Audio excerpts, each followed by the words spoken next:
Hello, everyone, and welcome back to English Pod. My name is Marco. And my name is Catherine, and today we have an exciting lesson for everyone out there, very cultural. Exactly, very closely related to our Halloween lesson that we had, but on this occasion, we're going to be looking at All Saints' Day. All right, so this is a festival that's celebrated in many different countries, and we're learning today about some of the ceremonies and practices in those countries that are very closely tied to those local cultures. Exactly. So we're going to learn a little bit about culture, and at the same time, we're going to learn some great words and phrases. So let's get started with this dialogue for the first time.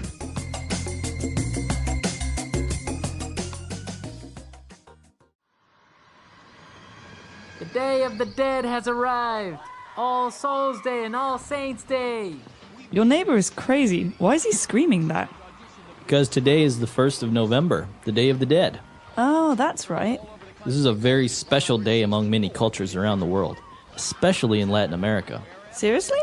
I thought it was just like any other day, except for the fact that people visit the cemetery and remember their loved ones. Well, that's just part of it. People across the world celebrate in different ways.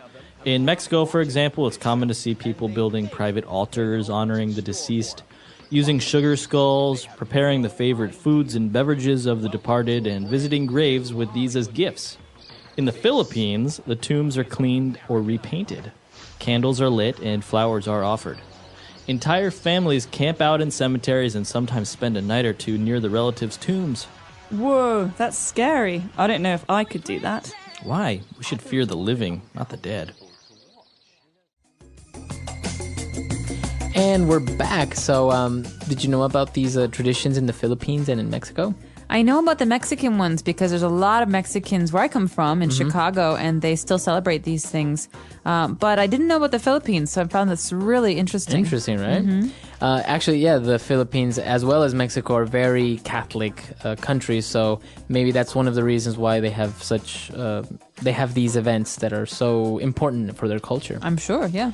All right, so before we start talking a little bit more about the culture, why don't we take a look at language takeaway? Language takeaway. All right, the first word is a very common word, especially if you're a church-going person. The word is altar. Okay, and an altar. An altar. It's a thing. It's a thing, and an altar is usually found inside a church, as you said, right? That's right. So it's like a... Table. It's like a table. Or a counter. So the altar in the church is where the priest does all of the stuff that he does during the Mass. It's where he prepares the bread and the wine, and it's essentially a table, yeah. But you can build an altar for yourself in your garden, for example, right? And it doesn't have to do with the Catholic religion necessarily. No, not necessarily. You could have an altar in a Greek pagan temple where you give offerings to a god or goddess. And so in this case, an altar is a special religious table where you perform certain religious rites or functions. Okay, very interesting. All right, and so it's common in Mexico for people to build private altars honoring the deceased. So what is this word deceased? All right, deceased is a noun. It's a word that we use to call someone who's dead or departed. So the deceased was named John Smith. So it's like a more technical term of saying somebody is dead.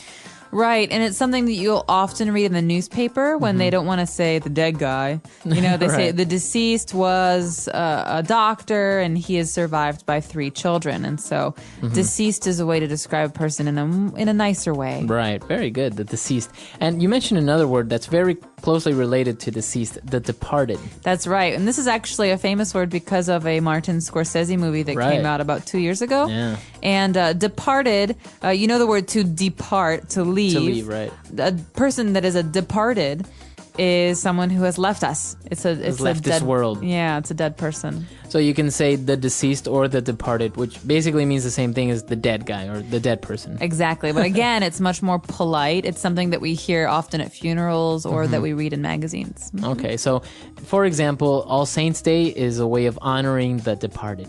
Exactly. Very nice sounding. Yeah, it sounds better.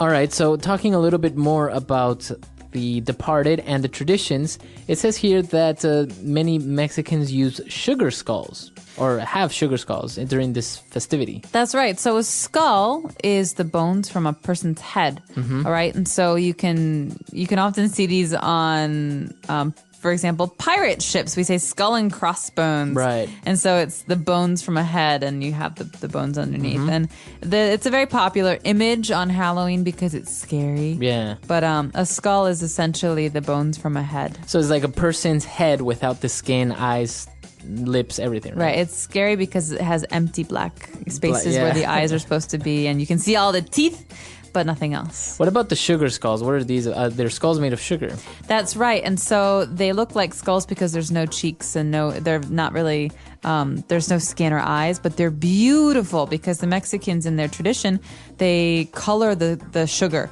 So you can have white skulls with this beautiful green and pink and red and blue decorations, and you can eat them because they're made of sugar. And Exactly. so it's a special treat that people have in the Mexican tradition on the Day of the Dead. Very good. All right. And one of the many traditions, apart from sugar skulls and building private altars, they also visit the person's tomb, if possible, right? Exactly. So a tomb is an important word. So what is a tomb? A tomb is a place where someone is buried. It's a space or place, and it can be big or small, but it's essentially the resting place of a dead person. All right. So a tomb, where the person is, and actually on the tomb you have the tombstone, right?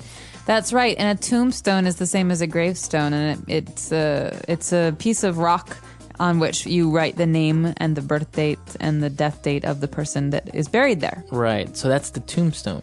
Very good. Okay, so an interesting amount of words here on Language Takeaway. Why don't we listen to this dialogue again, and we'll be right back with Fluency Builder.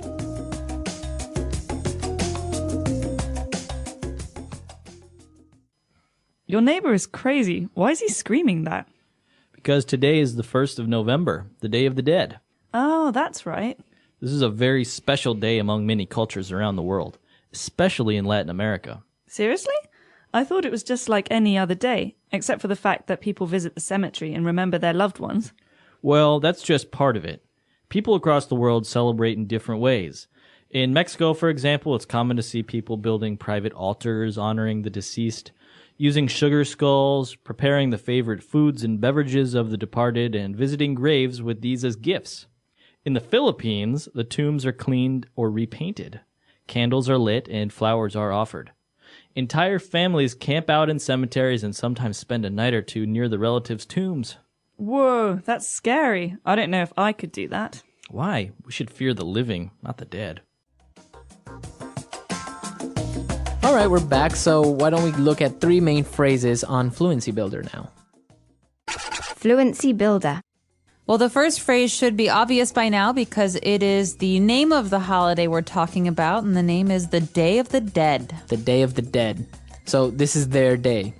It is, and it's the Day of the Dead because it's the day in which people around the world celebrate the departed. It's when they talk about and remember people that they've loved who have died. Okay. So it's not really like a sad day, right? It's more of a happy remembering them and honoring them and how much you miss them, but in a good way. Exactly, and you're not actually going to hear this very often in reference to American culture because it's not something Americans do and English people don't do either. But people, when they're talking about their own families and traditions, will want to talk about this because in the Philippines or in Latin America, you have a very strong culture, like a very strong tradition of celebrating this.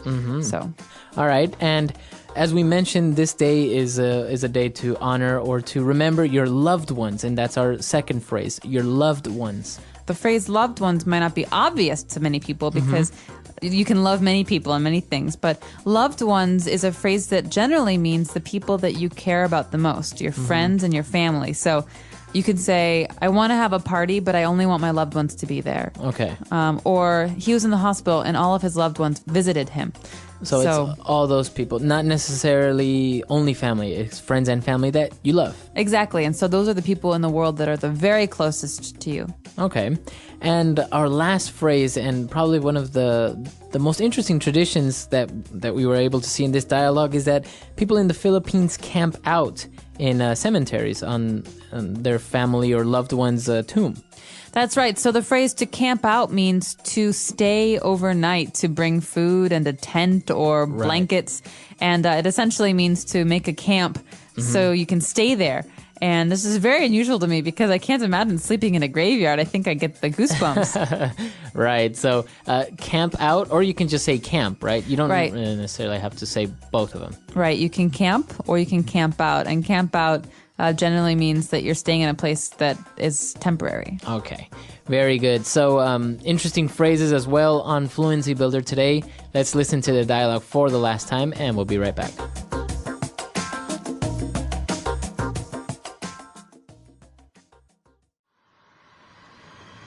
The Day of the Dead has arrived. All Souls Day and All Saints Day. Your neighbor is crazy. Why is he screaming that? Because today is the 1st of November, the Day of the Dead. Oh, that's right. This is a very special day among many cultures around the world, especially in Latin America. Seriously? I thought it was just like any other day, except for the fact that people visit the cemetery and remember their loved ones. Well, that's just part of it. People across the world celebrate in different ways. In Mexico, for example, it's common to see people building private altars honoring the deceased, using sugar skulls, preparing the favorite foods and beverages of the departed, and visiting graves with these as gifts. In the Philippines, the tombs are cleaned or repainted. Candles are lit and flowers are offered. Entire families camp out in cemeteries and sometimes spend a night or two near the relatives' tombs. Whoa, that's scary. I don't know if I could do that. Why? We should fear the living, not the dead.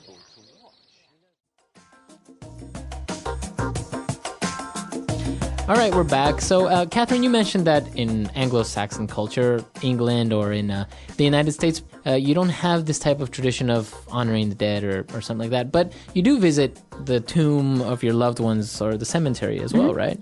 People do, definitely. But you just don't have a national day where you do this.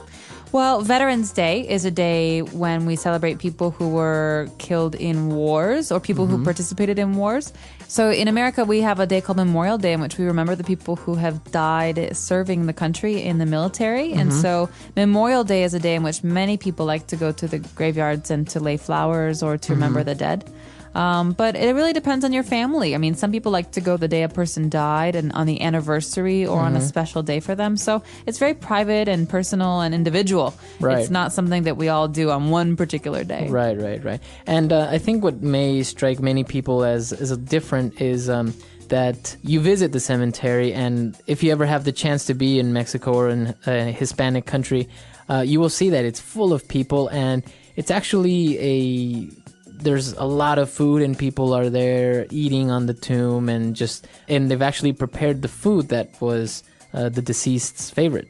Wow, that's really nice though as a gesture because it's another way to remember the person and to celebrate how like things that were happy for them. Exactly, and it's a way of actually sharing a meal with that person even though that person isn't with you anymore in this world. So it's actually very interesting. It goes back again to a little bit of the culture and the folklore and everything from different countries, but we want to know what you guys do or how you remember your deceased because each country has its own particular little very interesting way of doing it. That's right. So please share with us on our website, englishpod.com, your own traditions and the culture that you have in your home country or town. And we're very curious to hear those. But also, if you have questions, as always, please ask because we're happy to answer those. All right. So we'll see you guys there. Bye, everyone. Bye.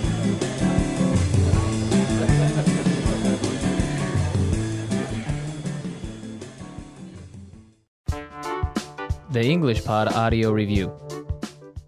Listen to the meaning, then say the vocabulary word. November 2, observed in some Christian churches as the Day of the Dead.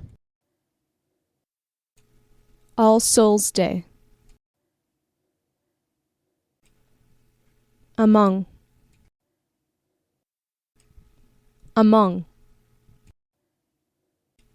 Confer honor on. Honor. The people who have passed away. The departed. Let's try that faster. Among.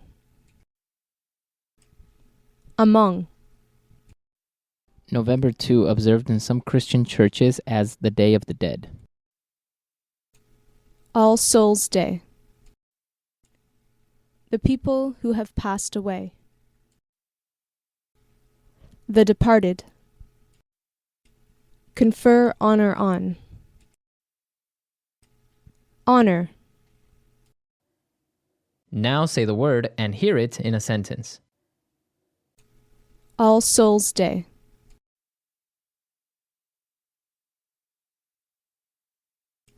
We surrender our souls to His holy presence. All Souls Day.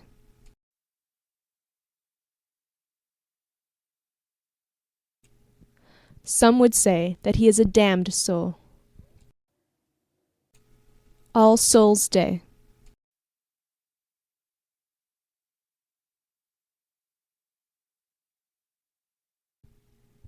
Many live their lives in fear of what could be of their souls in an afterlife. Among.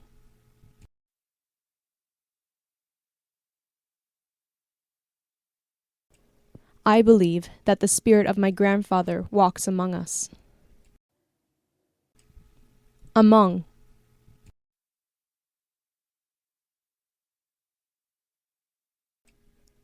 There is a traitor among our lines.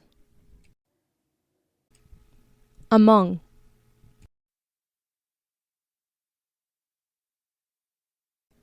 He is no longer among the living. Honor.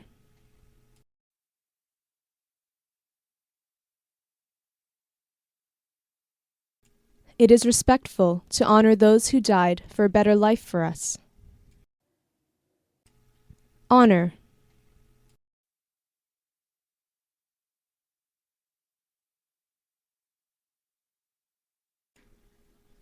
They are honoring their traditions by dancing for 3 days non-stop.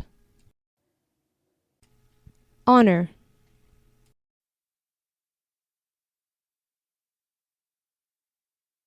She couldn't have been honoring her name by doing such things. The departed.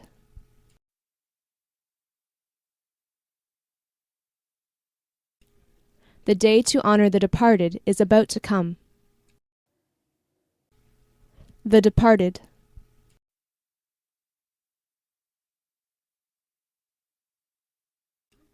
Many members of my family have departed from my side.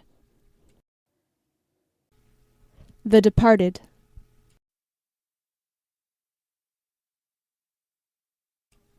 We should remember and respect the departed.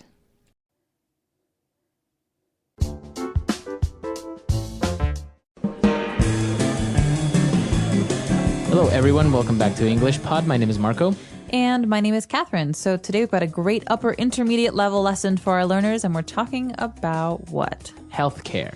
Okay, this is a very important topic because it's been in the news recently, especially in the context of American politics. And so I don't know if you've heard things about this, listeners, but the healthcare is a very hot topic. Exactly. So basically what we're talking about is health insurance, whether it's private health insurance or, like a standard national insurance program. Exactly. And so your country might have a private option where you can pay a private company for insurance, or a public option like England or Australia, right, where your country will actually provide healthcare for you at no extra cost. Very good. So it's an interesting topic. Why don't we jump directly into the dialogue, and we'll be back to explain a couple things.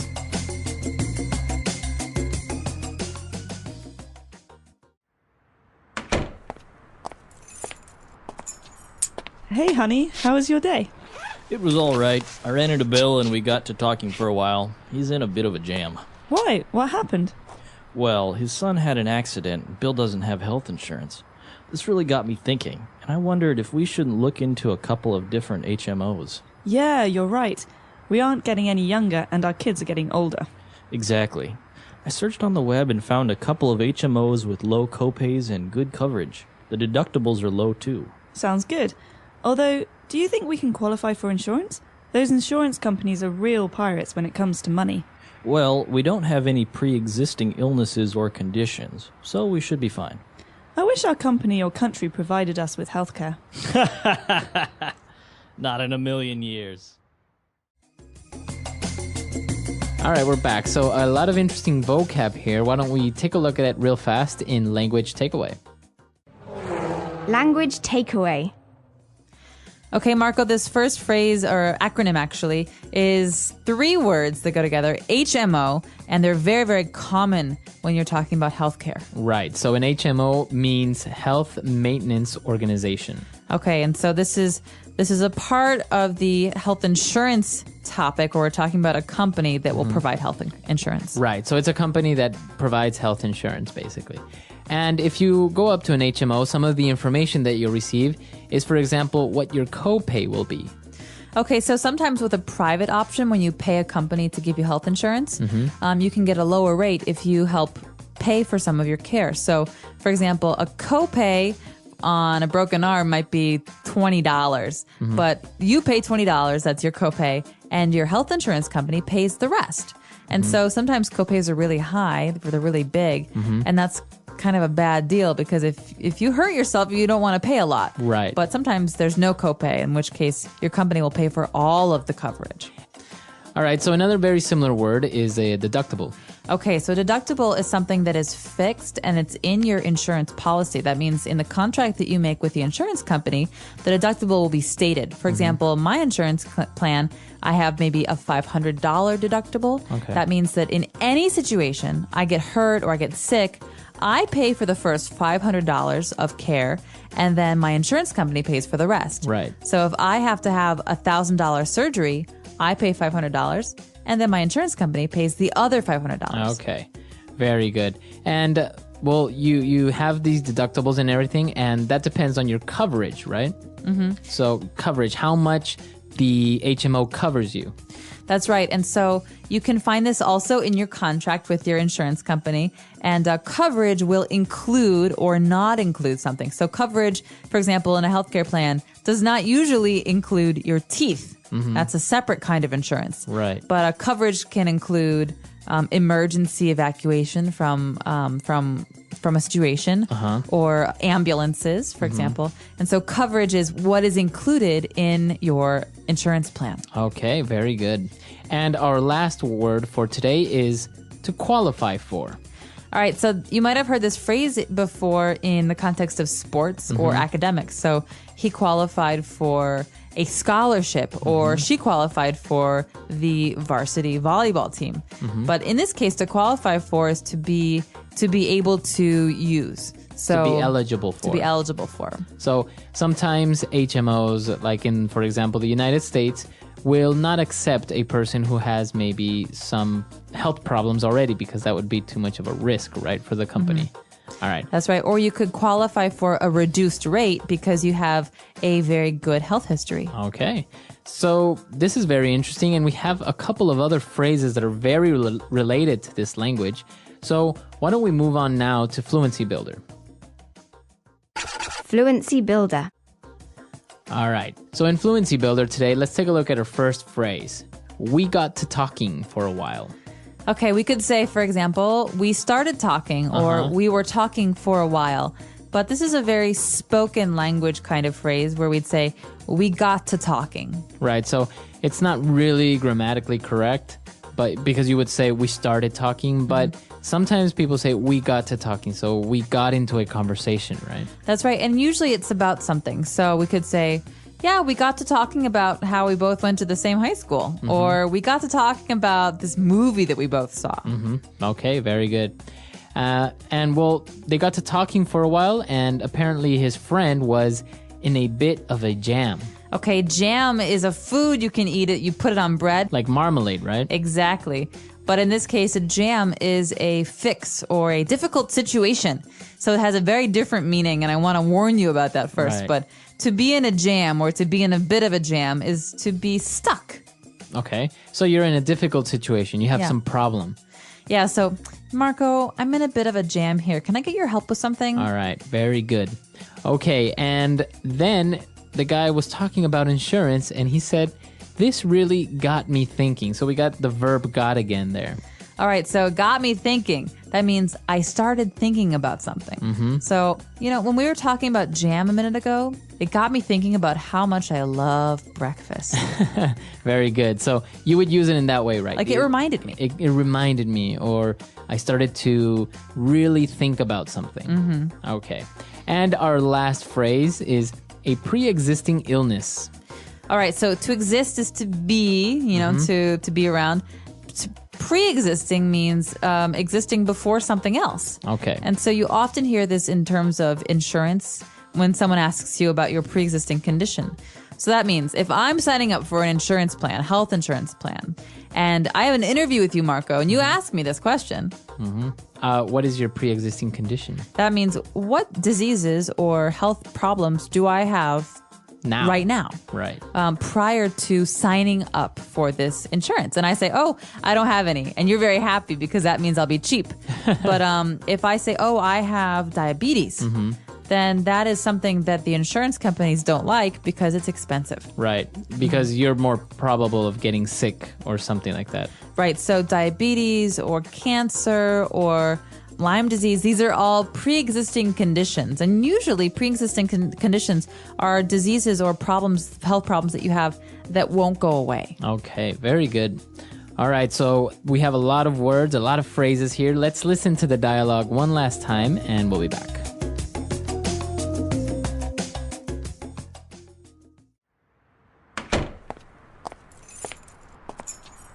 Hey, honey, how was your day?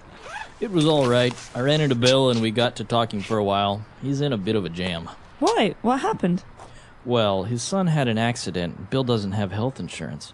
This really got me thinking, and I wondered if we shouldn't look into a couple of different HMOs. Yeah, you're right. We aren't getting any younger and our kids are getting older. Exactly.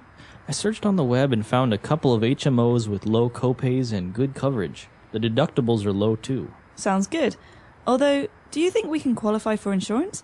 Those insurance companies are real pirates when it comes to money. Well, we don't have any pre-existing illnesses or conditions, so we should be fine. I wish our company or country provided us with healthcare. Not in a million years. All right, so the healthcare issue is pretty heated debate now in the United States because many people don't have healthcare and it's not very accessible, right? That's right. And it's a huge debate because it's very, very divided by party lines. We say, there's the Republicans on the right and there's the Democrats on the left. And the Democrats want a public healthcare option. They want healthcare to be available for everyone for free. Right. And many of them do. And a lot of Republicans say, no, it should be private because if it's private, there's competition and that means there's better healthcare. And so there's a really big debate and people are getting very angry about it. Yeah. But I think it's something that's very interesting and most importantly, seeing the difference of healthcare systems around the world, right? So, for example, our listeners there are from everywhere in the world. So we would like to know what the healthcare system is like there. Do you have free universal healthcare in your country or do you also have to pay for private companies or private health insurance?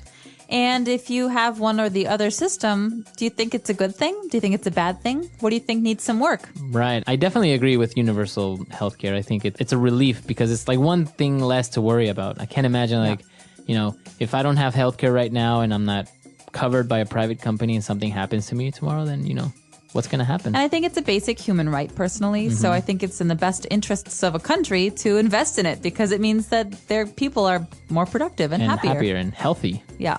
All right. So that's all the time we have for today. Be sure to come to EnglishPod.com, leave your questions and comments, and we'll see you guys there. Bye, everyone. Bye.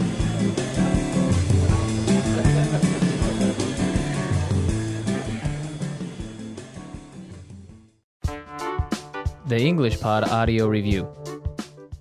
Listen to the meaning, then say the vocabulary word. Meet or encounter. Run into. Kind of. A bit of. A problem or difficult situation. Jam. Investigate. Look into. Health Maintenance Organization. Health Maintenance Organization. A clause in an insurance policy that relieves the Deductible. The extent of the protection provided by insurance. Coverage. In terms of, about. When it comes to. A payment made every time a medical service is needed. Copay. Let's try that faster. Meet or encounter. Run into. Kind of. A bit of. A clause in an insurance policy that relieves the. Deductible. A problem or difficult situation. Jam. A payment made every time a medical service is needed. Copay. In terms of, about. When it comes to. Health Maintenance Organization. Health Maintenance Organization. The extent of the protection provided by insurance. Coverage. Investigate. Look into. Now say the word and hear it in a sentence. Run into.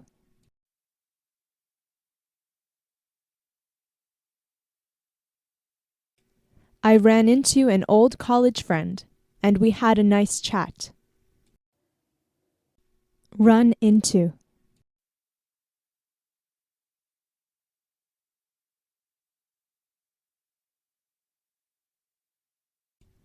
I wish I could run into some of my old high school friends, but it's unlikely since I live in another country. Run into.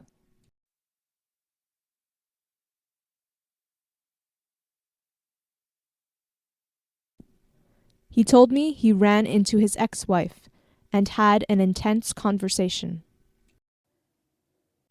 A bit of.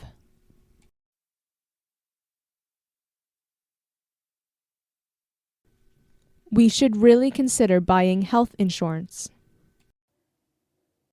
A bit of.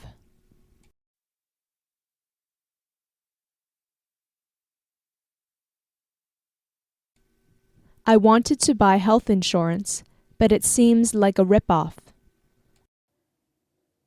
A bit of.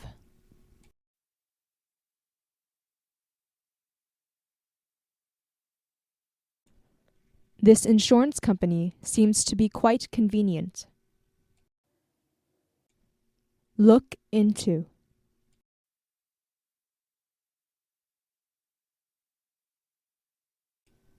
You should start looking into some college options. Look into.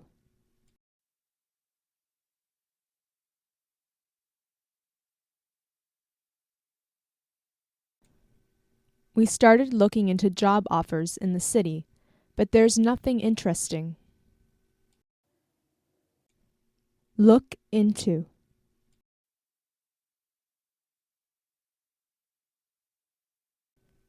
Have you looked into this health insurance company? Coverage.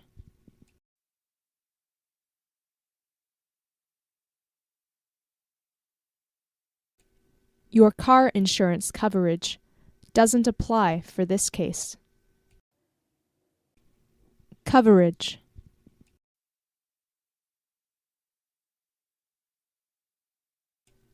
My phone has nationwide coverage. Coverage.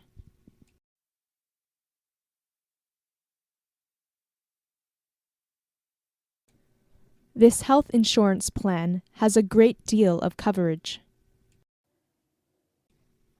Copay.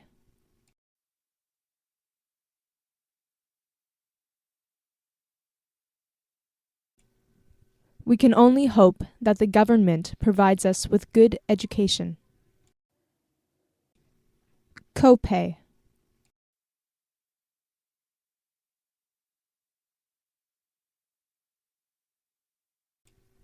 In this family, I am the one who provides with all things necessary.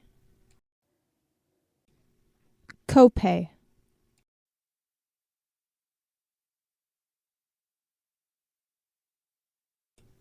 My sponsor provides me with almost all the things I ask for.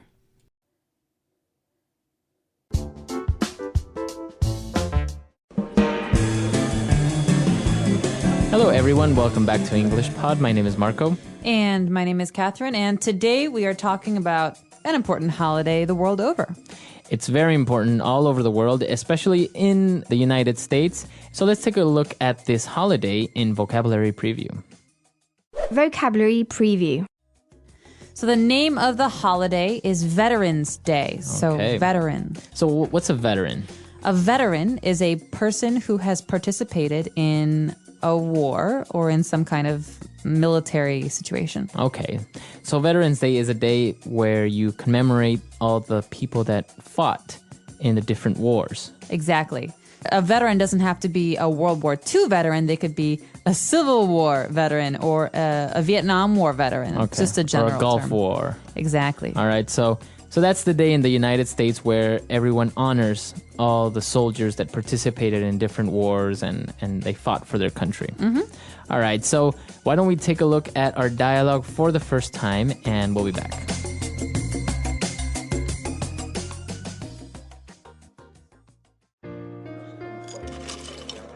Do you have any plans for Veterans Day?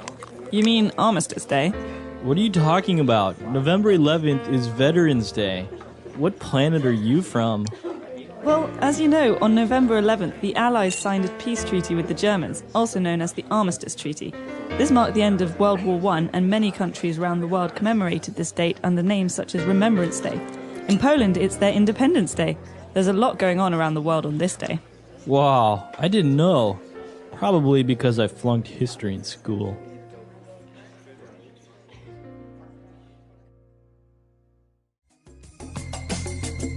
All right, so there's a lot of really great vocabulary in this elementary lesson. So let's take a look at some of these words and phrases in language takeaway. Language takeaway. All right. So the first word that came up after the guy mentioned Veterans Day, the girl mentioned Armistice Day. Armistice. Okay. So what is this Armistice Day? Armistice means to stop fighting, right? So it's a time in which people lay down their arms, we say. Mm-hmm. And it's one that's celebrated in Commonwealth countries like England or Canada and in parts of Europe. Okay, very good. So Armistice Day, kind of like the equivalent for Commonwealth countries to Veterans Day. Mm-hmm. All right. And, well, the girl gave him a bit of a history lesson and mentioned that on November 11th, the Allies signed a peace treaty. So we have two great words here, allies. So allies is a word that we use in English to indicate people who fought against the Germans, Italians, and Japanese in World War II. Mm-hmm. So allies include Great Britain, America, France for some time. So these are countries and Russia, they were fighting against the Germans. Right. So, and in general terms, an ally is a friend, right? Exactly. So the opposite Marco and I are allies. If there's a fight, I'm on his side. The opposite of enemies. Exactly. Very good. And, well, the Allies signed a peace treaty. So what is a peace treaty? A treaty is a document that outlines new rules for a situation. And a peace treaty is a document that calls for peace. It says, we will not fight anymore. Mm-hmm. We will have peace. And this is what this means. So we have new rules. So it's an agreement. It's like a contract, basically. Exactly. It's a contract between nations. Okay, very good. All right. And as we mentioned, Veterans Day or Armistice Day, we commemorate these events that happened in the past. So to commemorate something. Right. So in this sense, we are honoring it. So to commemorate is to remember, to honor, to Remember with respect. To remember with respect, exactly. There's a positive, respectful tone here. It's remembering for a good reason. Okay, very good. So we've taken a look at these 4 words. Why don't we listen to our dialogue again? And we'll be back in a bit to look at Fluency Builder. Do you have any plans for Veterans Day? You mean Armistice Day? What are you talking about? November 11th is Veterans Day. What planet are you from? Well, as you know, on November 11th, the Allies signed a peace treaty with the Germans, also known as the Armistice Treaty. This marked the end of World War I, and many countries around the world commemorated this date under names such as Remembrance Day. In Poland, it's their Independence Day. There's a lot going on around the world on this day. Wow, I didn't know. Probably because I flunked history in school. Today's Fluency Builder includes a couple of really interesting phrases that are kind of longer. So let's take a look at the first one, which is very, very common in English. All right, so this first sentence was kind of using a sarcastic tone because he said, what are you talking about? Right, so this guy says, Veterans Day? Oh, you mean Armistice Day? He says, what are you talking about? That means, no, I mean Veterans Day. Right, so he wasn't really asking, like, what are you talking about? He was literally saying, with this sentence, are you crazy? Or like, you're wrong. You're wrong. Mm-hmm. Okay. So what are you talking about is a way, very sarcastic way to say, listen, I think you're wrong, or you must be a little bit crazy here. Right. What are you talking about? All right. And then to end the whole sarcastic sentence there, he said, what planet are you from? So obviously this is Veterans Day. What planet are you from? So you're so wrong. How do you not understand what this is? How do you not know this? Right. And so, for example, I could say, maybe I'll ask you, Marco, who's the president of the United States? All right. I can say, well, what planet are you from? It's obviously President Obama. Oh, duh. So it's like, obviously everybody knows this. And so Right. you're saying, how do you not know this already? So it's very sarcastic. What planet are you from? And finally, the guy is talking about how he doesn't understand what the meaning of Veterans Day is. And after this long explanation, he says, well, I didn't know. Probably because I flunked history in Right. school. So if you flunked history or you flunked any subject in school, it means you didn't pass. Exactly. So to flunk is a verb in English, and it means to fail a subject. That means maybe in 100% is perfect, you got 50% or Right. 40%, and you have to take the course again. Okay. Did you ever flunk an exam in school? No. No, really? You didn't? Never? No. Wow. Such a good student. Did you? Maybe I did maybe once or twice. I was much too self-critical. All right, let's listen to this dialogue again, and we'll be back in a bit.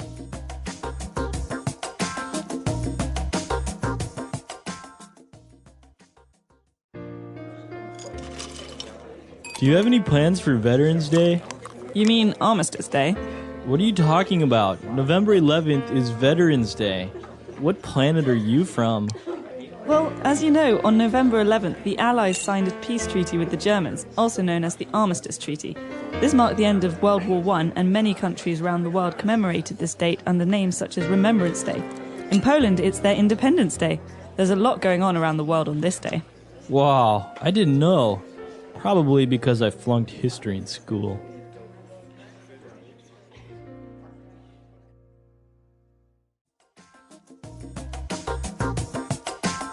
All right, so Veterans Day, it's a big deal in the United States, right? It's a very big deal. There's a parade. Yeah, in most cities in the country, there are parades. And when I was in school, we had to play music because I was in band. We used to play music for the veterans, and we'd go to the cemetery and play taps. Da da da da da da. Oh no, we didn't play taps. It was. Da, da, da, da, da, da. That's like the funeral song?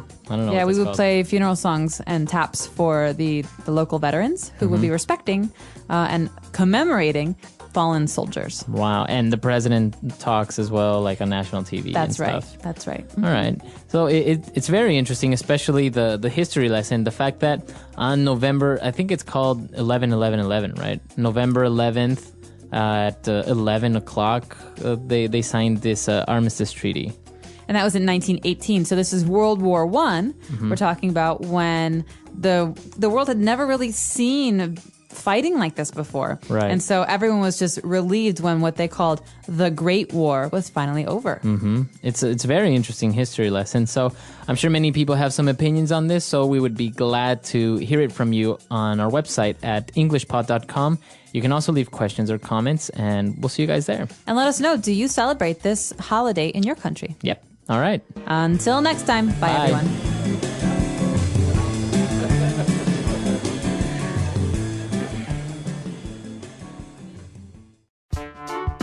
The English Pod Audio Review.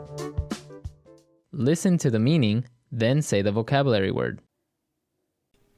An agreement to stop a war. Armistice. Agreement. Treaty. Memorize.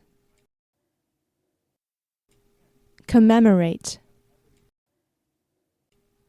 Fail in exams. Flunk. Let's try that faster. Memorize. Commemorate. An agreement to stop a war. Armistice. Agreement. Treaty. Fail in exams. Flunk. Now say the word and hear it in a sentence. Armistice.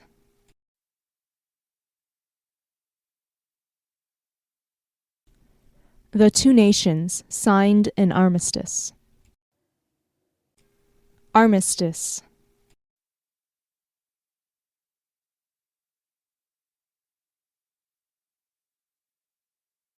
The key aspect in an armistice is the fact that all fighting ends with no one surrendering. Armistice.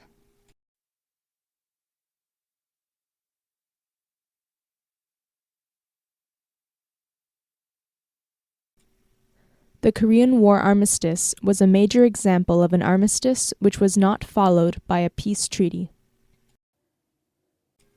Armistice.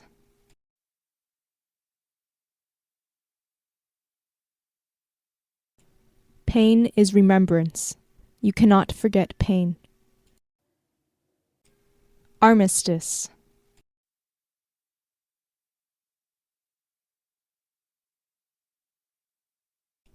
Nothing is more fatal to happiness than the remembrance of happiness. Armistice.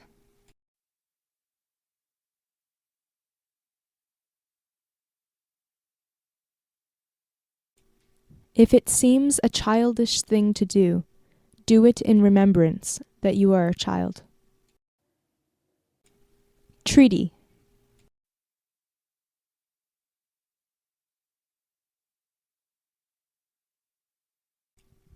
This commerce treaty will bring prosperity between our great nations. Treaty.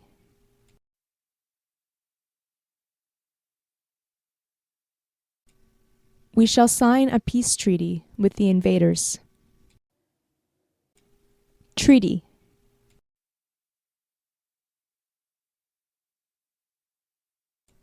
This treaty is not valid until I sign it. Commemorate.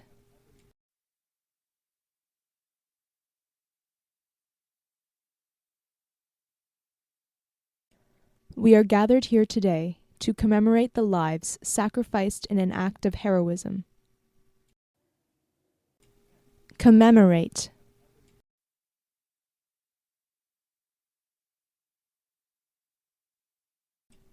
On November 11th, we commemorate the fallen with a march. Commemorate.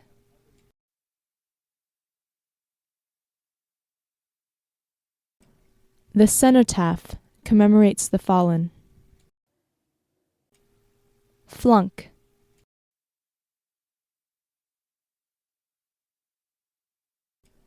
I just found out that I flunked in math.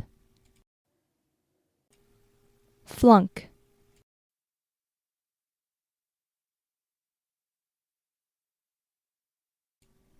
If you flunk any school subject, you will be screwed.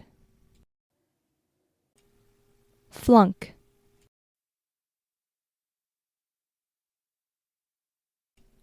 I really hope the teacher doesn't flunk me.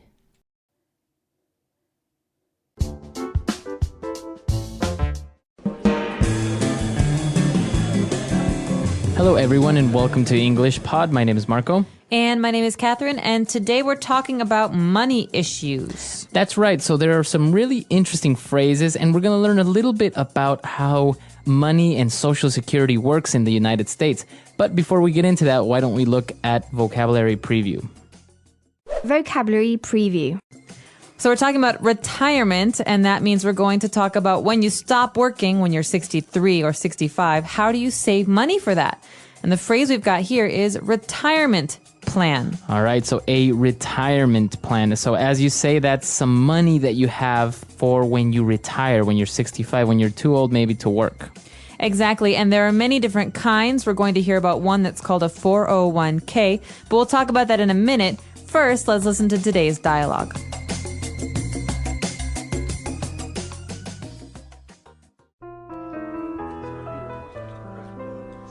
Well, that was an interesting documentary. For sure. I didn't really understand some of the technical jargon they used in the film when they talked about Social Security in the US. Like what? Well, they mentioned how people put away money in something called a 401k. Yeah, I know it sounds weird, but a 401k is a type of retirement plan that allows employees to save and invest for their own retirement. Through a 401k, you can authorize your employer to deduct a certain amount of money from your paycheck and invest it in the 401k plan. Everyone tries to contribute as much as possible so that when you retire, you can rest peacefully on your nest egg. That's interesting and logical, I guess. In my country, we also have to contribute to a government-run retirement fund, but most people don't really trust it, so they just invest in properties or things like that. That seems a bit unstable, don't you think? Yeah, but corrupt governments in the past have created distrust among banks and financial institutions, so now people prefer to have money hidden in a jar or a piggy bank. I've been thinking of doing that lately. I don't want some banker to run off with my money.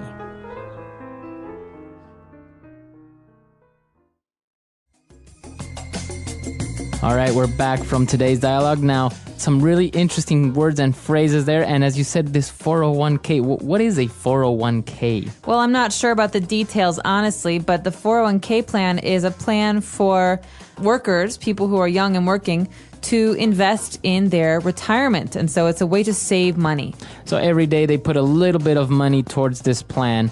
And in the end, when they retire, they will have a certain amount of money that they can use throughout their seniorhood. Exactly. And so before we have that, we have this conversation which starts with a documentary. So they're learning about 401ks. And in this case, the person says that they didn't understand a lot because there was a lot of technical jargon. All right, so this word jargon, it's very similar to slang, right? Exactly, and it's a special kind of talking or special words related to a certain topic. Or a certain industry. For example, you hear a lot of business jargon, right? Or marketing jargon. Yeah, when people start talking about POPs and POS and like all that jargon. I lost you. Sorry. No, I don't get right. that. Well, jargon then is special language for a certain industry or field. And in this case, we're learning about financial jargon and investment jargon. So we're talking about 401ks and funds and all that stuff. So, okay, very good. And now when they were talking about the 401k, he explained how they deduct money to put into this plan. Well, the question is who deducts money and where does it all go? And so to deduct means to take away, and this means in a 401k plan, the government will deduct money from your paycheck and put it into a special savings plan for you that you can access when you're retired. Okay, so to deduct means to take away, to take out, right? Exactly. So subtract, deduct, take away, take out. Very good. All right. And as they kept talking about money issues, the woman said that people in her country distrust banks and financial institutions. Okay, so you might recognize a word there. Distrust, trust. They have the same root.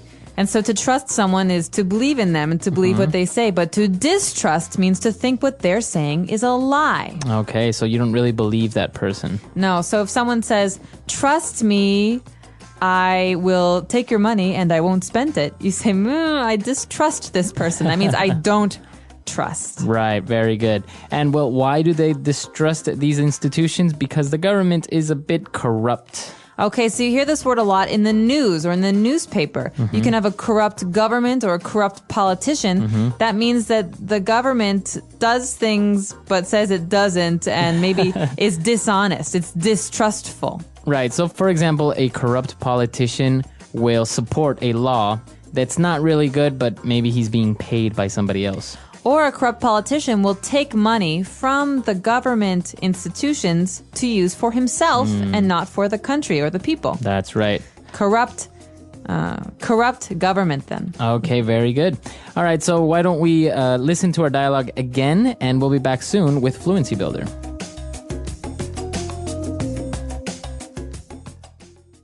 Well, that was an interesting documentary. For sure.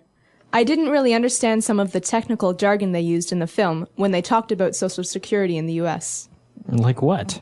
Well, they mentioned how people put away money in something called a 401k. Yeah, I know it sounds weird, but a 401k is a type of retirement plan that allows employees to save and invest for their own retirement. Through a 401k, you can authorize your employer to deduct a certain amount of money from your paycheck and invest it in the 401k plan.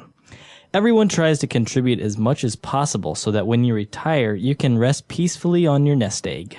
That's interesting and logical, I guess. In my country, we also have to contribute to a government-run retirement fund, but most people don't really trust it, so they just invest in properties or things like that.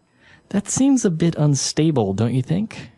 Yeah, but corrupt governments in the past have created distrust among banks and financial institutions.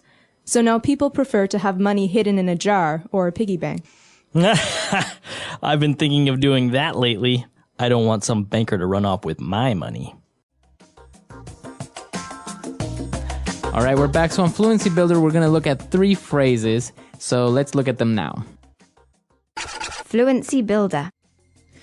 Okay, this first phrase is what the entire dialogue is about. It's about putting away money. So to put it away. Okay, so to put money away, that's an equivalent of saving, right? Exactly, to save. So in this case, to put away is a fixed phrase. These words, they go together very often, and it means to save. So you could say, oh yeah, last year I put away $1,000. Okay, so you saved $1,000. Exactly. Very good. And well, why are we putting all this money away? We're trying to build a nest egg. Now this is a funny phrase. That is funny. A nest nest is a home for a bird. You know, it's made of sticks and twigs and leaves. Right. And a nest egg then has to do with a bird's eggs in the nest.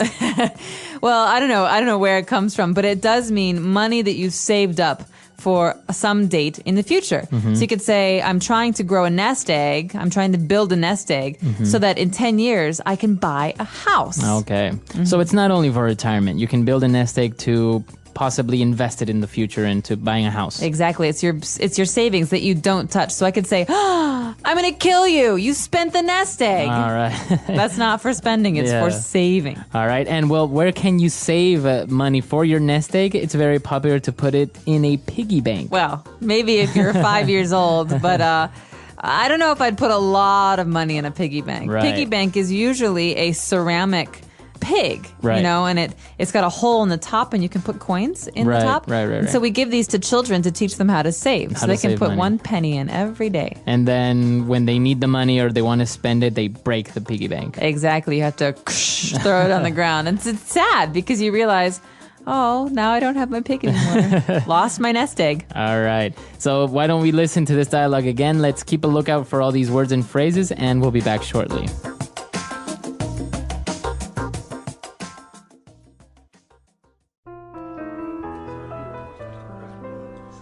Well, that was an interesting documentary. For sure. I didn't really understand some of the technical jargon they used in the film when they talked about Social Security in the US. Like what? Well, they mentioned how people put away money in something called a 401k. Yeah, I know it sounds weird, but a 401k is a type of retirement plan that allows employees to save and invest for their own retirement. Through a 401k, you can authorize your employer to deduct a certain amount of money from your paycheck and invest it in the 401k plan. Everyone tries to contribute as much as possible so that when you retire, you can rest peacefully on your nest egg.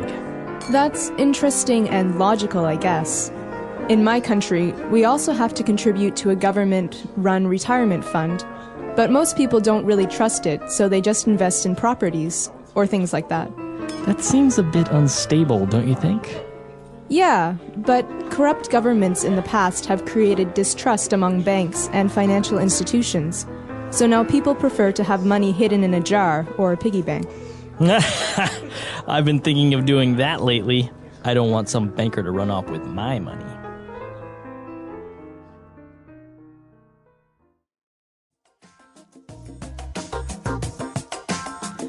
All right, we're back. So this whole savings thing, are you good at saving? Do you have your nest egg planned out for your retirement? Nest egg, no, but I'm a compulsive saver. Really? I like to save a lot.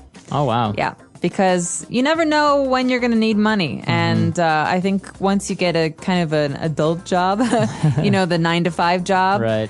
It's important to spend as little as possible so that you can create a nest egg or some kind of savings account for the future, because it'd be nice to have a car or a house someday. Right. And also, as you say, unexpected things happen. So something may happen. Maybe you break your arm and you don't have any savings, or maybe no insurance. So at least you have some money stashed away where you can use it. Exactly. And I know that in America right now in the news, the credit crisis is very popular to talk about. And so part of this economic situation is that people owe more money than they have. That means they've spent more money than they own. And so they don't have any savings. And that really scares me. So I think it's a really smart idea to start investing as soon as you can. Very good. All right. Wise financial advice from EnglishPod.com. Thank you. All right. So if you have any questions, any doubts, or any more financial questions, please come to EnglishPod.com and we'll see you guys there. Bye, everyone. Bye.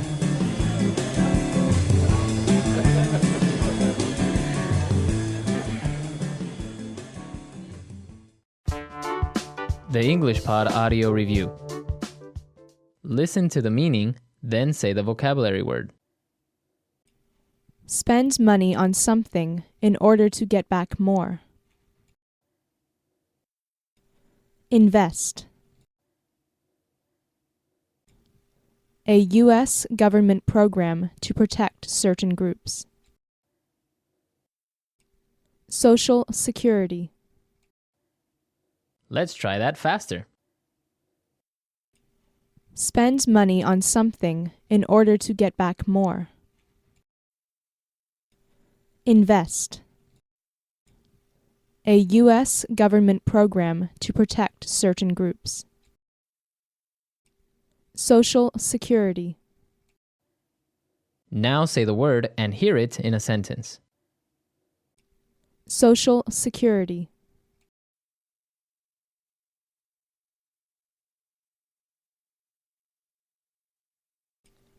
Excuse me, sir. Please fill in your Social Security number in these blanks. Social Security.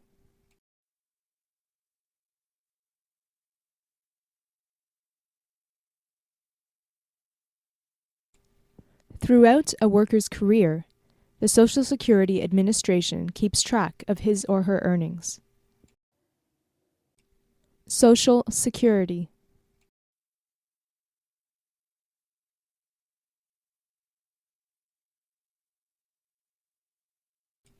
If a worker covered by Social Security dies, a surviving spouse can receive survivor's benefits. Invest.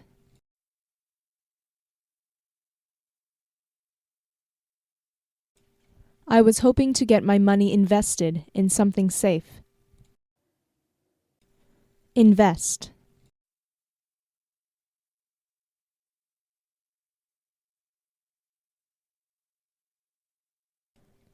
He was in such a hurry to get that money invested that he didn't realize his decision was horrible.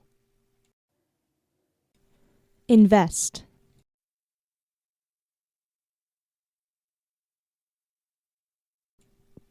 How do you think I should get this money invested? Social Security.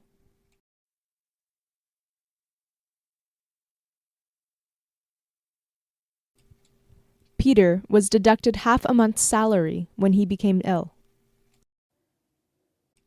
Social Security.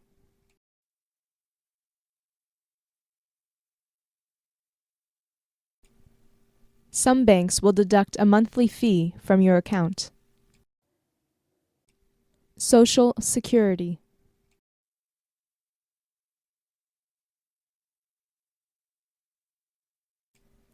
The referee deducted 3 points from the opposite team.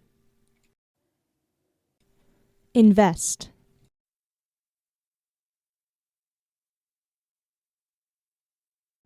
The thief ran off with over $500,000.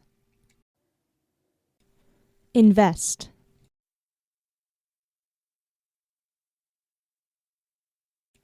A dog came into my house and ran off with my shoe.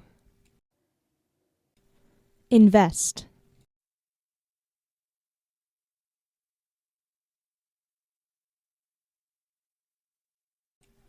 The police chased the criminal through the neighborhood, but he managed to run off into the forest.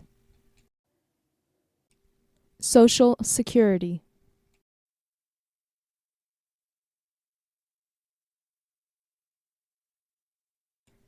I really don't understand some of the business jargon that is used in my office. Social Security.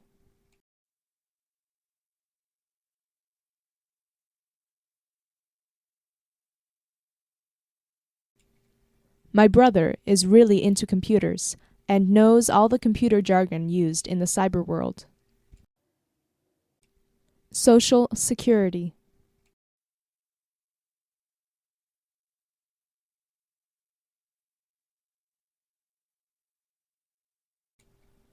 I get lost in marketing meetings when they start using jargon such as POP or POS.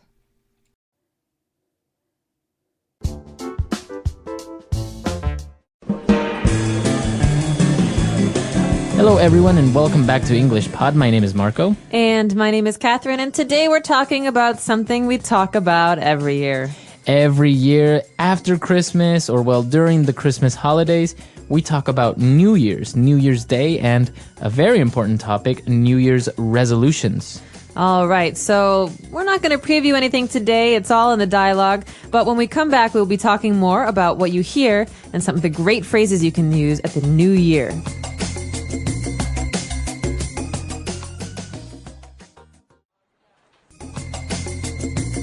All right, great, we're back. So this is very typical, a New Year's resolution that you make, but then people don't really stick to it, etc. They don't? Usually they don't. All right, but you're probably wondering what is a New Year's resolution. So why don't we take a look at this word and many more on Language Takeaway. Language takeaway. Okay, so New Year's resolution, let's break this phrase down. The first phrase is New Year's. So the New Year is January 1st in the West, and it is celebrated on the 31st of December at night when the clock changes to the New Year. And a New Year's resolution, remember that S there, is something that you want to do or to change in the new year. It's a fresh start. Okay, so you pretty much, the verb that you use there is to resolve to do something. So my New Year's resolution is to, go to the gym every day. It's like a promise to yourself. Right. So, and this is very common, right, among Americans. They try and, because it's a new year, it's a fresh start, so they want to start doing something great. Exactly. We can talk about this at the end, but a lot of companies try to use this to sell Americans stupid things. So All right. We'll get there in a minute. But The two people in this dialogue are talking about the idea of spending more time with friends and family. And the other person says, well, sometimes it's hard to do that because you have to provide your family with goods and services. All right. So this phrase goods and services is very common, especially in economics and sociology. So what does this mean? And they go together, right? So goods are tangible items, things that you buy, like food or, Clothes, a TV, TVs, etc. Stuff. And services, of course, are other things like, for example, going to the doctor or the dentist or any other service you get. So service usually includes another person doing something for you. But you might not actually get something physical like a TV if you pay for it. So Right. goods and services, it's included in this phrase, always goods and services. Very good. And well, moving on, as we mentioned with the New Year's resolution, we had that verb there, to resolve. So what does it mean if I want to resolve? Okay, well, to resolve, as we said, is to decide or to promise yourself to do something. So it's a decision that you don't want to change your mind about. For example, this year, I've resolved to quit smoking. That means I've made a decision for myself and I'm going to do it. Okay, very good. It's very strong. And not to be confused with to solve, right? It has no real relation there, right? No, resolve to do something is to have a strong passion or interest in doing something for yourself or changing an action. Very good. And well, our last word for language takeaway is brand new. A brand new. Something that's brand new. Brand new. So buy a brand new car. Come down to Captain's Car Lot. So brand new is something we hear a lot in marketing. It's also something that these words just go together very often. And something is new, okay, you just bought it or it just came out. But something that's brand new is really fresh, really new. So brand new, a brand new car, a brand new watch, etc. A brand new movie. A brand new movie or brand new cereal. Have you ever tried it? Very good. So great phrases there.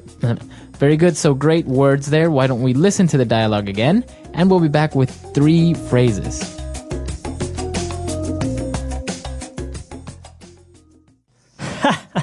Did you read this? It says that the number one New Year resolution people make is to spend more time with friends and family. Why would that be funny? Well, think about it. We are a society that is always on the go. Not because we have to, but because we want to. Why? We work hard and spend less time at home because we are trying to provide for our family with goods and services that are usually unnecessary. I don't agree, but anyways, I think you should start thinking of a New Year's resolution yourself.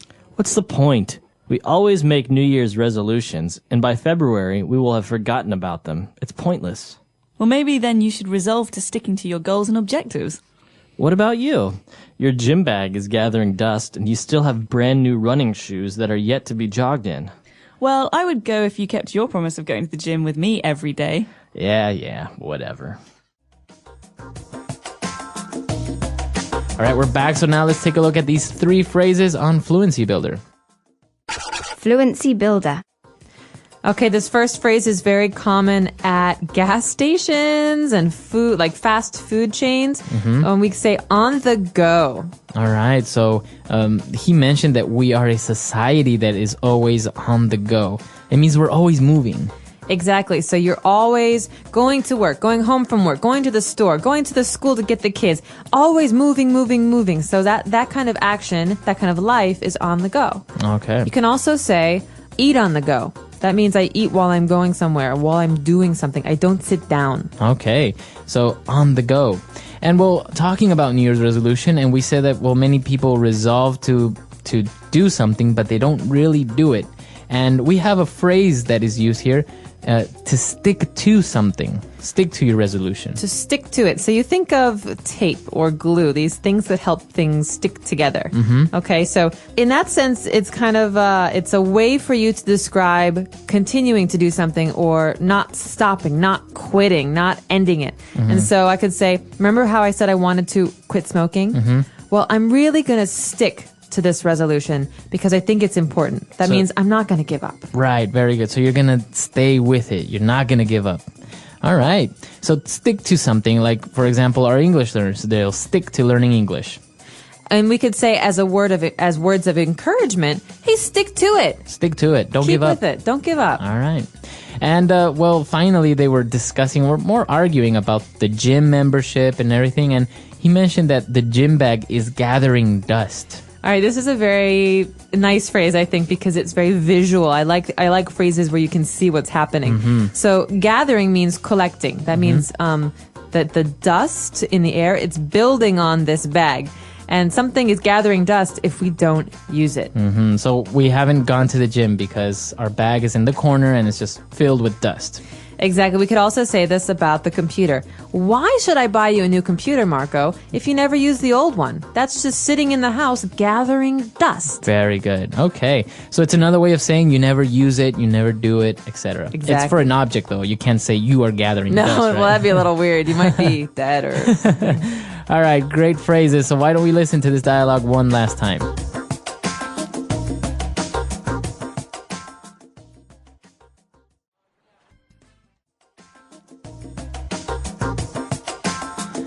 All right, we're back. And well, as you mentioned, there were some interesting things about this dialogue, especially when they talked about a society that's always on the go. And you mentioned that, well, sometimes you eat on the go. And I've seen people in the United States that are actually eating while driving. I'm guilty of doing that. Really? Yeah. You have no time to actually sit down for like 15 minutes and eat. Now, I remember being in high school at home and, you just have so much stuff to do. You have school, then after school there's soccer practice. After that there's music lessons, and you never have time to eat, so you have to grab food in the car, and then on the way home you're picking things up, and you get home and you do your homework or whatever. There's so much stuff to do, and it doesn't stop. It doesn't stop when you grow up. It doesn't stop as if you're an older person. That's the way life is in America. Wow, yeah, that's really interesting, because I think many of our listeners that are in other countries would find that a little bit peculiar if they actually went to the United States and saw somebody in their car, like having a hamburger while driving, and sipping on their soda. Yeah, it's kind of sad, actually. Well, that's the thing. You don't have much time. But actually, this is based on true events, kind of, on the fact that many Americans do want to spend more time at home with their friends, with their family, because, as you say, you're always so busy. And I think it's a nice resolution to resolve to have dinner with your family once or twice a week at home, where you sit down and you talk about your lives. It's nice because you get to share and you get to know each other better. And, otherwise you're always just on the go in different places. Yeah, exactly. So we want to hear your comments and your opinions about this topic. So why don't you visit our website, englishpod.com, and we'll see you guys there. Don't forget to share with us your New Year's resolutions. Everyone's got one. Yeah. So I'm very excited to hear those. All right. But until next time, everyone. Bye. Bye.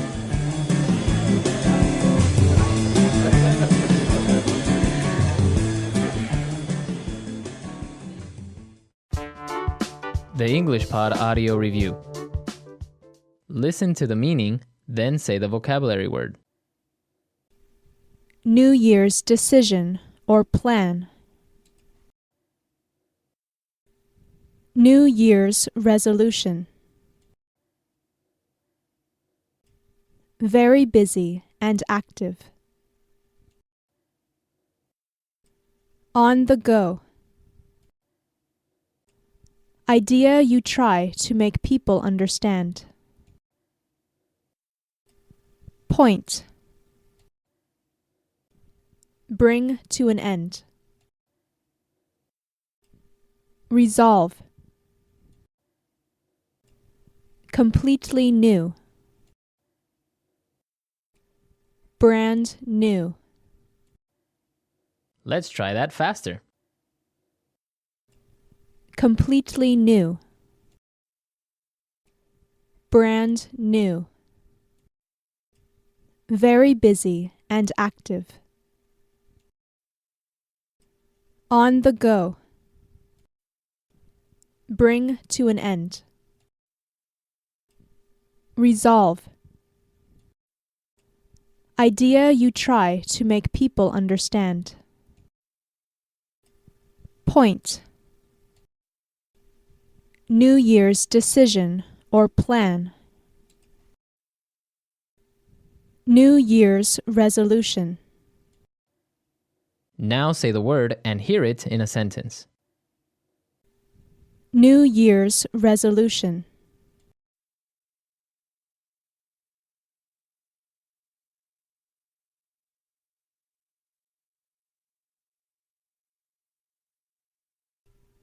My family always made separate New Year's resolutions.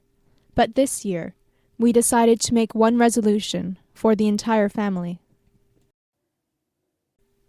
New Year's resolution.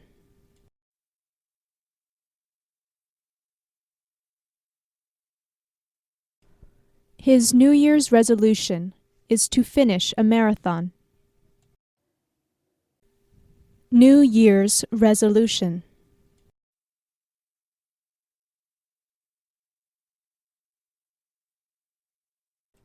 A popular New Year's resolution is to go to the gym and eat well. On the go.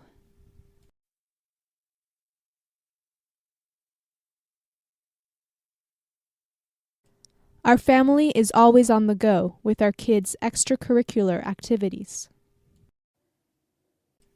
On the go.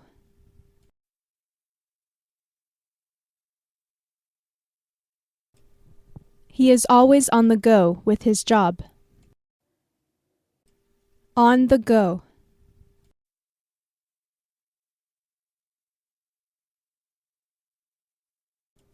She prefers being on the go to sitting around and doing nothing.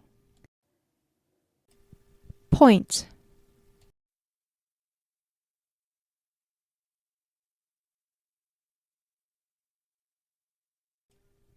What's the point of giving her another second chance?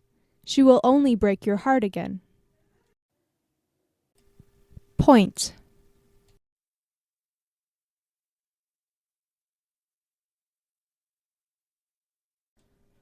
It's pointless to go now. We will be an hour late. Point.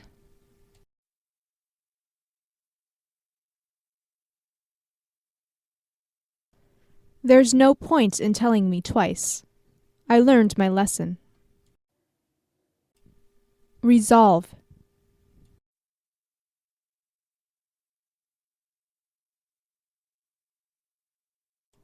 He resolved to devote his entire life to finding a cure for cancer. Resolve.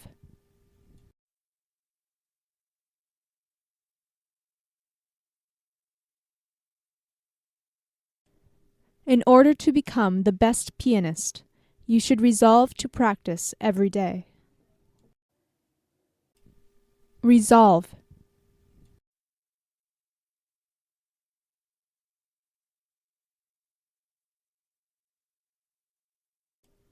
The warrior resolved to show no mercy to the enemy when he saw the destruction they had caused. Brand new.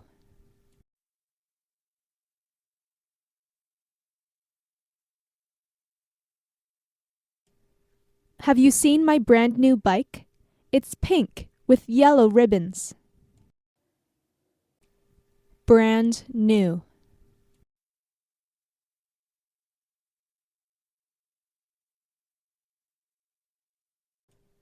He drove around town, showing off his brand new sports car.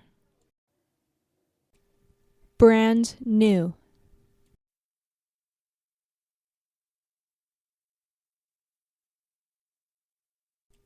She enjoyed showing off her brand new baby to her friends and family.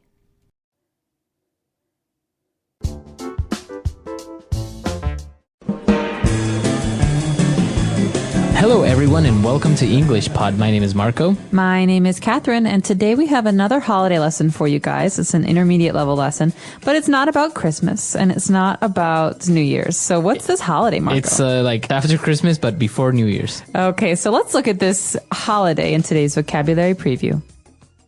Vocabulary preview. All right, so as you noticed in the title, this is called Boxing Day. Boom, boom, boom. Right. So like fighting boxing No. Kind of like boxes, right? It's more related to boxes. Exactly. So this is a holiday that we don't actually celebrate in America. It's celebrated in what are called Commonwealth countries. That means countries that used to be a part of Great Britain or that are a part of Great Britain. So England, okay, Scotland, Canada, Australia. And this is a day where, well, It's considered a holiday because it's a bank holiday. That means all the banks close. No one's at work. It's the day after Christmas, so it's December 26th. And it's traditionally a day when you give money or gifts to the poor. Okay. And so this is more or less what we're going to be talking about, but more modern, right? Before it was like that, but now it's kind of become this shopping thing, right? It has. It's a day when everyone goes to the sales after Christmas to return things or to buy new things. So we're going to hear about this right away in today's dialogue. And when we come back, we'll be talking about some of the phrases and words that you've heard.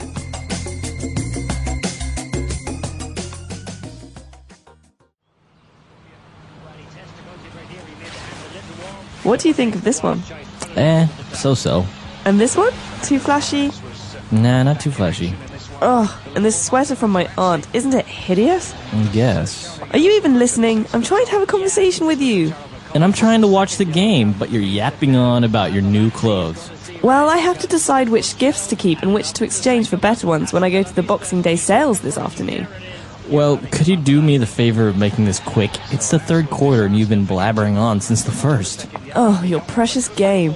You watch the same game every year, and each year your beloved hometown team loses by at least 3 goals. Oh, no, you didn't. You didn't just insult the Salisbury Seals, did you? Why don't you just go return all those stupid clothes and not come back until the sales are over? I might just. Enjoy your stupid game. And Merry Christmas. Merry Christmas!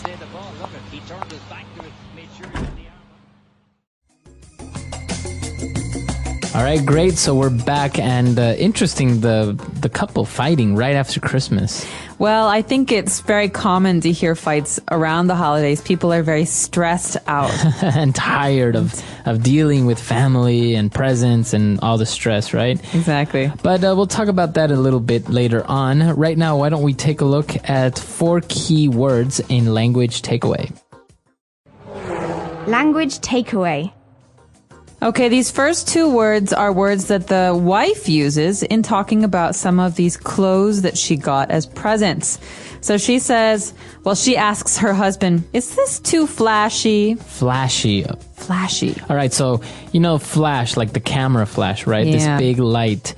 Now, flashy, when you're talking about clothes or an object, it's too noticeable, right? It's too noticeable, too bright, too loud. So, for example, a black shirt is not flashy. But an orange shirt. An orange shirt with buttons and bells and Black.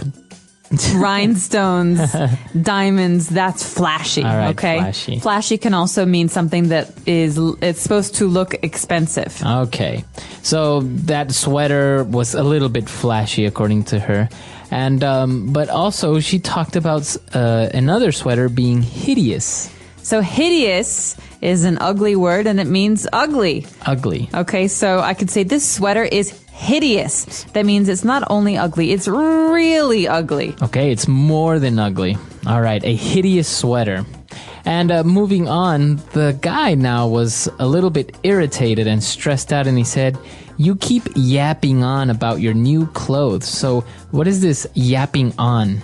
Well, yap is a sound like yap, yap, yap, yap, yap, yap, yap, yap. Right. So yapping, to yap on about means to continue to talk and talk and talk about something. Okay. Because he's watching the football game on Right. TV and she's talking and talking and talking and he's annoyed. So this is rude. You say, stop yapping about this or stop yapping on about your game. All right. It's very rude. It means just stop talking. I'm annoyed. And, well, then he mentioned another phrase that is pretty much the same thing, right? Blabbering on. To blabber on about, means to talk about something, but to not really make sense. Okay, so it's just worthless talk. So you're just talking to talk. You're not really saying anything interesting. Exactly. And so sometimes we make fun of people who blabber on about things because they're not important to us or they sound stupid. All right. Okay, so 4 key words there. Blabbering on, yapping on. Why don't we listen to them again in the dialogue?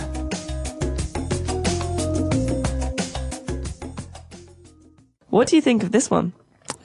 So-so. And this one? Too flashy? Nah, not too flashy. Oh, and this sweater from my aunt, isn't it hideous? Guess. Are you even listening? I'm trying to have a conversation with you. And I'm trying to watch the game, but you're yapping on about your new clothes. Well, I have to decide which gifts to keep and which to exchange for better ones when I go to the Boxing Day sales this afternoon. Well, could you do me the favor of making this quick? It's the third quarter and you've been blabbering on since the first. Oh, your precious game. You watch the same game every year, and each year your beloved hometown team loses by at least 3 goals. Oh, no, you didn't. You didn't just insult the Salisbury Seals, did you? Why don't you just go return all those stupid clothes and not come back until the sales are over? I might just. Enjoy your stupid game. And Merry Christmas. Merry Christmas!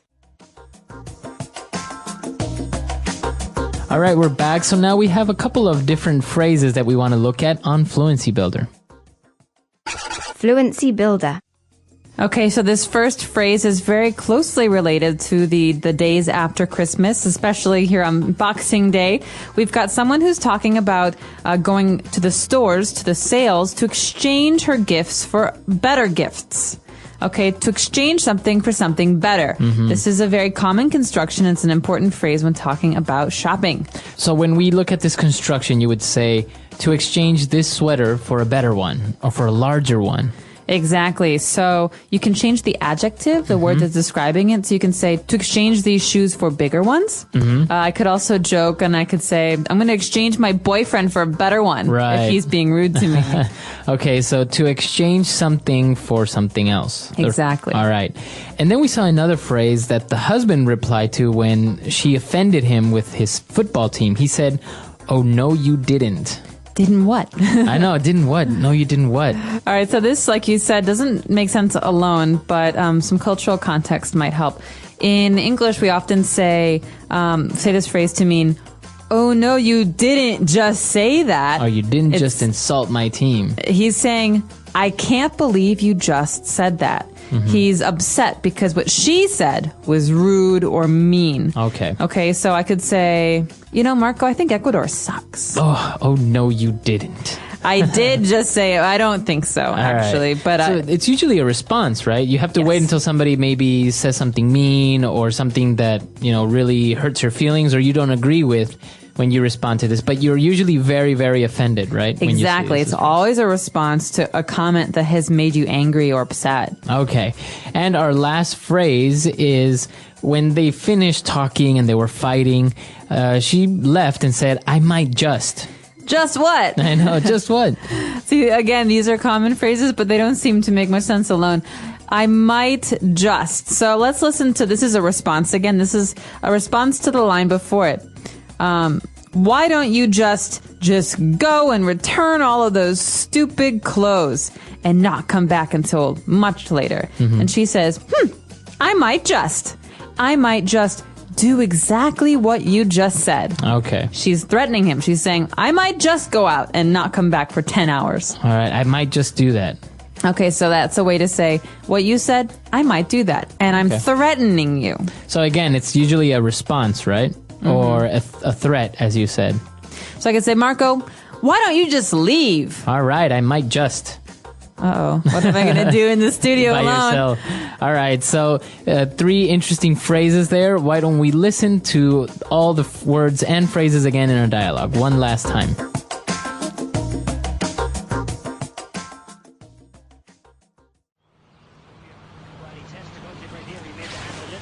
What do you think of this one? So-so. And this one? Too flashy? Nah, not too flashy. Oh, and this sweater from my aunt, isn't it hideous? I guess. Are you even listening? I'm trying to have a conversation with you. And I'm trying to watch the game, but you're yapping on about your new clothes. Well, I have to decide which gifts to keep and which to exchange for better ones when I go to the Boxing Day sales this afternoon. Well, could you do me the favor of making this quick? It's the third quarter and you've been blabbering on since the first. Oh, your precious game. You watch the same game every year, and each year your beloved hometown team loses by at least 3 goals.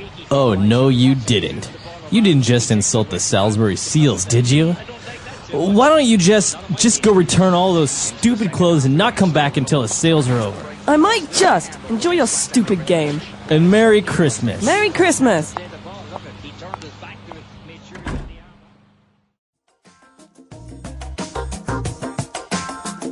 All right, we're back. So Boxing Day, as you said, is usually a Commonwealth thing. In the United States, you don't really have it, right? We do not. My family, I don't know why, but my family sometimes celebrates it. We have friends who come over and we have a nice Boxing Day meal. But okay. I've been told that the tradition in Commonwealth countries is to watch sporting events, local sporting events, and to go shopping for all these sales and bargains and exchange all those ugly, hideous, annoying or bad gifts that you received at Christmas. Right. So it's usually like the after Christmas sales. Exactly. So if you have any special Boxing Day traditions, I'd be very curious to hear them. Again, not a holiday related to the sport boxing. It's spelled the same way and it looks the same, but they're very different. No. So if you have any stories or questions about the things that we talked about today, please do let us know on our website, englishpod.com. All right. We'll see you guys there. And until next time. Bye, everyone. Bye.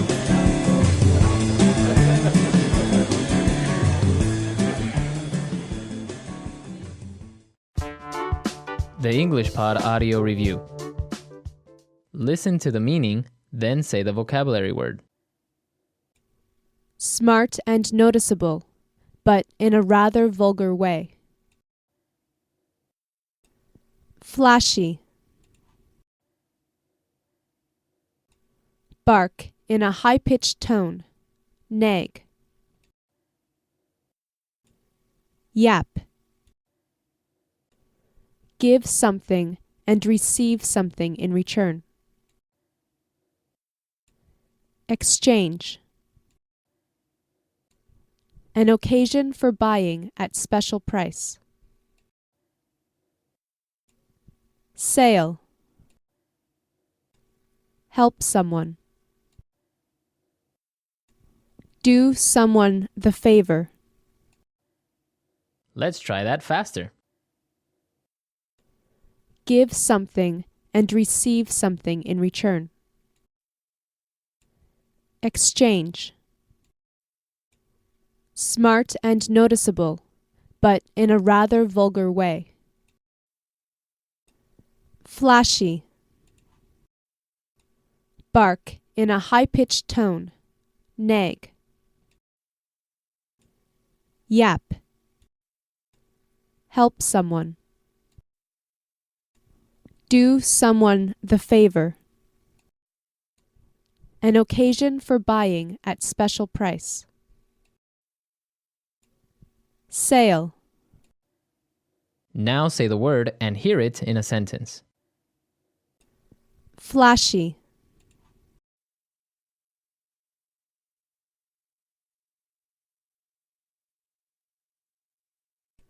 I don't like jewelry with lots of diamonds because I think it is too flashy. Flashy.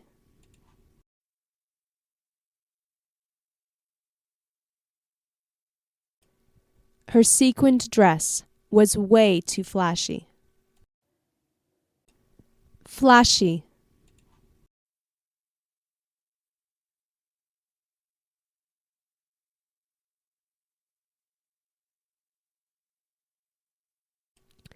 The Las Vegas Strip is known to have flashy hotels, flashy casinos, and flashy cars. Yap.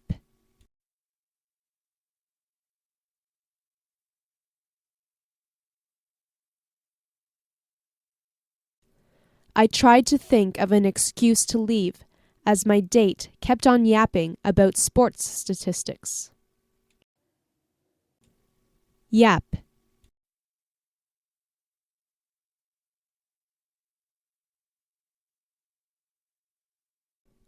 She yapped on all night about how her and her prom date were meant for each other. Yap.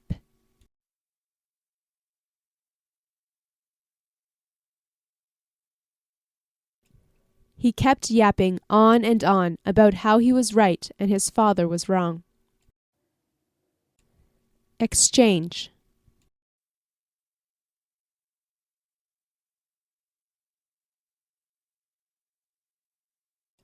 Most stores have an exchange policy if you want to return what you bought. Exchange.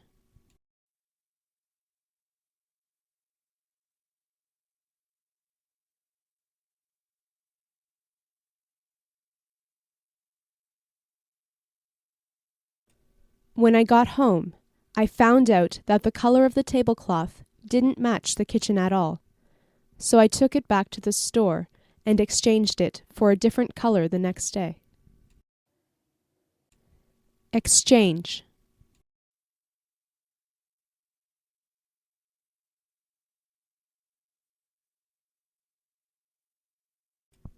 In exchange for your sparkle sticker, I will give you 2 of my big stickers.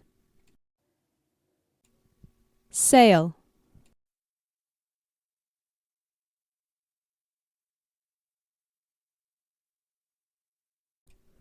Many stores expand their Boxing Day sales up until New Year's Eve.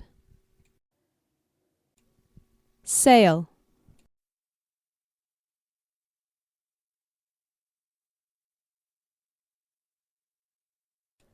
The mall is usually very crowded on Boxing Day because of the special sales. Sale.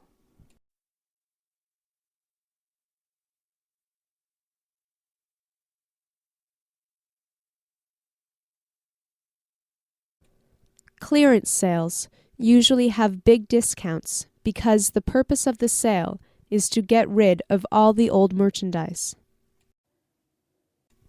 Do someone the favor.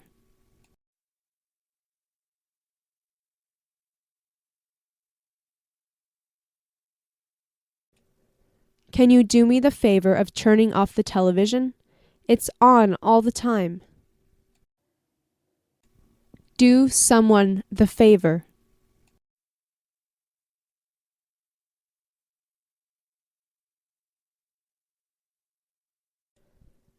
Can you do us the favor of handing over your wallet so no one will get hurt? Do someone the favor.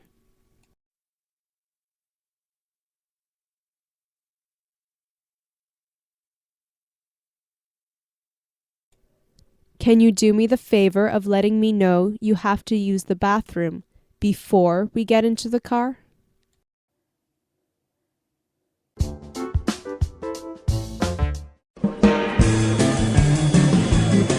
Hello everyone and welcome back to English Pod. My name is Marco. My name is Catherine, and today we're talking about something that has always been very confusing for me. For me as well. I don't understand very well what this is about.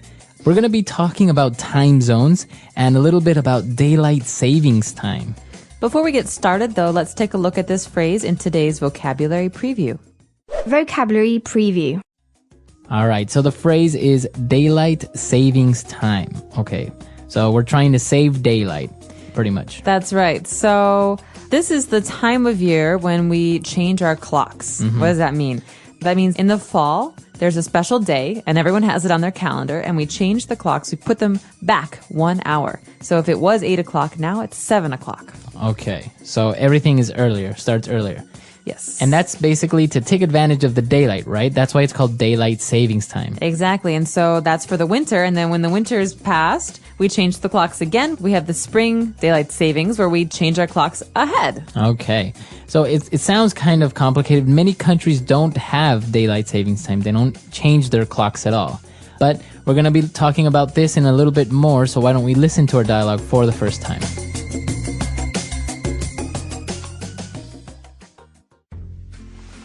Did you set your clock forward for daylight savings time? What? Why do we have to do that? Well, at the start of the spring, we usually have more daylight in the mornings and less in the afternoon. This is basically due to our position on the planet and the rotation of the Earth. In any case, to take better advantage of the daylight available, we compensate by moving our clocks forward 1 hour.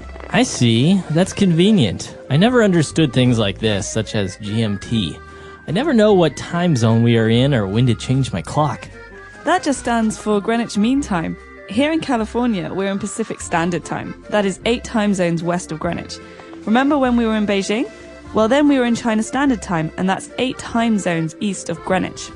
That's why it was so weird traveling from Beijing to LA, because of the huge time difference. Even though we left Beijing at noon and flew for more than 8 hours, we still arrived in LA the same day at noon. It's like we went back in time.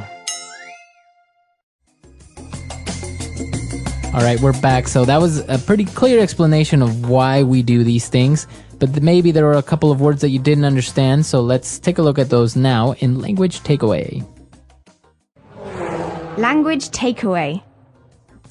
Well, Marco, what you were hinting at before, this idea that we have shorter days in the winter and longer days in the summer, has to do with the rotation of the Earth. And so the rotation of the Earth is our first phrase. Okay, so the Earth rotates. What does that mean if it rotates? Means to spin around, but not just to spin around anywhere. It means that if you draw a line through the middle of something, it never leaves that line. It just kind of turns. Okay, so it's spinning. Like the wheels on a car. They rotate. That means they go around, but they are fixed to the car. Right. So this is one of the reasons why we need to compensate our clocks because of the rotation of the Earth. And that's our next word, to compensate. This is a verb, to compensate. And it's often used with money, but it can be used with time as well, time or sunlight. So with money, you'd say, I paid him $100, but I owed him $150, so I'm going to compensate him for the extra $50. Okay. Means I'm going to fix it. Okay, so to compensate would be the verb, and compensation would be the noun. Now, in this case, we're talking about time, so how can we compensate time? Well, that means that if we have lost an hour because we changed the clocks, we have to compensate. We have to try and gain that hour back. And so that's why in the spring, after the days start to get longer and longer, we have to compensate for that by changing the clocks again. Okay, so we're compensating time. Now, related to daylight savings and this whole time thing is time zones. We have time zones all over the Earth, and you've probably noticed this if you've traveled. You have to change your clocks, or many times you see in hotels what time it is in London, in Hong Kong, in Berlin, etc. And this makes a lot of sense because, like we said, the Earth is rotating. And so if it's daylight in Moscow and it's nighttime in New York, obviously it's not the same time. Right. So to compensate for this difference, we have different time zones. And each time zone is pretty much an hour or so, and half an hour different from the next one. Right. So most countries actually have different time zones throughout their country, unless they're small that they don't really need to compensate any change. Or, for example, China, just to unify everything. It's a big country, but they have one time zone, China Standard Time. Exactly, but in the United States, we have 4 time zones. Right. All right, so that's time zone. And now related to time zone is time difference. Okay, well, think about math here. Difference is a word that we use in math. And a time difference is the amount of time, that means how many hours there are between one time zone and another time zone. So, for example, Beijing and New York City. These are very, very far away from each other. If it's day in New York, it's night in Beijing. So that means if it's 7 in the morning in Beijing, it's probably around 7 at night in New York. So the time difference would be more or less 12 hours. Exactly. Wow. But when it's daylight savings time, it's 13. So be careful. Right. Okay. I think that's pretty clear. I think we should go back and listen to our dialogue again, and we'll be back soon with Fluency Builder.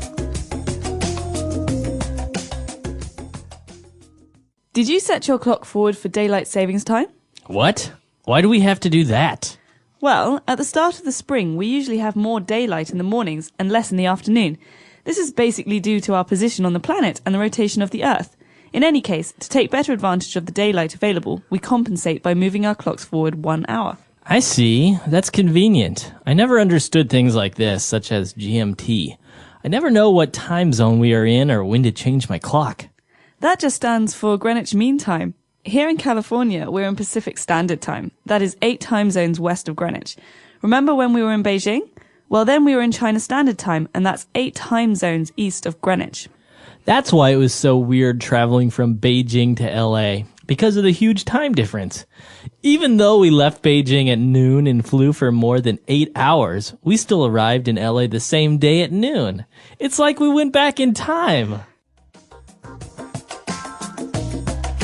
All right, we're back. So now let's take a look at 3 key phrases in Fluency Builder. Fluency Builder. Oh, let's go back to the beginning of this dialogue. The person who's explaining all of these interesting things is saying that, well, In any case, to take better advantage of the daylight available, we compensate by moving our clocks forward 1 hour. So this is an important phrase. You could say to take better advantage of or to take advantage of. Let's talk about this. To take advantage of something. So to take advantage of something is to use it efficiently, right? Or to take better advantage. So for example, if you drive to work every day and your neighbor drives to work every day and you work at the same place, you could take better advantage of your car and the cost by sharing the same car to work. Exactly. Or when people started to use computers, you could say, well, they were taking better advantage of their time by speeding things up, by making things faster with the computers. Right. Or many mothers say, take better advantage of your time and read something instead of playing those video games. Exactly. So it means, like you said, to be more efficient, to do useful or important things. That's right. And now when we talked about what daylight savings time means or GMT, what that stands for, this is an interesting phrase. It stands for. Well, think about it as a picture. So if something stands for something else, that means the original thing, it's not there anymore.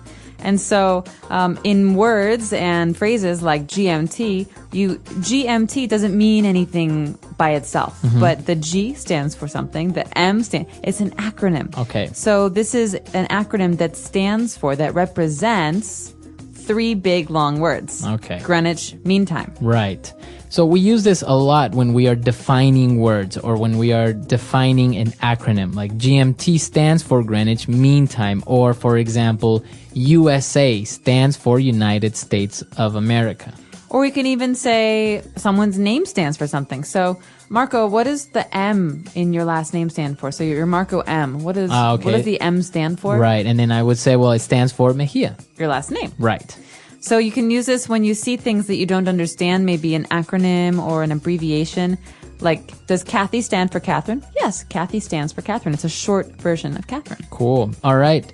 And, well, now talking a little bit more about time, you've maybe seen the movie Back to the Future, and this is what it's all about, to go back in time. To go back in time. So we went back in time. This is what the person says about the flight from Beijing to LA. What's interesting is that to go back in time is kind of a fixed phrase. We always say it like this. So we could say, if you went back in time, where would you go? What time? What place? Right. So to go back in time, you usually use it like this. Now, what if I wanted to say to go into the future? Could you say go forward in time?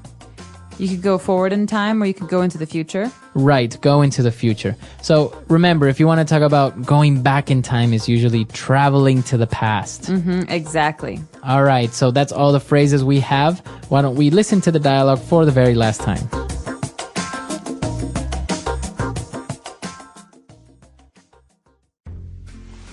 Did you set your clock forward for daylight savings time?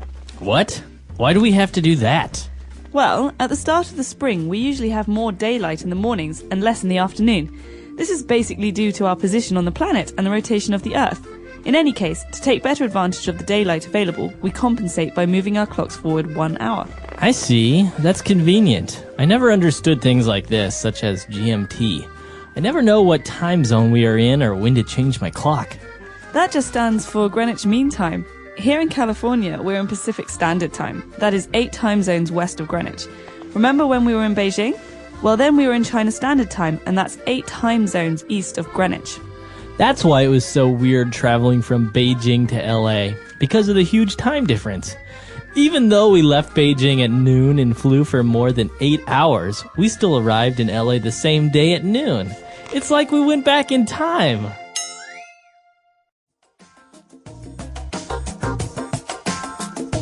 All right, we're back. And now this is actually something that really does happen, right? If you take off in an airplane from Beijing, you fly for a certain amount of hours and you reach California and it's still the same time. You reach it in the same day. It's very strange. The same thing happens to me when I go home. So I leave Shanghai and I arrive in Chicago and I arrive at the exact same time I left on the same day. So it's like if time never passed. No, it's the longest day of your entire life because it's not 24 hours. The flight is 14 hours. It's really 38 hours long, right? So it's really intense and exhausting. And then what happens is when you do the opposite, you go from Chicago to Shanghai, then you go into the future pretty much, right? Because you left on a Sunday, but you arrive on a Tuesday. Or in my case, you leave on a Sunday and you'd arrive on a Monday. Monday. And you lose half a day of your life. Right. You're just sitting there and all of a sudden it goes past you. Right. Yeah, so it all evens out in the end. Right. So when you go back or when you come, it all evens out. You recover. You get those hours of your life back, pretty much. They're not gone forever. All right. So if you guys have any questions, any doubts, you can send us an email at englishpod@praxislanguage.com or come to our website, englishpod.com. We hope to see you there. Ask away. And until next time, everyone. Bye.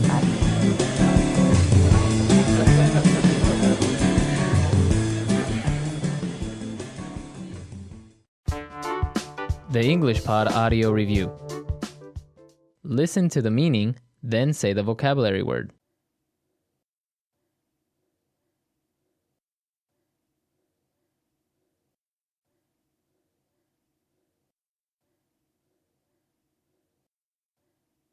Let's try that faster.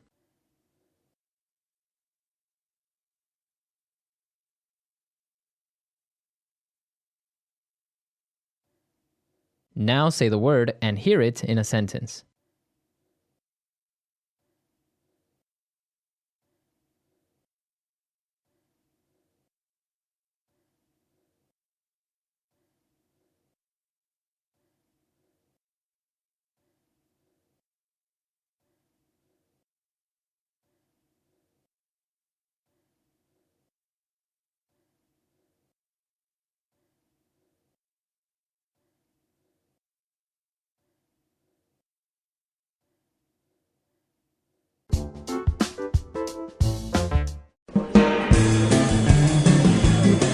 Hello everyone and welcome to English Pod. My name is Marco. My name is Catherine, and today we're looking for a new job. That's right, we are looking for a new job, and so we're bringing you this great lesson where we're going to teach you in English a lot of terms related with looking for a job or things like a resume, cover letter. So before we get into that, why don't we take a look at a word that we have in Vocabulary Preview.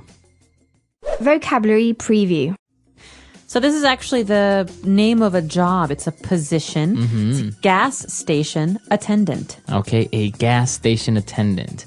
Now we know what a gas station is, right? That's right. It's a place where you go to fill your car with gas. Okay. So an attendant at a gas station, what does he do? He or she is a person who will help you put the gas in your car. So an attendant is someone who is almost like an assistant or a helper. Okay. You can have a bathroom attendant, someone who gives you a towel after you wash your hands. I've seen those in the fancy restaurants. Yeah, so gas station attendant. All right. So why don't we take a look now at our dialogue? Let's listen to it for the first time, and we'll be back in a bit.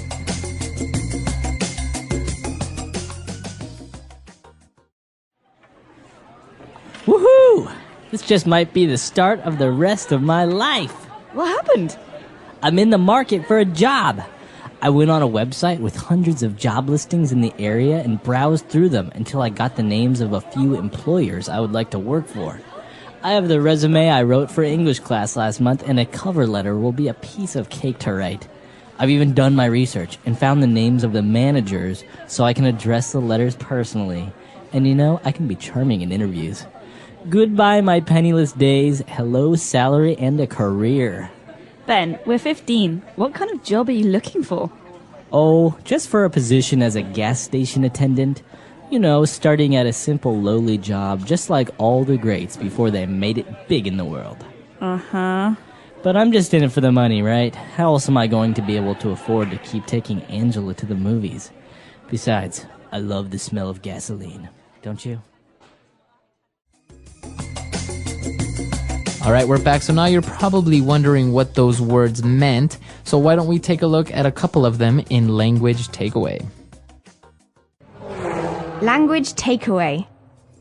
The first phrase we have today is one that's very important when you're looking for a job. It's called job listing or job listings here. Okay, job listings. And this is really common.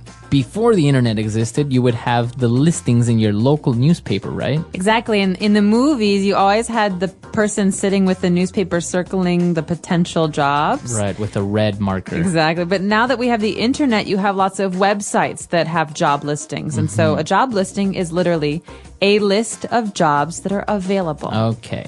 So you look through the job listings, maybe you found one that's interesting. There's an email address. So what do they ask for? They ask you to send in your resume. Okay, a resume is very important when you're looking for a job.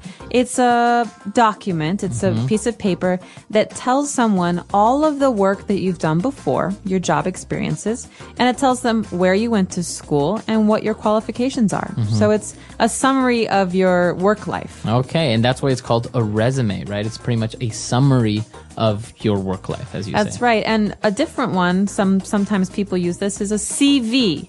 Curriculum vitae, and that's an academic summary of your life. So you have the work summary and the study summary. Okay, very good. So if you send in your resume, what's recommended is that you attach it with a cover letter. Okay, well, cover letter, you know the word letter. It's something that you write to somebody else. But a cover letter is like a cover for your resume.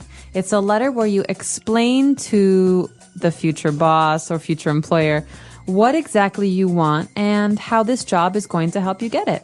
Okay. So that's basically a small little introduction to yourself, right? Before they read your resume, who you are, what you're looking for, maybe very quickly. Exactly. So you could say, hi, my name is Catherine. I'm very motivated and excited to have the opportunity to talk to you about why I'm a skilled employee and why I will benefit your company. Very good. All right. So you've sent in your resume and your cover letter. And, well, maybe you're looking to get into a career as a gas station attendant. So what's the difference between job and career? Okay, and this is very interesting because in many languages, there is a similar word, which, for example, in Spanish is carrera, right? And that means like a profession. So many people translate it literally as career, but it's not the right word. What is a career? A career I think of as a long-term goal. A career is your profession. It's the name you give yourself. But a job is a position in a company from one time to another. So for example, my job here is host of English Pod. But maybe in the future I will have a media career. Okay. That means that my job or jobs will have to do with this profession. It's kind of a bigger thing. Okay. A longer thing. So maybe you can think of it this way. A career is like, as you say, bigger picture, like the macro category, right? You're into media and television, for example. And your job specifically is a podcast host. But in the future, maybe I want to have a different job in this career and move into production and be a TV producer. Right. So that's a part of my career path. I can move it forward. So career is a very important word. All right. So we've taken a look at a couple of great words. Why don't we listen to our dialogue again, and we'll be back in a bit. Woohoo! This just might be the start of the rest of my life. What happened? I'm in the market for a job. I went on a website with hundreds of job listings in the area and browsed through them until I got the names of a few employers I would like to work for. I have the resume I wrote for English class last month, and a cover letter will be a piece of cake to write. I've even done my research and found the names of the managers so I can address the letters personally. And you know, I can be charming in interviews. Goodbye, my penniless days. Hello, salary and a career. Ben, we're 15. What kind of job are you looking for? Oh, just for a position as a gas station attendant. You know, starting at a simple lowly job, just like all the greats before they made it big in the world. Uh-huh. But I'm just in it for the money, right? How else am I going to be able to afford to keep taking Angela to the movies? Besides, I love the smell of gasoline. Don't you? All right, we're back. So now we have lined up for you 3 key phrases that we found in this dialogue. So let's take a look at those now in Fluency Builder. Fluency Builder. This first one's a great phrase. It's going to make you sound very fluent in English if you use it. We say in the market for. I'm in the market for a new job. All right, so this person is looking for a new job. He is in the market for. I could also say, I'm in the market for a new house. Marco, do you know any good real estate agents?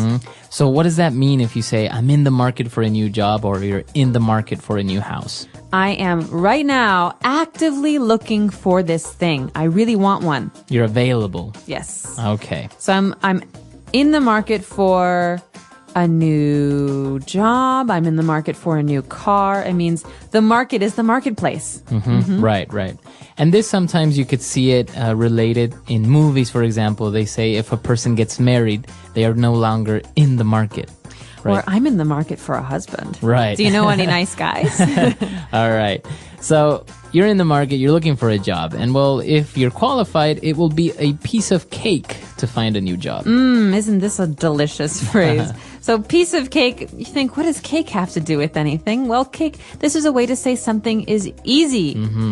Okay, so It's really easy. this often happens in our office, actually, because you and I understand computers, but we work with someone who has a hard time with computers. And, Right. and she says, it doesn't work. And we're like, it's a piece of cake. It's Come a on. piece of cake. It's so easy. Why is this hard? So a piece of cake is a way to say something is simple. It's And, easy. and it's a very, very, very common phrase. You'll hear it all the time. Piece of cake. Don't worry about it. Piece right? of cake. Hey, can you help me out with this thing? Sure, it's a piece of cake. Okay. All right. And for our last phrase, he was talking about his position as a gas attendant. And he said, well, you know, all the greats, all the famous people, they started somewhere before they made it big. What does he mean with they made it big? Well, the phrase to make it big, or in here in the past tense, made it big, means to be successful. So we're talking about, for example, Albert Einstein. Albert Einstein worked in the patent office he was a clerk in Europe. Switzerland. And, you know, that's not a very impressive job, but it was a Right. job. And he made it big later on as a physicist. And so to make it big is to succeed, to become famous or successful or important. Right.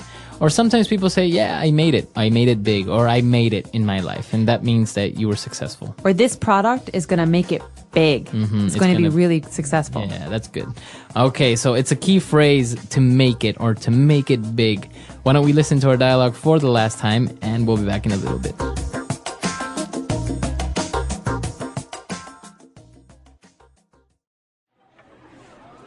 Woohoo!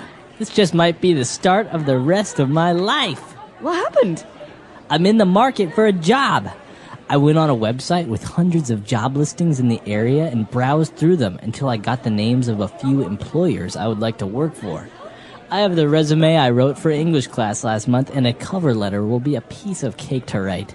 I've even done my research and found the names of the managers so I can address the letters personally. And you know, I can be charming in interviews. Goodbye, my penniless days. Hello, salary and a career. Ben, we're 15. What kind of job are you looking for? Oh, just for a position as a gas station attendant.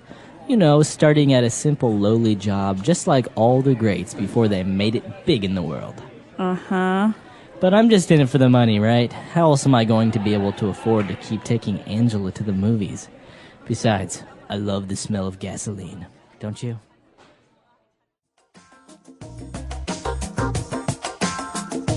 All right, so talking about jobs, now I noticed something that in the United States, unlike many other countries, there are no gas station attendants anymore. There are.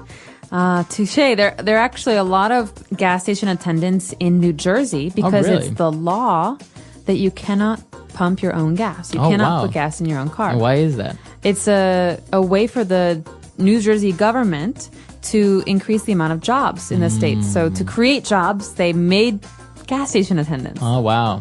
Yeah, I've noticed in some states, for example, you just go up to the pump, and if you have your credit card, you put in your credit card and you pump your own gas. And apparently it also has to do with health issues because people who are working in gas stations tend to have serious health problems later on. I mean, you're inhaling all these gases from the gasoline. That's right. It's very unhealthy. And I think that's also very dangerous in some places because gas stations are often robbed Yeah. because there's only one person and no security sometimes. Yeah. So There are some negative parts of being a gas station attendant, but if it's a job and you need a job, it's probably a good one. Yeah, no, true. I remember seeing Back to the Future when in the 50s you would pull up to a gas station and somebody would check your tire pressure, they would check your oil, and they would clean your windows, and it's just like full service when you pulled up to a gas station. They might even buy you a beer.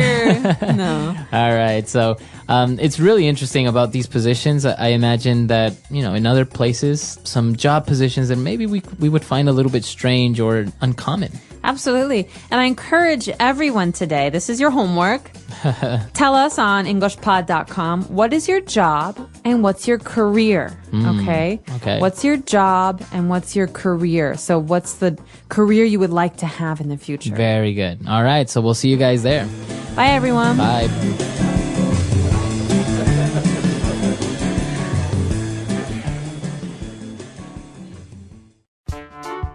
The English Pod Audio Review. Listen to the meaning, then say the vocabulary word.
Let's try that faster.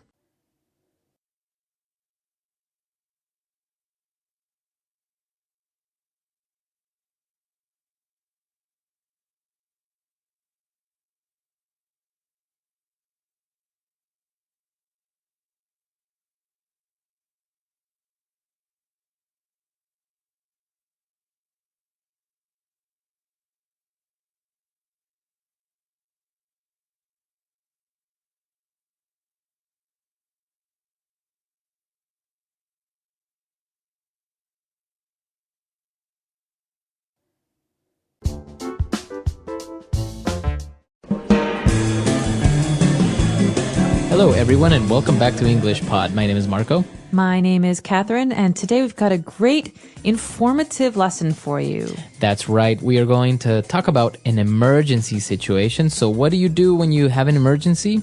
You dial 911. Exactly. All right, well, maybe not in your country, but today we're talking about emergencies in America and jobs, so people who can help you in an emergency. So before we get into those words and phrases, let's take a listen to today's dialogue.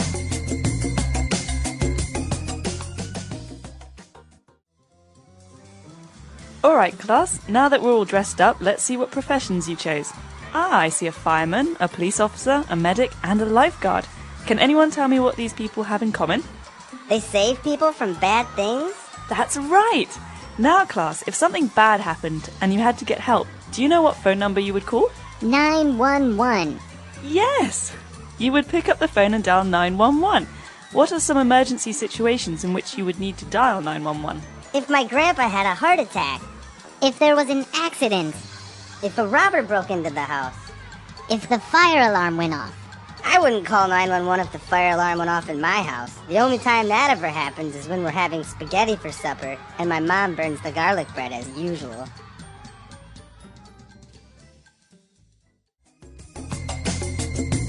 All right, we're back. So now we have a couple of different jobs for people that are working specifically in emergency situations.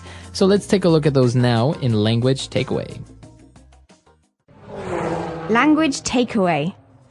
All right, so we have a teacher in today's dialogue who's talking to her students about jobs. So probably these students are very young, and she says another word that means jobs. What's the word she uses? Professions. Professions. That's the plural. So profession is a job.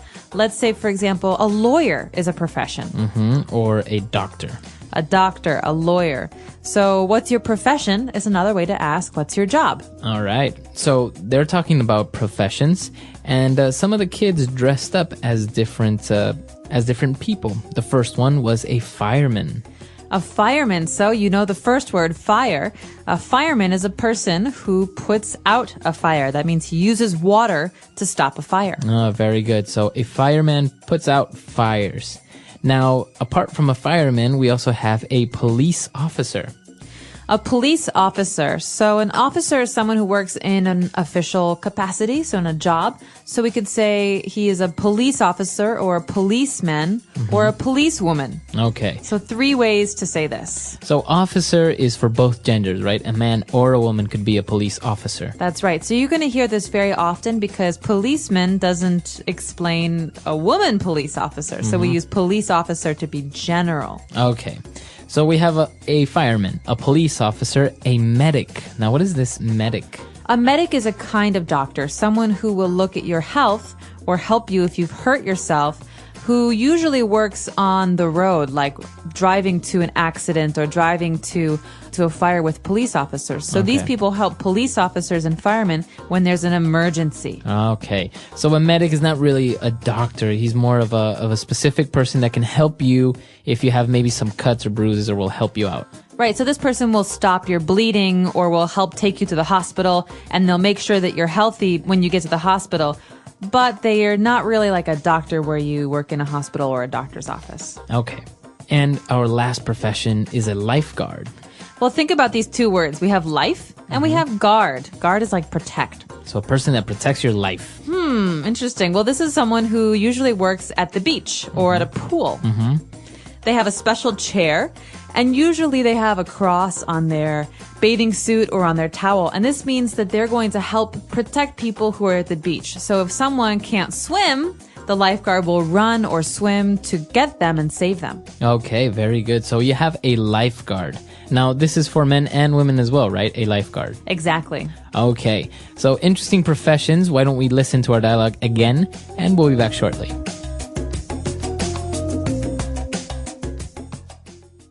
All right, class, now that we're all dressed up, let's see what professions you chose. I see a fireman, a police officer, a medic, and a lifeguard. Can anyone tell me what these people have in common? They save people from bad things? That's right. Now, class, if something bad happened and you had to get help, do you know what phone number you would call? 911. Yes! You would pick up the phone and dial 911. What are some emergency situations in which you would need to dial 911? If my grandpa had a heart attack. If there was an accident. If a robber broke into the house. If the fire alarm went off. I wouldn't call 911 if the fire alarm went off in my house. The only time that ever happens is when we're having spaghetti for supper and my mom burns the garlic bread as usual. All right, we're back. So now let's start with Fluency Builder. Fluency Builder. Our first item in Fluency Builder we've already talked about. The number in America to call when you have an emergency is 911. So we usually say, hey, dial 911. Okay, so that's a verb there, to dial. Exactly. To dial means to select the numbers for a phone call, to telephone someone. To telephone someone, to dial. So you can dial 911 or dial my office number. Or I tried to dial your home number, but no one answered. Okay. Now, you can call 911 for many different situations or emergency. One of the kids said, well, if my grandpa had a heart attack. Okay, so this is an example of an emergency. A heart attack is a medical problem. It's when your heart cannot receive oxygen. Okay, so your heart stops beating sometimes. That's right.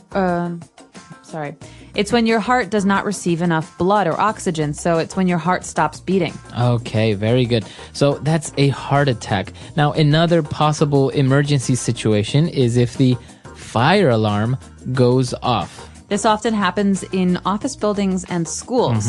So you hear a tee or some kind of strange noise. Well, that's because there's maybe a fire or some smoke in your building. And so usually when this sound goes off, it automatically calls the police and the fire department. Okay. Now, there's an interesting phrasal verb that is used along with this word fire alarm. We say the fire alarm goes off or the fire alarm went off. So that means it started to sound, to emit a sound. So the verb here, as you said, it's a phrasal verb, is to go off. To go off. We could say my alarm went off. Or every morning at 7 o'clock, my alarm goes off. Okay, that means your alarm begins to make a sound. A very annoying sound. Right. You know, it's the worst sound ever. But a lot of things can go off. We could talk about a bell or an alarm. Or fireworks. Fireworks go off. Okay. And, well, the last emergency that we were talking about is if a robber broke into the house. So if a robber breaks in. To break into. This means to enter, to go inside without permission or without a key. Illegally. So you don't have to break something, but usually you break a window or a door. But this means that someone comes into your house looking to steal something. So usually you have to use force. For example, if I forget my keys inside my car and I have to break into my own car, that means maybe I have to force the door open or maybe break the window. Yeah, it's not fun. I think it usually ends up being very expensive. Yes, it does. All right, so those are all the phrases we have for today. Why don't we listen to our dialogue for the very last time?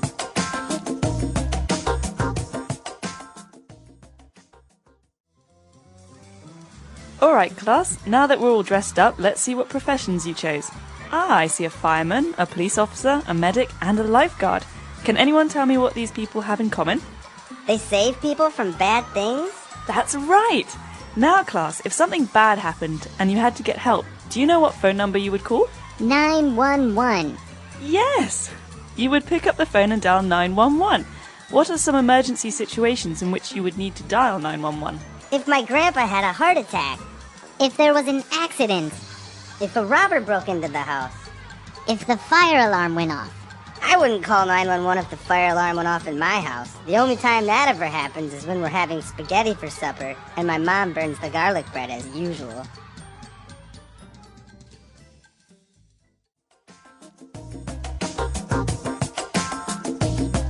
So, Marco, when you were a kid and your teacher said, what jobs are there, what professions are there, what profession would you like, what did you answer? I always wanted to be a pilot. Oh, pilot. So you wanted to fly airplanes. Yeah, I wanted to be a jet pilot. Actually, I collected books about it. I read up about it. So even till now, I probably still remember the capacity of certain jets or what types of weapons they have. I was really, really into it. Wow. I never knew this about you. Yeah. What about you? Oh, I could never decide as a kid. I remember we had to draw pictures of what I will look like in 20 years. And everyone had these pictures. I will be a doctor. I'll be a veterinarian. I'll be the president. I never knew what to draw. So, I think I copied my friend. She wanted to be a lawyer. And I thought, okay, that sounds okay. Yeah, I think it's hard. And usually what you want to be as a kid, you don't do it when you're older. I couldn't do it because of my vision. I didn't have 20/20 vision to actually join the Air Force. So well, and a lot of kids don't know how many jobs there are out there. You know the big ones: doctor, lawyer, fireman, policeman, astronaut. Right.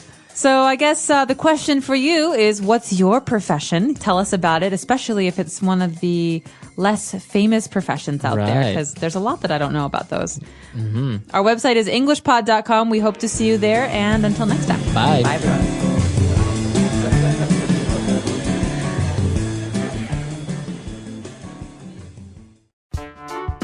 The English Pod Audio Review.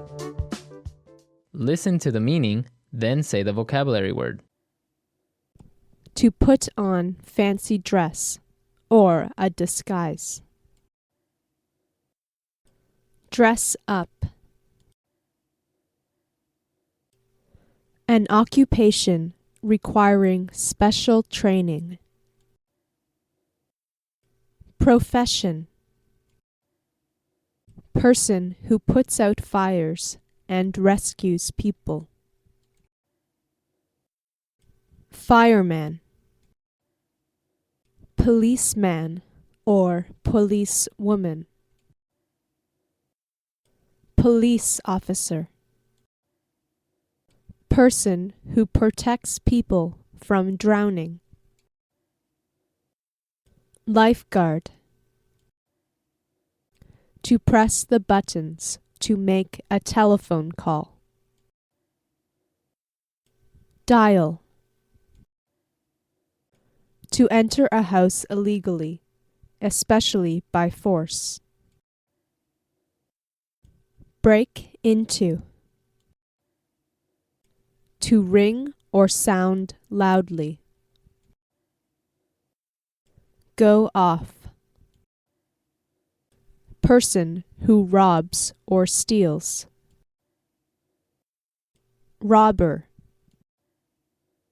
Painful condition where the heart stops beating. Heart attack. Take up by hand. Pick up. Let's try that faster. Painful condition where the heart stops beating. Heart attack. To enter a house illegally, especially by force.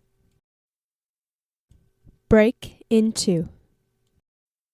Person who puts out fires and rescues people. Fireman. To ring or sound loudly. Go off. An occupation requiring special training. Profession. Take up by hand. Pick up. Policeman or policewoman. Police officer. Person who protects people from drowning. Lifeguard. To put on fancy dress or a disguise. Dress up. To press the buttons to make a telephone call. Dial. Person who robs or steals. Robber. Now say the word and hear it in a sentence. Dress up.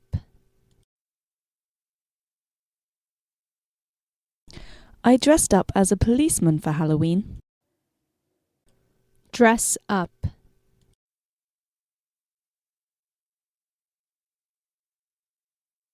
There was an event this weekend where all the guests had to dress up as angels.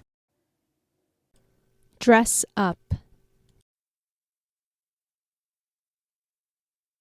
I think it's cute when children dress up for Halloween. Pick up. If you have an emergency, pick up the phone and call the police. Pick up. Pick up these toys from the ground. Pick up.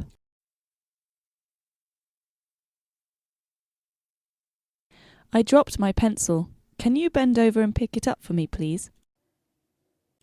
Dial. Pick up the phone and dial this number. Dial. I wanted to dial, but I couldn't remember the number. Dial.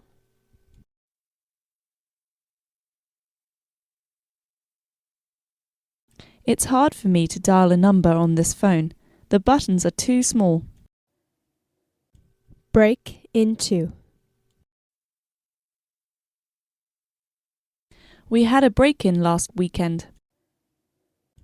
Break into.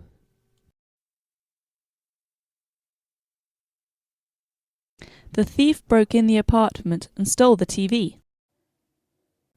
Break into.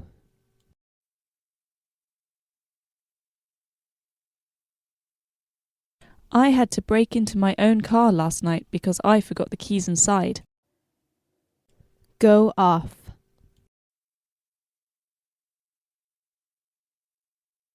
My car alarm goes off whenever someone gets near my car. Go off. The fire alarm went off in our school today. Go off.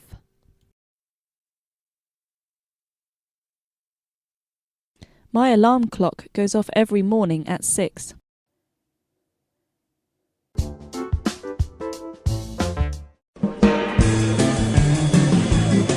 Hello, everyone, and welcome back to English Pod. My name is Marco.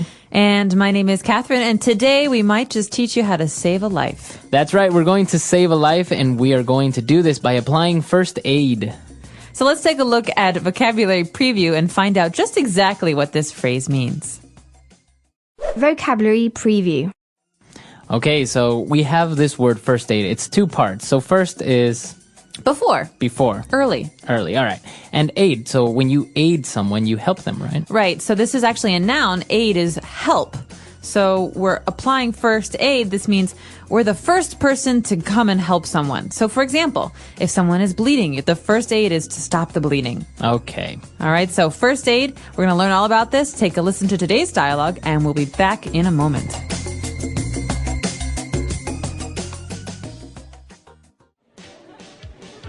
Hey Joe, where have you been these past few days? I've been busy with the first aid course that I started about a week ago at the Red Cross. Cool! I've always wanted to do something like that. Have you learnt anything useful? For sure. I mean, we learned how to apply pressure to stop bleeding, how to check for a pulse, and even how to apply CPR.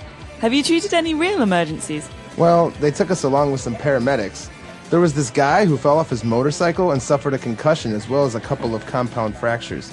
His wounds were pretty serious, so they had to rush him to the hospital. It was intense. I can imagine. I tend to faint when I see blood, so I think I won't be taking up a course like that anytime soon.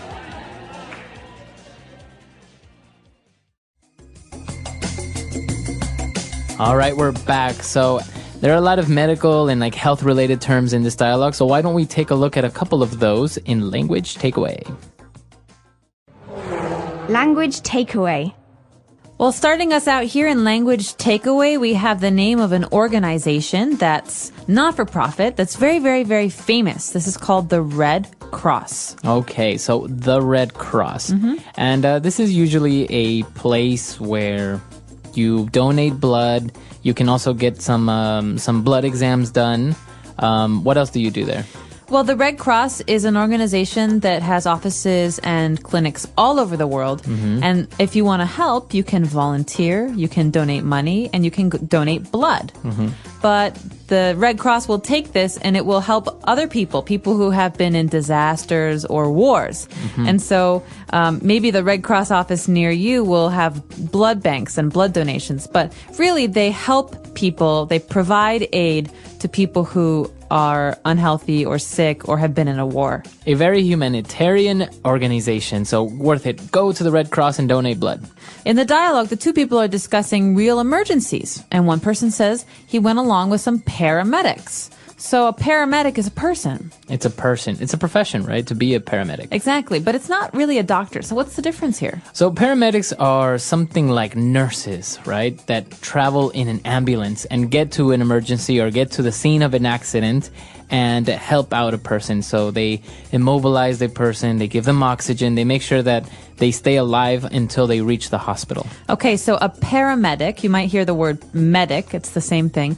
A paramedic is like a nurse. They're not a doctor, but they're usually the first person to help when there's been an accident or a disaster. Right, exactly. So if there is an earthquake and many people are stuck in the buildings, usually paramedics will be the ones on the scene trying to get them out and helping them by applying first aid. Great. Well, after that, we have finally some of the injuries that a paramedic might see.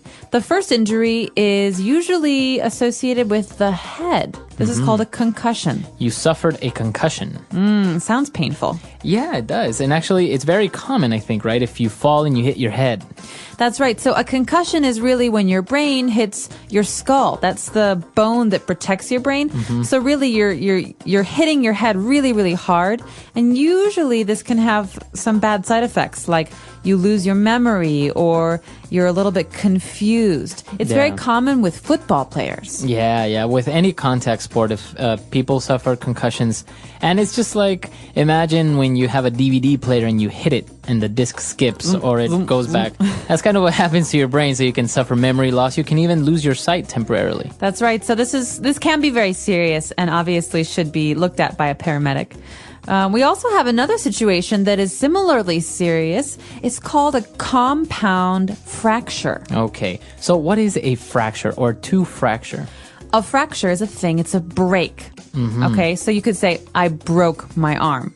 But you could also say, I fractured my arm. This is the more medical term. But of course, there are different ways to break something. And so in medicine, we have a compound fracture. So a compound fracture is pretty painful, and it's a little bit more serious. You have a simple fracture, which is when your bone just breaks. Or a hairline, which means that there's a little thin part where it's broken, but it's not really serious. In this case, it's your bones actually push towards each other. They kind of form like a little mountain, right? Or they're on top of each other.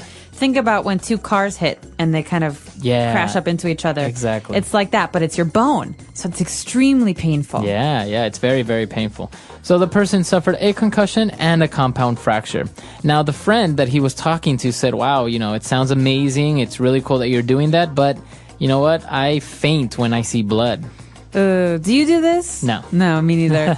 Well, some people, when they see blood, they feel very, very uncomfortable or sick. And so to faint is to fall down on the ground. It's almost like you're falling asleep, but it's not sleep. Have you ever fainted? I fainted twice in my life. One time I fainted because of heat. It was very, very, very hot, and I couldn't breathe for a moment, and then I woke up on the ground. Wow. Yeah. That's what happens. Exactly. So, if you ever faint, it's basically that you're just standing there, or you're sitting somewhere, and all of a sudden everything goes black, and you wake up and you're on the ground. And you feel very, very weak before that. And very pale, I think, as well. Because your blood pale. goes away from your brain and you pass out. It's a very strange sensation. It is. Because then everyone else around you, they know what happened. They saw you, and so they're looking at you like you're crazy or maybe sick. Right. To faint. All right, so that's to faint. So those are the key words that we have for you on Language Takeaway. Let's take a listen to our dialogue again, and we'll be back shortly to take a look at some phrases on Fluency Builder. Hey, Joe, where have you been these past few days? I've been busy with a first aid course that I started about a week ago at the Red Cross. Cool. I've always wanted to do something like that. Have you learnt anything useful? For sure. I mean, we learned how to apply pressure to stop bleeding, how to check for a pulse, and even how to apply CPR. Have you treated any real emergencies? Well, they took us along with some paramedics. There was this guy who fell off his motorcycle and suffered a concussion as well as a couple of compound fractures. His wounds were pretty serious, so they had to rush him to the hospital. It was intense. I can imagine. I tend to faint when I see blood, so I think I won't be taking up a course like that anytime soon. All right, so quiz, Marco. What is the first thing that a paramedic does when he or she finds a body at an emergency? That paramedic checks for a pulse to make sure you're alive, right? Right, a pulse. So, thum, thum, thum, thum. The pulse is the rhythm, that's the sound of your heart pumping blood. And you can feel someone's wrist or their throat. So to check for a pulse means to check and make sure their heart is pumping blood. Right. And not only that, but to make sure that the heart is pumping blood relatively normal, because sometimes your heart can be pumping blood too fast or too slow.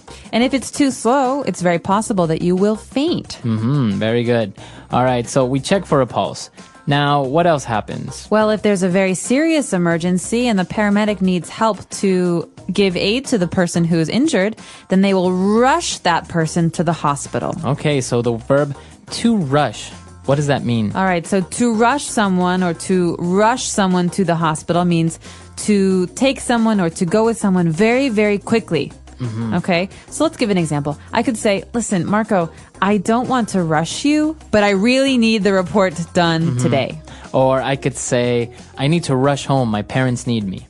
Or if a woman is having a baby, you want to rush her to the emergency room. Right. Okay. So you need to go quickly. All right. Now, when we were talking about fainting, the person said, before he used the word faint, he said, I tend to faint. Okay, I tend to.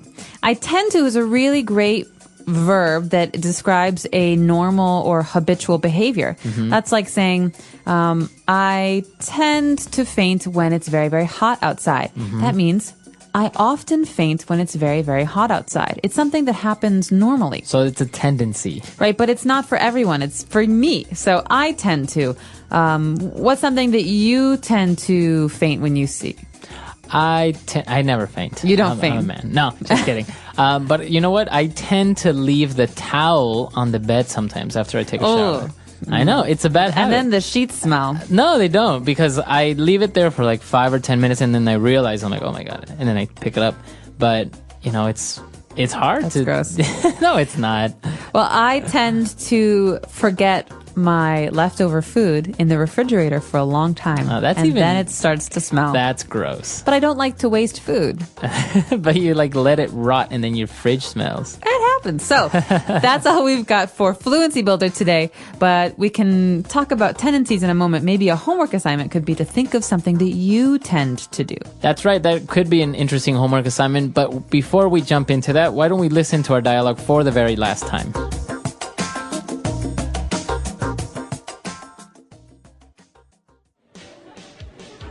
Hey Joe, where have you been these past few days? I've been busy with a first aid course that I started about a week ago at the Red Cross. Cool! I've always wanted to do something like that. Have you learnt anything useful? For sure. I mean, we learned how to apply pressure to stop bleeding, how to check for a pulse, and even how to apply CPR. Have you treated any real emergencies? Well, they took us along with some paramedics. There was this guy who fell off his motorcycle and suffered a concussion as well as a couple of compound fractures. His wounds were pretty serious, so they had to rush him to the hospital. It was intense. I can imagine. I tend to faint when I see blood, so I think I won't be taking up a course like that anytime soon.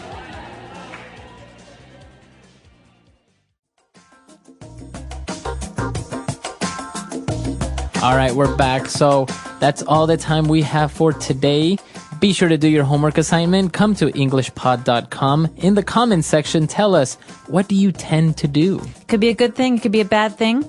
Obviously, you can try and use some of the vocabulary you heard in today's lesson about health and safety. And you might get some extra points from us for doing that. I know some people who tend to leave the house with a whole medicine kit in their bags or in their purses. Really? We could say a first aid kit. A first aid kit, exactly. Wow. So do you do this? Let us know. Our website is EnglishPod.com. That's all we've got for today. So until next time. Bye. Bye, guys.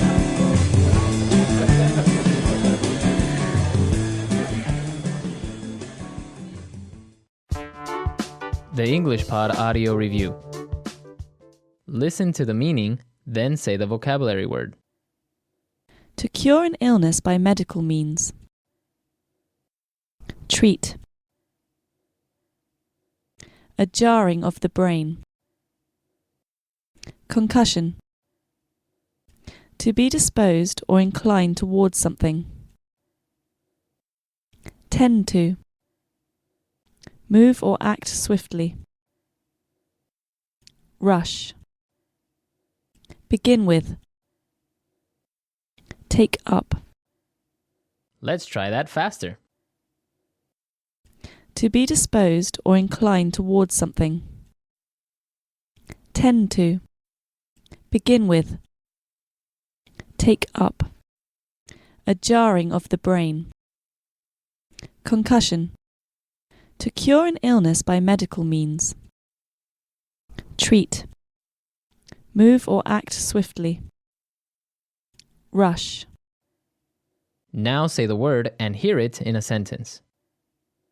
Treat. I think you should go to the doctor and get treated for that rash. Treat.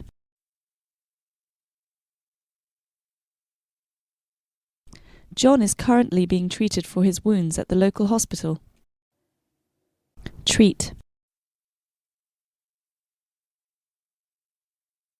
Many patients in this clinic are being treated for swine flu. Concussion. I suffered a mild concussion when I fell off my skateboard. Concussion.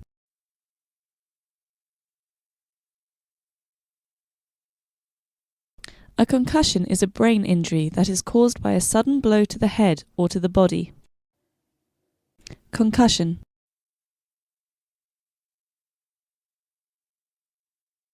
I think you might have a concussion. We should go to the hospital. Tend to. My teacher always tends to undermark my tests. Tend to. All my friends tend to ignore me since I broke up with Andy. Tend to. Don't use this CD player, it tends to damage the discs. Rush. I'll do the dishes when I come back. Now I have to rush to school. Rush. I would like to stay with you, honey, but I have to rush to work. Rush.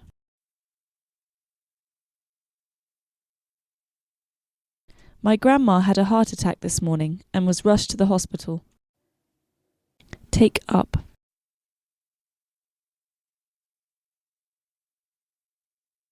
After my boyfriend criticized my cooking, I decided to take up a cooking class. Take up.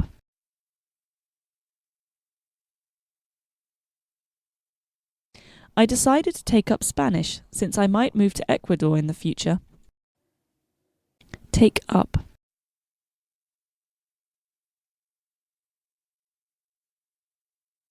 I would like to take up guitar lessons, but my parents want me to start playing the piano instead.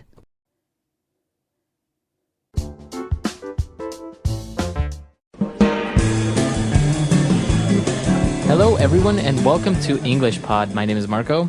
My name is Catherine, and today we have a very dramatic intermediate level lesson for you. That's right. Today we're going to take a look at how a court works, for example, in the United States. So you see that in movies and TV shows a lot, the judge and all that. That's right. Many of you have seen the movie The Firm or 12 Angry Men. These are classics in courtroom drama, as we say. So today we're in a courtroom, and there are many characters who are trying to determine if this person is innocent or guilty. So let's take a listen and find out what's going on.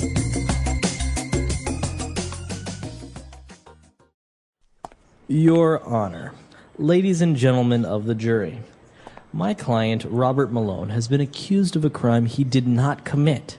The prosecution has accused my client of being a pickpocket. I know we have heard the testimony of many people here today. People who claimed the defendant, my client, stole their wallets. I feel sorry for these victims. I really do. But my client is innocent. Let's look at the facts. Number one, these so-called witnesses did not actually see the defendant steal anything. Number two, when the police stopped him, he did not have any of the stolen wallets. There is no evidence. Therefore, ladies and gentlemen of the jury, I ask you to think carefully before giving your verdict. Look at the facts. Look at the evidence. My client is innocent. Ladies and gentlemen of the jury, have you reached a verdict? Yes, Your Honor. Our verdict is not guilty. Thank you so much. You were great. Thank you for all your hard work. You're welcome, Robert. I knew you were innocent, so my job was easy. Take care of yourself, okay? Thanks once again. Hey, where's my wallet? All right, we're back. So you probably heard a lot of technical words that are specifically related to the courtroom, to lawyers, and the laws. So why don't we take a look at some of those now in language takeaway? Language takeaway. The first language takeaway we're looking at today is all about people. So people you will find in a courtroom. Who is the first person on our list, Marco? So the top person would be the judge. The judge. Now, you didn't really see this word judge in the dialogue, right? You did hear, though, the phrase, Your Honor. Your Honor. So, Your Honor. So that's how you talk to a judge. You always add Your Honor before it or something. That's right. So, we say Mr. President when we're talking to Barack Obama. But if we're talking to a judge, he's a special person in American society. So we call him or her Your Honor. Your Honor. Okay. All right. Your Honor, the judge. That's our first person. Okay. Who else do we have? So we have the judge, and now we have a group of 12 people who will ultimately decide if the person is guilty or not. That's right. So these people are normal. They come from all different parts of society, and they will decide what to do with this person. Is he guilty or is she innocent? This group is called the jury. Okay. So the jury is a group of normal citizens who will listen to both sides of the story and will then decide if the person committed the crime or didn't commit the crime. That's right, a jury.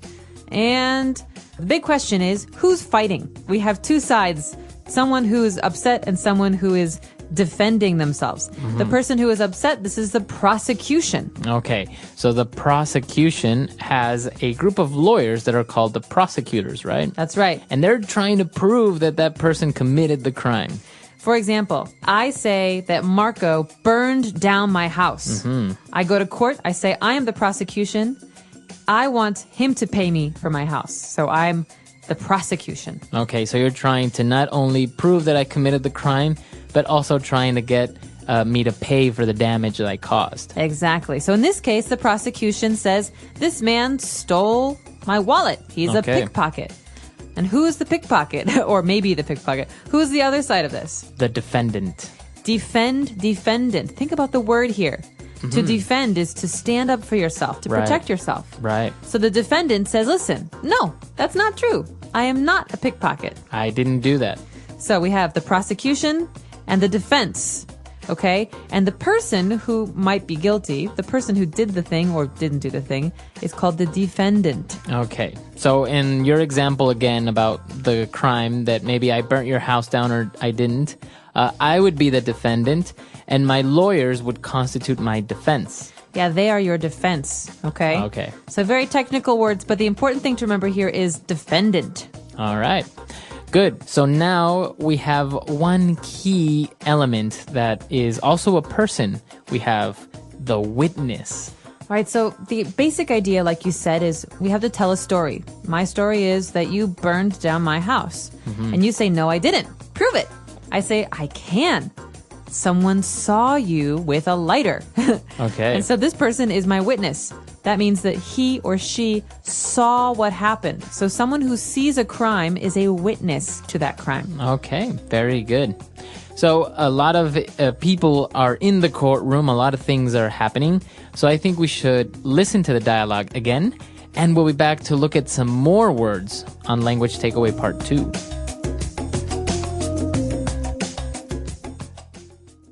Your Honor, ladies and gentlemen of the jury, my client, Robert Malone, has been accused of a crime he did not commit. The prosecution has accused my client of being a pickpocket.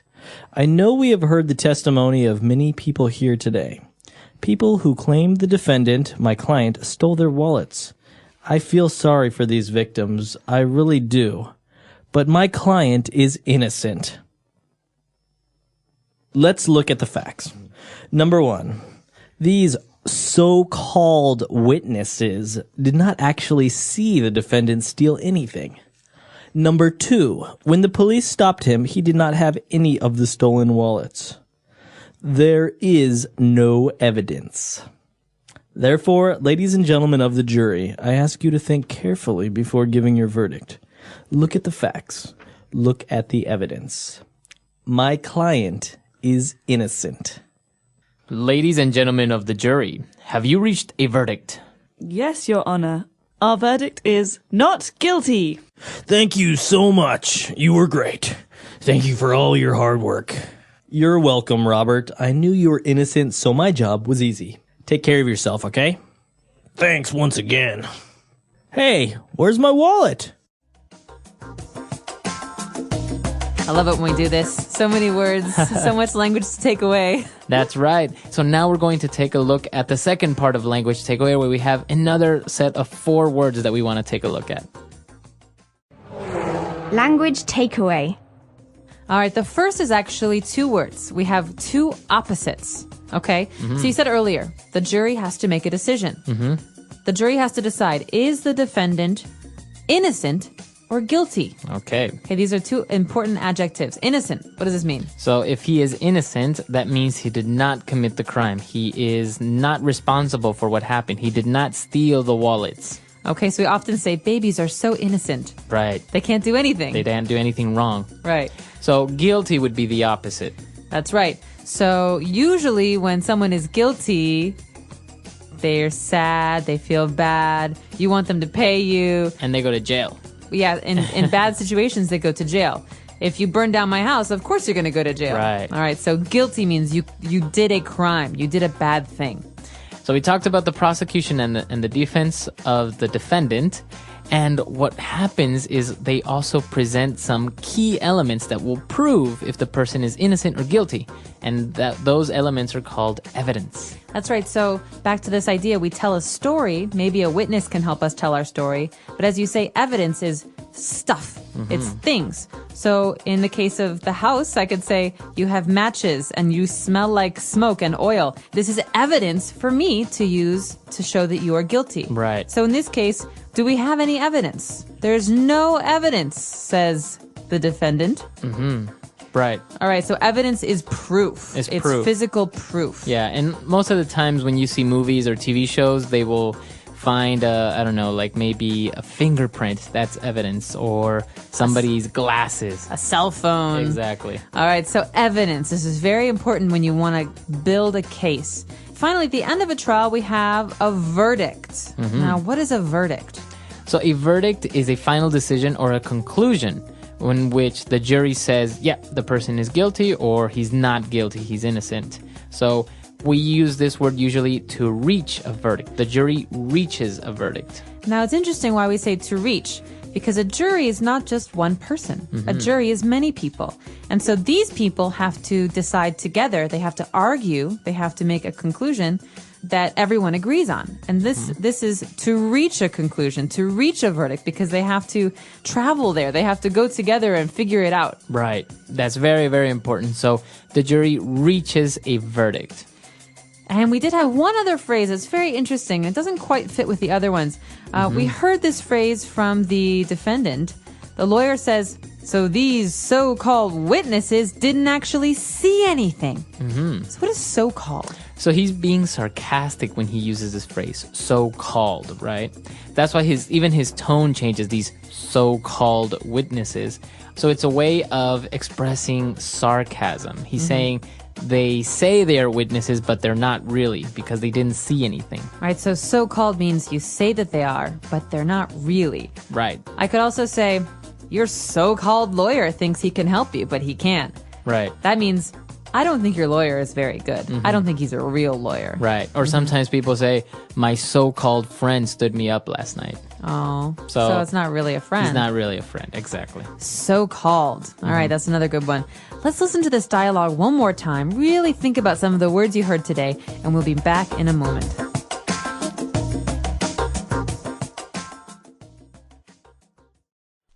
Your Honor, ladies and gentlemen of the jury, my client, Robert Malone, has been accused of a crime he did not commit. The prosecution has accused my client of being a pickpocket. I know we have heard the testimony of many people here today.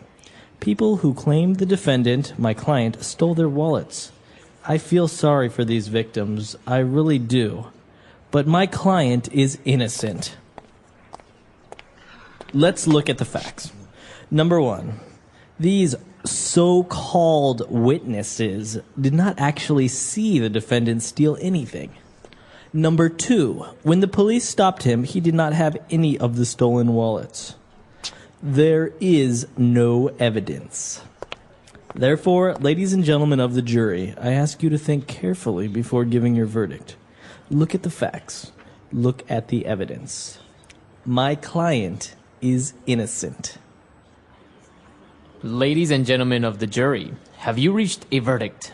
Yes, Your Honor. Our verdict is not guilty. Thank you so much. You were great. Thank you for all your hard work. You're welcome, Robert. I knew you were innocent, so my job was easy. Take care of yourself, okay? Thanks once again. Hey, where's my wallet?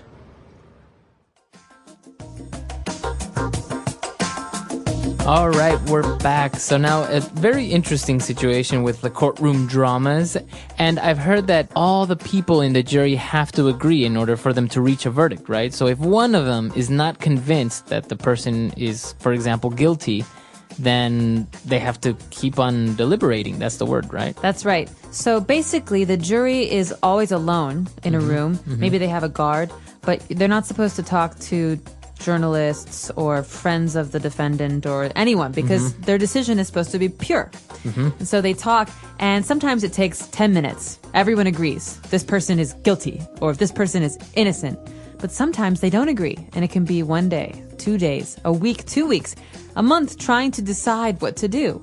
I remember in the O.J. Simpson case, the jury took a long time to figure out what they were going to do. And now, we said that the jury are common citizens, they're normal people. So what happens in their jobs, like if they can't go to work because they're doing this?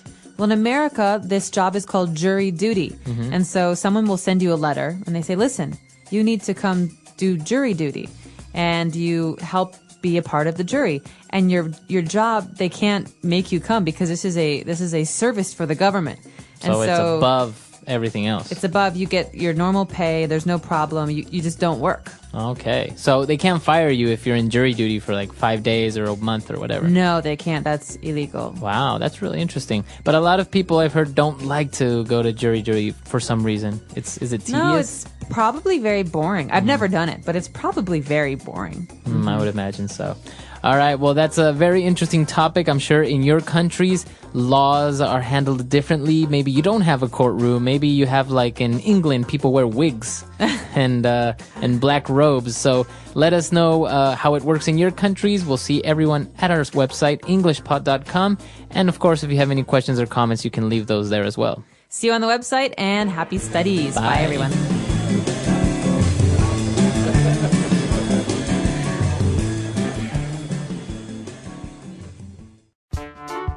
The English Pod Audio Review. Listen to the meaning, then say the vocabulary word. Succeed in making the finding of a jury in a trial. Reach a verdict. Responsible for doing something bad. Guilty. A respectful title used to or of certain judges. Your Honour. A body of persons sworn to judge. Jury. To charge someone with a crime. Accuse of. To do something, usually a crime. Commit. The lawyers against the defendant. Prosecution. One who steals from pockets. Pickpocket. A declaration of truth or fact. Testimony. The person being sued or accused. Defendant. People affected by a painful or sad experience. Victim. Not guilty. Innocent. Refer to something that is not suitable. So-called. Something that shows the thing is true. Evidence. One who is called on to testify before a court.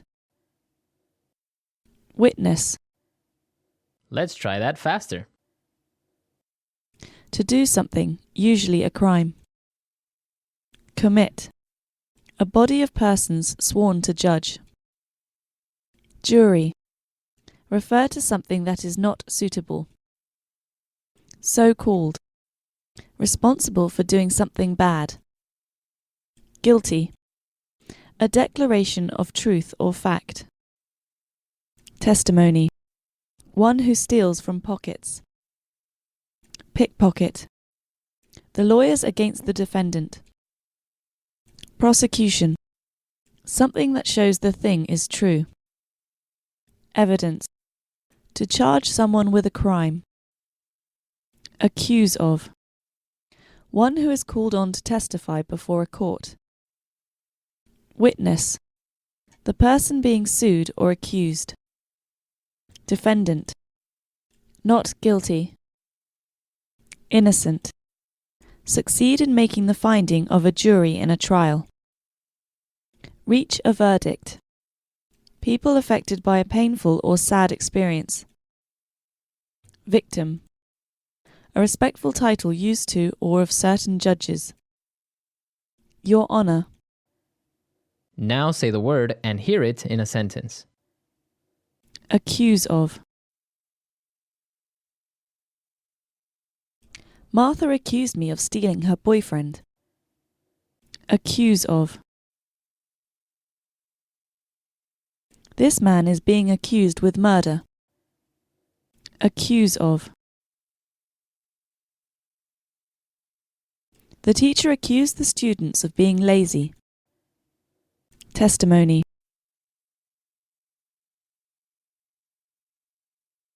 In your testimony, you stated that you were there at the moment of the crime. Testimony. The witness gave her testimony in court today. Testimony. The judge discarded her testimony since it was inaccurate. So-called. I have to go to my so-called job today. I hate it.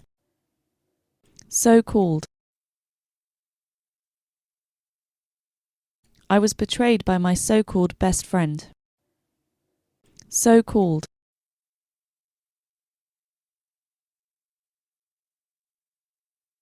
My so-called supervisor makes me do all the work while he is on the phone all day.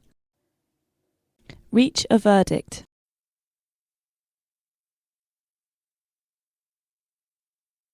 The jury has reached a verdict and we find the defendant not guilty. Reach a verdict.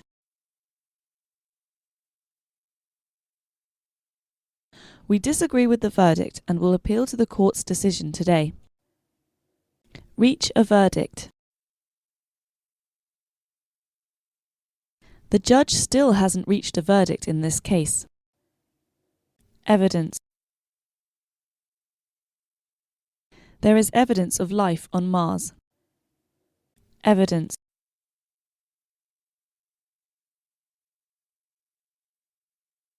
The forensic scientists recollect and analyze evidence found at the scene of the crime. Evidence.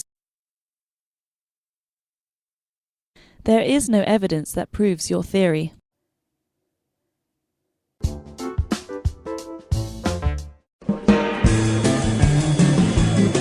Hello, everyone, and welcome back to English Pod. My name is Marco. My name is Catherine, and today we've got an upper intermediate level lesson for you all about money. That's right. We are going to talk about the stock market. So a very interesting topic, very current as well, because, well, throughout the world, stock markets are not doing very well. That's right. And you may have seen on the television a lot of information about this. So today we're going to hopefully explain some of the things and phrases and words that you've been hearing.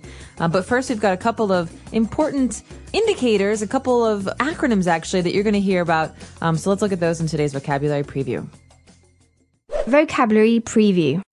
All right, so the first word that we have on vocabulary preview is the NASDAQ. NASDAQ. NASDAQ. N-A-S-D-A-Q. So this is basically the American stock market. Right. It's an acronym. Now, it's a really, really long acronym, so we're not going to get into it, but it is basically the American stock market where all these companies are trading stock. Publicly traded companies. Right. So publicly traded companies, you're basically trading their stocks through NASDAQ. Right. Mm-hmm. And now the next one that we have is an indicator which tells us how well some companies or some stock are doing, and that's the Dow Jones indicator. Dow Jones indicator. So maybe if the Dow Jones is really low for something, we think, man, it's not doing so well. Right. If it goes up, things are improving. Right. So usually the Dow Jones it's based upon the 50 biggest companies in the United States, the 50 biggest publicly traded companies. Now, you can divide it into like industrial companies or pharmaceutical companies, etc. But in general, that's the indicator and how it works. Great. So let's take a listen to today's dialogue and find out how these words are used in context. And we'll be back in a moment to talk about what's going on.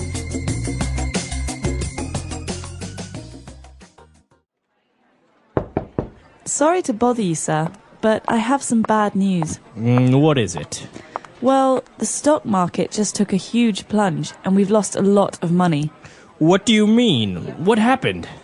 There are many factors that weigh in, but Nasdaq is down 200 points. The Dow Jones indicator also suffered.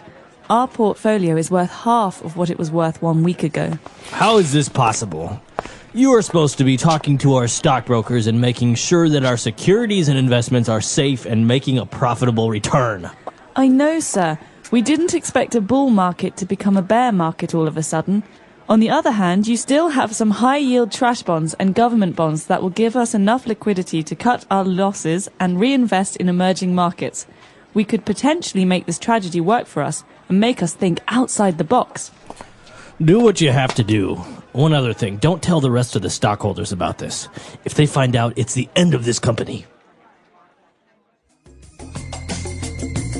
All right, we're back. So a lot of interesting words there. I think a lot of them were very specific to the stock market and very, maybe a little bit difficult. So why don't we take a look at a couple of those and language takeaway. Language takeaway. Okay, so this first word is a very important word in banking and finance.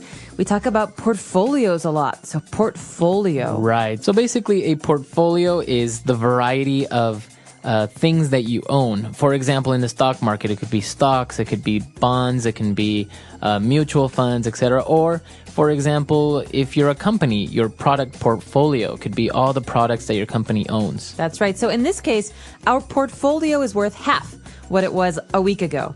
And so this is a sentence that means, we've lost half of the money we invested. Right. All of our investments are in a portfolio. We talk about them as a portfolio. And when we lose money, we mean we say our portfolio is worth less now than it was before. Exactly.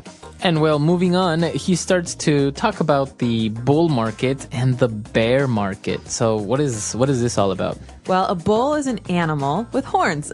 Right. And a bear is another animal. So we're not talking about animals here. Right. We're talking about special finance phrases. Right. So the bull market would be again, talking about companies and trading.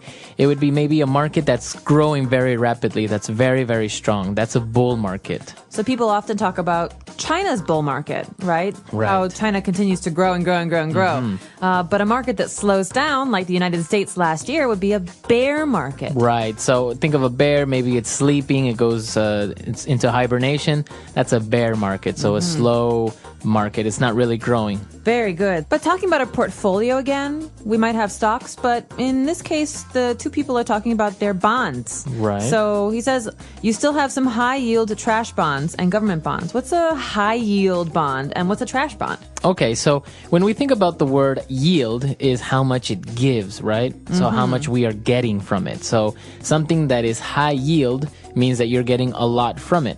For example, this orange tree yields 300 oranges per year. Okay, That's how much we get from it. Exactly. So we're getting 300 oranges. That's how much it's yielding. And so basically that's what yield means. So when we talk about trash bonds, this on the other hand, it's a word that's maybe a little bit tricky, but a bond is a promise that you get from the seller that he's going to pay you back the money that you give him with interest. Right? But a trash bond is a very risky bond. It means that the seller might not pay you back because, he's still trying to get all the money. All right, but a high yield trash bond means that you might make a lot of money from this bond unless, of course, it's not very dependable. Exactly. So it's risky. Of course, since it's riskier, it has more yield. Great. So high yield trash bond. And then what about this? they will give us liquidity to cut our losses. Liquidity. We hear all about liquidity in finance. Exactly. Maybe in your company, the accountant will talk about this. And that's basically just to have money, cash in hand. So you have money to pay things or to buy things, right? So it's available. Available, yeah. Not with credit. The opposite of credit. Okay, liquidity. And finally, instead, what are we going to do? Let's think outside the box. We could reinvest in emerging markets. And this is a very hot topic lately, talking about emerging markets. So to emerge means to come up, right? To rise. Yeah, to come out. So it's almost like new or growing markets. So in this case, an emerging market would be, for example, the Southeast Asian market, which is growing quickly, or even you could say West African market. We're talking about places in the world that aren't established. They're not old and dependable. They're new and exciting. Right. So they're coming up. So that's an emerging market. So a lot of very interesting words and phrases. They're very related to our topic. And so why don't we move on now? Let's take a look at 2 key phrases on Fluency Builder. Fluency Builder. This first phrase is something we've heard a lot about in the last year or two with things not going so well in the world of finance. The first one, here we go, to cut our losses. Okay, so let's cut our losses. So when you talk about cutting your losses, that means to try and stop losing money somehow. Maybe sell early. That's right. So in this case, we're losing money. Let's stop now. Let's stop everything. Cut our losses. That means cut them away, forget about them, throw them away, and start again. Okay, so we could say, my business is failing. I'm going to cut my losses, sell the business, and start again. Right. That's exactly it. So to cut your losses means to stop doing something, maybe sell it, and stop losing money. Basically, you accept the fact that you lost it. You can't get it back, and you start again. So when they were talking about investing in emerging markets, he said, well, maybe we could do this, and that would force us to think outside the box. Okay, this is a great phrase, and you might hear this in meetings a lot or from your manager. What's going on here is these 2 people are talking about how they lost a lot of money. The economy is bad, and they've been doing things in a normal way for a long time. It's not working.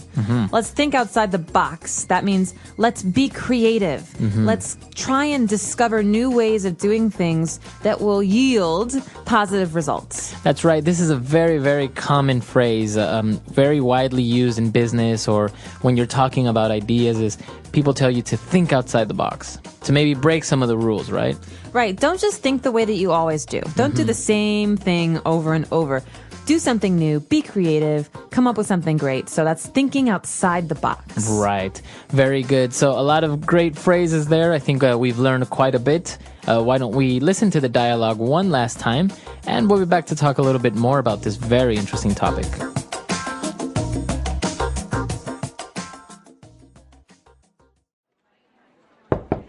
Sorry to bother you, sir, but I have some bad news. What is it?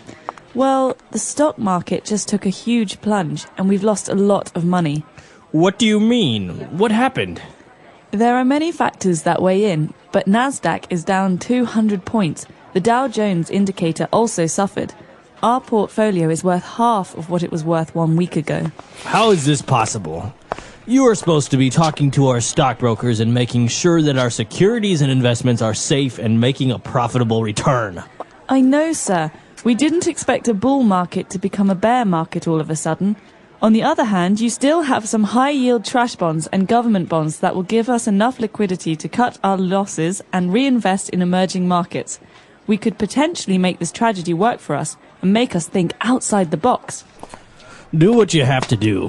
One other thing, don't tell the rest of the stockholders about this. If they find out, it's the end of this company.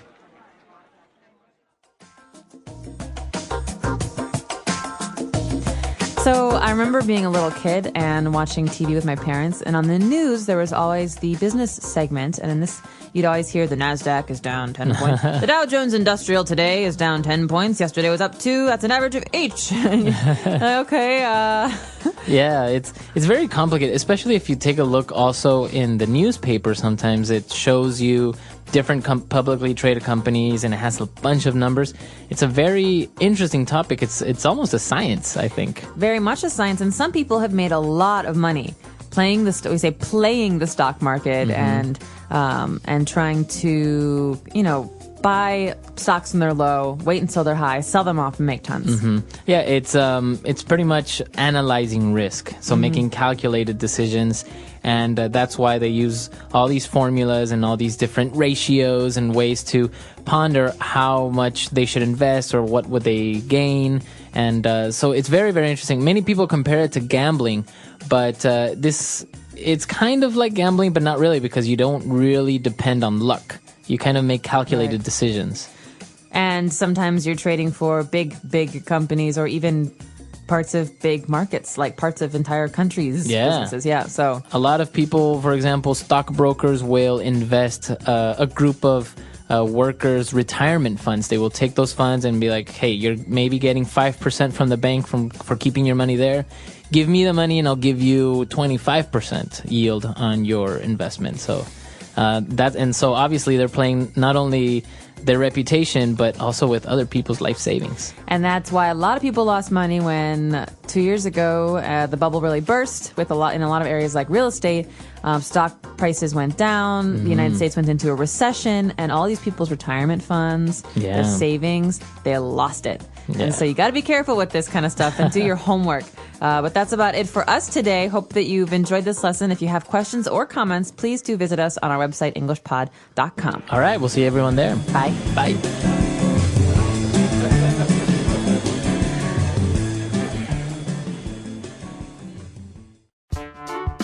The English Pod Audio Review. Listen to the meaning, then say the vocabulary word. A steep and rapid fall. Plunge. To contribute, especially in a discussion. Weigh in. Affording gain, benefit, or profit. Profitable. The amount of something that is produced. Yield. Take another look at something.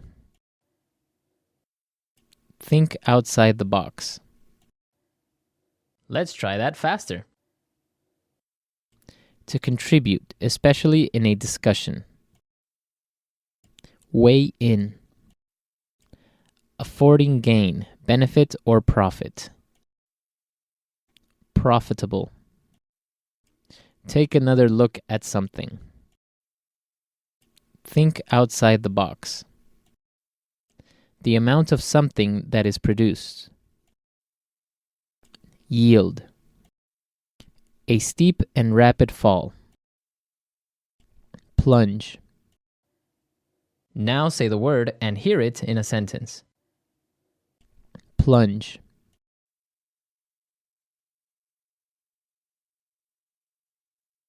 The prices of houses in the U.S. took a huge plunge this month. Plunge.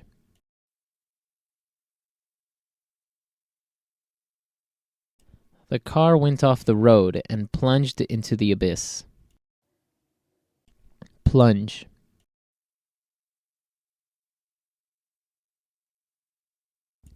The value of our stock has taken a major plunge. Weigh in.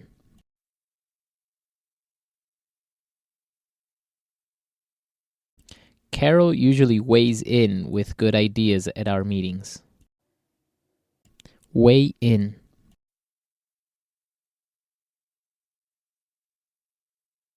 Many factors weighed into our decision to fire you. Weigh in.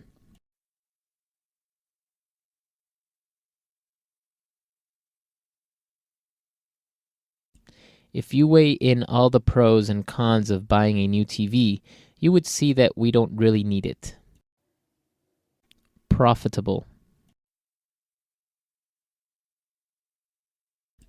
Their business is very profitable. Profitable.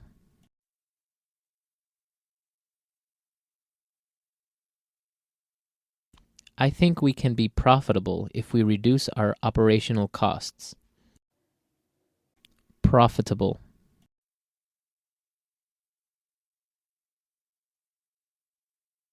Real estate is one of the most profitable businesses in the world. Yield.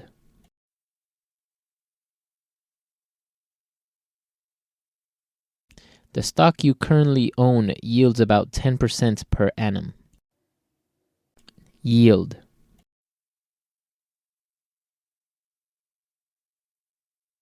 I am very unhappy with the yield of these securities. Yield.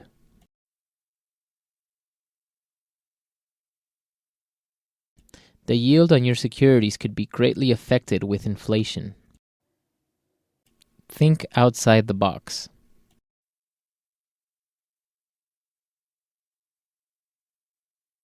When you have to solve a problem, it's good to think outside the box. Think outside the box.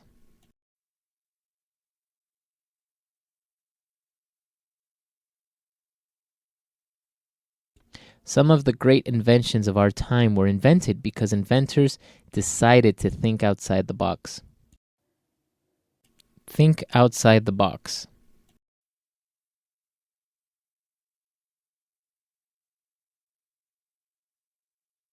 Thinking outside the box can offer a different and novel perspective on things and life.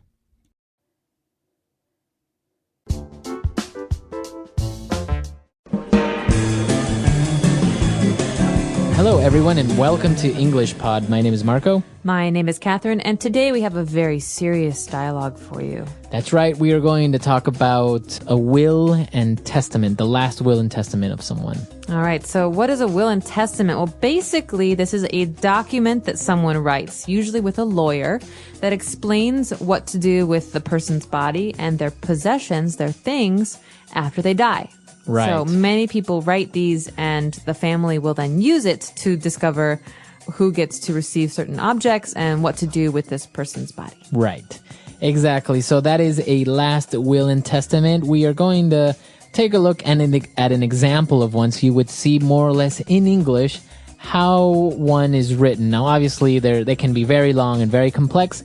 So we've taken one that has some interesting words there that are a little bit more specific, a lot of legal terms there. So why don't we listen to this dialogue for the first time, and we'll be back shortly.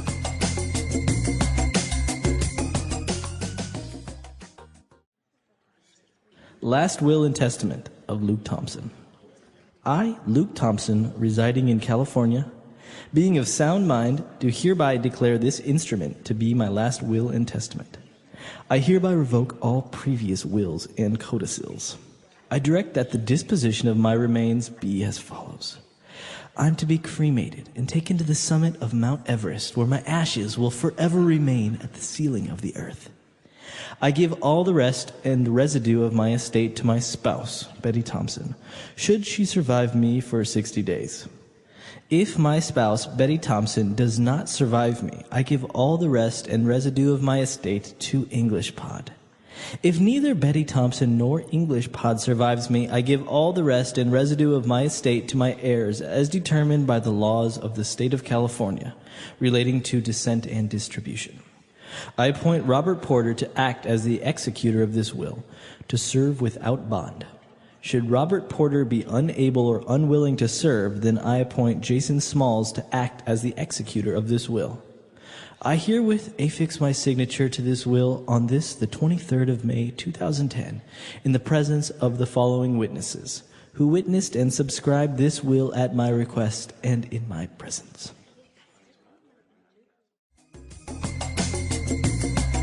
All right, we're back. So now we're going to take a look at 5 key words on language takeaway. Language takeaway. Okay, the first word here in language takeaway comes from the very beginning of this, monologue. We're reading the last will and testament aloud. I, Luke Thompson, residing in California, being of sound mind. Sound as an adjective. What does this mean? That's very interesting. So he says, I am in sound mind, and sound is an adjective to describe I am in a good state of mind.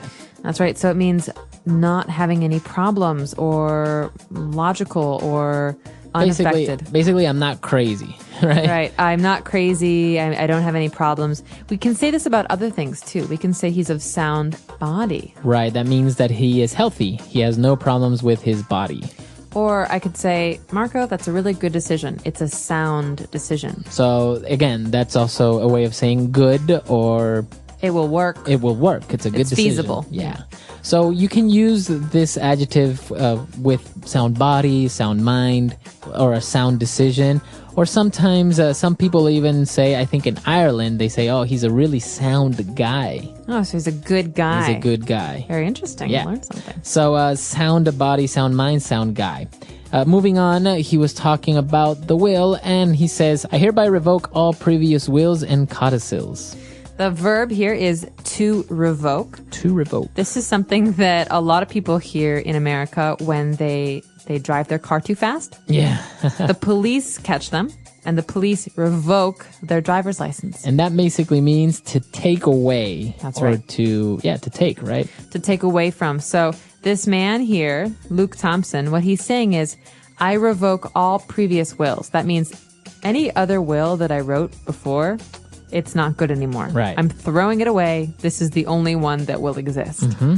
So you can use this word revoke with many aspects. For example, sometimes employees will get their benefits revoked by the company because maybe they don't have enough money anymore.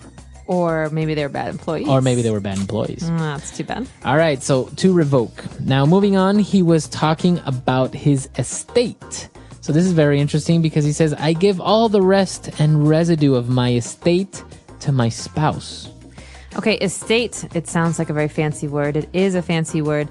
Sometimes we use this word to mean someone's property, their house. Mm-hmm. But in a will, this means everything the person owns. House, car, things, pets, stocks, investments. The estate is essentially everything the person owns as a kind of one unit. Right, exactly. So anything that is yours or you may have bought, just consider the estate is a big bag, right? That's your estate. And inside this bag is everything that you own. You might see advertisements, in fact, in America or in England for estate sales. Mm-hmm. This means that when someone passes away, when they die, their family will sell their things, and this is an estate sale. You can find beautiful, interesting things at estate sales. Exactly. Very interesting. So that is a person's estate. Now remember, this is in the legal terms because you also have other things like real estate and, as you mentioned, which would be a house, right? Mm-hmm. Okay. Now, apart from his estate, he was telling everyone as to how they should take care of his body or what they should do with it. And he said, well, I am to be cremated. Okay, this is important. When a person dies, there are generally two options. Mm-hmm. Their body can be buried in a casket in the ground. Mm-hmm. That means they're put in the earth. But a lot of people choose to be cremated. All right. Okay, that means that their body will be burned. Mm-hmm. And their ashes, that means the things that are left after they are burned, they will be taken somewhere else. Right. Like in a bowl or a pot. Right. And in this case, that's what the person wants. He wants to be cremated. So that would be the verb to cremate. Mm-hmm. And the noun would be a cremation. Cremation. And what is going to happen to all this stuff? Basically, it's going to be given away to his wife, to English Pod, and to his heirs. This is our next word. What is an heir? Now, if you notice, the H is silent there. So his heirs. And those are basically his children. His daughters or his sons. Right. My heirs are the people who are related to me, who, in this case, will receive some of my things. Now, is it only the children, or also it could be maybe any other relatives? It could be any other relative. You could say, I'm his heir, he's my great uncle. Means we're related, but we're not necessarily father and daughter or grandfather and granddaughter. An heir is someone who is related to the family. It doesn't have to be a certain relationship. And now it's interesting because from this word we can get inheritance. Now we didn't find it in the dialogue. So it's very interesting because they're very similar in spelling, right? Inheritance and heir. Right. Good to remember. Yeah. Good to remember. You switch the E and the I's, right? That's right. So inheritance is a thing. You can receive this. So I received an inheritance from my great-grandmother. That means I received some money or some things. That means you were that person's heir. That's right. Okay. Or, in his inheritance, he received a large house. He was the heir to a great fortune. Okay, interesting. So again, inheritance wasn't in the dialogue, but I think it's worth mentioning. And I think now we can move on to 4 very interesting items that we have for you on Fluency Builder. Okay, these first 2 are words that we normally read or hear in legal documents. And I want to place emphasis on the fact that we don't really say them in spoken English. So remember that these are more formal terms. Yeah. The first one is hereby. Hereby. I hereby declare. Right. That means now. Now. With this word, with this spoken sentence, this will happen. I think we've seen it like in movies sometimes. It's like, I hereby declare this country in the name of England. I hereby declare you man and wife. Exactly. Okay. That means in this moment, this happens. Okay. And a very similar word that we also saw in the dialogue is herewith. So in the will and testament, we hear Luke Thompson who says, I herewith affix my signature. That means with the action of signing my name, signing my signature, this will be completed. Okay. So I herewith, you have to have an action, not just a word. Okay, That's so the difference. I herewith attach my seal. Okay, a seal is like a stamp, very common in the old days when you had real letters. But I herewith attach my seal and give my approval to this document. Okay, so it has to be something physical. Yeah. Right? So if maybe you're writing like this very classic letter and you say, I herewith include a lock of my hair. Ooh, how romantic. Okay, that's kind of creepy, but but you're including or attaching physically, right? I guess the modern version of herewith would be attach. Yeah. Okay, good. Herewith, hereby. But we've got another phrase here that you might hear more commonly. At the beginning of the will and testament, there's a phrase, as follows, okay? I direct that the disposition of my remains be as follows. So, with my body, do as follows. So, basically, this is a very common way of putting this in a sentence to indicate that you're going to start to list items. That's right, or give instructions. Give instructions. So, for example, to make a loaf of bread, do as follows. Number 1, get some flour. Number 2, add some water. So this is a way for us to say, listen, I'm going to give you instructions or a list. Pay attention. So please do as follows. Please act as follows. Okay, very good. And our last word that we have here, going back to herewith, he said, I herewith affix my signature. What does it mean when you affix? Okay, affix is a word we have a number of other words for these days, so you rarely hear it. It means to attach or to include. Okay. So I herewith affix my signature would be attach my signature. Right. I provide my signature, or I herewith affix my address, or I herewith affix something. Okay. Very good. Really interesting stuff. You'll obviously see this very commonly with legal documents such as these, even though it is like older English, it's still very commonly used. I guess because the law is so old. That's right, definitely. And I think that it's worth listening to today's monologue one more time. Think about some of the words that we've just discussed, and we'll be back in a moment.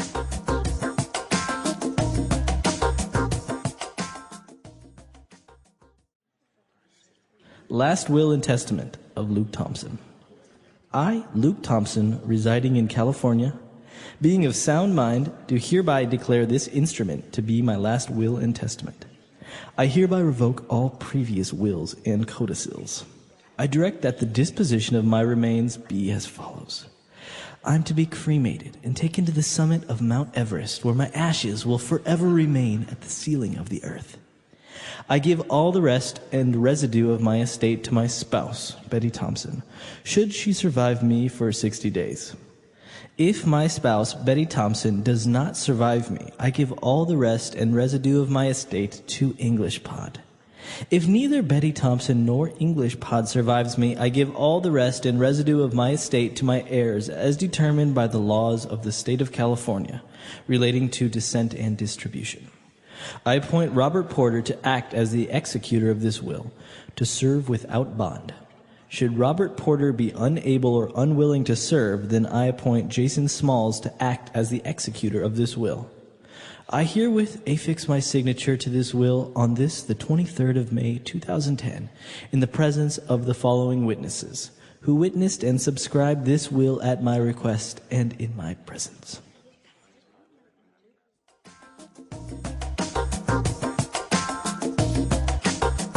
All right, we're back. So this is a very interesting topic. Now, I wonder, within the will or within the estate, do you also acquire a person's debts? Oh, that's a good question. Because I know in some countries you do, in some countries you don't. I know in like some cases, some heirs have found themselves in some legal problems because all of a sudden they inherited that person's debts and stuff like that. I think that does happen, especially for people whose properties are mortgaged. For example, if your uncle has a house and he didn't pay for it with cash, he has a mortgage, and he dies, and you inherit this house, you also inherit the mortgage. Yeah. So sometimes inheritances are not always a good thing. I think this happened more in the past. There are more protections and safeguards for people today. Right. But definitely, I mean, what is it like in Ecuador? Do people inherit debt? Yeah, I think obviously most banks, when they give out loans or a mortgage, they have somebody that will kind of co-sign on these things. And I imagine, I'm not really very sure, but I know that if you inherit an estate that has a mortgage, you are forced to pay it. And if you can't, then they will make that other person who co-signed it responsible if he still exists. I don't know. In these legal systems, it's sometimes very strange because it seems like there would be a lot of gaps. That's right, and everyone wants to protect themselves. Yeah, exactly. So we've got the bank that wants to protect itself. It gives a loan. It wants the money back. Right. And a person who wants to protect himself from maybe a relative who dies and has debt. Yeah. Yeah. So I'm curious to know what our users have to say. What is the situation in your country? Do most people have a will and testament? What happens with debt? Or what happens if somebody dies and they don't have a will and testament? That's a good question, too. I don't have an answer for that one. All right, so let us know, and we'll give you guys some information on that as well. EnglishPod.com. We'll see everyone there. Bye, everyone. Bye.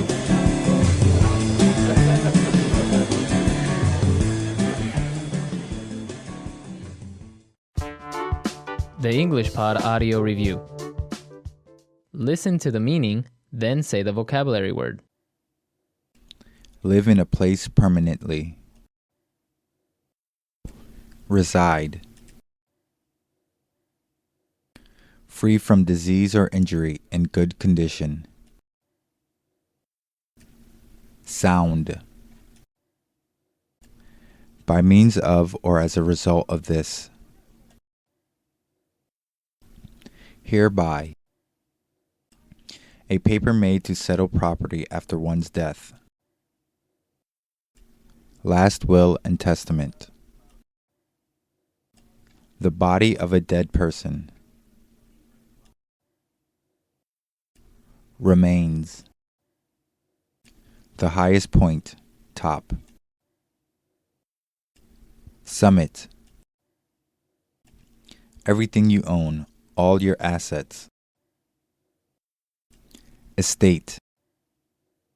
Choose someone to do a particular job. Appoint. Add or append.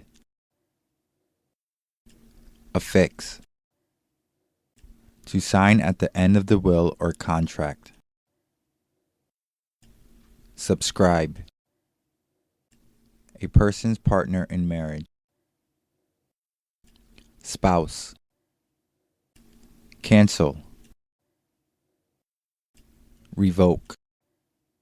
Let's try that faster. The body of a dead person. Remains. Cancel. Revoke. Choose someone to do a particular job. Appoint. A person's partner in marriage. Spouse. To sign at the end of the will or contract. Subscribe. Add or append. Affix. A paper made to settle property after one's death. Last will and testament. Free from disease or injury, in good condition. Sound. The highest point, top. Summit. By means of or as a result of this. Hereby. Live in a place permanently. Reside. Everything you own, all your assets. Estate. Now say the word and hear it in a sentence. Revoke.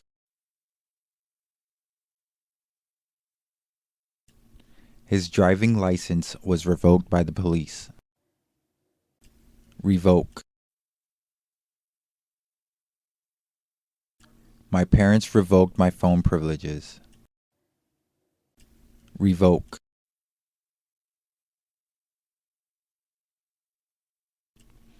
The court decided to revoke the terrorist's citizenship. Remains. The remains were transferred to the morgue. Remains. A cemetery has the remains of many people. Remains.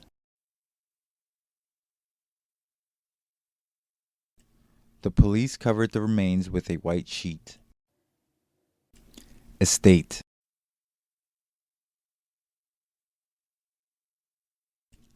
Bill Gates' estate is valued at over $1 billion. Estate.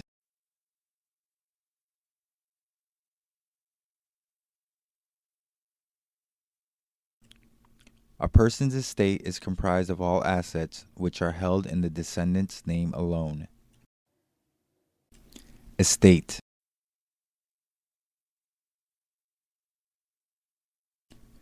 The family divided the estate equally among everyone. Hereby. I hereby declare you husband and wife. Hereby. I hereby resign as President of the United States. Hereby. We hereby commit to obeying the laws of this country. Appoint. The President appointed me as the Vice President. Appoint.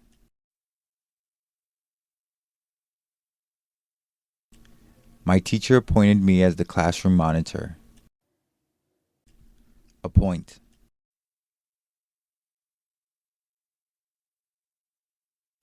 He was appointed as the child's legal guardian.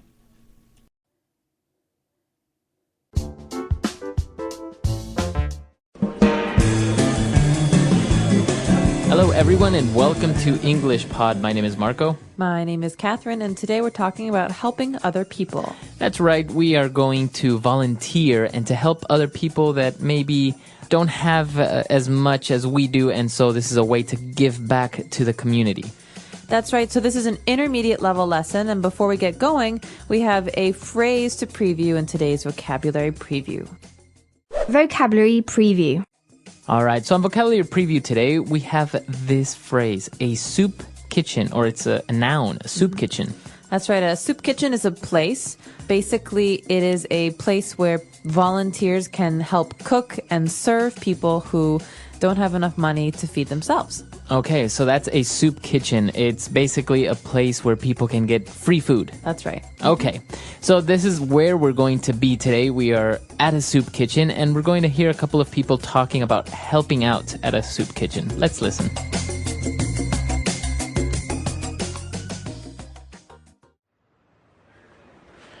Thanks a lot for pitching in once again, Judy. We really appreciate your help. It seems that at this time of year, there are more and more people who are struggling to make ends meet. There aren't many professional chefs like you who are so generous with their time. Don't be silly, Mark. I'm more than happy to donate my time to a good cause. Volunteering at the soup kitchen has been really rewarding for me. You know, it's satisfying to provide good meals for those who are less fortunate. I feel like I'm really making a difference in some small way. Well, your skills are definitely appreciated here. The people who come here have fallen on hard times, and a delicious hot meal can really bolster their spirits. Wow, that smells great. The needy are sure lucky to have you. Thanks, Mark. Here you go. Enjoy your meal. Thank you, my dear. Oh, this looks lovely. You're welcome. Hello, sir. Today we have... George! What are you doing here? Hey, Judy, I'll have a little of everything, thanks. Smells great. George, seriously, what are you doing here? I haven't seen you since our divorce was finalized. You've got no right to be here. You're hardly homeless. Don't be like that, Judy. I really miss your home cooking. All right, we're back. So obviously this person, George, he didn't really need the food, but apparently I think he's divorced from his wife and he was like, oh, I need your food. But other people that were there were very much in need of this food. So why don't we take a look at some of the words and phrases on language takeaway. Language takeaway. Well, we've got a couple of interesting words here at the beginning that have to do with volunteering or helping other people. The first phrase we have actually is to pitch in. That's right, to pitch in. So when you pitch in, that's a way of saying helping, right? That's right, to help.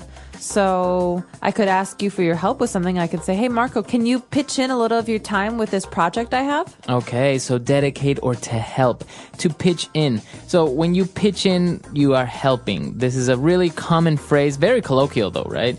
To pitch in, that's right. Okay, and then moving on, another adjective when a person likes to help or gives money to the poor, that person is generous. That's right. So generous is an adjective. That means a person can be generous or an effort can be generous.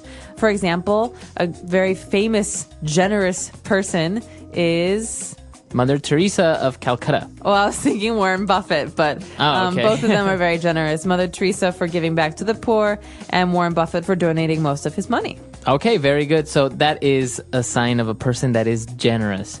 So usually generous people like Warren Buffett, you say he gave away his fortune to people that didn't have money. We call these people the less fortunate. That's right. So as you said, we've got 3 words here that mean poor people, basically. Mm-hmm. And we don't like to say poor people in English because it's not very nice. You know, people can't control their situation in many cases, and it's more of a situation of not having what others have. Mm-hmm. And so one way to say this is less fortunate. Okay. So a person that's less fortunate is a person that's poor. That's right. So I could say, for example, we often try to help the less fortunate by volunteering our time. Okay. So fortunate is a way of saying that you have fortune or you have luck. So if you say you are very fortunate, that means that you are very lucky. That's right. Okay. So less fortunate means poor. And another way of saying that somebody is poor, you say that person is needy. Needy. So this probably makes you think of the word need, to need, and you're right. This comes from need. So someone who is needy needs things, needs money, needs help, needs food. Okay, even attention, right? Somebody that's needy might need a lot of attention all the time. That's right. So this could actually be a bad thing. Someone who's needy says, look at me, oh my gosh, look at me, listen to me. And that can be very annoying. Okay, so the needy. And now finally, a very common word to say that somebody is very poor, doesn't have a place to live, doesn't have a home. You say that person is homeless. Homeless literally means without a home. And so we often talk about the homeless as being a group of people we want to help in society, because the homeless live on the streets, they live in public, and in the winter and times when it's really, really cold, it's very dangerous for them. Mm-hmm. So the homeless are a group that people try to help with these soup kitchens and shelters. Okay, very good. So a lot of interesting words, common phrases there, very useful. So why don't we go back, listen to this dialogue again, and we'll be back in a little bit with Fluency Builder.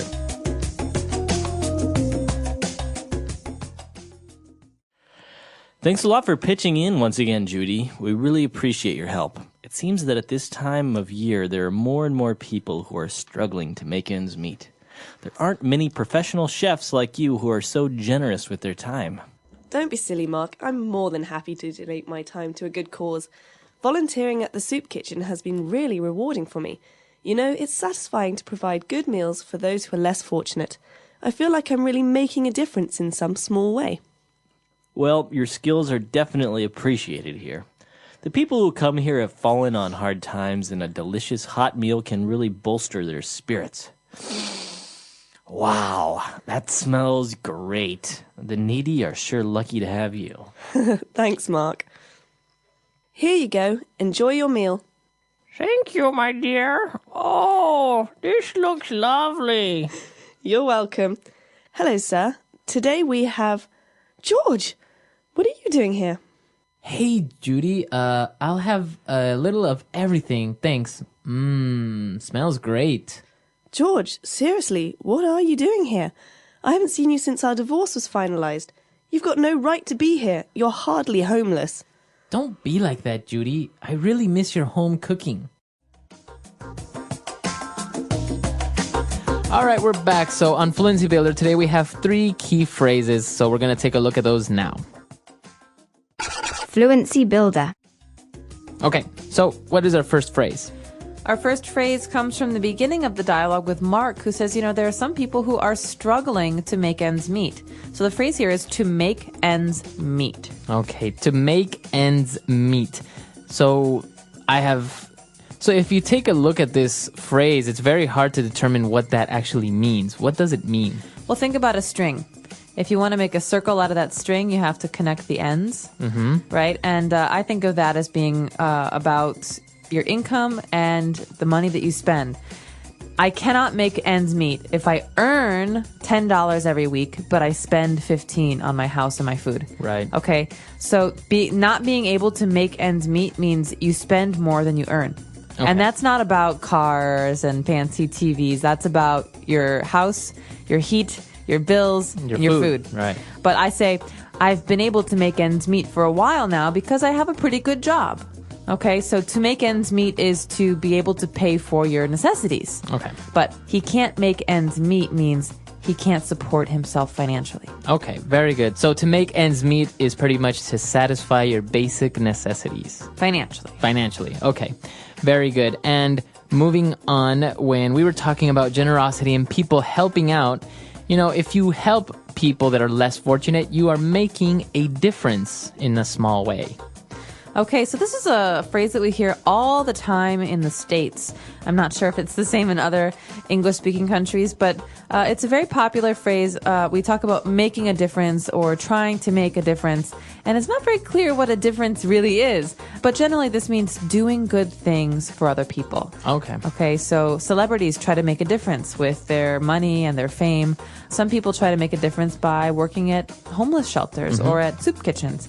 And so there are many different ways to make a difference, but it's basically the idea that you volunteer or you give money to help other people. Okay, very good. So even if, for example, you recycle, you can say you're making a difference in the environment. That's right, you're making a difference. Usually a difference is a positive thing, so keep that in mind. Very good. And for the last phrase on Fluency Builder today, we say that people who come here have fallen on hard times.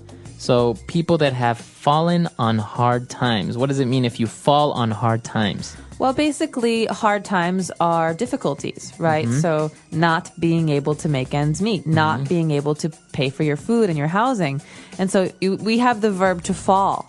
You've fallen on hard times because you've gone from a place where you're comfortable to a lower place, a place where life is really hard. Right. And so think of this as a fixed phrase. He fell on hard times, or they fell on hard times. This means they don't have much money, or they can't support themselves, or they went bankrupt, for example. So somebody that loses their job may have fallen on hard times. That's right. Okay. And there's one more phrase here that deserves a little attention. We heard this word, to bolster. To bolster is a verb that means to improve. So a hot meal can really bolster their spirits. That means it can make them feel better. So to bolster their spirits means to make them feel happier, to lift their spirits. That's right. Exactly what you said, to make them feel happier. Okay, awesome. So a lot of interesting phrases there. Ways that you can talk in English about making a difference, about volunteering. Very interesting stuff. Very good for conversations between friends and family. So why don't we go back, listen to the dialogue again, and we'll be back to talk a little bit more.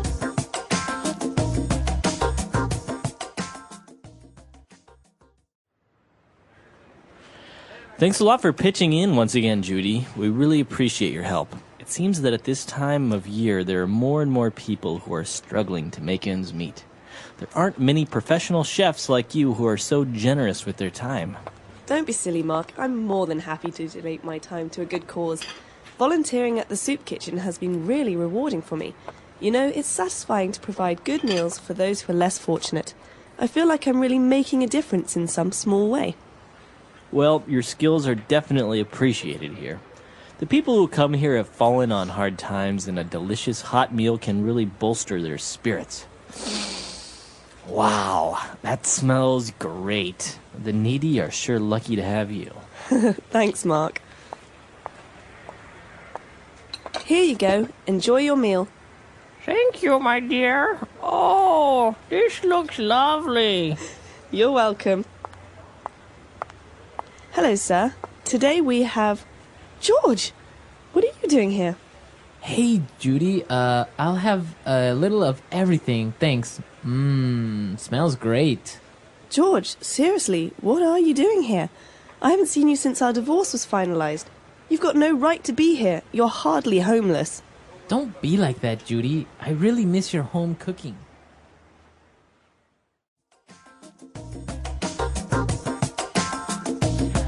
All right, we're back. So talking about volunteering, have you ever done any volunteer work? I have. I've done quite a bit, actually. Yeah, what have you done? Back when I was living in the United States, in Chicago, I used to cook for a homeless shelter every week. So I would bring food every Thursday.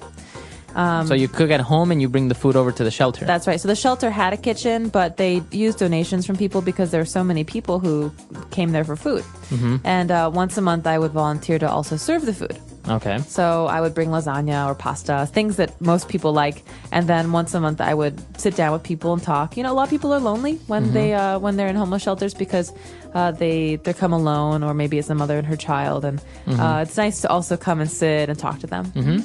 No, it's very interesting, and I think volunteering is a much better solution than, for example, just giving out money to poor people or something like that. I don't think that's really the solution. I think you should dedicate your time and your energy to making a difference, like in the dialogue. Well, and I think that the other benefit is for you, the volunteer, because it changes your perspective on poverty and on humanity. And you think about, well, you know, I could be this person. He was a banker 2 years ago, and now he doesn't have a house. And so I think it has a positive effect on everybody involved. Yeah, for sure. No, I think it's a very rewarding experience, and I think English Pod definitely supports that you should volunteer, you should make a difference, and I think we can all help each other, right? That's right, and let us know, have you ever volunteered? What kind of volunteer work have you done? Has it been environmental or social? Let us know on our website, englishpod.com. We hope to see you there. All right. Bye, everyone. Bye.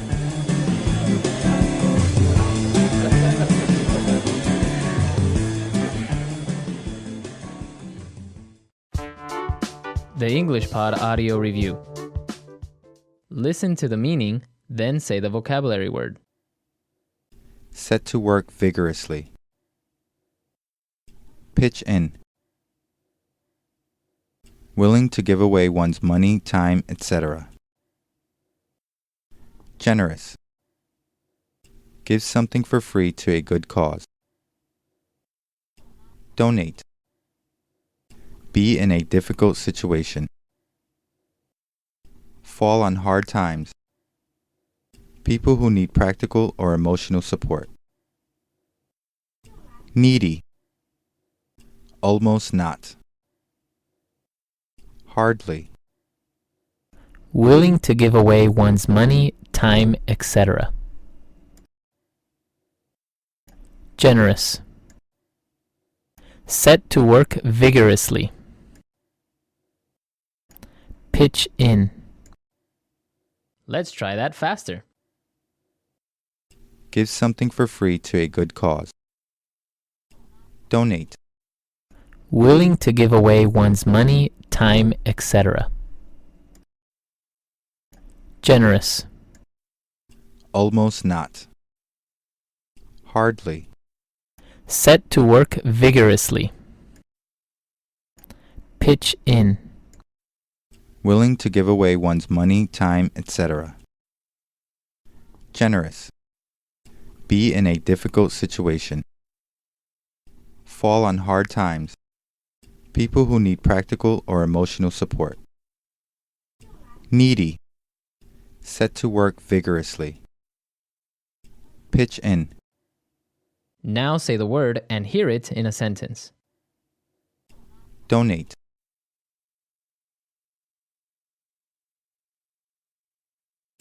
Every week, I donate 4 hours of my time to play with the kids at the orphanage. Donate.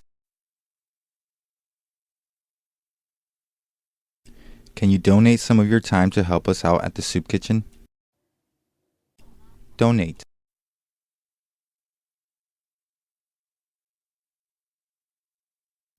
We have many volunteers who regularly donate their time to talk with the elderly in the nursing home. Generous. They gave a generous donation to the organization. Generous.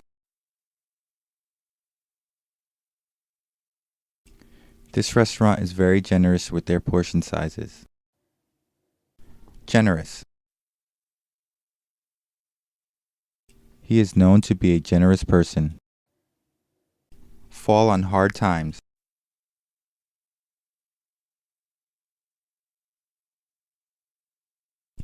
I talked with several homeless people, and most of them are on the street because they fell on hard times. Fall on hard times. My friend has fallen on hard times and has to sell her house. Fall on hard times. I hope we won't fall on hard times during this economic crisis. Needy. The needy are numerous in this city. Needy. We need to help the needy in our country. Needy. There are many needy people in my city. Hardly. I make hardly enough money to feed my family.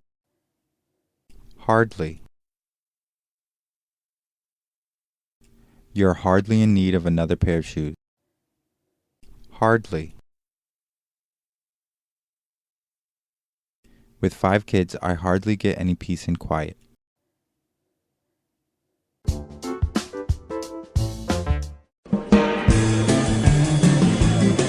Hello, everyone, and welcome to English Pod. My name is Marco. My name is Catherine, and today we have an elementary level lesson for you.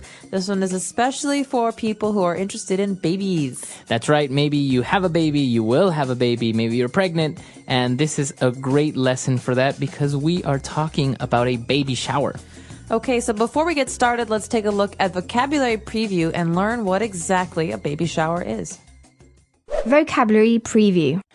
Okay, so a baby shower. You would think that this is about bathing the baby, about giving the baby a bath.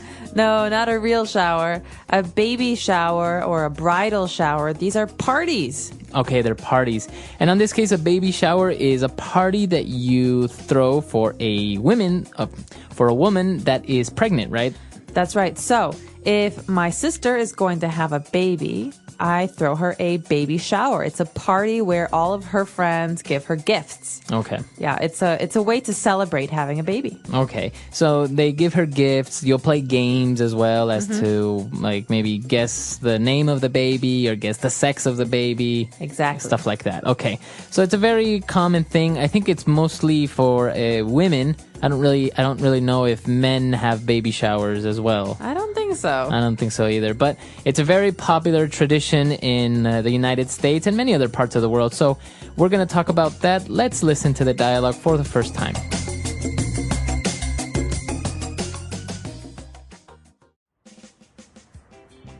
Thank you for organising this great baby shower for me.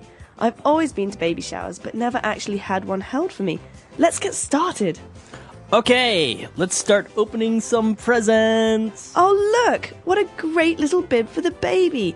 This will definitely come in handy. Oh, wow, you also got me a stroller. That's so great. Thank you. This next one is from Betty. A high chair and a car seat. Wow, Betty, thank you so much. I really appreciate it. One more from Carla. A playpen and crib? Thanks, Carla. This is just what I needed. Okay, that's all of them. No more gifts. Now, who wants to guess when the baby is due? I think my water just broke. Get me to a hospital!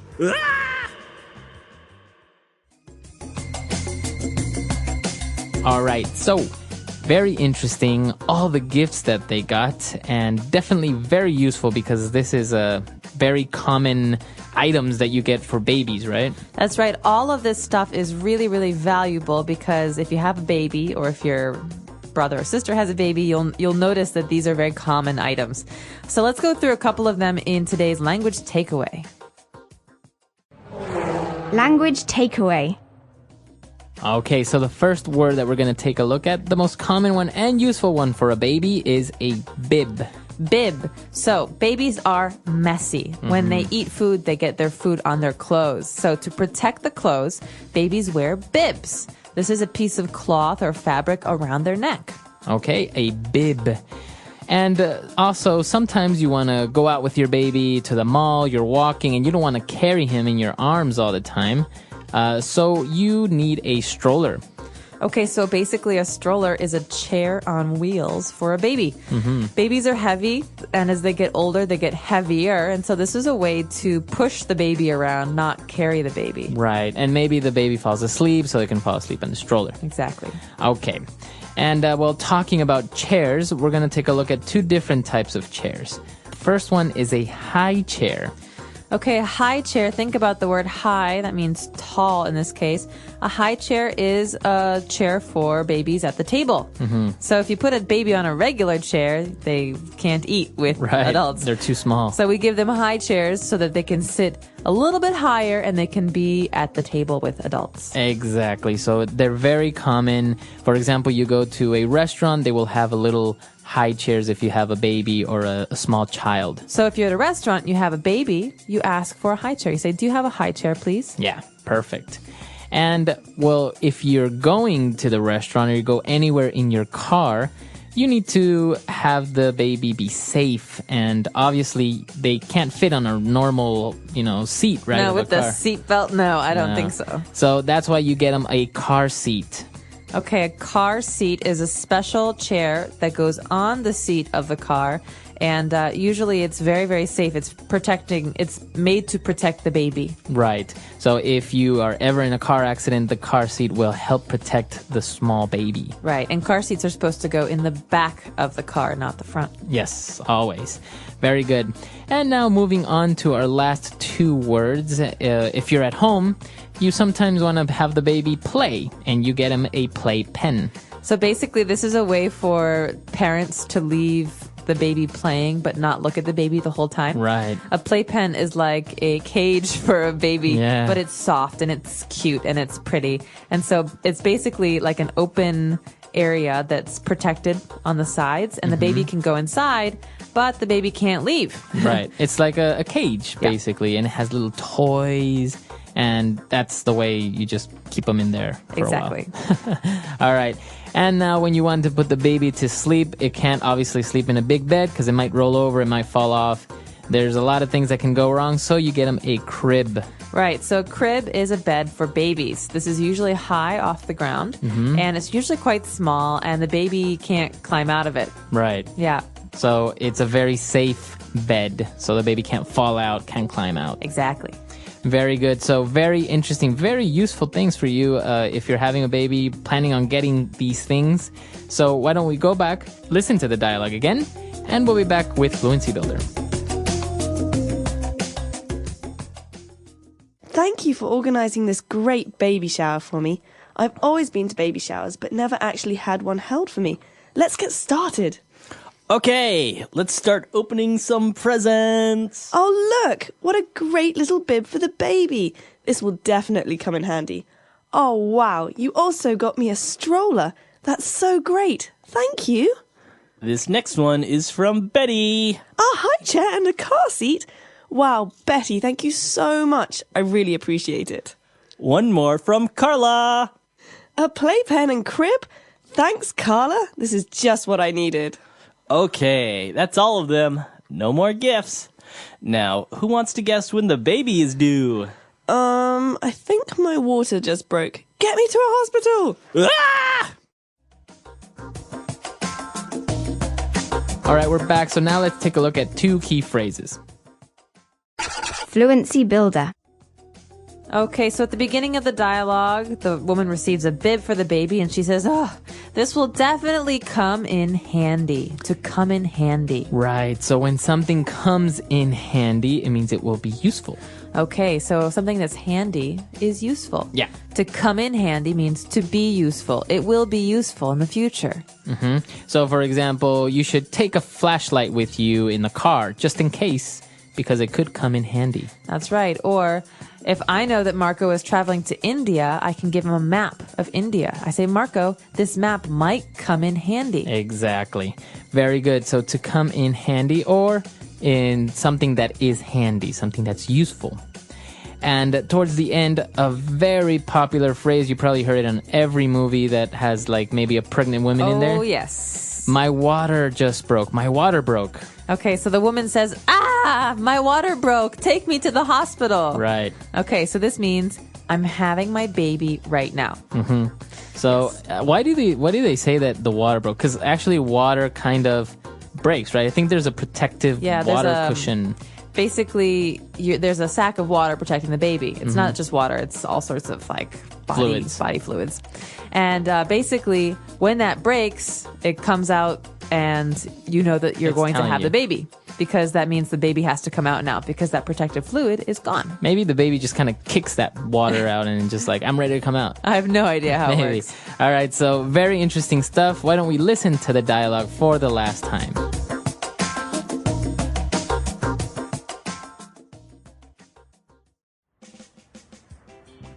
Thank you for organising this great baby shower for me. I've always been to baby showers, but never actually had one held for me. Let's get started. Okay, let's start opening some presents. Oh, look! What a great little bib for the baby. This will definitely come in handy. Oh, wow, you also got me a stroller. That's so great. Thank you. This next one is from Betty. A high chair and a car seat. Wow, Betty, thank you so much. I really appreciate it. One more from Carla. A playpen and crib?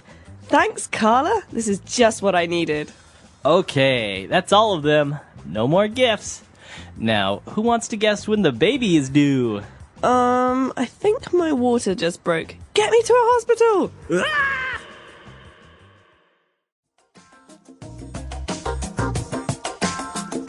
All right, so talking about baby things and baby showers, it's a very interesting tradition. I understand that in other countries, they don't really celebrate baby showers like this. Really? Yeah, or that if they do it in different ways.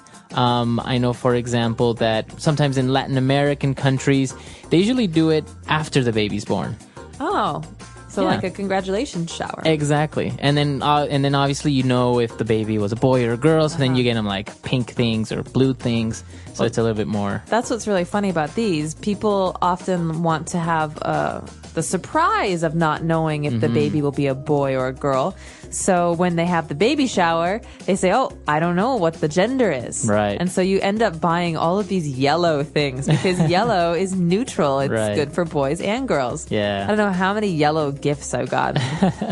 I think it's a very interesting thing because, for example, I know that in China, I think you can't ask the doctor for the gender of the baby before it's born, right? I think that's a way to. I'm not sure if it's a rule or not, but it sounds right. I mean, it's a way to protect female babies. I think it would be always great to just have it be a surprise. Yeah, you never know. Yeah, just like, whatever comes out. Can you imagine not knowing and then you have twins? Or that would be great for me, I think, if I had like a boy and a girl, bam, all at once. All at once, never have to worry about it again. Exactly, and then you have best of both worlds, right? You're done. Yeah. All right, so a very interesting topic. Let us know if you have baby showers in your country, or how do you celebrate a baby's birth or before it's born? What do you do? Very good question. Let us know. Our website is englishpod.com. We hope to see you there. All right, bye. Bye.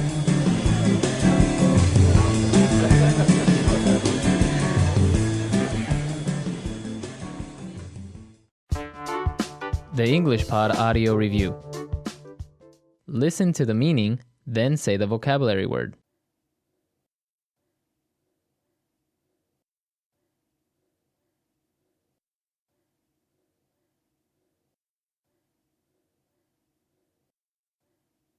Let's try that faster.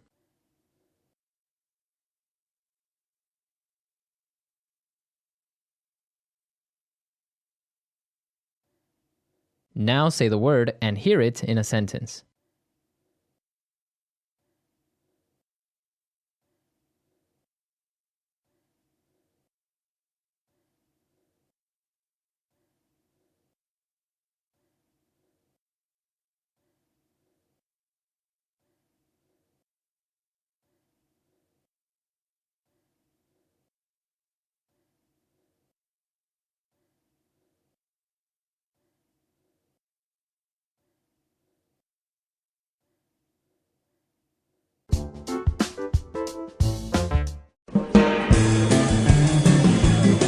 Hello, everyone, and welcome to English Pod. My name is Marco. My name is Catherine, and today's lesson is an advanced level lesson. That means we'll be speaking using our normal English tone of voice and using some very, very difficult vocabulary and phrases. So this is really good practice for all of you out there. That's right. We're going to change a little bit the dynamic of how it works. We're not going to look specifically at language takeaway or fluency builder. We're going to talk about the topic.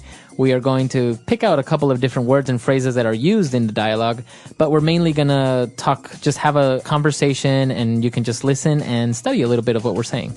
So what is the topic today, Marco? Well, today we're going to talk about the environment, specifically about our carbon footprint. Okay, that is the title of today's lesson. I encourage all of you to listen to the context of that phrase, and we'll be back in a moment to talk about what it and some of these other phrases mean.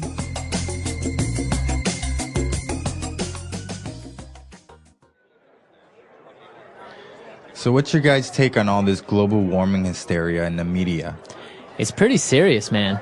There have been tons of scientific studies, and the scientific community says that the Earth is heating up. We need to make some drastic changes to our lifestyle if we want to preserve our planet. I don't know. It sounds like a bunch of mumble-jumble if you ask me. The Earth will save itself. It survived worse disasters in the past. I mean, honestly, we live in the boonies. There's no way anyone here is ever going to walk or bike to work, especially in the winter. And we have no bus system. My house is 40 years old, and it would take a lot of money to get it refitted to be green and energy efficient. Well, I don't really know if I believe in global warming either, or whether or not it was our doing or a natural change the Earth is going through. But you have to admit that we're living pretty irresponsibly here in the West. I guess. I think the issue at hand is sustainability. We've only got this one Earth we can live on, and our resources are quickly disappearing because of our own carelessness and our inability to think of anyone but ourselves and anything but the present. So, like I was saying, we need to change the way we live. We need to reduce our carbon footprint. But it doesn't have to be that drastic. Hybrid vehicles and solar panels are too expensive to be feasible right now. And we don't have to be hippies living off the land and buying everything organic either, though it helps. I carpool to work every day with some buddies of mine. I have a rain barrel outside my house I use to water my plants and my lawn in the summer, and I make sure I always bring reusable bags with me when I get my groceries. And we just started using biodegradable plastic made from corn oil for takeout orders at my family's restaurant. Remember the 3 R's? Reduce, reuse, recycle. Exactly. It's just small, simple changes, like buying energy-saving light bulbs, starting a compost bin, recycling bottles and papers, using reusable water bottles, stop using disposable cups and cutlery. Like the ones we're drinking out of? Yeah.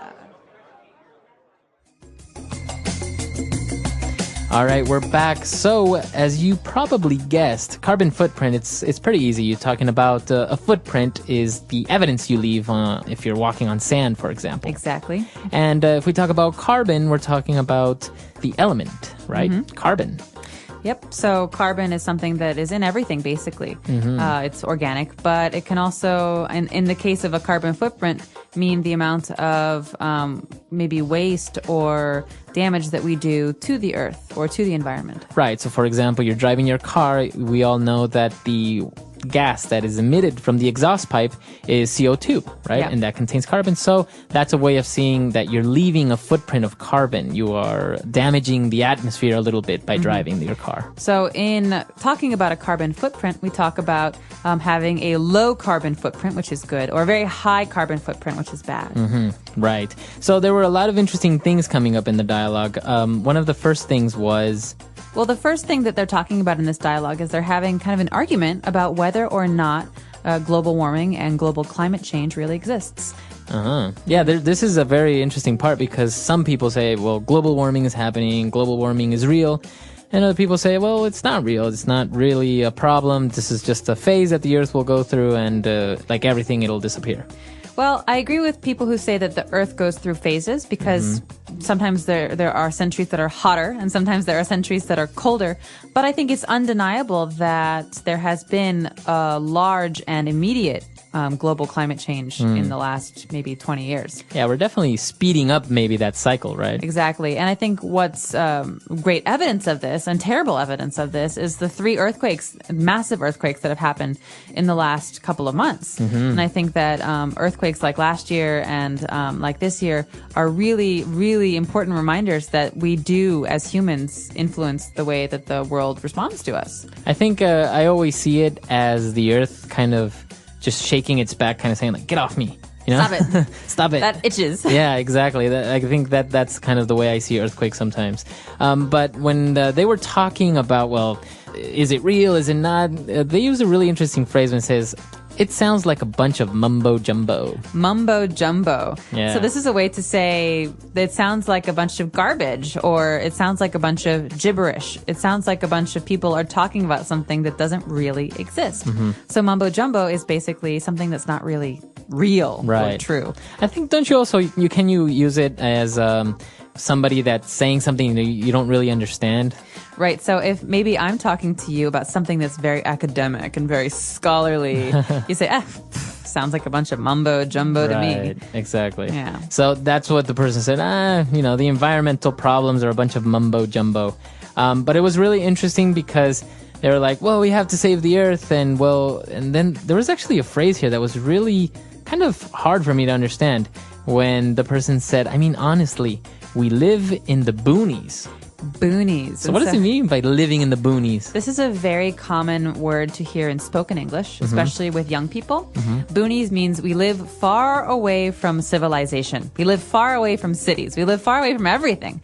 So maybe these people live in the countryside or in a small village. And they don't feel like they're affected by what people in the big cities do. Okay. So if you say, oh, I live in the boonies, you're just saying, I live really far. Really far away. So this is a very common American word, I think. You can also say boondocks, which is like that movie Boondock Saints. But boondocks and boonies means very far away. So I could say, Marco, I'm not going to drive out to your house for a party. You live in the boonies. Do you have any other ways that you can say that you live really far away?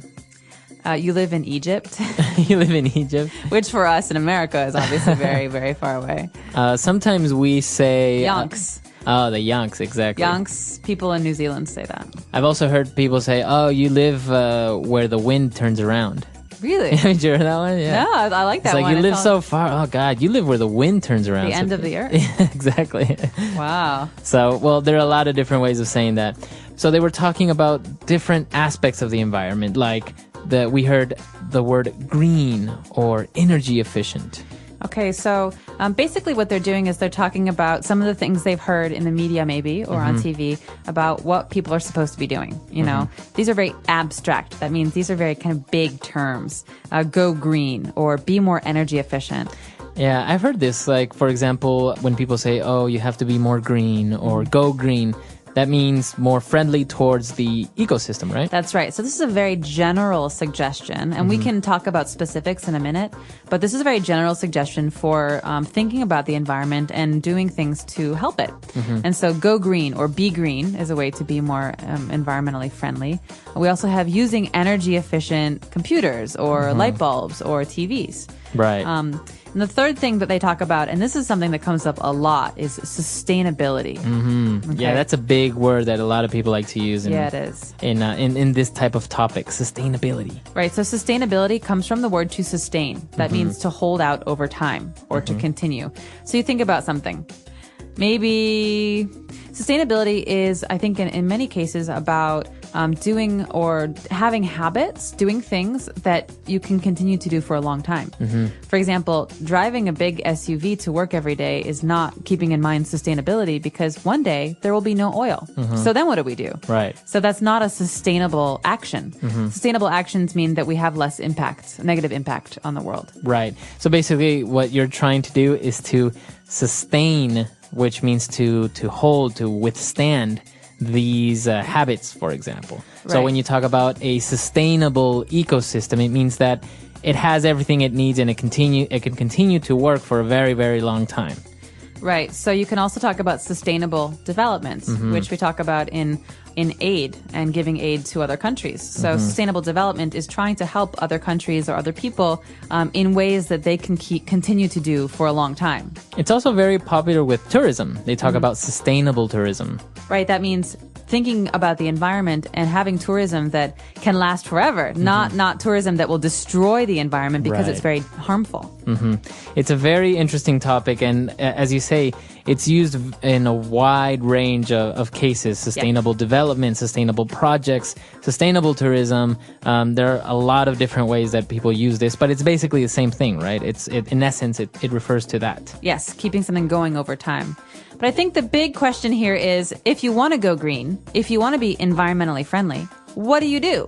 Because it's not about big ideas. It's about specifics. It's about changing your everyday actions, right? And so these guys had a couple of ideas. Yeah, they came up with something like, for example, hybrid vehicles, which is a big thing now. Basically, hybrid means two, right? It's a combination of two or more. That's right. So, you know the Sphinx in Egypt? That's a hybrid. Right, between a man and a lion. Exactly. Right. So a hybrid vehicle basically uses gasoline, but also electricity. So they're actually very efficient because... And they're quiet. They're quiet. And usually where you use up most of your gasoline is in traffic. Because your car is on, you're accelerating, you're braking, you're accelerating, you're braking. So in this case, I think hybrid vehicles run on the electric engine until they hit, I think it's 30 miles per hour, yeah. And once you surpass that, then it switches to the gas engine, which obviously if you have a constant high speed, it's more efficient, the combustion of the gasoline. Exactly. So a good example of a hybrid vehicle is the Toyota Prius. Right. I think it was like the first one commercially available. But now they have all kinds, and they're actually trying to make entirely electric cars. So lots of things to watch out for there. But they also talked about something for the house, right? So if you want to not just have a nice car that is environmentally friendly, but also to do things with your house, what can you put on your roof? I think we've seen a lot of these. These are called solar panels. Okay, solar has to do with the sun. So solar power, solar panel, that means energy that comes from the sun. So the sun.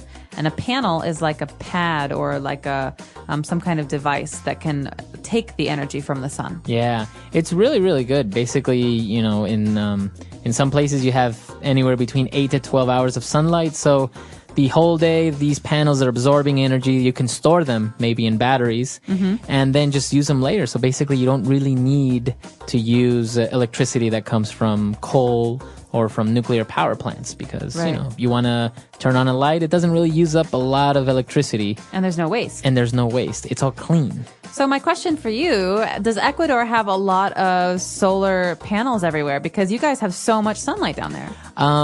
We don't really have a lot of them. It's not a big commercial thing yet, but there are a lot of projects going around to help implement these things a lot better. For example, taking these technologies to the countryside where people don't have access to electricity by means of cables, right? So they're implementing that there, getting them to use it, but it's still expensive. That's the problem with solar panels is that, of course, it's an energy efficient way of going. It'll save you money in the long run, but up front you got to spend a lot of money. Well, and here's a good way to use sustaining. If someone in the countryside has solar panels in their house, it's a self-sustaining way to produce energy. Exactly. You don't have to depend on another place or a person. Yeah, actually, this is a very popular thing in many developed countries. I remember when I was living in Chile, big buildings were being marketed as energy efficient and green by showing that they can be self-sustaining. So basically, they would have solar panels on the roof. They would collect sunlight all day, and then they had big batteries that would store this energy, and then you can use it. They were more efficient into keeping heat or keeping the cold. And also what we saw in the vocab that they also had was rain barrels. So basically collecting water from the rain, and then they can use this water obviously through a filtering system in order to be able to drink it or to wash your clothes and stuff. But basically, they would say that it could reduce your carbon footprint by more than 50%, and also the amount of money you would spend, because you wouldn't spend so much money on water, you wouldn't spend so much money on electricity or gas and things like this. That's awesome. Well, one of the biggest concerns as far as environmentalism is water. Where water will come from in 50 years. Yeah. Because there is a limited amount of fresh water in the world. Yes. And if we can reuse rainwater and collect it, I think it's brilliant. So a barrel basically is like a big container. It's circular. It's like a circle, and it stands up on the ground or on a roof. And it's brilliant because if you have a rain barrel that collects all this rain, and you have solar panels, basically, you don't need gas or electricity to take a warm shower. You just have the solar panels that can heat up the rain barrel water, and there you have a warm water. It you have a warm sounds so shower. nice. You have sun-kissed warmth, and you have like fresh rainwater. And but the whole water issue is a very popular topic. I recommend that any of our listeners read. There's a very interesting article that talks about, don't worry about petroleum running out in 50 years. We're probably going to run out of our water before that. Yeah. And they project droughts and huge famine in places like India, like in the Middle East, in even in places of China. Really? Yeah. Well, not to scare anyone, but yeah, it's interesting reading though. Yeah, it's really good. Very serious stuff. Well, the last thing that I think we should talk about before we listen to today's audio file again is the compost bin. Now, this is maybe something that's hard to understand for someone who's never seen one before. Yeah. But basically, compost is, well, the verb is compost, to compost, but it's also a noun. But a lot of people, they don't want to throw away their food and their, organic material, things like flowers and food and biodegradable things. They actually reuse them. So basically, they have a space in the backyard of the house where they throw away all the old food. Yeah. Nothing plastic, nothing non-biodegradable. And that over time turns into fertilizer or mulch for their gardens. Yeah. So basically, you're putting it back into the earth. Yeah. No, this is a very good option, and I remember seeing that even in Brazil, they have huge compost bins or compost places that they fill up with this garbage, and obviously things that decompose start to emit methane gas. Yeah. So they've found a way to harness this gas, transport it through tubes, and start using it. So actually having gas stoves with this methane gas. That's brilliant. So you can get two uses, Right. fertilizer and methane gas. Yeah, Very so smart. there are a lot of options there to go green, to do your part to help the earth. Wow. So let's listen again to the dialogue that we had today. Hopefully we've cleared up some of the things that were confusing for you, and we'll be back in just a moment.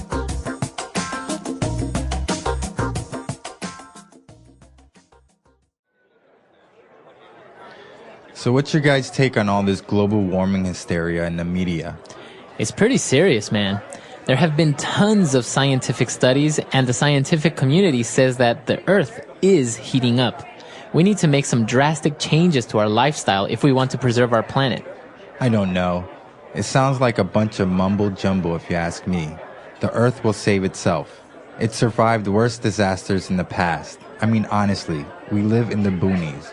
There's no way anyone here is ever going to walk or bike to work, especially in the winter. And we have no bus system. My house is 40 years old, and it would take a lot of money to get it refitted to be green and energy efficient. Well, I don't really know if I believe in global warming either, or whether or not it was our doing or a natural change the Earth is going through. But you have to admit that we're living pretty irresponsibly here in the West. I guess. I think the issue at hand is sustainability. We've only got this one Earth we can live on, and our resources are quickly disappearing because of our own carelessness and our inability to think of anyone but ourselves and anything but the present. So, like I was saying, we need to change the way we live. We need to reduce our carbon footprint. But it doesn't have to be that drastic. Hybrid vehicles and solar panels are too expensive to be feasible right now. And we don't have to be hippies living off the land and buying everything organic either, though it helps. I carpool to work every day with some buddies of mine. I have a rain barrel outside my house I use to water my plants and my lawn in the summer, and I make sure I always bring reusable bags with me when I get my groceries. And we just started using biodegradable plastic made from corn oil for takeout orders at my family's restaurant. Remember the 3 R's? Reduce, reuse, recycle. Exactly. It's just small, simple changes, like buying energy-saving light bulbs, starting a compost bin, recycling bottles and papers, using reusable water bottles, stop using disposable cups and cutlery. Like the ones we're drinking out of? Yeah.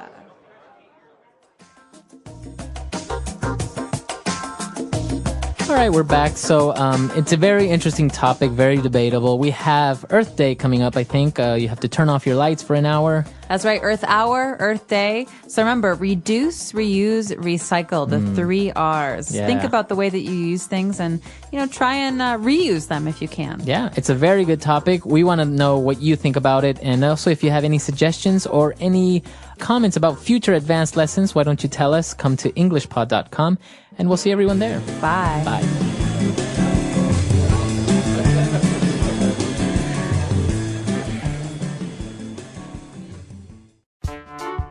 The English Pod Audio Review.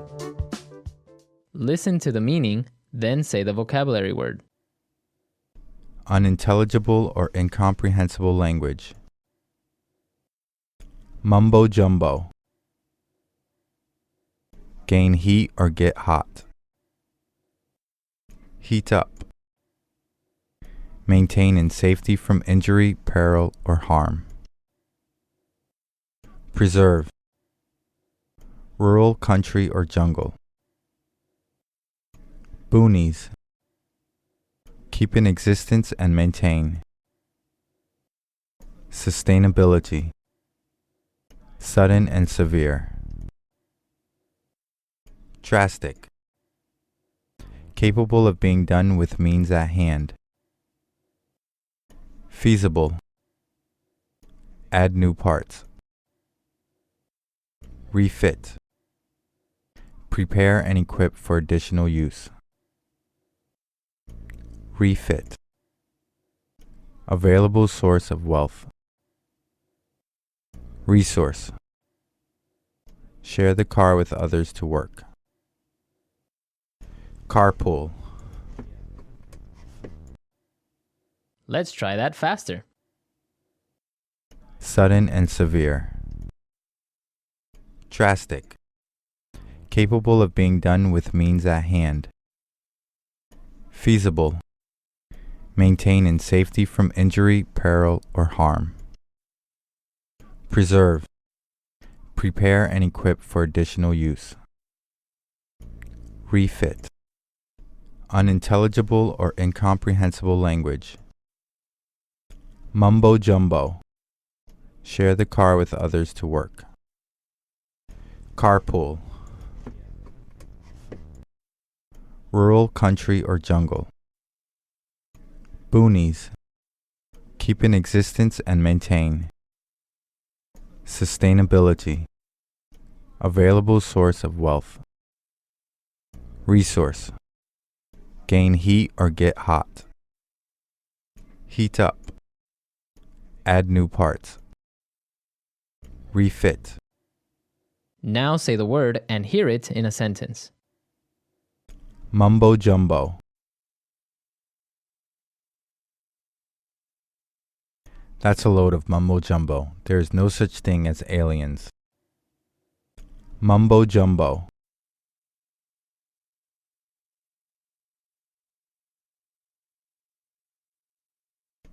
That's a bunch of mumbo jumbo. You guys like each other and get along well together, so you should at least try one date.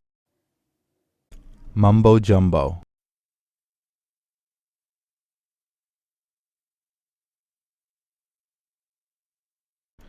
Some people say that what the Bible teaches is a bunch of mumbo jumbo, but I think there's some truth to it. Preserve.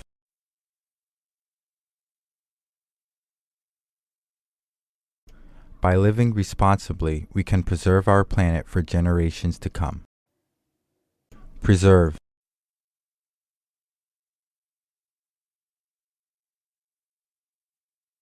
If you don't start preserving your relationship with your sister now, I'm afraid it will only get worse. Preserve.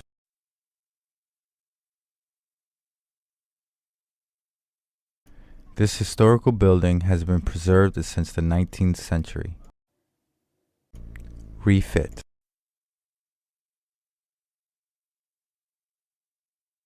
My sister had her living room refitted with a new entertainment system. Refit.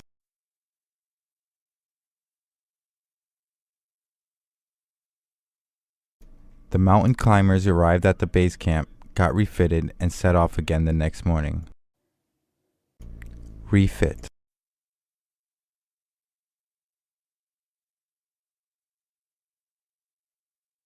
For my birthday, my wife surprised me by refitting my car with a leather interior. Sustainability.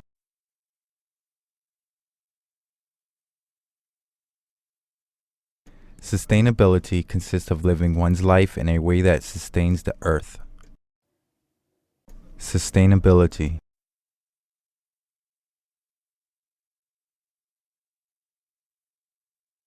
Sustainability is starting to catch on, and many companies are finding greener ways to make their products. Sustainability.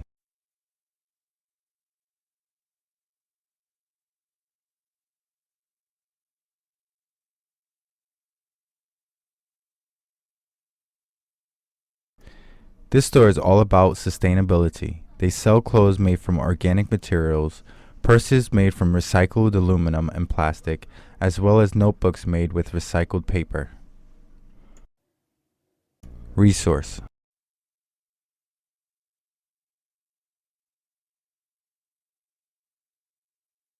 We need to start finding alternative energy sources because our resources of carbon and oil are limited. Resource.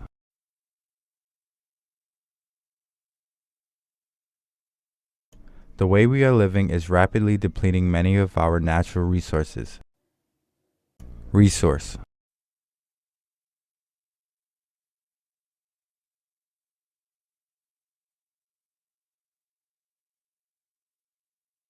Solar electrical device connected solar cells and wind turbines are becoming more and more common because they are renewable resources in order to produce electricity.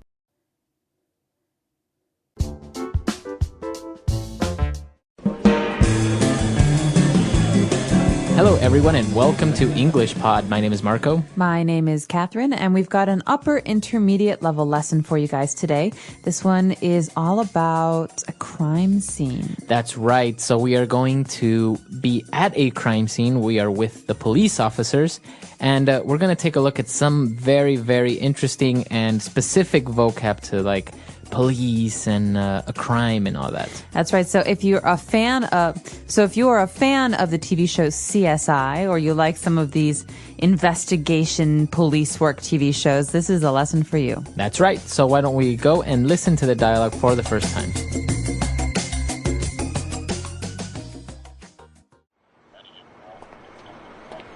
All right, Officer McGraw, give it to me straight. What are we looking at here? Detective McGee, we're glad to see you. We could sure use your expertise on this one. It's a break-in, but nothing seems to have been stolen. We received a call from the Bear family at around 10:30 this morning. They'd gone out for a walk before breakfast and came home to this mess. Broken chairs and porridge all over the place. Apparently Mama Bear had made the porridge a little too hot, you see, and they were waiting for it to cool down. Okay then, let's start examining the evidence. Have the forensics team been in yet? Yes, sir. They found some fingerprints on the bowls and are analyzing them back at the lab as we speak. Hopefully they will be able to identify the burglar soon. Aha! What's this? A strand of golden hair. This is a very important piece of trace evidence, McGraw. It tells me the suspect has long golden hair, and very few men have long golden hair. So our criminal could be a woman. A woman? Was she working alone? Did she have an accomplice? An accomplice? No, McGraw. She was definitely working alone. See here, there are footprints in the porridge. Here on the floor, small footprints. This tells me that our suspect is small, and could possibly be a child. A child? Surely not, sir. We must follow the clues, McGraw. The evidence doesn't lie. Now, let's reconstruct the crime. The suspect came in, sat in each chair, breaking the smallest one into little pieces. Next, the porridge. She obviously tried to eat it, and because it was so hot, she dropped it on the floor, making this mess. Interesting. These footprints seem to lead upstairs. McGraw, did your officers clear the scene? Well, there was no one down here. And maybe we forgot to check upstairs. Hey, what's with all the noise? I'm trying to sleep up here. There she is. Get her!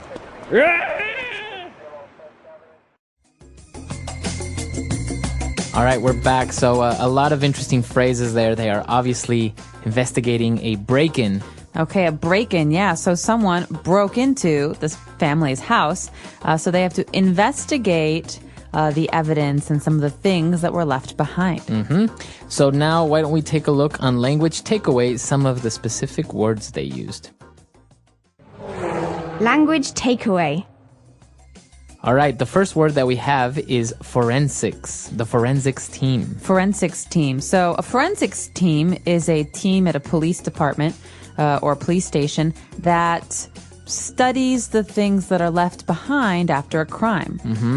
All right, so that team goes and collects the evidence. So you could look at hair or fingerprints or footprints, things like that. A forensics team is kind of like a team that puts together puzzle pieces, trying to figure out what the story was. So, as you said, the TV show CSI, the whole show revolves around, follows a group of forensic scientists who go to crime scenes and look at blood and different pieces of evidence that are left behind. Very cool. So one piece of evidence that a forensics team might look at is a fingerprint. That's right, a fingerprint. Or in the dialogue, we found fingerprints, the plural form. Okay, so for example, if you go to a police station because the police think that you have committed a crime, the police will take your fingerprints. That means they'll put your fingers into ink, and they will make you push your fingers onto a piece of paper to see what your fingers look like. That's right. So our fingerprints have a unique pattern. Everyone has different fingerprints. There are no two fingerprints alike in the world, right? Right. So it's kind of like a form of identification. Very good. That's right. So that is your fingerprint. So moving on, we talked about fingerprints now, the scientists who are investigating the crime scene, and they are talking about a very important piece of trace evidence. Okay, well, let's look first at the second word there. We've got the word evidence. So evidence is something that is usually physical, like a piece of clothing or hair, that can be used against someone when we're trying to prove that they have committed a crime. Right. So, for example, a weapon or fingerprints, all that is evidence. Okay, so Marco, what's the difference between evidence and trace evidence? Well, as you'd notice, you have the specific word there, trace. And to trace means to follow or to connect, maybe. To connect, right? So what you're doing here is you are taking this evidence to follow or connect the person that committed the crime. So, for example, fingerprints lets you know who committed the crime. Oh, okay. Or maybe if you have blood, you can find out who did this crime. Right. But what about like a broken window? Well, that's just evidence. That just lets you know how the crime was committed, maybe how they got into the house. But not who did it. But not who did it, right? Okay, so trace evidence helps you connect the crime to the person who committed the crime. Mm-hmm. And, well, moving on, we found that very important piece of trace evidence, which was a piece of, or a strand of golden hair. And the police officer said, well, this tells me that the suspect has long golden hair. So, a suspect. Okay, this word it looks exactly the same as the word to suspect. Mm-hmm. But be careful because we say these two words in different ways. So, to suspect, that's a verb. That's right. So, I suspect Marco did it. Mm-hmm. So that means I think or I imagine. Right. Whereas a suspect, a noun, a suspect, is a person. So the person who we think or the person who the police think committed a crime. Ah, okay. Okay, so for example, we're talking about some trace evidence like long blonde hair. That means the suspect is probably a woman and is probably blonde. Very good. And it's interesting that you use the verb to suspect and a suspect, all because you're not sure yet. So this person may have committed the crime or may not. That's right. So we have to wait until the trial. We have to wait until we prove this person is guilty before we can say that they actually committed the crime. Very good. Okay. And, well, you have a suspect, and usually you also have somebody who is an accomplice to the crime or to the suspect. Okay, so a suspect, as we said, is a person. It's a noun. So is an accomplice. Mm-hmm. So accomplice is a suspect's helper. Right. So basically, if you're robbing a bank and I wait outside in the car, right, while you're robbing the bank, then I am an accomplice. That's right. And under most laws, you could be sentenced to jail. Right. So the accomplice usually doesn't commit the crime, right? You robbed the bank, but I just waited outside in the car to drive you out. So I didn't rob the bank. Right, but sometimes accomplices do also have guns and shoot people or knives. So an accomplice is basically just the helper of the criminal, but they can get in trouble too. Right. So basically it's a person that helps out and knows about the crime but didn't tell the police about it. Exactly. Right? That's a really important aspect. Okay. So a lot of interesting words there, all related to crimes. Why don't we move on now to a couple of different phrases that we have prepared for you on Fluency Builder. Fluency Builder. Okay, I like this first phrase. It's a phrase you might hear a lot, actually, in police shows. Mm-hmm. Give it to me straight. Give it to me straight. Actually, also, you can use it when you're just talking to someone and they're like hesitant, right? Like, I don't know how to tell you this, but... I'm not so sure. I don't think you're going to like what I have to say. So I can just say, okay, come on, just give it to me straight. Okay, I don't like your shirt. No, I'm just kidding. It's a nice shirt. But what you're basically asking for is the person to say, be honest with me. Be direct. Be direct. Straight can mean both of those things. Honest or straightforward or quick.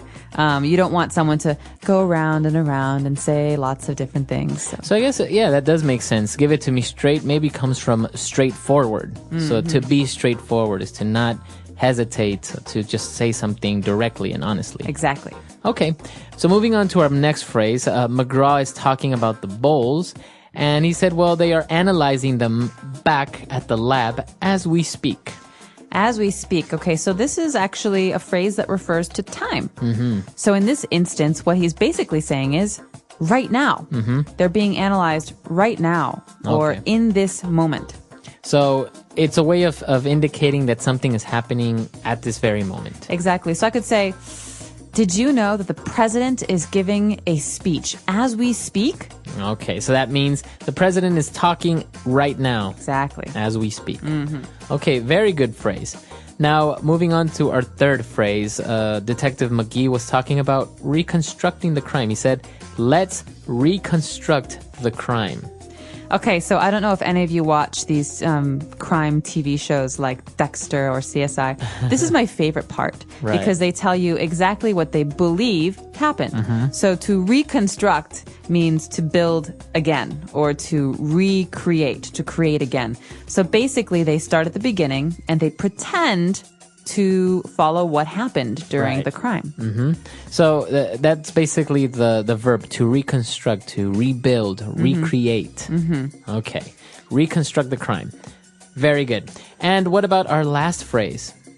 Okay, so our last phrase is, again, a very typical police phrase. You hear this a lot when there's been a crime or on TV when they're talking about the scene of the crime. That means the place where the crime happened. And the police say, we need to clear the scene. Or, did the officers clear the scene? So to clear means to empty out. Right, but they're not talking about emptying out the evidence or removing everything from the house. They're just saying to remove people, right? Right. Or obstructions. Exactly. And why is it that a police officer would want to make all the people go away? Well, because you don't want people stepping on the evidence or maybe putting their fingerprints all over the place. Right. So it's very important that the officers, the police officers, clear the scene so that they can start their investigation. Right. Very good. A lot of interesting phrases there. I think we should go back. Why don't we listen to the dialogue for the last time, and we'll come back and talk a little bit more about this really interesting topic.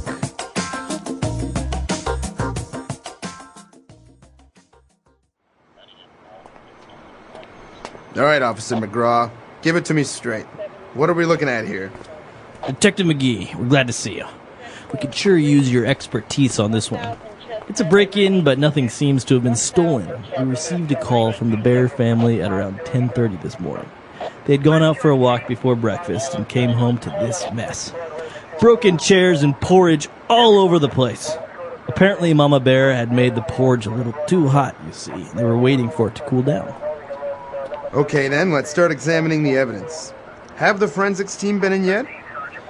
Yes, sir. They found some fingerprints on the bowls and are analyzing them back at the lab as we speak. Hopefully they will be able to identify the burglar soon. Aha! What's this? A strand of golden hair. This is a very important piece of trace evidence, McGraw. It tells me the suspect has long golden hair, and very few men have long golden hair. So our criminal could be a woman. A woman? Was she working alone? Did she have an accomplice? An accomplice? No, McGraw. She was definitely working alone. See here, there are footprints in the porridge. Here on the floor, small footprints.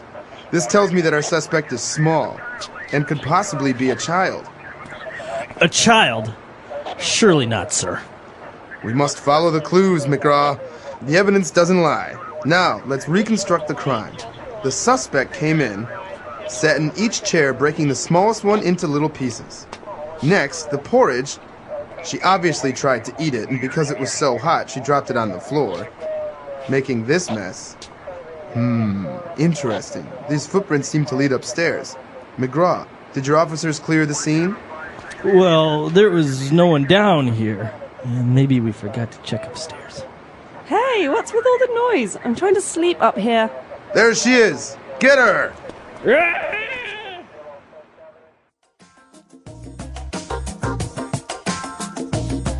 So you mentioned a couple of different shows such as Dexter and CSI. Do you watch any of these shows? I do. I'm a big fan of Dexter. And Dexter, as you know, works at a police station in Miami, and his character is in forensics. He analyzes blood. Right. He's like a blood expert. Yes. But it's interesting because he commits crimes himself. So he uses his knowledge to help him to not get caught.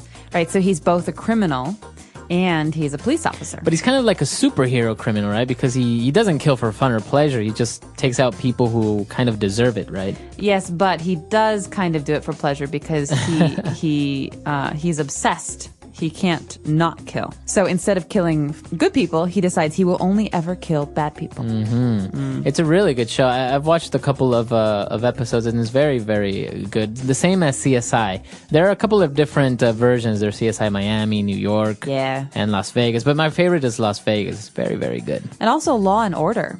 I've watched a couple of episodes of Law and Order. It's pretty good. Yeah, they often talk about forensics because they have both parts. They have the police part and the law part with the lawyers who have to use the evidence in court. Very interesting. And there's also, forensic scientists, they take a look at the evidence, but I think also they examine the body back at the morgue, right? That's right. They look at the body to find out what happened to the body. This is all a part of reconstructing the crime. So this person is also sometimes called a coroner, right? Okay, the person who analyzes the body. It's pretty scary though if you think about it, having to analyze a body. I don't know. I think you have to be very experienced doctor. It's a very interesting. I don't even know how somebody becomes a forensic scientist, for example. Oh, do you can study go to this school at school? for it? Yeah, they have lots of forensic programs. I think I saw on Discovery Channel they have a reality TV show about students, forensic students, and they're actually taken to real crime scenes, and then they get eliminated one by one. I'll have to look it up. Well, I'm curious to know, have you ever heard of this before, forensic science or forensic anthropology? There are lots of people who study this and who do this as a job. And if you're not interested in that, maybe you could tell us about what kind of crime, drama, TV shows you like, because we certainly love them here. Our website is englishpod.com. All right, we'll see everyone there. Bye.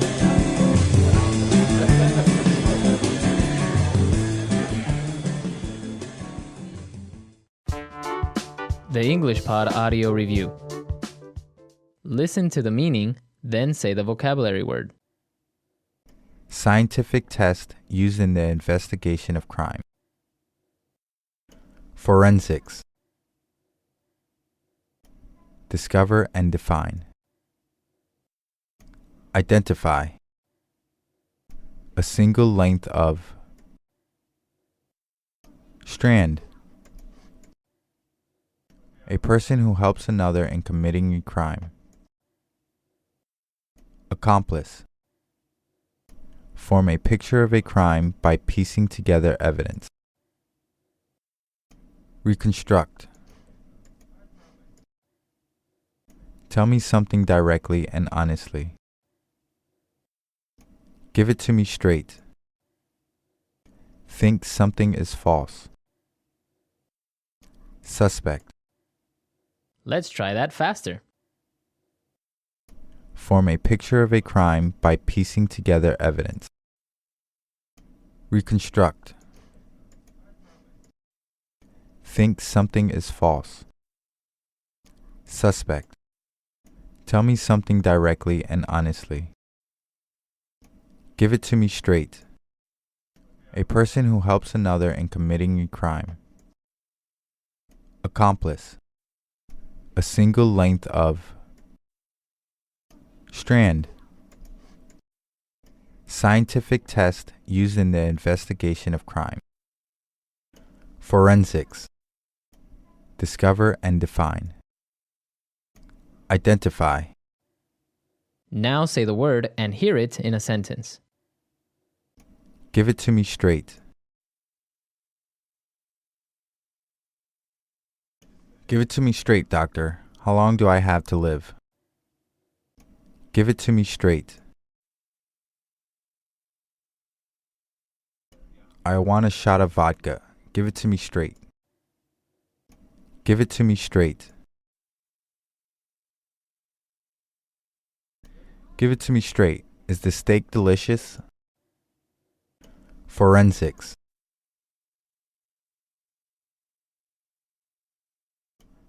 The forensics suggests she died from choking on a chicken bone. Forensics.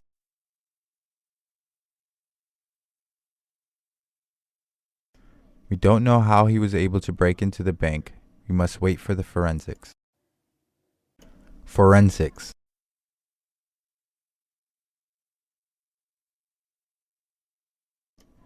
Crime Scene Investigators is my favorite show. They really know how to study forensics. Reconstruct.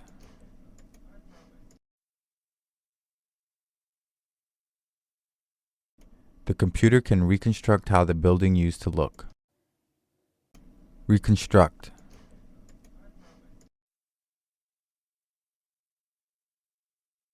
The doctor will attempt to reconstruct her nose. Reconstruct.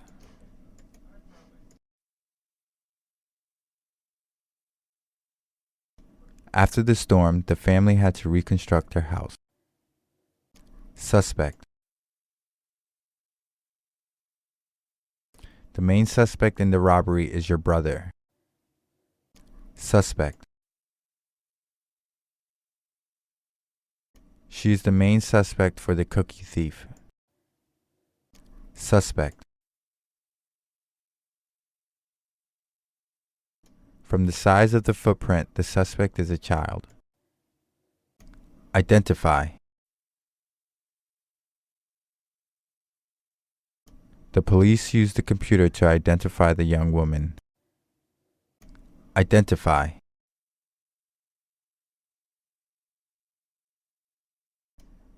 Use this picture to identify the missing dog.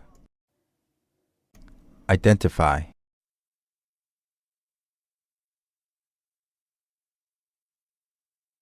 After watching the video, the cops were able to identify the bandits within a few hours.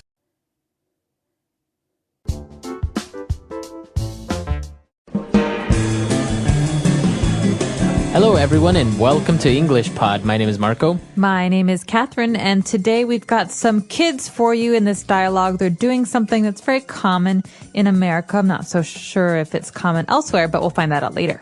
So today we're going to ask for money because we are having a fundraiser. So this is a very interesting word. Why don't we take a look at it in vocabulary preview? Vocabulary preview. So fundraiser is a thing. It's an event. It's something that you do at a school or a business to try and collect money for a special event or charity. That's right. So money, you can also say, is funds, right?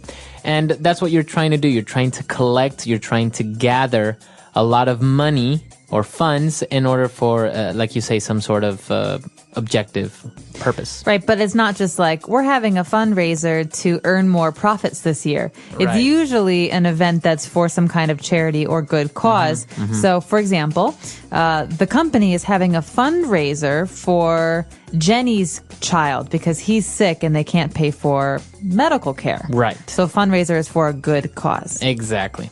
So that's what this dialogue is all about today. Why don't we listen to the dialogue for the first time, and we'll be back in a bit.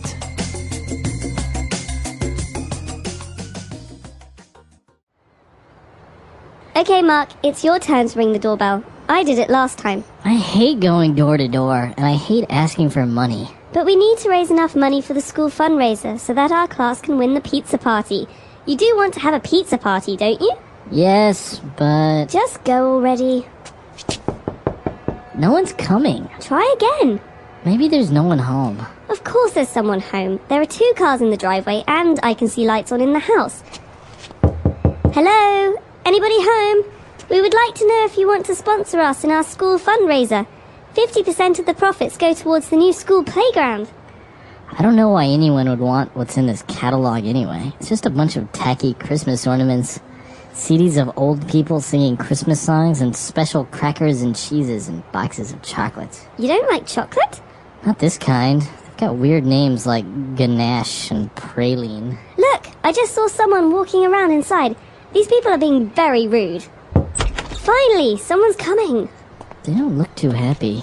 Hi, sir. Would you like to sponsor us or make a donation to... What grade are you kids in? Grade 7. Then for goodness sake, don't you see this sign? Can't you read? No soliciting? All right, so obviously the kids are selling candy and a lot of different things for their new playground. That's the fundraiser, right? Mm-hmm. So they use a lot of interesting words and phrases there. Why don't we take a look at a couple of them on Language Takeaway? Language takeaway. Well, the first word is one that, Marco, you've already talked a little bit about today. We talked about fundraiser, to raise. Well, we do have the verb here, to raise enough money. Mm-hmm. So raise is a verb that means to collect or gather or to get. That's right. So you wouldn't really say we are collecting money or we are gathering money. You say we are raising money for the victims of the earthquake in Haiti. That's right. So the reason we don't say we are earning money is because you're not doing any work. Right. Really. You're not going to the job at 9 o'clock and leaving the job at 5 o'clock. Mm-hmm. You're actually asking people for donations. Exactly. So that's what you're doing. You are raising money. And now moving on, another way that you can help people maybe through a charity or donation is also to sponsor someone or something. Okay, so people can sponsor events or people, and companies can also do this as well. So to sponsor someone is basically to give them money in support of a cause. Right. For example, have you ever done one of those 5K runs or 10K runs? Mm-hmm. Did you have to collect sponsors basically to find people who would help pay money for you to do this run? Not personally, but I know people who have, who actually get companies interested, and maybe that person, for example, is going to run 5 kilometers in this race in order to raise money for victims of some serious illness. And so they get sponsors, they get companies to donate money for this cause. Right. You could have a person or a company sponsor you. They could be your sponsor by giving you money that you can then use for this charity or special cause. That's right. But the difference between a fundraiser and to sponsor something or someone is that sponsoring is not always for a charity or for some sort of non-profit cause, right? We have many sponsors for concerts or for sporting events. That's right. So oftentimes when you see athletes, they have their sponsors or their sponsors' logos written all over their jerseys, the clothes that they wear. So, for example, if you're watching Formula One racing, you see the Ferrari and the bank emblems and all these different things. That's right. So those are different ways of sponsoring events or people. And now moving on, we have a word that's, well, not really related to money and fundraisers, but it's a very interesting word and very common. When the kids mention that they're selling a bunch of tacky Christmas ornaments. Tacky. Okay, you're going to hear this a lot, and the interesting thing about the word tacky is that it means something different to everyone. So what I think is tacky might be just normal for Marco, and what Marco thinks is really tacky might be something that I actually like. Right. And so tacky is basically a bad thing. It means something is not good looking or not very fashionable. Fashionable. It's like in bad taste. But as you say, taste is something subjective, right? So maybe, for example, sometimes we say that when girls wear too much makeup, it's very tacky. Right. Bright red lipstick and blue eyeshadow. Exactly. So a guy might say, oh, that's so tacky. Whereas another person might not think it's tacky at all. So this happens a lot, and we use this word a lot with decorations, for example. For someone's house, you may describe it as tacky, or a restaurant or a bar. Right, so for maybe sometimes those Italian restaurants that have the red and white checkered tablecloths and the pictures of the Italians with the mustaches, I might think that's a little bit tacky, but maybe you think it's cute. Right. So something that's tacky. And as we say, people use it all the time. And it's not necessarily a bad thing. You can just say, oh, it's a little bit tacky, or I think this thing is a little bit tacky. Yeah. Okay. And that's it, right? Solicit, okay. And our final word on language takeaway, towards the end of the dialogue, when the kids were reading the sign, the sign said no soliciting, and they didn't understand what that means. What does it mean when you have a sign that says no soliciting? Okay, so to solicit is to try to sell something or to offer a service. So basically the sign means, please don't come to my house and sell me stuff. Okay. For example, we have door-to-door insurance salesmen or makeup salespeople, and these people go to your door and they try to sell you their product. And no soliciting means don't come to my house. I'm not going to answer the door if you're trying to sell something. So to solicit is to try and sell something. Okay, but usually in person, trying to make a sale uninvited, right? That's because right. if you're a businessman and you have a meeting, a sales meeting, you're not really soliciting with that other person. No, this is basically trying to sell something to a stranger. Exactly. Okay. Very good. So a lot of interesting words there. Why don't we listen to the dialogue again, and we'll be back shortly with Fluency Builder. Okay, Mark, it's your turn to ring the doorbell. I did it last time. I hate going door to door, and I hate asking for money. But we need to raise enough money for the school fundraiser so that our class can win the pizza party. You do want to have a pizza party, don't you? Yes, but Just go already. no one's coming. Try again. Maybe there's no one home. Of course there's someone home. There are 2 cars in the driveway and I can see lights on in the house. Hello? Anybody home? We would like to know if you want to sponsor us in our school fundraiser. 50% of the profits go towards the new school playground. I don't know why anyone would want what's in this catalog anyway. It's just a bunch of tacky Christmas ornaments, CDs of old people singing Christmas songs, and special crackers and cheeses and boxes of chocolates. You don't like chocolate? Not this kind. They've got weird names like ganache and praline. Look, I just saw someone walking around inside. These people are being very rude. Finally, someone's coming. They don't look too happy. Hi, sir. Would you like to sponsor us or make a donation to What grade are you kids in? grade 7? Then for goodness sake, don't you see this sign? Can't you read? No soliciting? All right, so now we're back and we have 4 key phrases for you on Fluency Builder. Fluency Builder. Okay, this first phrase is a pretty common one. We wanted to make sure that everyone was comfortable with the verb that goes with doorbell. So, Marco, what do you do to a doorbell? You ring the doorbell. You ring the doorbell. So you don't touch it, you don't press it. You can press it, but you ring the doorbell. That's the verb. Okay, so for example, when I was little, my brother and I always used to fight about who could ring the doorbell. Really? Yes. I loved ringing the doorbell, and so did he. Do you do the long ring or do you do the Ding, ding, ding, ding, ding, ding. You do it like that. The annoying ring. Yeah, so to ring the doorbell. All right. And, well, going back, when we were talking about no soliciting, you said that salespeople go door to door selling things. So this is an interesting phrase, and it's a fixed phrase, going door to door. Well, think about it. So a salesperson who wants to sell maybe some makeup goes to one house and no one wants to buy any makeup there. So she goes to the next house. So she's going from house to house. But we don't really say house to house because she's going to your door to offer the makeup. So we just say going door to door. That means going to strangers' homes in order. One door after the next to sell something. Very good. You go door to door. So you, for example, someone can go door to door asking for some sugar. That's right. Or we could say he is a door to door salesman. Door to door salesman. Very good. All right. And now we have an interesting question, and it's a very good one because it's a question that comes up a lot. When somebody asks you, if you're studying, for example, what grade are you in? Okay, what grade are you in?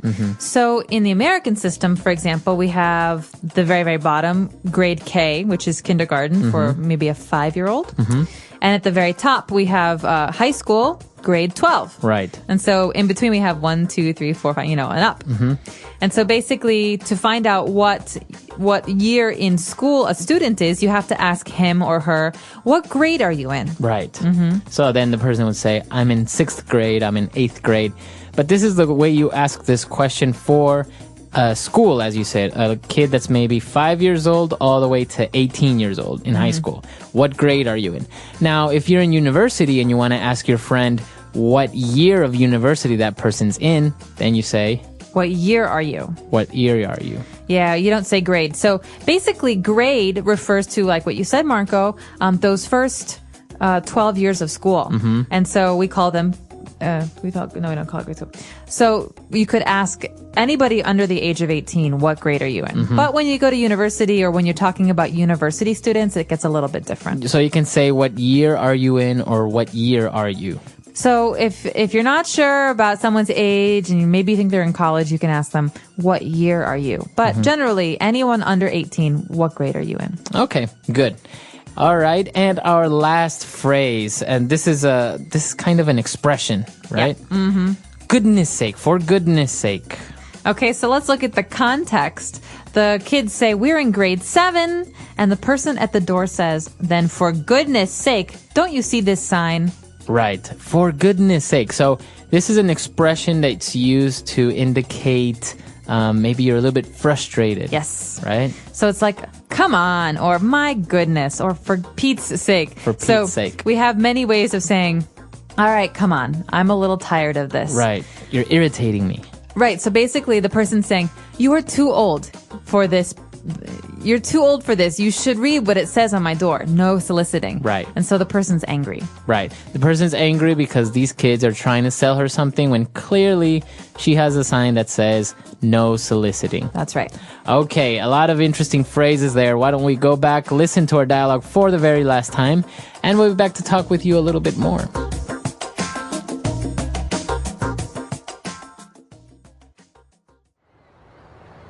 Okay, Mark, it's your turn to ring the doorbell. I did it last time. I hate going door to door, and I hate asking for money. But we need to raise enough money for the school fundraiser so that our class can win the pizza party. You do want to have a pizza party, don't you? Yes, but... Just go already. No one's coming. Try again. Maybe there's no one home. Of course there's someone home. There are 2 cars in the driveway, and I can see lights on in the house. Hello? Anybody home? We would like to know if you want to sponsor us in our school fundraiser. 50% of the profits go towards the new school playground. I don't know why anyone would want what's in this catalog anyway. It's just a bunch of tacky Christmas ornaments, CDs of old people singing Christmas songs, and special crackers and cheeses and boxes of chocolates. You don't like chocolate? Not this kind. They've got weird names like ganache and praline. Look, I just saw someone walking around inside. These people are being very rude. Finally, someone's coming. They don't look too happy. Hi, sir. Would you like to sponsor us or make a donation to... What grade are you kids in? Grade 7. Then for goodness sake, don't you see this sign? Can't you read? No soliciting?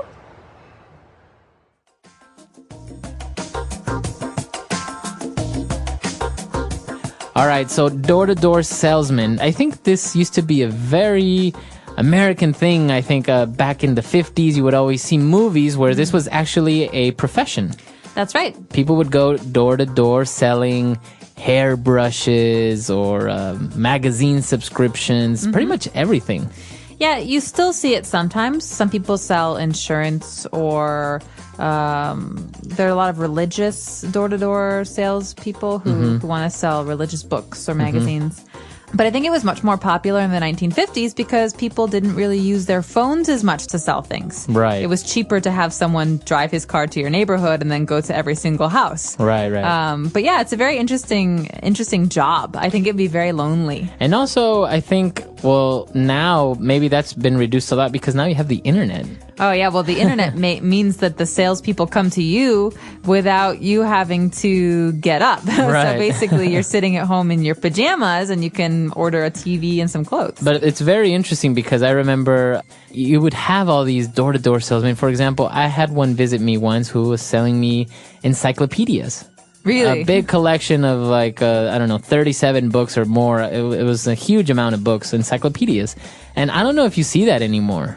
Not really, not in the States. I don't know if anyone buys physical, huge encyclopedias to have in their home. No, only collectors, perhaps. Maybe. Yeah. So it's a very interesting profession. I don't know. In the United States, as you say, it's not very common anymore. Very little, maybe specific services.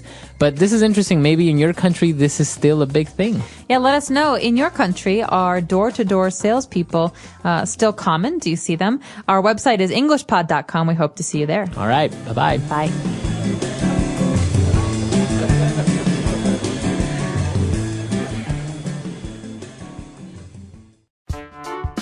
The English Pod Audio Review. Listen to the meaning, then say the vocabulary word.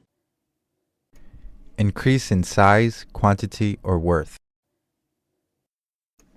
Raise. From one house to the next. Door to door. Short private road from a street to a house. Driveway. Agree to pay for an event or activity. Sponsor. The act of giving to a fund or cause. Donation. Seek to obtain by persuasion, entity, or formal. Solicit. A person or an action which collects money for particular purposes. Fundraiser. Let's try that faster. Seek to obtain by persuasion, entity, or formal. Solicit. A person or an action which collects money for particular purposes. Fundraiser. The act of giving to a fund or cause. Donation. Increase in size, quantity, or worth. Raise. Short private road from a street to a house. Driveway. Agree to pay for an event or activity.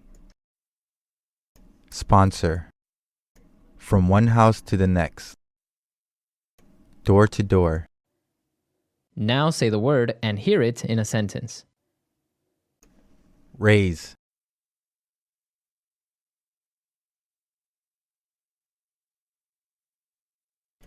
After 4 months of doing odd jobs for my neighbors, I finally raised enough money to buy a bicycle.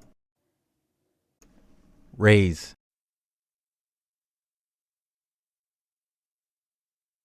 They were raising money for the people who had lost their homes in the earthquake. Raise.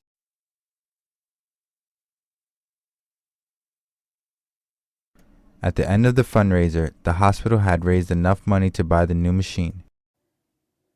Sponsor. He sponsored several kids in the fundraiser.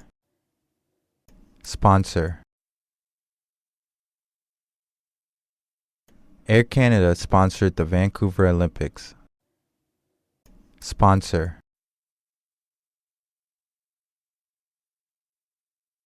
Every month, I give money to the child I sponsor in Asia. Driveway.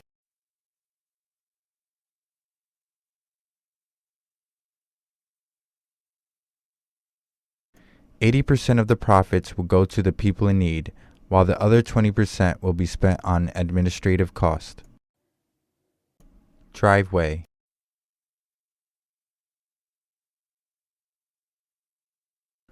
Two-thirds Z of the profits will go towards the new drum set for the band. Driveway.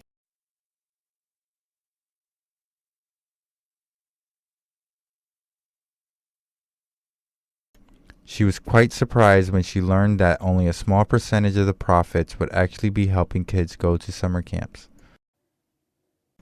Donation. He gave a huge donation to the organization. Donation. I made a donation to my sister's drama fundraiser. Donation.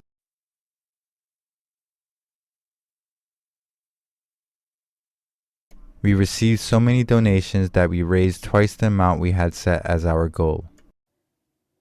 Solicit.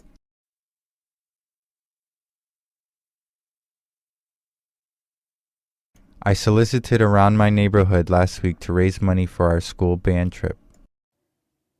Solicit.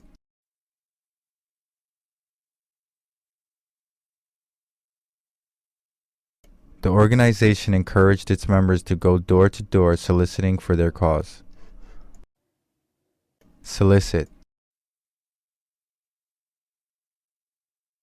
Many buildings don't allow soliciting.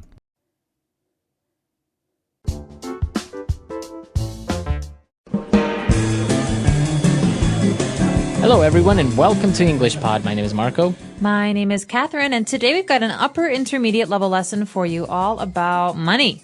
That's right. We are trading money. We're actually negotiating in this very popular topic nowadays, the whole foreign exchange market. Okay, so we're talking about currency, which is the money of different countries. For example, the currency of Ecuador is... the US dollar.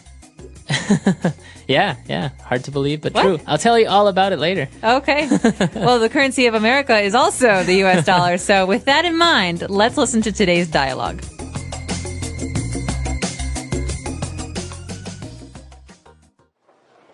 Hey, John. I haven't seen you in ages. What's new? What have you been up to? Pete, nice to see you. Well, on top of the norm, you know, wife and kids and work, I've actually gotten into doing some trading. Trading? You, big guy? What are you trading? Currencies. Currencies? As in euros, dollars, pounds, and rupees? It's called Forex, foreign exchange.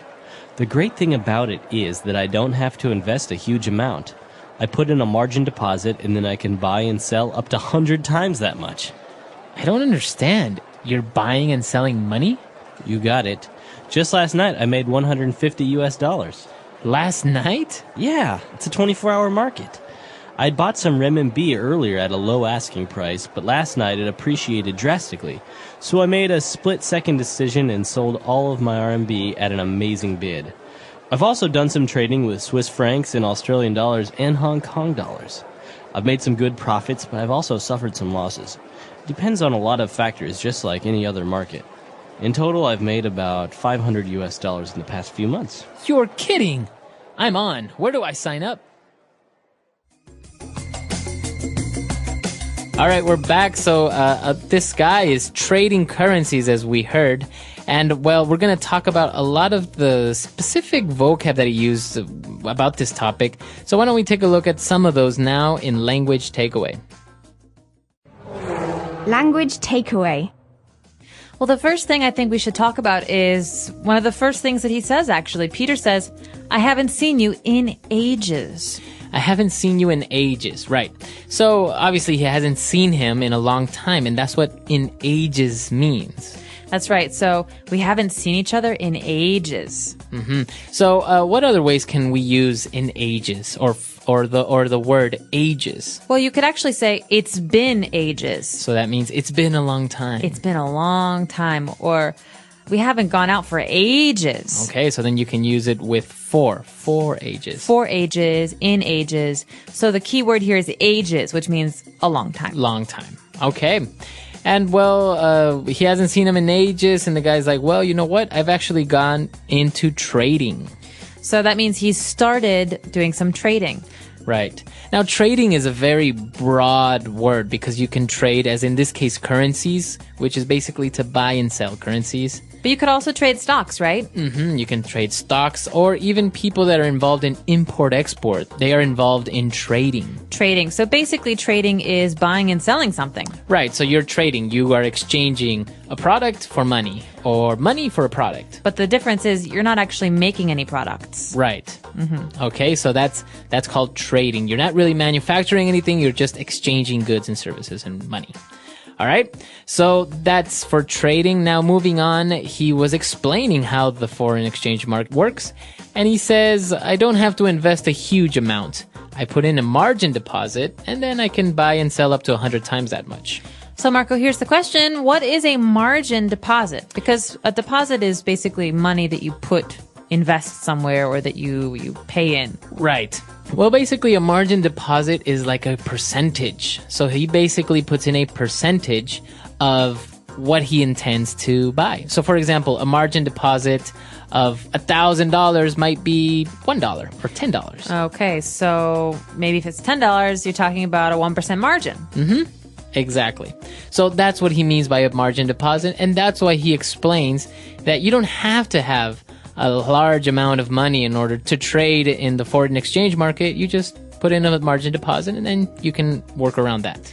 Well, it sounds pretty easy, but then he explains some more details about it, and it gets to be a little bit more complicated. That's right. He explained about how he makes money and how he bought some Chinese renminbi, and then he sold it because it appreciated drastically. So he bought it when it was cheap, and he sold it when it was expensive. So the price changed. Right. So this kind of price change, when something goes from cheap to expensive, it's called appreciating. Mm-hmm. Appreciation. So the verb is to appreciate. It's very different from using it in the sense of you appreciate someone, right? Like, oh, I really appreciate you. Yeah, no, it's very different. We could say this about most goods or investments. For example, my parents bought a house in 1970, and the value of the house has really appreciated over the last 40 years. So now the value is much, much greater. Mm-hmm. And actually, just mentioning it while we're on the topic, to appreciate, as you say, is something becomes more expensive. The opposite, when something becomes cheaper or maybe the value goes down, is to depreciate.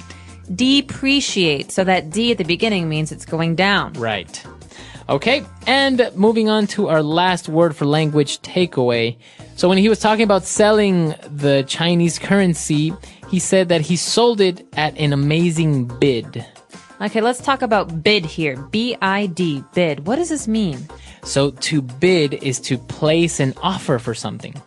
Okay, so for example, at an auction, when someone is selling many old objects or some art, I can bid $100. Right. And maybe someone doesn't accept my bid. Mm-hmm. But if they do accept my bid, then I pay for it. Right. So basically, a bid is just another way of saying an offer. You're offering a certain amount of money for that product or that service, and you see it a lot, for example, on eBay, right? That's right. So eBay is an auction website, basically, and someone who's selling someone can see many, many bids, and they select the best bid. Exactly. So that's what a bid is. So that's all we have for language takeaway. Let's move on now to Fluency Builder. Fluency Builder. Marco, what have you been up to lately? I never see you. All right. This is actually a very common sentence. What have you been up to? But most English learners don't really understand what it means. Well, this is a really interesting point because I say this all the time. This is very native, very colloquial. What have you been up to? It's almost the same as saying, what's up? What's up? Or where have you been recently? What have you been doing recently? Right. How's your life? Right. So this part, up to, what have you been up to?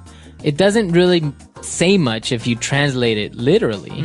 But basically it's, what have you been doing? What have you been spending your time on? So to be up to means to do something, to do. Right.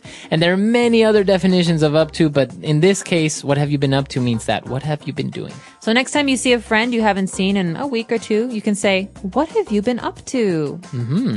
All right. And John answers, well, you know, on top of the norm, wife, kids, and work. That phrase right there, on top of the norm. Well, the norm here means the normal. That means basically normal life. I've been working, I've got my kids, my wife, on top of the norm. Just life is normal. Right. So the norm are the wife, kids, and work. On top of that, I'm actually getting into trading, right? So the normal situation, the normal life is wife, kids, and work. And then he's saying, on top of that, I've actually been doing this. Exactly. Okay. And now moving on to when he's explaining, again, the market and the currencies, he talked about an asking price. Okay, asking price. This is, remember we were talking about bids? We could say that someone has an asking price, which is the price they would like to receive for an object or a service that they are selling. And so, for example, I'm going to sell my desk. My asking price is $100, $100. maybe you don't want to pay that much, but my asking price is the way that I'm going to start. That's how much I want for it. Right. So that's your asking price. That's how much you ideally want to sell it for, but you can negotiate. You are willing to accept maybe a lower offer. Exactly. Okay. And what is our last phrase? A split-second decision. This is really, really important. These words go together very often. Split-second and decision. Okay, so that basically means that you made a very quick decision. That's right. Split-second. Very fast. It's almost like it's less than a second. And so a split-second decision means a decision in no time. It's very, very quick. So we can actually mix split second with other things, right? For example, so maybe you can say he reacted in a split second and avoided the crash. Okay, so good for him. He reacted quickly enough to avoid the accident. That's right. So split second, very fast, very quickly. A split second decision, a decision that was made very fast. Okay, so that's all we have for Fluency Builder. Why don't we go back, listen to this dialogue one more time, and we'll be back to talk a little bit more.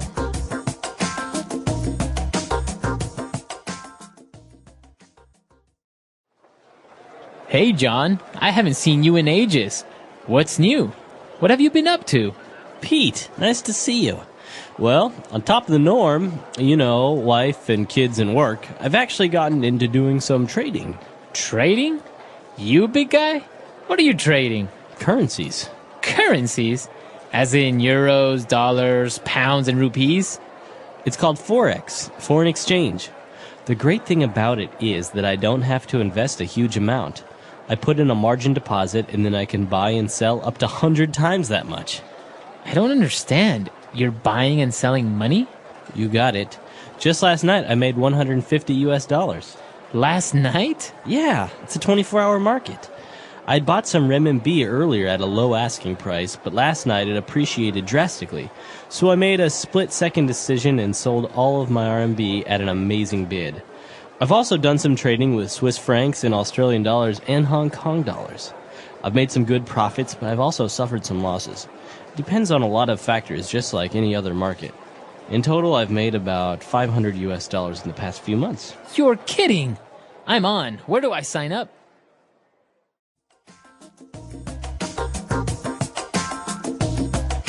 So, Marco, you have to explain this to me. We're talking about currency today. So every nation has a currency. For example, in the dialogue, we learned that India has rupees. Pounds are in Britain. Britain has pounds, and Australia has Australian dollars. America has American dollars. But you just said earlier that Ecuador has American dollars too. That's right. Actually, Ecuador went through a very difficult economic situation in late 1998, early 1999, where there was hyperinflation. So basically, there was an inflation that was very, very, very large. So that means that the old currency lost its value very fast. Exactly. So, for example, if the currency before in Ecuador used to be sucres.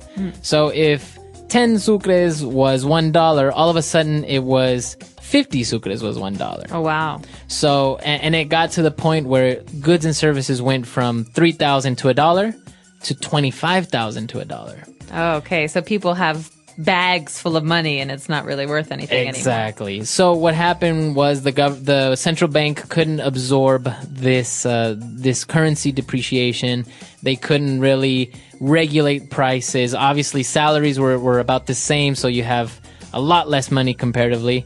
And so the government decided that there were two options. Either they would follow Argentina's example, what they did a couple of years before, and set a fixed rate. So in Argentina, it's 3 pesos to $1. Or we would just get rid of our currency and just use US dollars. So that's what they did, right? They use US dollars, and now if you ever travel to Ecuador, you will use US dollars. The same exact bills that you use in the US are the same exact bills in Ecuador. So no need to exchange currency. No need to exchange currency, and that's why I guess there are many factors that people say are a lot better. For example, trading has become a lot less complicated because now you're negotiating in US dollars as in everywhere else in the world. But then other things, as you know, not having a national currency also affect. So there are a lot of things going on, but it's an interesting topic. Very interesting. Well, so maybe for those of you who are listening, you could tell us about your country and your currency. What do you use? What do you spend money on? And do people buy and trade currencies where you're from? Exactly. Or maybe you can even enlighten us with with the exchange rate, maybe.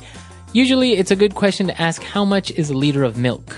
Or how much is a haircut? Right, because these are things that everyone needs, so the price doesn't change that much. Exactly. We're really curious to know how inexpensive or maybe very expensive your country is. So come to EnglishPod.com and we'll see everyone there. Bye. Bye-bye.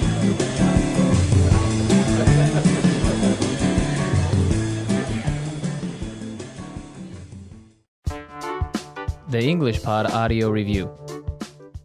Listen to the meaning, then say the vocabulary word.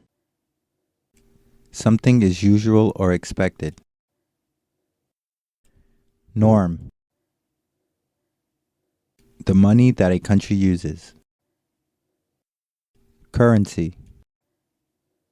The sum of money required to reinstate. Margin deposit. Taking effect rapidly. Drastically. Very quickly. Just a second. Split second. An offer to pay a particular amount of money. Bid. Let's try that faster. The sum of money required to reinstate. Margin deposit. Something is usual or expected. Norm. Very quickly. Just a second. Split second. An offer to pay a particular amount of money. Bid. Taking effect rapidly. Drastically. The money that a country uses. Currency. Now say the word and hear it in a sentence. Norm. What's the norm in this company concerning protocol? Norm. This is the norm, so you'd better get used to it. Norm.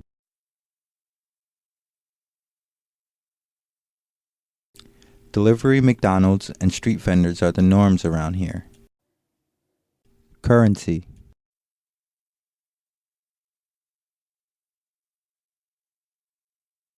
Before I went to France, I had to change some of my Canadian currency into euros. Currency. What's the currency in this country? Currency.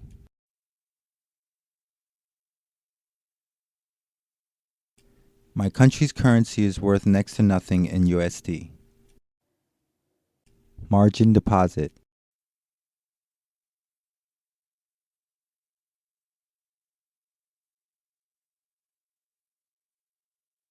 He decided to start with a margin deposit of GBP 100.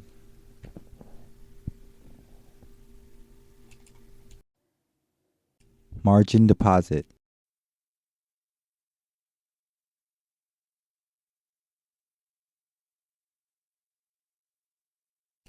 I can't believe that I can trade with USD 1 million deposit when I've only put in a margin deposit of USD 10,000.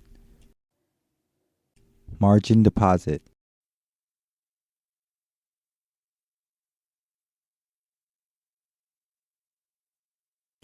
One has to be careful with trading using a margin deposit because the risk of losing more money than one has are high.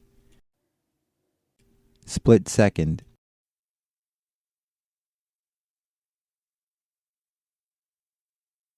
The gang members were closing in on me fast, so I made a split-second decision to run instead of fight. Split second.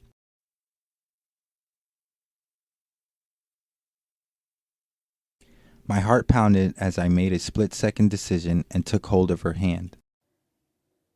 Split second.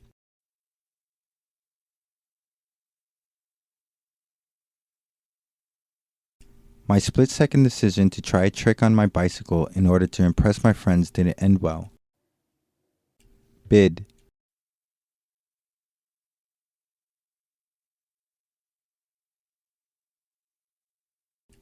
The current bid ask for EUR USD is 1.3998-79. Bid.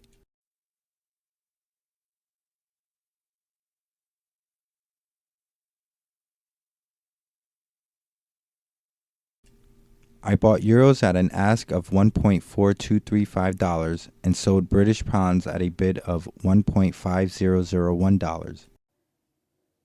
Bid.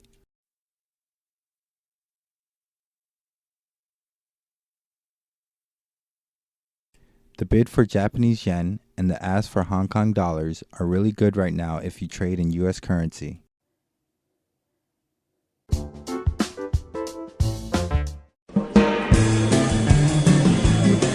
Hello, everyone, and welcome to English Pod. My name is Marco. My name is Catherine, and today we have a very technical, very advanced lesson for you. This is all about one of my favorite subjects. That's right. We're going to talk about music, but specifically, we're going to talk about the piano and learning how to play the piano. So we're going to talk about very specific vocab related to this instrument. Right. So piano and playing music, not listening to music. Right. So we're going to hear a lot of interesting words and phrases here. Some of them actually come from foreign languages like Italian. So listen up. We'll be back in a moment. And when we come back, we'll be talking about what these words and phrases mean.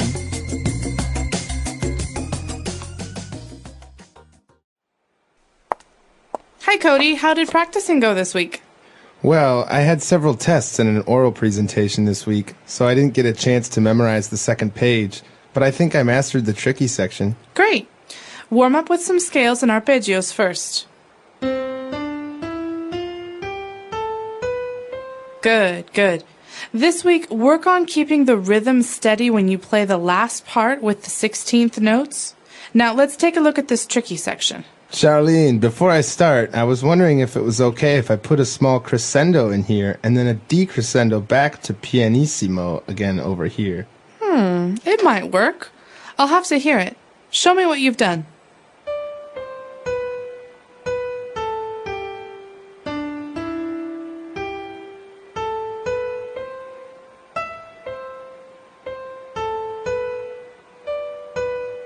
Not bad. It was horrible. I played it much better at home. Oh, it's just nerves. Just play the right hand for now. 1, 2, 3, 4, 5, 6, ta, ti, triple E, T. Good, good. Don't forget the accidentals. The key signature says that note should be a G sharp, but now it's a G natural. Now add the bass clef. Oh, you're going too fast. Remember the tempo for this piece is andante. Is that better? Yes, much better. Watch where you lift your foot off the pedal. What was that? Sorry, the stretch for that octave is always hard to make. That's okay. Keep going. You're moving ahead by leaps and bounds. Watch your dynamics. Keep your elbows lifted. Remember to stroke the keys. Don't pound. That's better. Remember that as a pianist or any other musician, your technique will be what separates you from the pack just as much or as more so as your musicianship.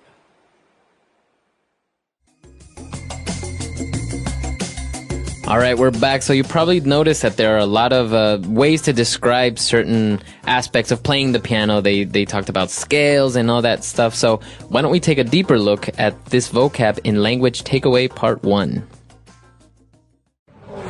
Language takeaway. Okay, so the first part of the lesson is the warm-up. That's when we, start to get our fingers moving and really stretch out. This is an important part of any musician's routine because it's also a way to practice some very basic, very fundamental things. For the first of which is a scale. Okay, so actually Cody started warming up with some scales. So what exactly are scales? Well, basically, there are different musical notes. Some people know them as do, re, mi, fa, sol, la, ti, do. Some people call them C, D, E, F, G, A, B, C. But each of those and many others have scales, so that's 8 notes together. Okay. So basically, when you're playing scales, you're just playing a sequence of these 8 notes. Right, going up or down. Okay, to warm up. And what about an arpeggio? I think this is Italian, right? Definitely.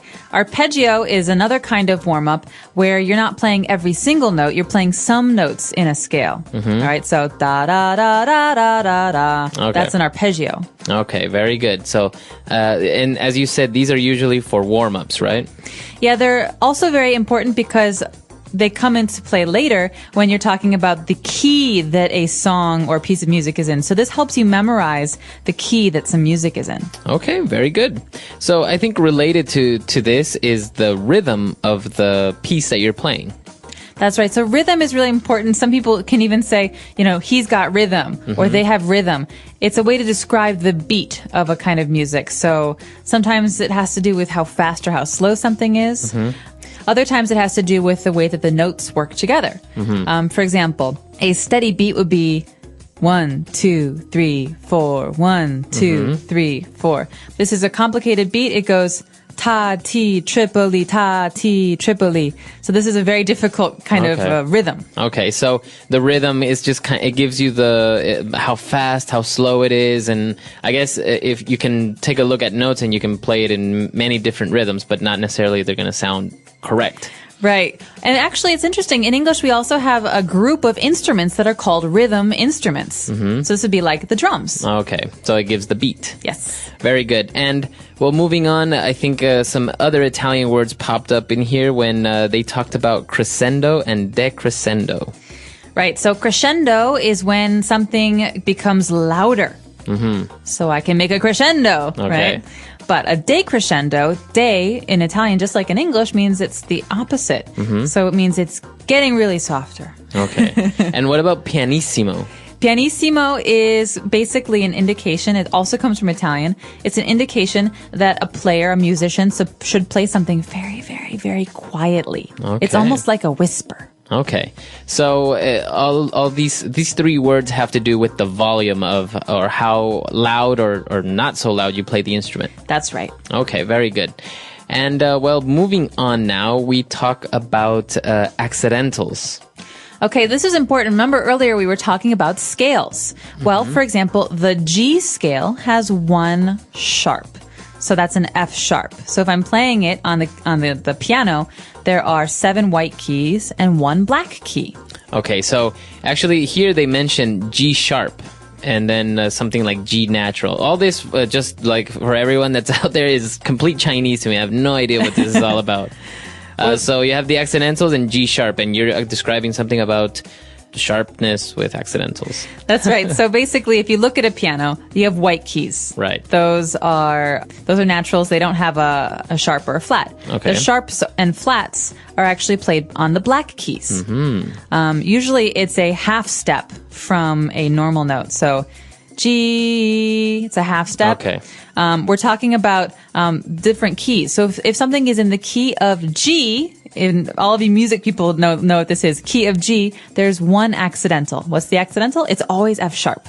And so an accidental means a sharp or a flat in that key. Okay, and when we talk about sharps on the piano, they're basically the black keys. Yes, well, sharps and flats can both be black keys. Okay, very good. And, well, apart from accidentals and G sharp, G natural, the teacher also talked about a bass clef. Okay, this is important for people who play lower instruments like the bass, the upright bass, that big one, or people who play the piano, obviously. This represents a way of writing the lower notes. Okay. Okay, so you see the lines, those 5 lines on paper, and people write the notes. Well, sometimes they're for higher instruments, the flute or the trumpet, but sometimes when they're for lower instruments, like the left hand of a piano or for the upright bass, you have to write it in a special register, a special part of the sound kind of continuum, and that's the treble. That's the bass clef. Okay. So basically, if anyone has ever seen piano notes, it tells you what to play with your left hand and your right hand. So I imagine the bass clef will be everything that's on your left hand, because that sounds like deeper, graver, right? Yeah, it's lower. Lower. So it's lower on the scale instead Right. of like up high, up here, where it's on the treble clef. All right. So the opposite would be the treble clef. That's right. The treble clef is up higher. It's most other instruments like the trumpet. The bass clef is for lower instruments, and it just means that the way that you read the music on the page is a little bit different. Okay, very good. And, well, we also got into things like tempo, and the piece, it was described as andante. Andante. This is a very Italian word. Okay, so andante means that something is played slowly. Okay. So apart from andante, so it's a style or a tempo. I guess tempo is the speed of which is played, right? That's right. But you're right to say that it's also a style, because in many symphonies, for example, there's a movement, a part of the symphony that's called the andante. And that's when everything starts to get slow and serious or pretty. And I've heard, I don't know, in piano I've heard of something called staccato. And I think this is also related to tempo, right? Staccato is the way that you play something. So instead of having these long, pretty notes, you're playing them like this. They're very, very sharp. Right, like a machine gun. Okay, but it's not related to the tempo. It's kind of more just like the way that you press the keys. Exactly. It's a style for playing. Okay. All right, well, the teacher also told the student to be careful where they lift the foot off the pedal. And the student said, I'm just so sorry. The stretch for that octave is always hard to make. Okay, so an octave is really, really important in music. Like we were talking about earlier with a scale is 8 notes. Well, the root, the place the word octave comes from is the number 8, like an octagon. Right.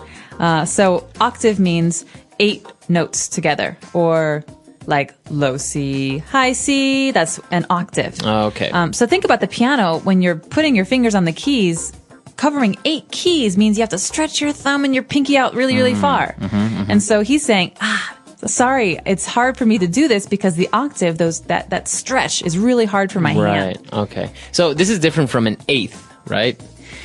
Well, it depends. Are you talking about eighth note? I don't know, because it just came into mind. Because an octave is 8 and an eighth note, is it different, I imagine? Yeah, well, you heard in the dialogue 16th note, 8th note. That's actually talking about the length of a note, how long you hold it. Okay. So basically you're saying it's the way you measure the music. It can have 4 count or 3 count, but you divide that into pieces. It's like a pie in math where you divide it into pieces.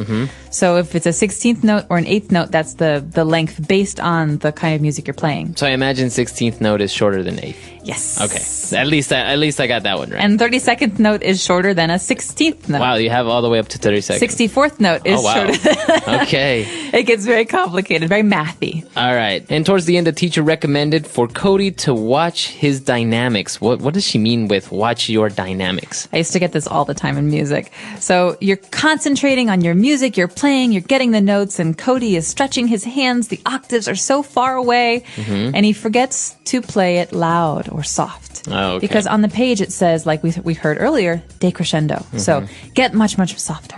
So Cody completely forgot. He's not listening. He's not reading the page and seeing what it says about the volume of the music. So basically the dynamics are like the instructions of how loud to play it or not so loud. Exactly. So does it say pianissimo or the opposite? Does it say forte? And it'll actually say this on the notes. Yes. In forte, it'll say that. F-O-R-T-E, or sometimes just F. Oh, okay. So P is piano. That means, like we said earlier, quiet. Pianissimo is P-P-P. It's very, very quiet. F is forte, loud. Okay, so I think, if anyone out there plays an instrument, you can relate and you can maybe know about these things that you may know it in your original language. I know many people who play musical instruments and don't really know the technical words in their original language. I mean, things like andante and pianissimo, things like this, I think are universal, right? They're used in whatever language. Exactly, very, very widely used. But things like the accidentals or bass clef or scales and stuff like that, I think it's obviously in different languages. For example, you know Italian, like scales or accidentals, are they? They're different. They're different, right? Yeah, they're different. All of the other words. So the instructions on the page, because music is shared all over the world, the instructions on the page are almost always in Italian, so piano, andante, or they're in German. Oh, really? Some music. But everything else, scales, octaves, these are all in your native language. And so they're very, very important to study if you want to play, and I think very, very useful if you want to study an instrument. Yeah, of course. I think it's also very a good idea to just have a general knowledge about these things because, sometimes it's nice to know a little bit about it, and maybe if a friend is talking about music, you can maybe understand a little bit more about what it's like, or if you see music, a sheet of music, you can now more or less know what's going on with all those drawings and little scribbles there. Absolutely. And if you have any questions, of course, you're welcome to come to our website and ask or share your experiences, as Marco has just said. So please come to EnglishPod.com. We hope to see you there. All right. We'll see you guys next time. Bye. Bye.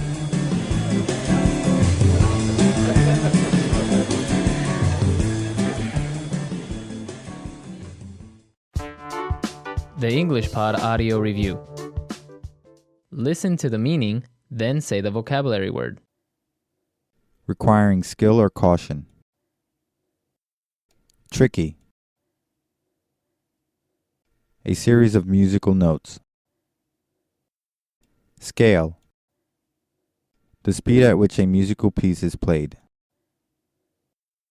Tempo. Very quickly. By leaps and bounds. The skill of performing music. Musicianship. A specific musical tone. Note. Changes in how loudly a piece of music is played. Dynamics. A button to press with fingers to produce sounds. Key. Let's try that faster. Changes in how loudly a piece of music is played. Dynamics. Requiring skill or caution. Tricky. The speed at which a musical piece is played. Tempo. Very quickly. By leaps and bounds. A series of musical notes. Scale. A button to press with fingers to produce sounds. Key. The skill of performing music. Musicianship. A specific musical tone. Note. Now say the word and hear it in a sentence. Note.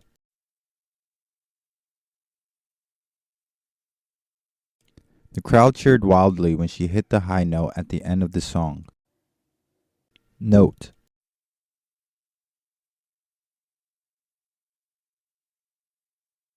This tune represents a fluttering butterfly, so the note should be played lightly and fluidly. Note.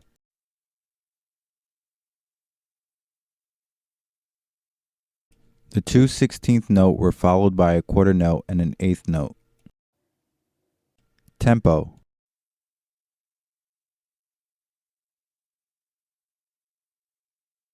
As soon as the band picked up the tempo, several groups of people began dancing on the dance floor. Tempo.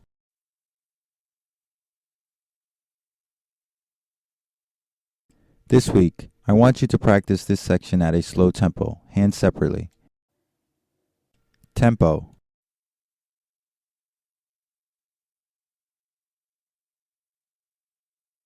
There are no markings indicating the tempo in this piece, but I think it sounds best when played andante. By leaps and bounds.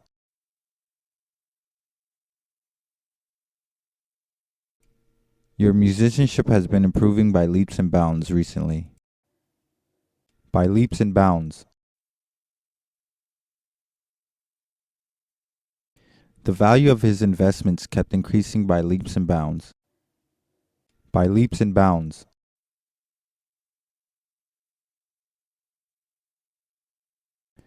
The construction work on the new apartment complex was advancing by leaps and bounds. Dynamics.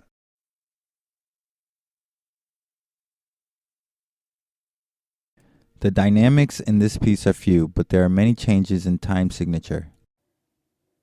Dynamics.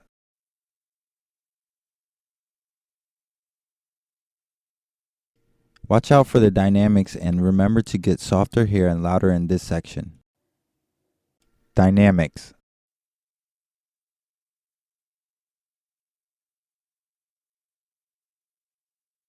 Sometimes when I play a piece of music, I ignore the marked dynamics and play it the way I feel it should be played instead. Key. The piano has black keys and white keys. Key. He stroked the keys beautifully as he played. Key.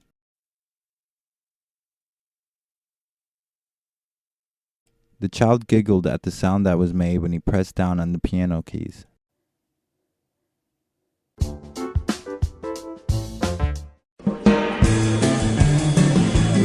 Hello, everyone, and welcome to English Pod. My name is Marco. My name is Catherine, and today we're talking about something that's very common in high schools all across the English-speaking world.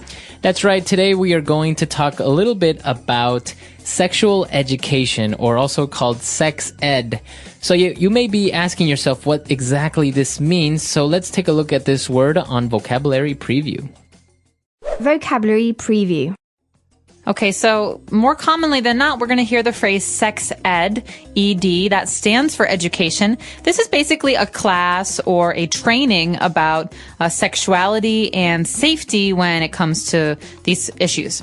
That's right. So as you said, this is a very common class that is part of the school curriculum in English-speaking countries. I think maybe students are about 16 to 15, 16 years old when they get sex ed. We had it when I was about 13, 14. 13, 14. So it all depends. Now, many countries don't really have this in their public schools. Other countries only have it in private schools.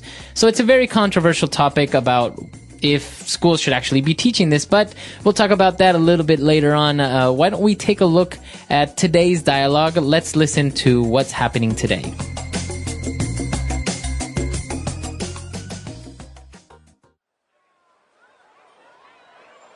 All right, settle down, everyone.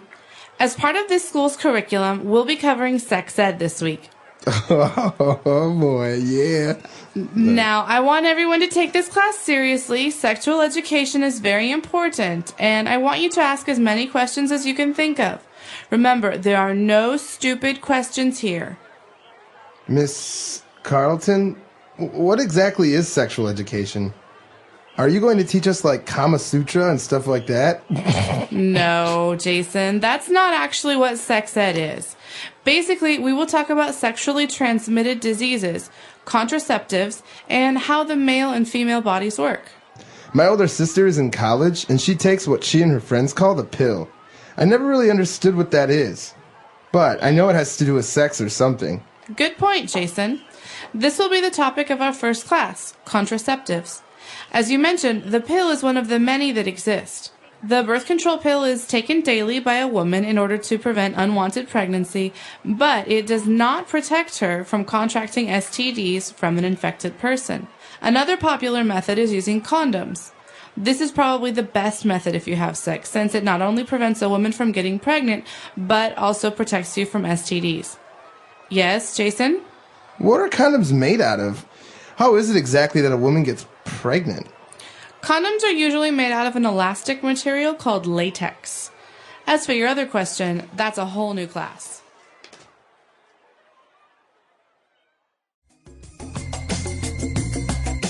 All right, we're back. So now I'm sure there are a couple of words that we didn't really understand there. So let's take a look at a couple of them on language takeaway. Language takeaway. Okay, so one of the most common phrases you're going to hear when it comes to sex and safety when you're having sex is sexually transmitted disease, or STD. That's right. So the teacher actually mentioned the whole name, sexually transmitted diseases. And also she used the acronym STDs, or STD and STD. And what exactly are these STDs? Well, the key word here is disease. These are illnesses that you can get from sex. So sexually transmitted means transmitted or passed on from one person to another person during sex. And this could include any kind of diseases like AIDS or syphilis or chlamydia or gonorrhea. Those are the most famous ones. That's right. So sexually transmitted diseases. Now, why don't we get into the title of our lesson today? Contraceptives. What are these contraceptives? Okay, so teachers are always going to explain the big difference between protection and contraception or contraceptives. Basically, contraceptives have to do with getting pregnant. If you don't want your girlfriend to get pregnant and you're a guy, or if you're a girl and you don't want to get pregnant, you take contraceptives or you use contraceptives. There are many different kinds, and I think the most common kind for preventing pregnancy or keep making sure you don't get pregnant is something called the pill. That's right. One of the kids said that his sister takes the pill. Now, this is called the pill. Now, you know that pills are any type of a capsule or little medicine that you swallow with water.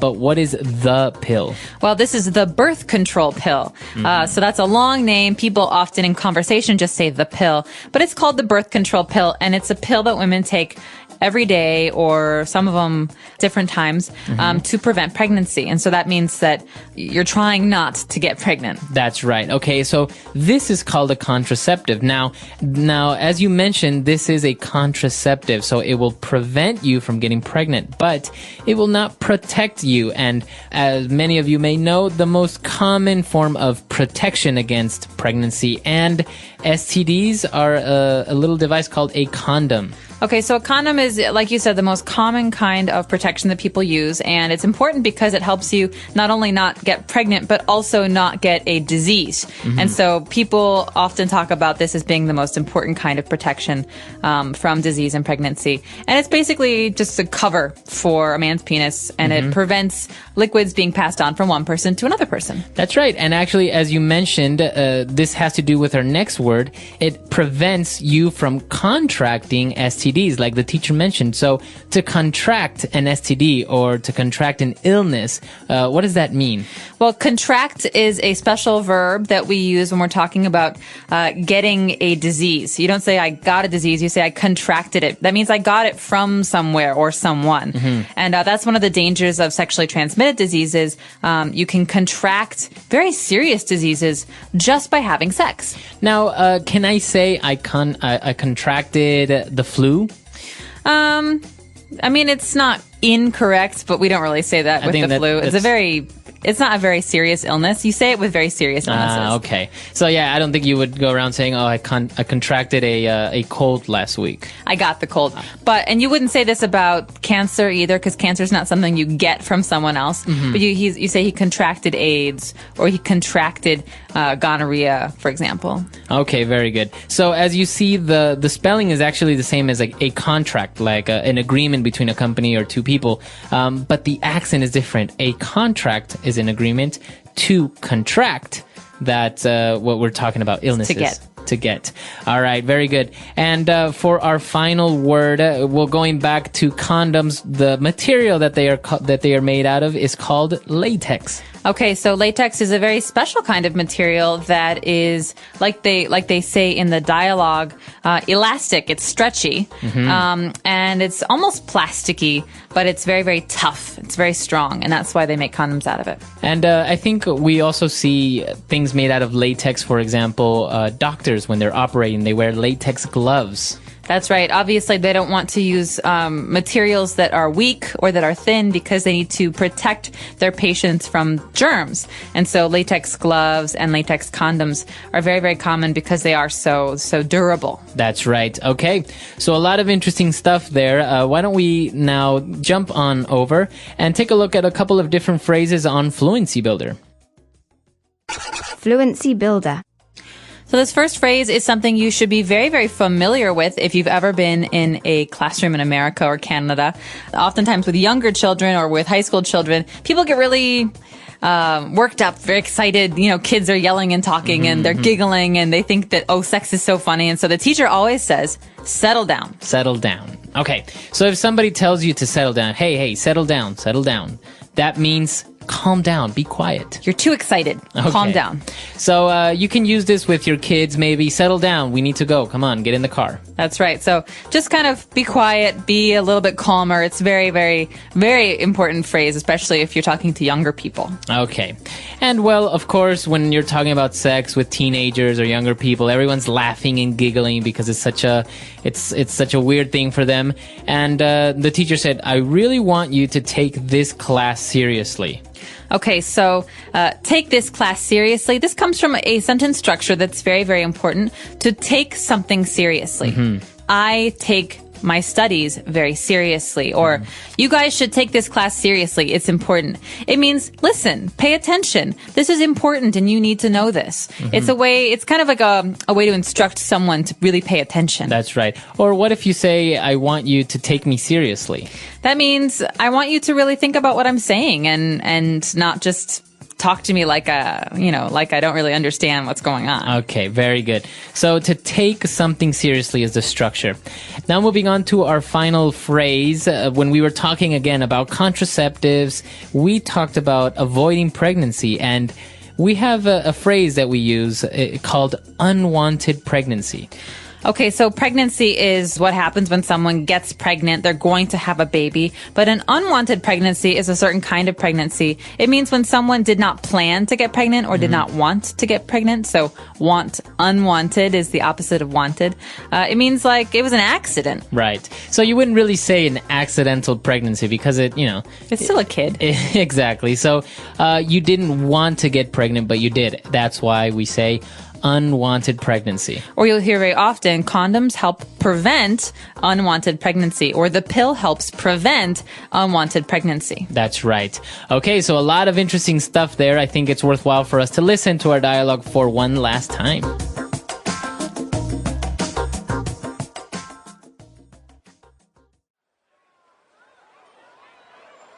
All right, settle down, everyone. As part of this school's curriculum, we'll be covering sex ed this week. Oh boy, yeah. Now, I want everyone to take this class seriously. Sexual education is very important, and I want you to ask as many questions as you can think of. Remember, there are no stupid questions here. Miss Carlton, what exactly is sexual education? Are you going to teach us like Kama Sutra and stuff like that? No, Jason, that's not actually what sex ed is. Basically, we will talk about sexually transmitted diseases, contraceptives, and how the male and female bodies work. My older sister is in college, and she takes what she and her friends call the pill. I never really understood what that is, but I know it has to do with sex or something. Good point, Jason. This will be the topic of our first class, contraceptives. As you mentioned, the pill is one of the many that exist. The birth control pill is taken daily by a woman in order to prevent unwanted pregnancy, but it does not protect her from contracting STDs from an infected person. Another popular method is using condoms. This is probably the best method if you have sex, since it not only prevents a woman from getting pregnant, but also protects you from STDs. Yes, Jason? What are condoms made out of? How is it exactly that a woman gets pregnant? Condoms are usually made out of an elastic material called latex. As for your other question, that's a whole new class.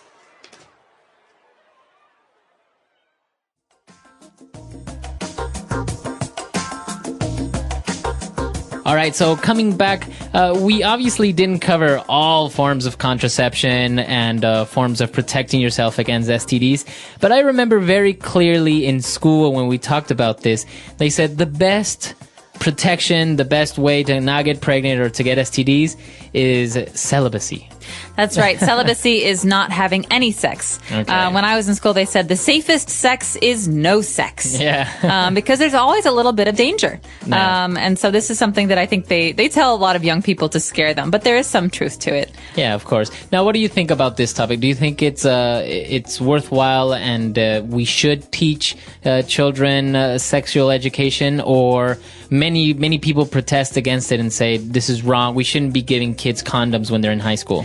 Well, personally, I think that kids in most parts of the world will have sex whether or not you tell them not to. Mm-hmm. And so because of that, because everyone's there are always going to be people trying it. I think it's important to, inform students and inform kids who are in high school of options and of safety and of important health measures, because otherwise you risk unwanted pregnancies and you risk people getting, these very serious diseases like AIDS. That's right. I think it is a very important topic.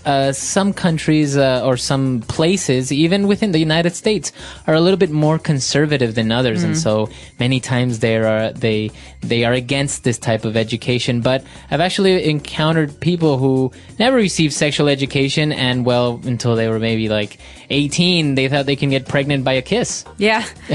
So I think that's one of the dangers. Obviously, there are both sides to this issue, and we're curious to know what you think. Do you think that sex ed should be a course or should be something that people talk about in schools, in high school, or in college? Do they do this in your home country? Let us know. Our website is englishpod.com. All right. We'll see you guys there. Bye. Bye.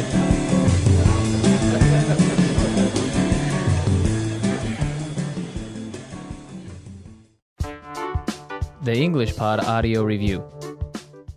Listen to the meaning, then say the vocabulary word.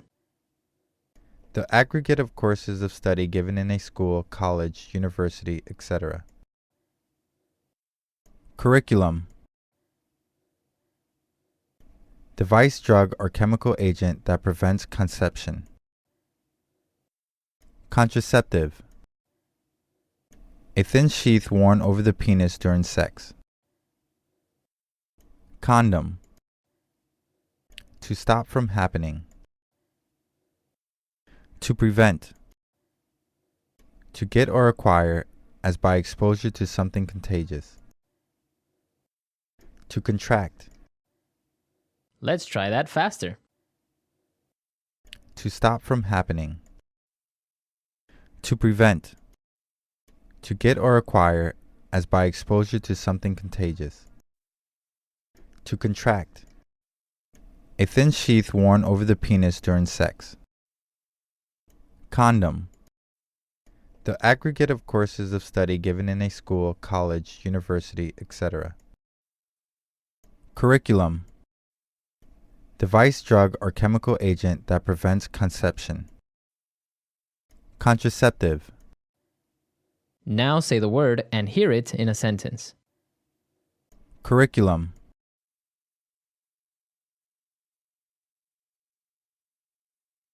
If you follow our curriculum, we guarantee you will lose 10 pounds this week.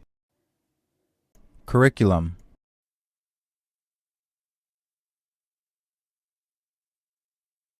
My school curriculum requires that all students need to take 12th grade English. Curriculum. The curriculum for this course is intense. Contraceptive.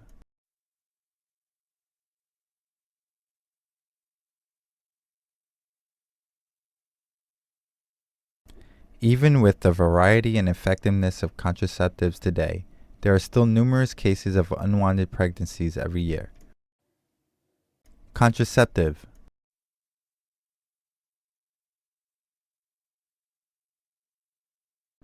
The most effective methods of contraception involve surgery, not contraceptives. Contraceptive. My wife's contraceptive of choice is the pill. To prevent.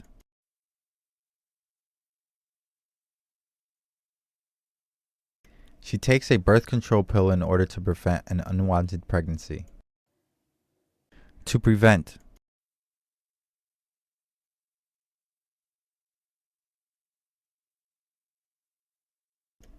I am genetically prone to developing diabetes, so in order to prevent it, I need to start watching what I eat.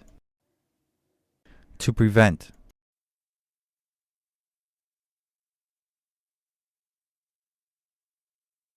I am grateful to my best friend because he stepped in and prevented me from doing something that I would regret. To contract.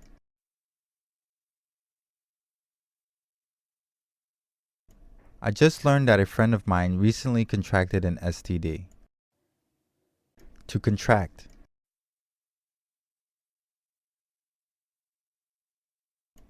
My mom contracted a disease that is causing her to lose her sight. To contract.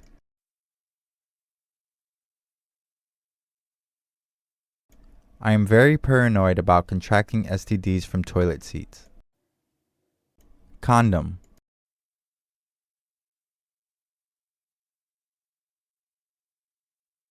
Using a condom will protect against contracting STDs and getting pregnant.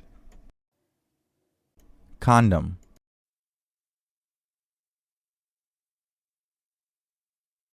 Condoms nowadays come in all different textures, colors, and flavors. Condom.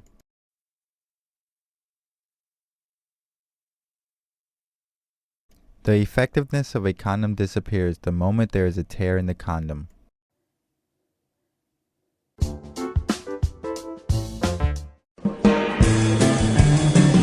Hello, everyone, and welcome to English Pod. My name is Marco. My name is Catherine, and today we've got a very advanced dialogue for you. This is all about what we call the miracle of life. That's right. Today we're going to talk a little bit more in depth about our bodies, about what's going on inside, and how and where babies come from. That's right. So you're going to learn very technical terms for parts of people's bodies, men and women, and also about the beginning of life. So before a baby is born, what do you call some of these parts and some of these things? So let's check out today's dialogue, and when we come back, we'll be exploring in depth these topics.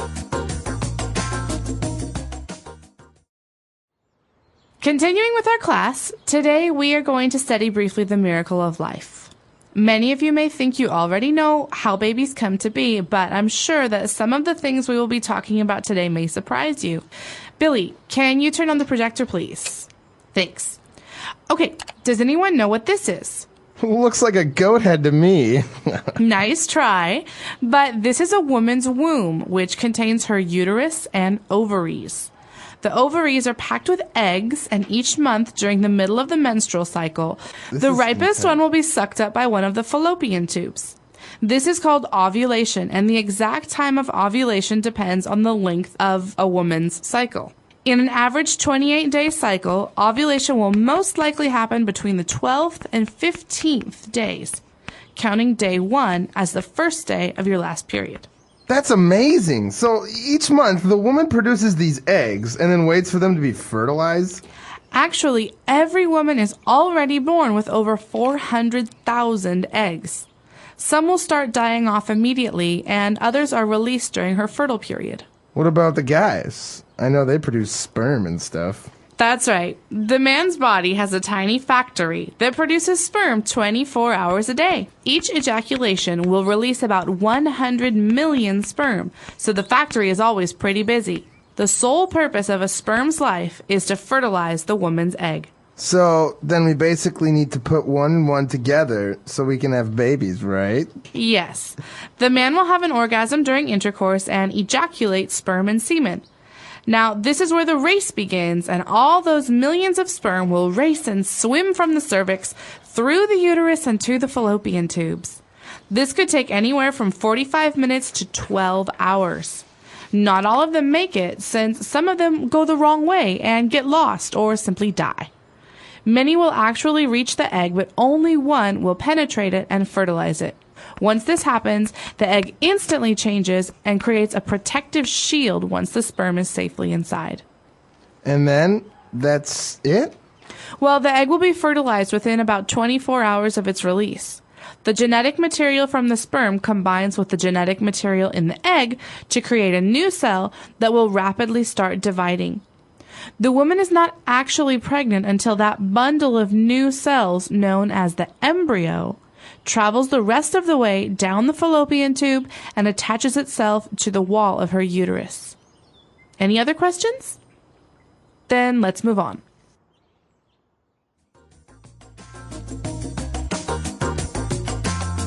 All right, we're back. So very interesting. Actually, this type of lecture or class that we just saw is very common in biology class or anatomy class in the U.S., for example. That's right. We also have a class called sex ed, or sexual education, and this is all about sex and bodies and biology that most students have to learn before they go into high school. That's right. So we actually had a previous lesson about sex ed. We talked about contraceptives.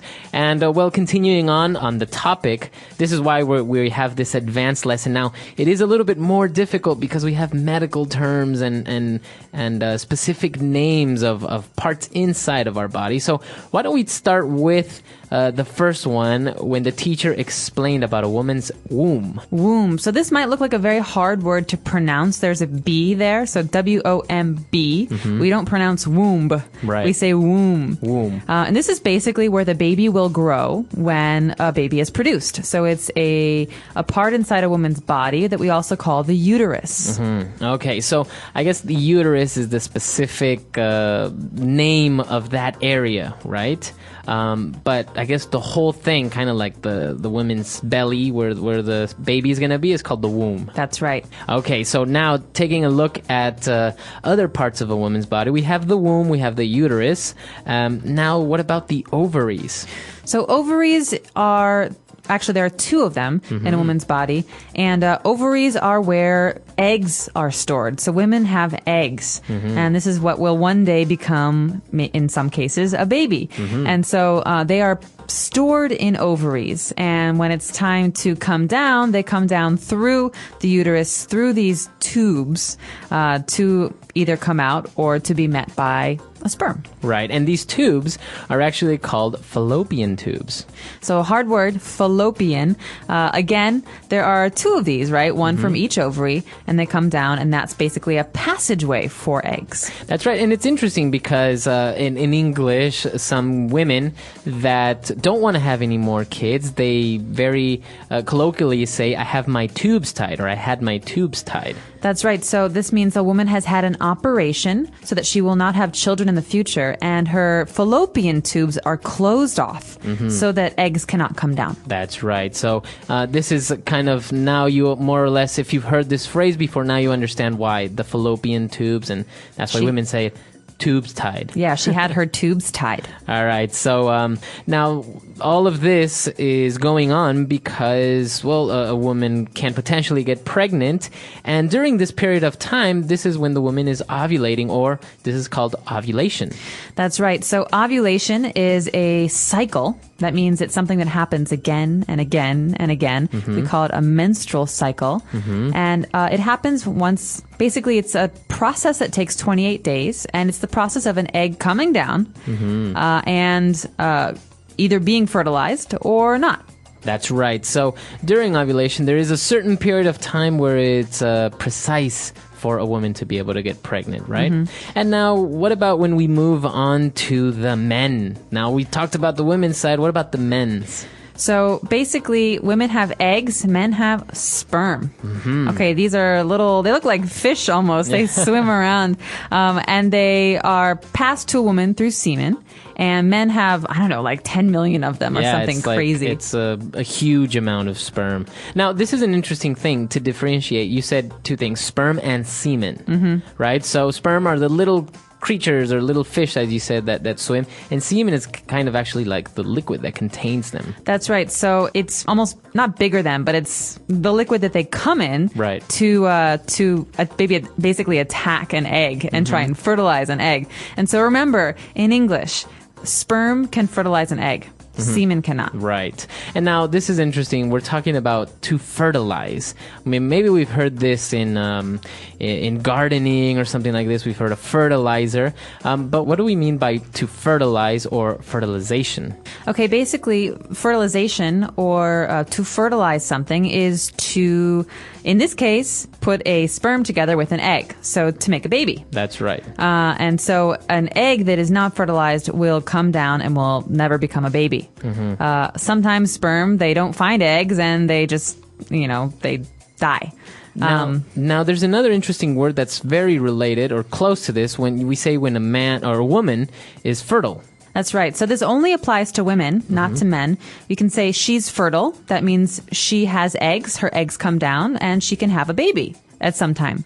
But a woman who is infertile, she's not fertile, can never have babies. That's right. So a lot of these women adopt babies. Now, what about guys? You know that some men can't have babies as well. Maybe their sperm is not very good, or they have some same thing, medical condition that prevents their sperm from fertilizing. So you don't say that he is infertile or not fertile. No, you don't.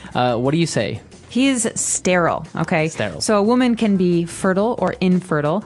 Infertile means she cannot have babies. If a man's semen cannot fertilize an egg properly, he is called sterile. Okay, very good. So this is all of what's going on inside the man's body as well. And, well, actually, once they finally combine and get together and they and the sperm fertilize the egg, we have a little thing called an embryo.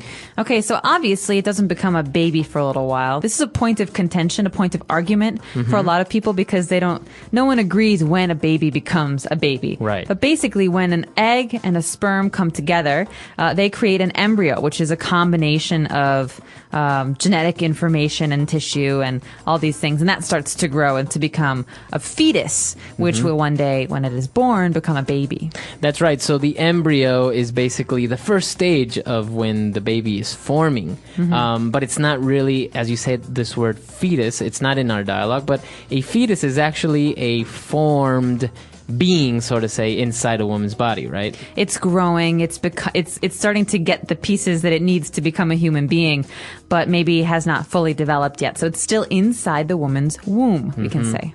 Very good. Okay, a lot of interesting things going on. Why don't we listen to our dialogue again, and we'll be back to talk a little bit more.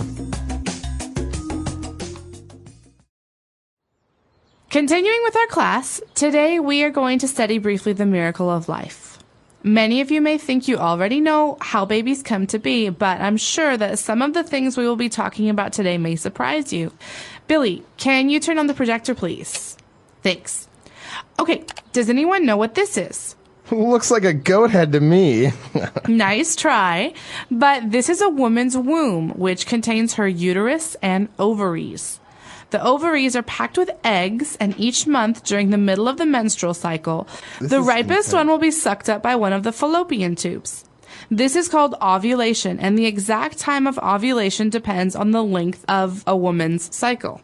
In an average 28-day cycle, ovulation will most likely happen between the 12th and 15th days, counting day 1 as the first day of your last period. That's amazing. So each month, the woman produces these eggs and then waits for them to be fertilized? Actually, every woman is already born with over 400,000 eggs.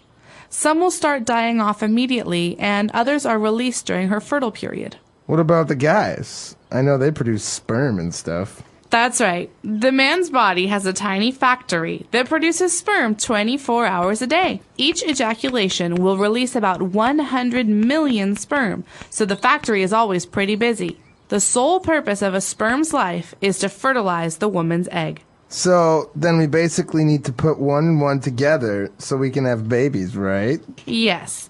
The man will have an orgasm during intercourse and ejaculate sperm and semen. Now, this is where the race begins, and all those millions of sperm will race and swim from the cervix through the uterus and to the fallopian tubes. This could take anywhere from 45 minutes to 12 hours. Not all of them make it, since some of them go the wrong way and get lost or simply die. Many will actually reach the egg, but only one will penetrate it and fertilize it.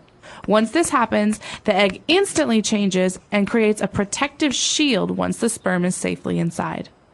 And then, that's it? Well, the egg will be fertilized within about 24 hours of its release. The genetic material from the sperm combines with the genetic material in the egg to create a new cell that will rapidly start dividing. The woman is not actually pregnant until that bundle of new cells, known as the embryo, travels the rest of the way down the fallopian tube and attaches itself to the wall of her uterus. Any other questions? Then let's move on.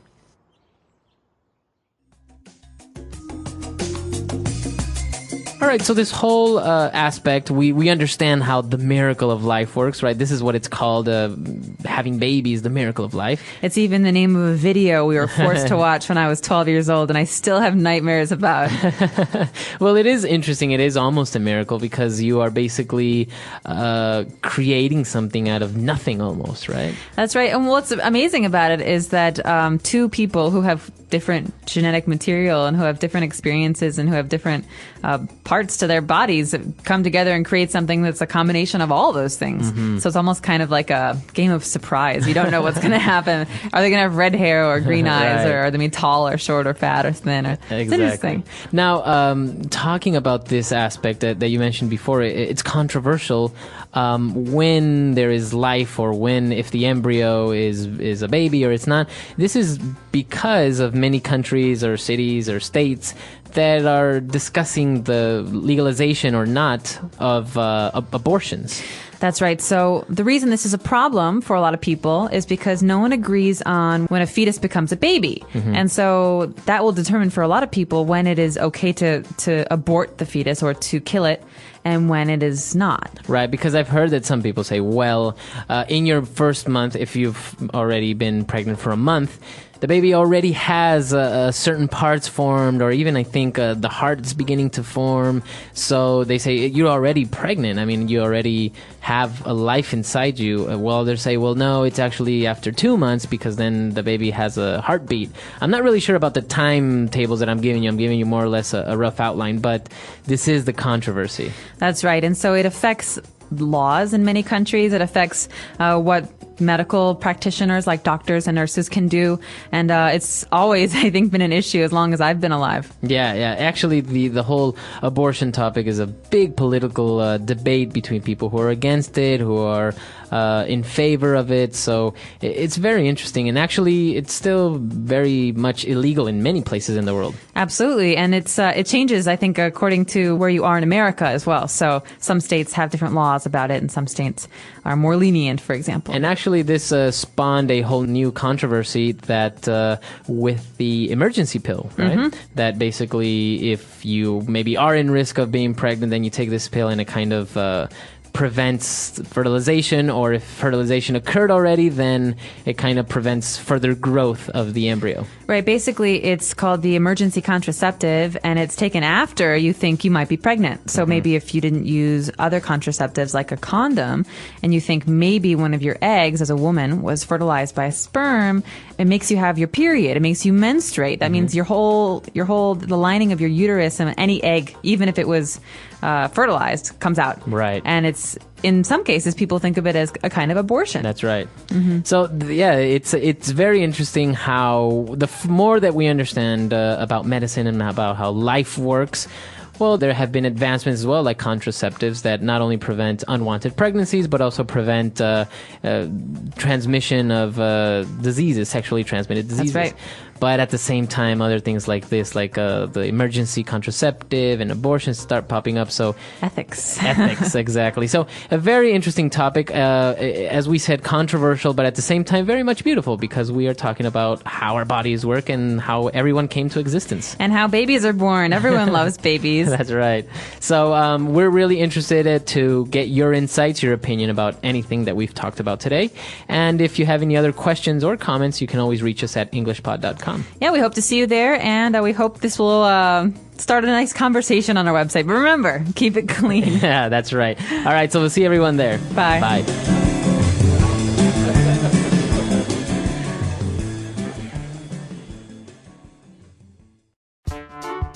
The English Pod Audio Review. Listen to the meaning, then say the vocabulary word.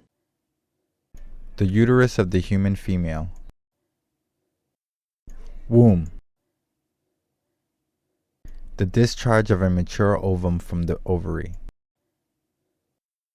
Ovulation. The discharge of semen by the male reproductive organs. Ejaculation. In humans, the young in the early stages of development within the womb. Embryo.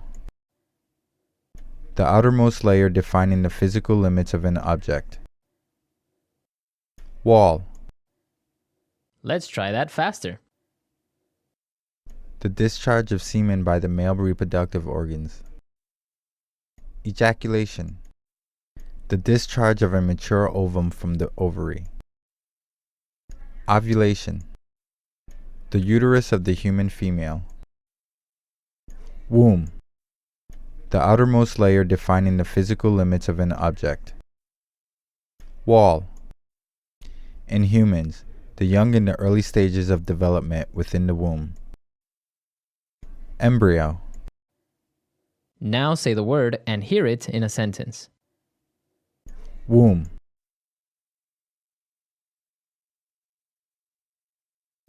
My mother said she would often sing to me while I was in her womb. Womb.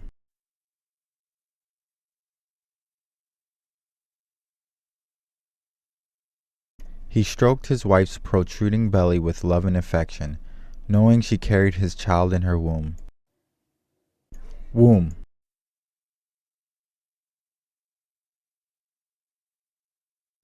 After several attempts, finally her womb was opened and she conceived. Ovulation.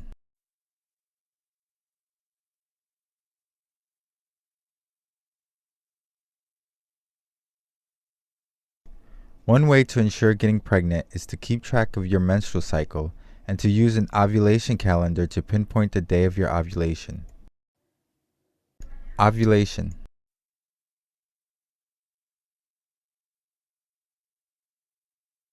Ovulation happens approximately 14 days before the start of your next menstrual period. Ovulation.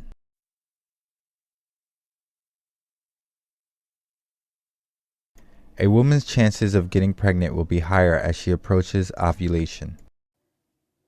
Ejaculation.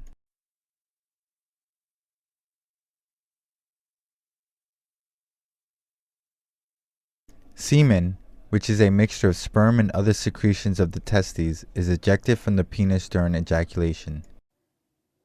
Ejaculation.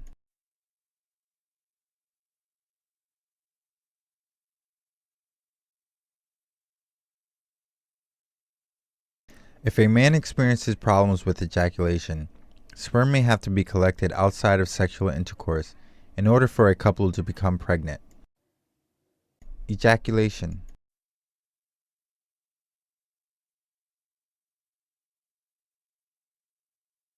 As a man grows older, ejaculation may become more difficult as his erection ability decreases. Embryo. A zygote becomes an embryo upon its first cell division. Embryo.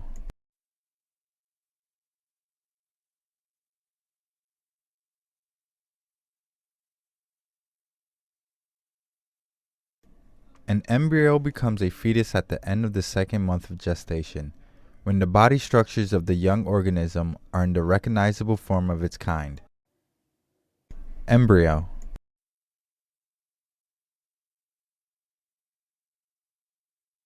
Most abortions occur when the young organism is in the form of an embryo. Wall.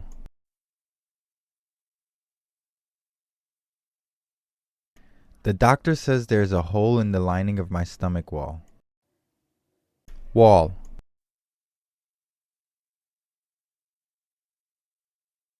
An artery gets clogged when plaque accumulates on the walls of the arteries. Wall.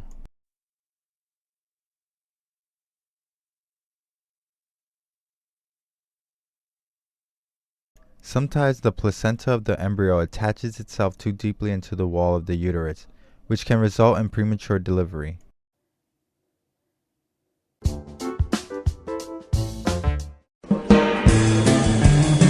Hello, everybody, and welcome to English Pod. My name is Marco. My name is Catherine, and we hope by now you're very excited about football or soccer.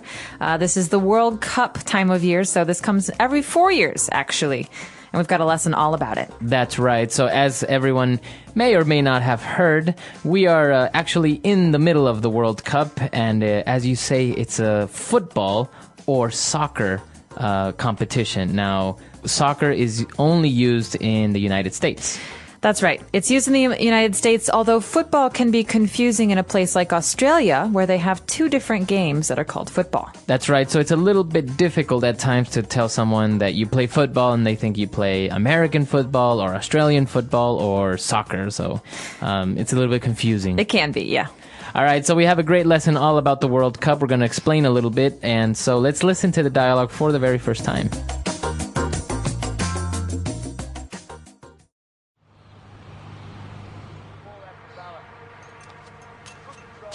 What are you doing? What am I doing? What am I doing? Don't you know what day it is? No. It's only the day when the world's biggest sporting event is kicking off. What? The World Cup. The first match is today. It's Mexico versus South Africa. It's going to be a really good match. Both teams have a very strong offense and have skilled players. I think that South Africa will probably dominate the first half since they are the host country and all. I have no idea what you're talking about. The only sporting event we watch at home is the Super Bowl. This is bigger than the Super Bowl, man. Teams from 32 countries compete against each other every 4 years and fight to win that trophy. They first start in a group stage with 8 groups, each group having 4 teams. The top 2 teams pass on to an elimination stage before going on to the semifinals and the quarterfinals. Sounds interesting, but soccer doesn't really appeal to me. Are you kidding? Over 700 million people watched the final match of the 2006 World Cup. It's a very exciting and nerve-wracking sport. Each nation is cheering on their team, hoping they will become the next champion. So far, Brazil is the team with the most titles under their belt. They're really good. All I know about soccer is that you can't use your hands and that players are always falling down trying to get a free kick or penalty kick. It seems like a sissy sport to me. Whatever. I'm going to go watch the opening match.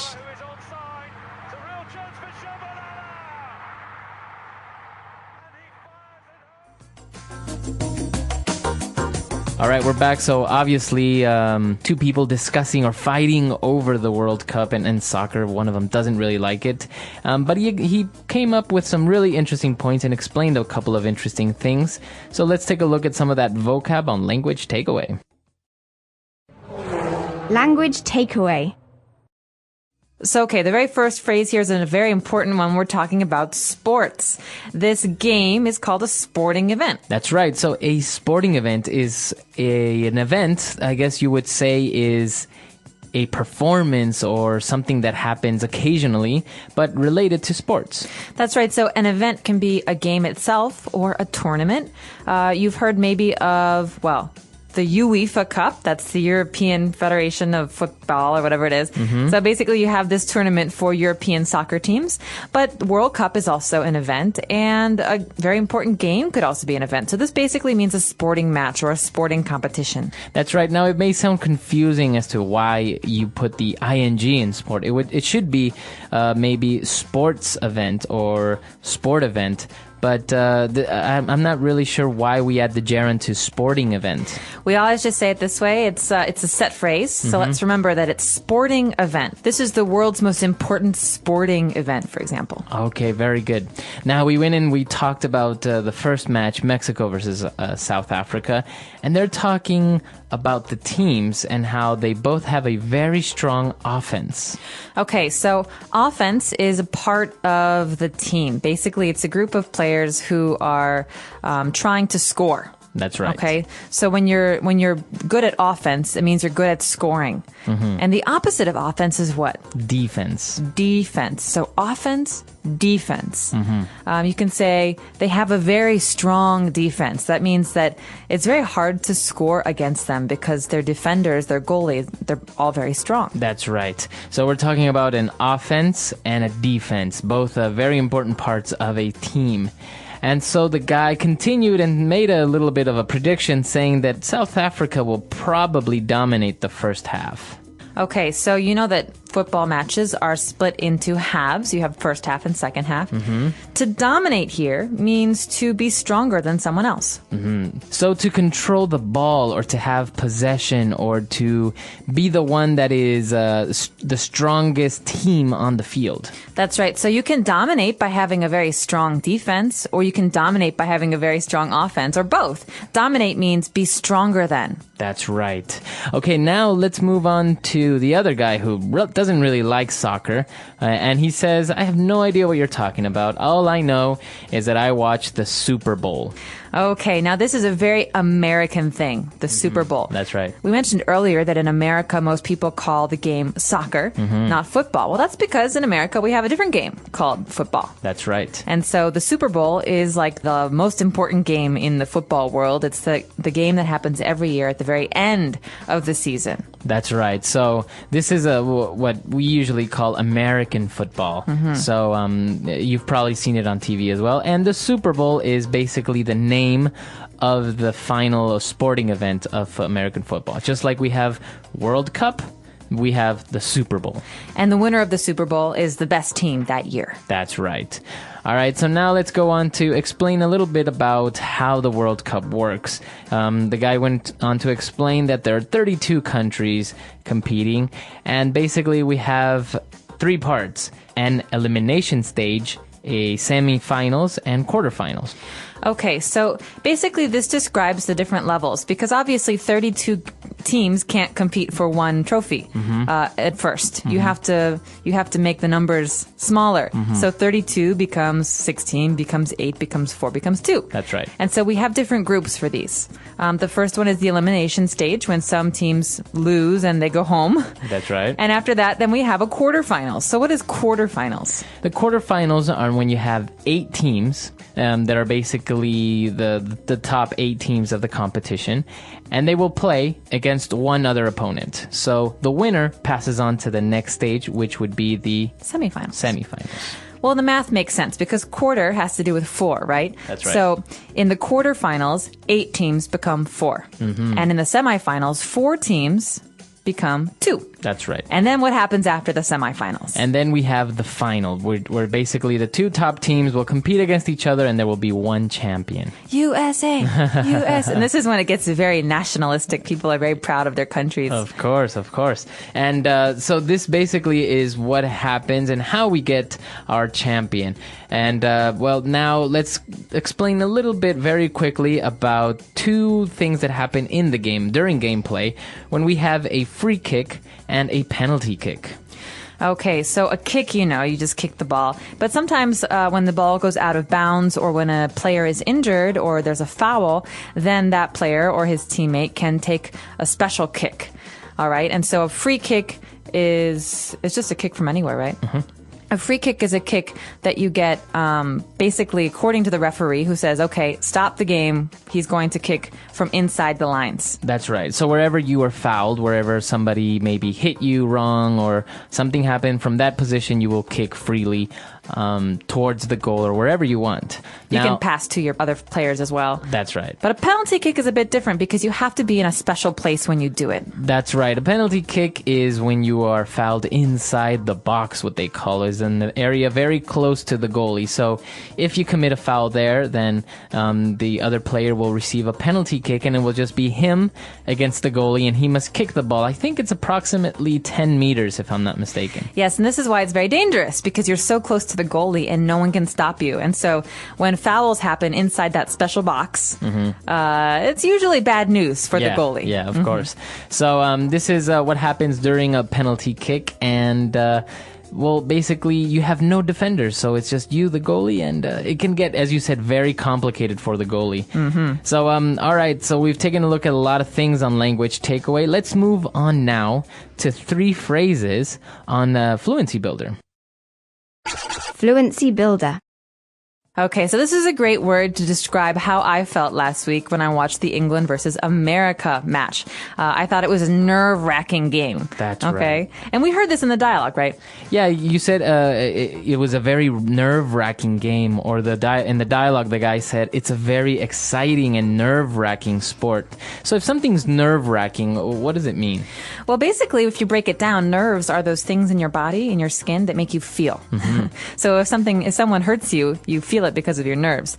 So something that is nerve-wracking makes you nervous. It makes you anxious. It makes you feel very sensitive. That's right. So, of course, the sporting event is so exciting, and you're worried that your country or your team will lose. that you're very nervous and you're very excited, you're very anxious. A lot of things are going on. Maybe you're sweating, maybe you're drinking a lot. You don't want to know. You don't want to see your team lose, and so you get very nervous. That's right. And now, of course, if your team is in the World Cup, you are cheering on for your team, or you're cheering them on. Okay, so this is an interesting phrase because maybe you've heard the word to cheer before, go team, go team. Yeah. This is cheering.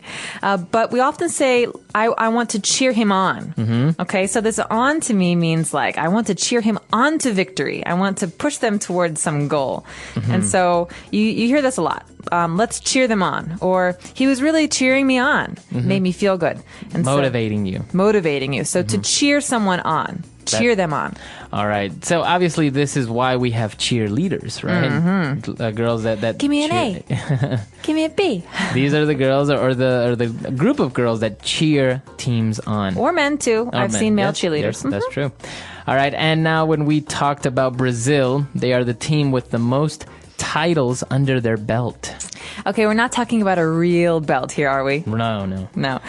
Under your belt, or under their belt in this case, means that in their history, they have the most titles. Mm-hmm. That's right. I think it may come from boxing or one of those sports where you actually wear a belt that says your title. And I think, if I'm not mistaken, sometimes a boxing belt will have various titles on the belt. Right, the championship belts. Yeah. Because they wear it afterwards. I've never heard that before, but it does make sense. Mm-hmm. But the important thing to remember here is that it's not just sports. You could say he has 10 years of experience in marketing under his belt. That's right.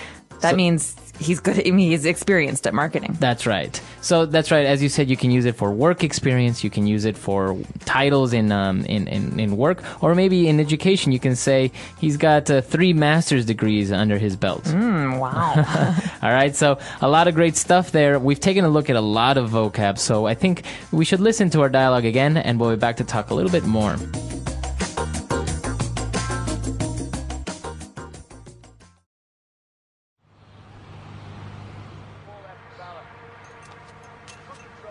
What are you doing? What am I doing? What am I doing? Don't you know what day it is? No. It's only the day when the world's biggest sporting event is kicking off. What? The World Cup. The first match is today. It's Mexico versus South Africa. It's going to be a really good match. Both teams have a very strong offense and have skilled players. I think that South Africa will probably dominate the first half since they are the host country and all. I have no idea what you're talking about. The only sporting event we watch at home is the Super Bowl. This is bigger than the Super Bowl, man. Teams from 32 countries compete against each other every 4 years and fight to win that trophy. They first start in a group stage with 8 groups, each group having 4 teams. The top 2 teams pass on to an elimination stage before going on to the semifinals and the quarterfinals. Sounds interesting, but soccer doesn't really appeal to me.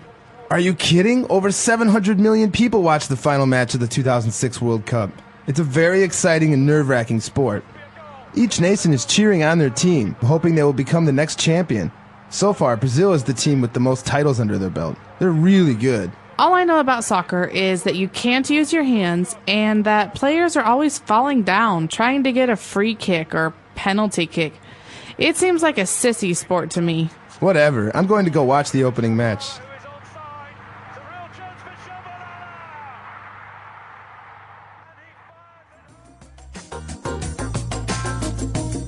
All right, so the World Cup, as we said, it gathers over 100 million people to watch the final in 2006. Now, this sport is not very popular in North America.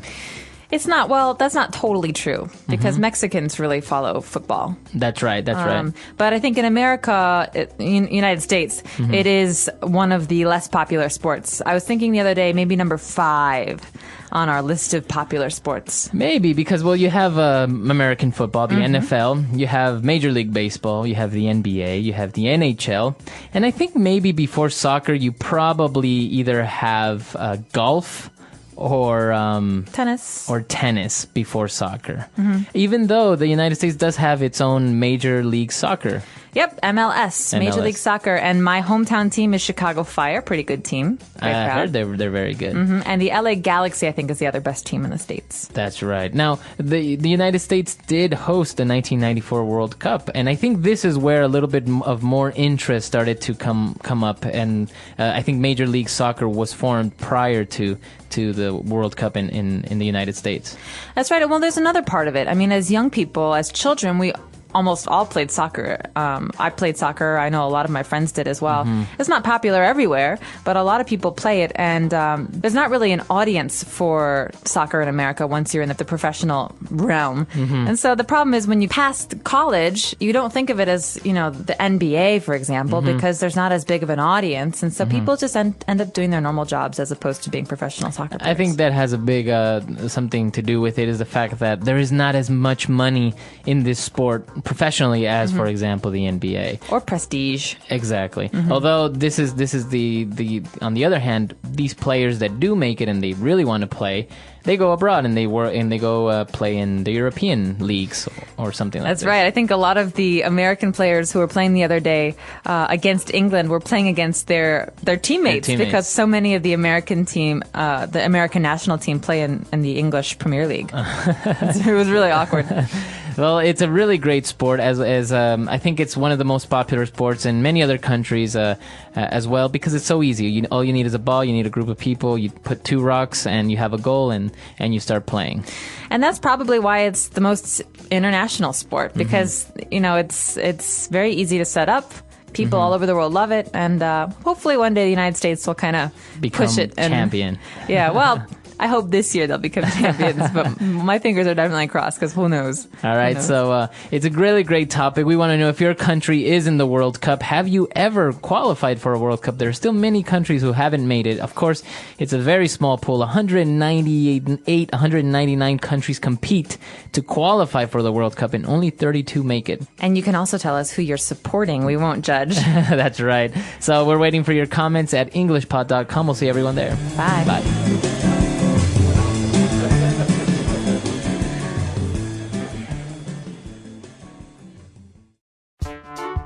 The English Pod Audio Review. Listen to the meaning, then say the vocabulary word. To officially begin something. Kick. A step in a process. Stage. Something only appropriate for girls or women. Sissy. Game. Match. One who provides services, etc., as for a convention. Host. Let's try that faster. A step in a process. Stage. Something only appropriate for girls or women. Sissy. To officially begin something. Kick. Game. Match. One who provides services, etc., as for a convention. Host. Now say the word and hear it in a sentence. Stage.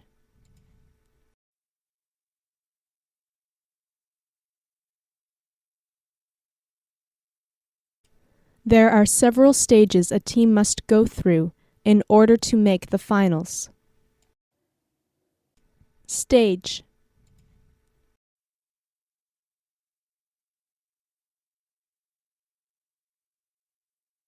This morning, I finally moved on to the next stage of my video game.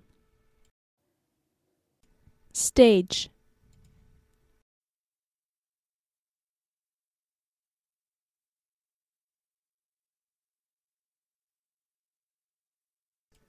If we start her on these medications, We can cure her because she is still only in the first stages of the illness.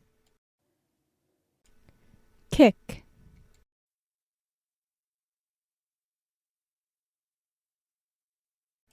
Today, we are kicking off a new line of cosmetics.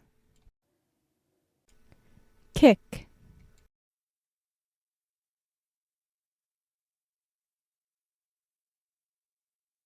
At the opening ceremony, we will kick off the beginning of the weekend conference. Kick.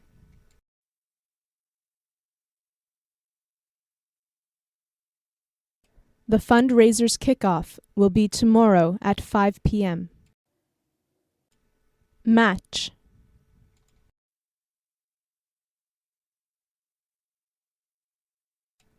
It's Spain versus Brazil in the final match. Match.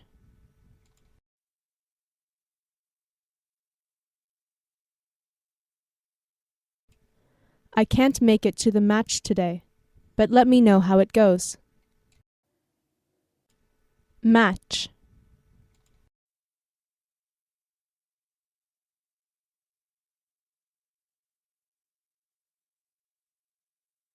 This soccer match is going to be nerve-wracking because it is my school against our rival school across town. Host.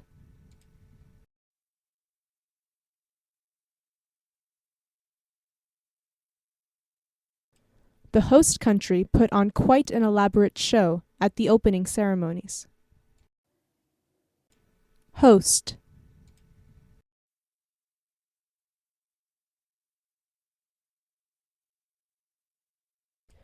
The host school went wild when the home team won the championship. Host.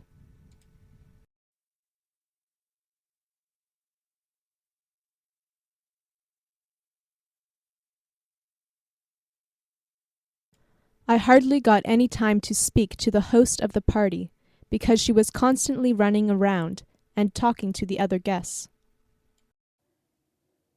Sissy.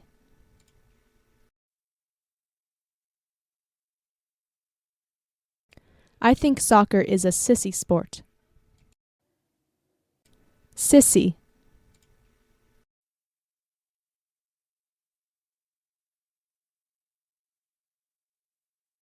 That kid is such a sissy when his mom is around, but he's fine when she's gone.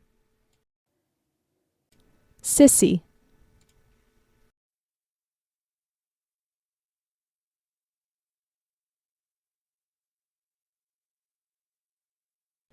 The whole camping trip she was being such a sissy about having to sleep on the ground and not being able to shower.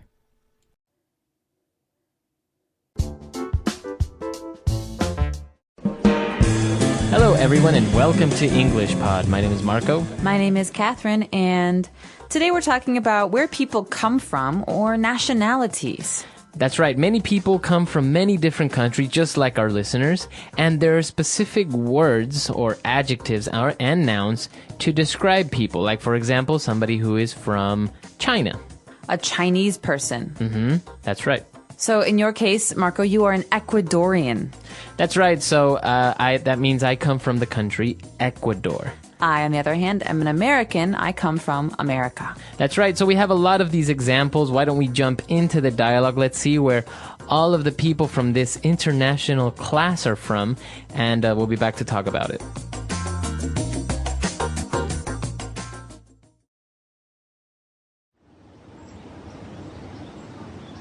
Hey, how was your first day of class? I'm in level 2 and I'm loving my class this semester. It's great being in a class of international students. Mine was okay, except that no one in my class speaks English. I guess it will force me to converse in Chinese more in class, so at least I should improve a lot this semester. That's both fortunate and unfortunate. It's the United Nations in my class. We have people from all over the world. There are 3 Germans, a Pole, a Scot, 2 French, an American, a Brazilian, a Chilean, a New Zealander, though he prefers to call himself a Kiwi. Who else do we have? Oh, we have a Moroccan, a Togolese, a Pakistani, and 2 Indonesians. That's quite the array of nationalities. Everyone in my class is from Asia, except me. There are a few South Koreans, several Japanese, Malaysian, Thai, Singaporean, Filipino, Kazakhstani, and one Russian. Well, I think you're pretty lucky, actually. You'll have the opportunity to learn so much about Asian culture. I guess so. But I think it's going to be hard to relate to my classmates, especially with the language barrier. I think I might change classes. Don't! Stay the course. Your spoken Chinese will be eternally grateful. I bet you it will even surpass mine with all that practice. I highly doubt it.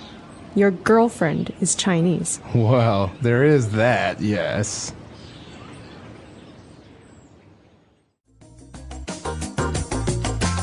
So the student jokes that their class is kind of like the United Nations. So it does sound like it. We have so many different nationalities that we're going to look at them in two groups today. But the United Nations, as you know, is a political group that has people from all over the world who make decisions about politics and the environment, things like that. That's right. So why don't we take a look at these nationalities now on Language Takeaway. Language takeaway.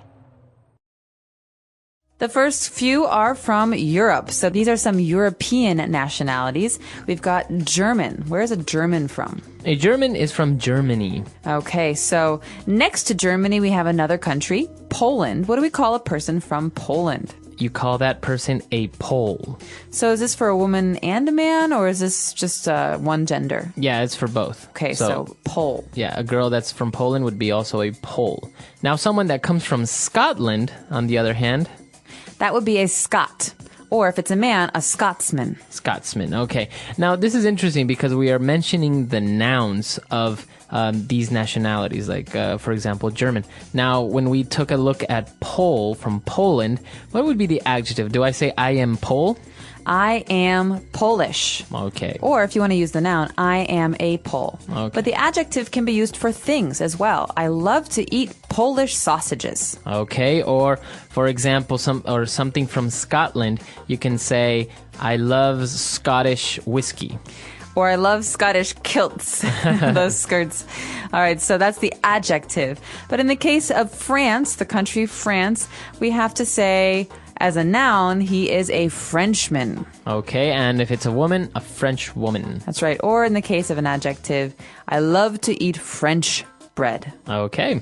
Now moving on to South America, we took a look at a Brazilian and a Chilean. Okay, so Brazilian. Mm-hmm. In this country, there are many Brazilians. Mm-hmm. And Chile, or Chile, as many Americans say, has people called Chileans. Mm-hmm. Some people say Chilean. Mm-hmm. So I don't know. I guess the accent varies a little bit. Now, why don't we move back to the other side of the world? We have a New Zealander. All right, so many of you have heard of Australia. Maybe New Zealand is not as famous. It's a small country near Australia.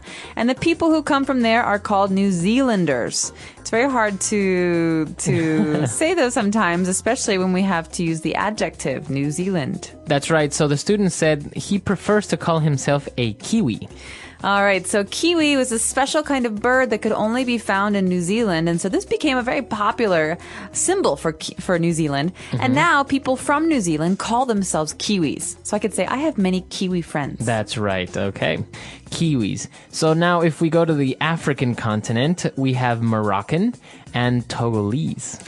So Morocco is in North Africa, and a person who comes from there is Moroccan. Mm-hmm. You can also say, I like to eat Moroccan food, which is very popular. But when we talk about the country Togo, what do we call a person from that country? Togolese. Togolese. Okay, so it's Togo. That's the way you pronounce it. Because if you look at it, I would say to go. Right, but it's not to go, it's Togo. Or as my French-speaking friends would say, Togo. That's right. All right, so that's our first set of nationalities. Let's listen to today's dialogue one more time, and we'll be back in a moment to discuss the other nationalities.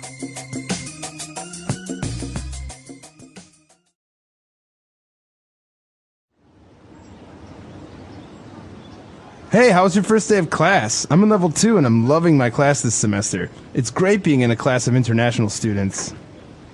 Mine was okay, except that no one in my class speaks English. I guess it will force me to converse in Chinese more in class, so at least I should improve a lot this semester.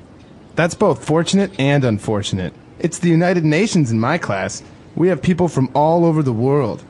There are 3 Germans, a Pole, a Scot, 2 French, an American, a Brazilian, a Chilean, a New Zealander, though he prefers to call himself a Kiwi. Who else do we have? Oh, we have a Moroccan, a Togolese, a Pakistani, and 2 Indonesians. That's quite the array of nationalities. Everyone in my class is from Asia, except me.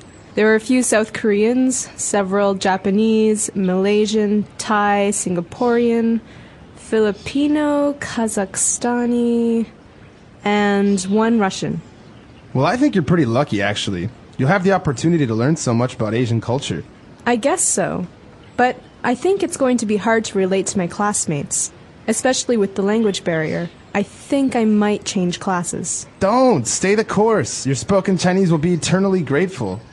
I bet you it will even surpass mine with all that practice. I highly doubt it. Your girlfriend is Chinese. Well, there is that, yes.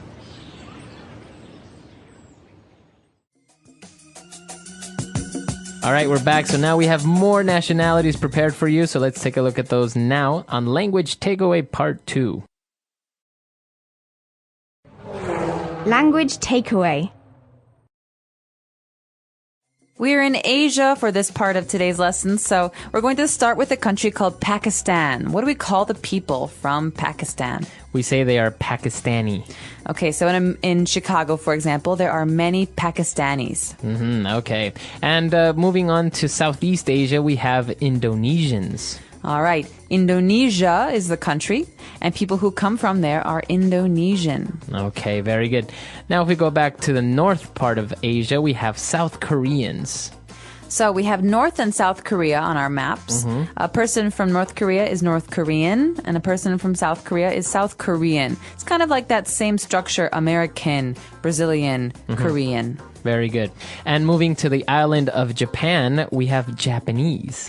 So this is an adjective. We're talking about a Japanese person. He is Japanese. Or we can also talk about the food, like sushi is Japanese food. That's right. Okay, moving back to Southeast Asia again, we have Malaysia. So people from Malaysia are called Malaysian. Okay, again with this pattern. Malaysian, Korean. That's right. And I think you say Malaysian food or you say Malay? I've heard some people say Malay.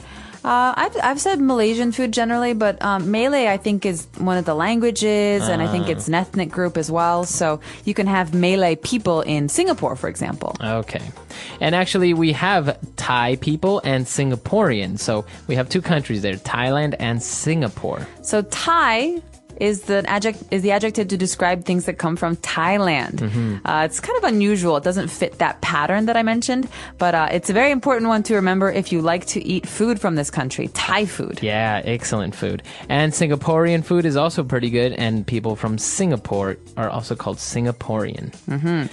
Here we've got a very tricky one. We've got the country, the Philippines. What do you call a person from the Philippines? So the Philippines is actually spelled P-H-I, like Philippines, right? But if somebody is from the Philippines, we say Filipino with an F.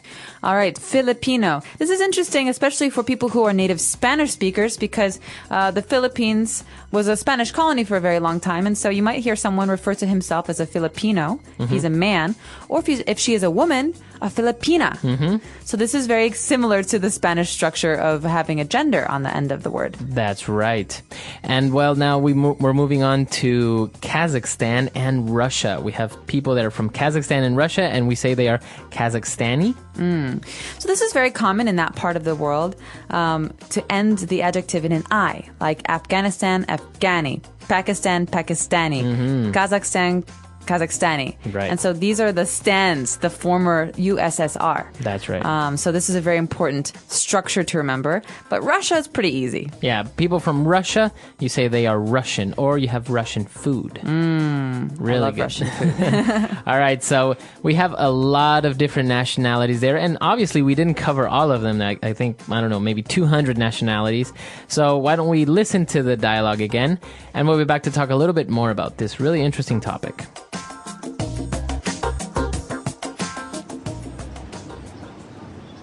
Hey, how was your first day of class? I'm in level 2 and I'm loving my class this semester. It's great being in a class of international students.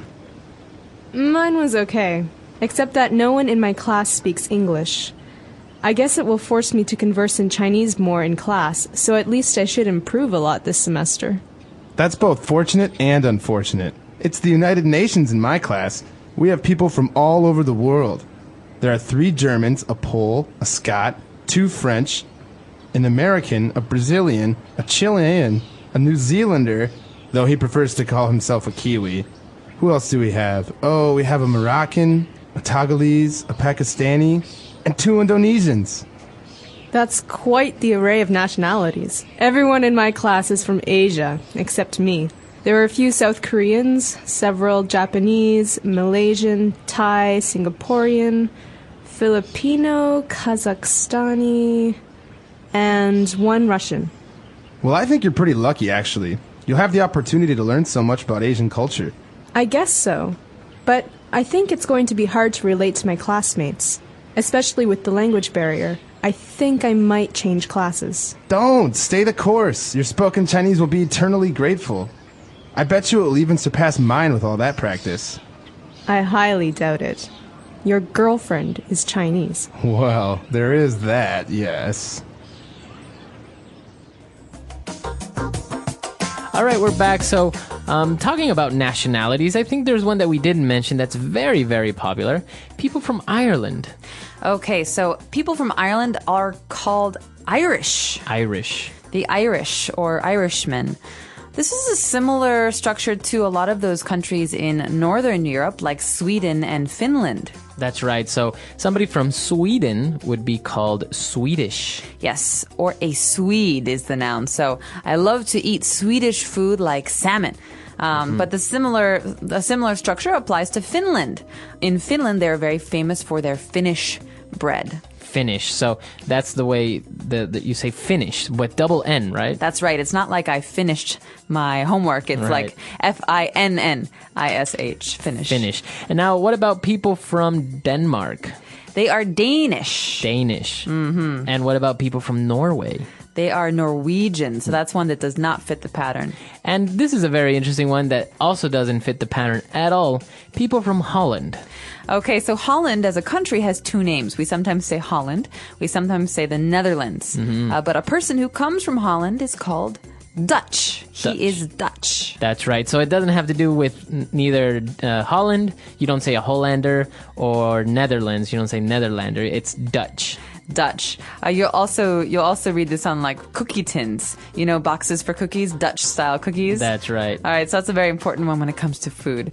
But we're very curious to hear about where you come from. You should try some of the new vocabulary words that we have introduced here. Talk about your friends or your family, but also tell us if we didn't include your nationality. That's right. All right, so we'll see you guys there. EnglishPod.com. Bye.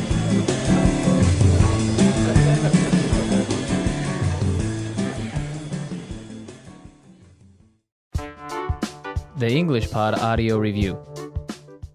Listen to the meaning, then say the vocabulary word. An international political organization. United Nations.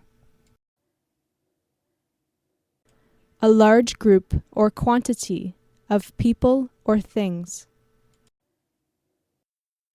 Array. Chance. Opportunity.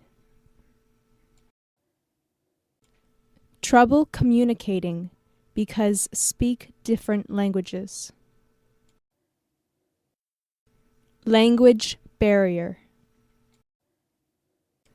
Remain or persevere to the end. Stay the course. Let's try that faster. Trouble communicating because speak different languages. Language barrier. A large group or quantity of people or things. Array. An international political organization. United Nations. Chance. Opportunity. Remain or persevere to the end. Stay the course. Now say the word and hear it in a sentence. United Nations.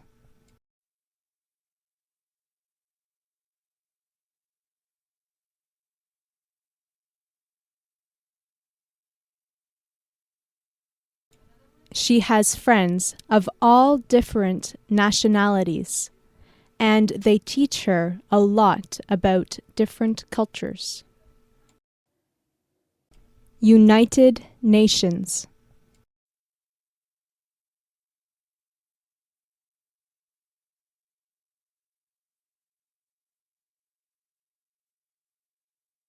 This city has cuisine from many different countries.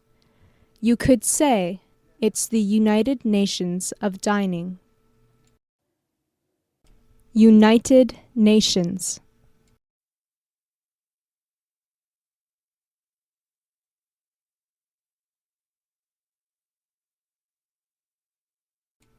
Our office is like the United Nations. We have employees from all over the world. Array.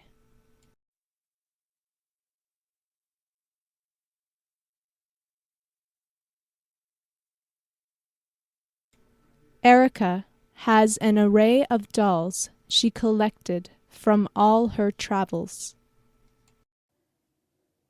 Array.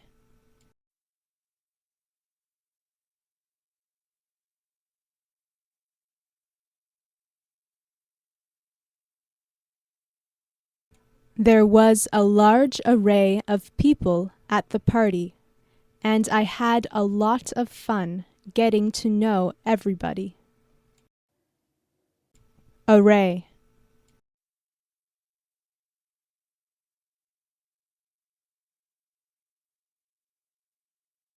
She has an array of accessories to choose from every morning. Opportunity.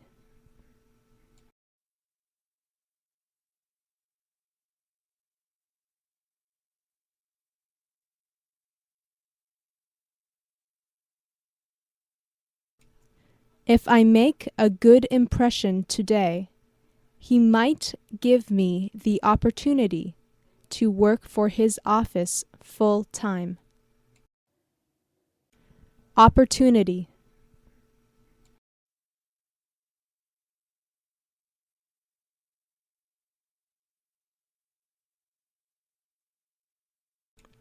I am moving to the city where there are more opportunities for me.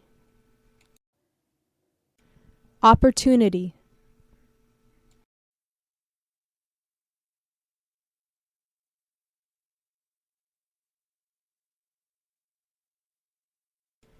Even though you messed up, I will give you an opportunity to fix the problem. Language barrier.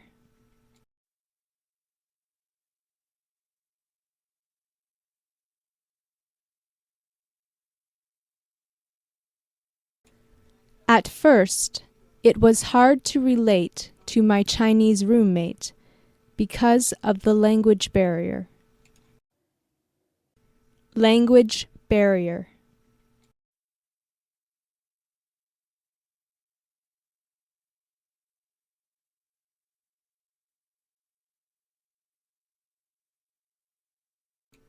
Even though they seem to really like each other, the language barrier makes it hard for them to have a deeper relationship. Language barrier.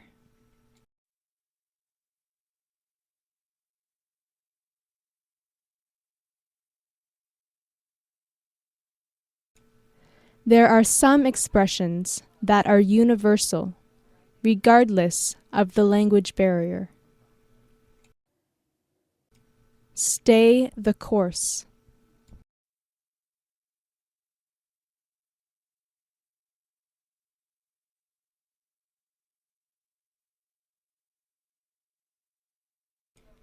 Even though it might seem impossible, I'm sure that if you stay the course, you'll definitely find a solution. Stay the course.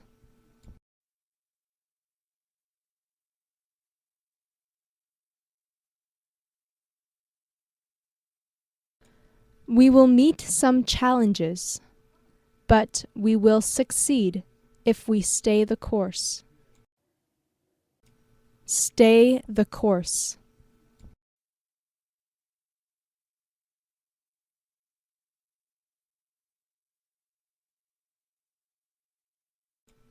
Even though the war is going badly, the president has decided to stay the course.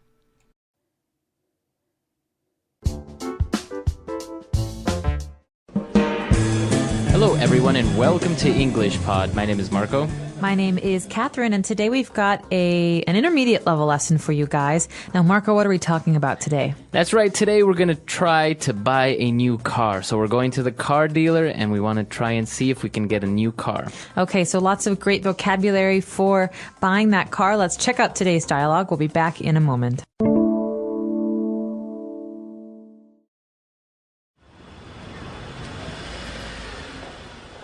Hi there. I am looking for a new car. I have this old Ford Pinto that I would like to trade in. I see. You are in luck this month because all of our 2010 models are on sale. It is a perfect time to buy a new car since it's the end of the year. Perfect.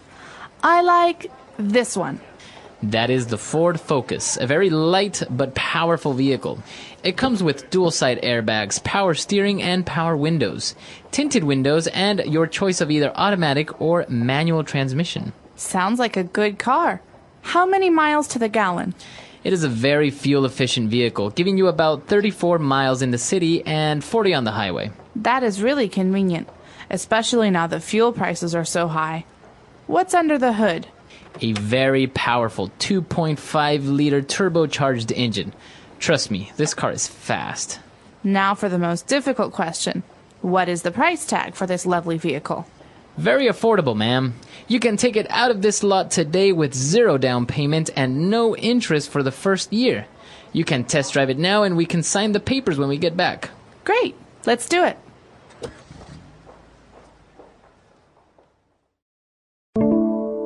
All right, we're back. So now we're going to take a look at some of that vocab, especially the one that the salesman used on Language Takeaway.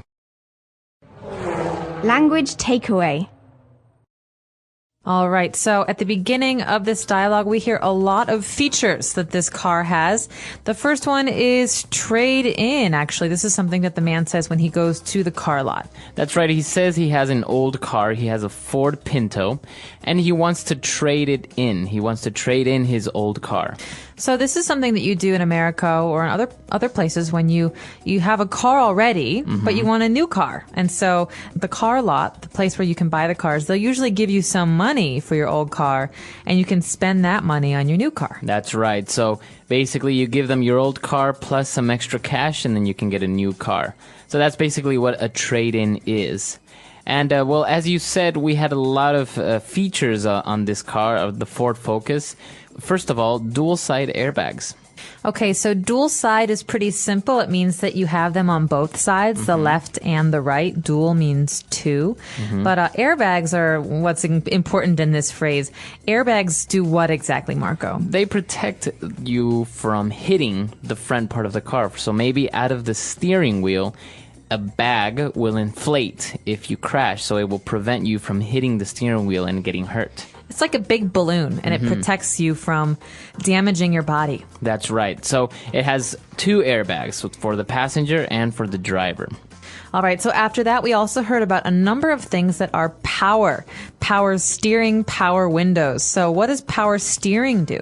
Power steering, or also called assisted steering, it allows you to turn your car with less effort. So maybe you've driven a car that didn't have power steering, and so you really have to struggle when you're turning the car, especially if you're parking. So you have to turn the wheel and turn it to turn. But power steering makes it more automatic. That's right. So it's very easy to turn left or right. That's right. And the same thing goes for power windows. So maybe your car doesn't have electric windows, so you do it manually with a little lever. You have to turn it around and around and around. Mm-hmm. But instead, with power windows, you just push a button, and the window goes down or up. That's right. And actually, as well, another feature for the windows, we have tinted windows. Now, these are sometimes very popular. I don't think I've ever had tinted windows on my car, but tint means something is darker. It's protected from the sun. So tinted sunglasses, for example, can be very dark. But tinted windows on a car are black. They don't let much sunlight in, so you don't get blinded by the sun, or so other people can't see you from outside. Usually limousines, you will see all limousines have tinted windows. Politicians like to drive around in cars with tinted windows. That's right. Okay, so a lot of features there, a lot of vocab regarding the car. Why don't we take a break? Let's listen to the dialogue again, and we'll be back to talk some more.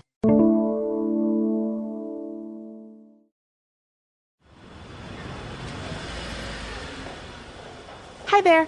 I am looking for a new car. I have this old Ford Pinto that I would like to trade in. I see. You are in luck this month because all of our 2010 models are on sale. It is a perfect time to buy a new car since it's the end of the year. Perfect. I like this one. That is the Ford Focus, a very light but powerful vehicle. It comes with dual-side airbags, power steering, and power windows, tinted windows, and your choice of either automatic or manual transmission. Sounds like a good car. How many miles to the gallon? It is a very fuel-efficient vehicle, giving you about 34 miles in the city and 40 on the highway. That is really convenient, especially now that fuel prices are so high. What's under the hood? A very powerful 2.5-liter turbocharged engine. Trust me, this car is fast. Now for the most difficult question. What is the price tag for this lovely vehicle? Very affordable, ma'am. You can take it out of this lot today with 0 down payment and no interest for the first year. You can test drive it now and we can sign the papers when we get back. Great. Let's do it.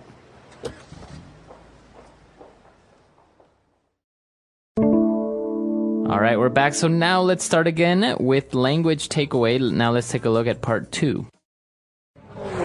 Language takeaway.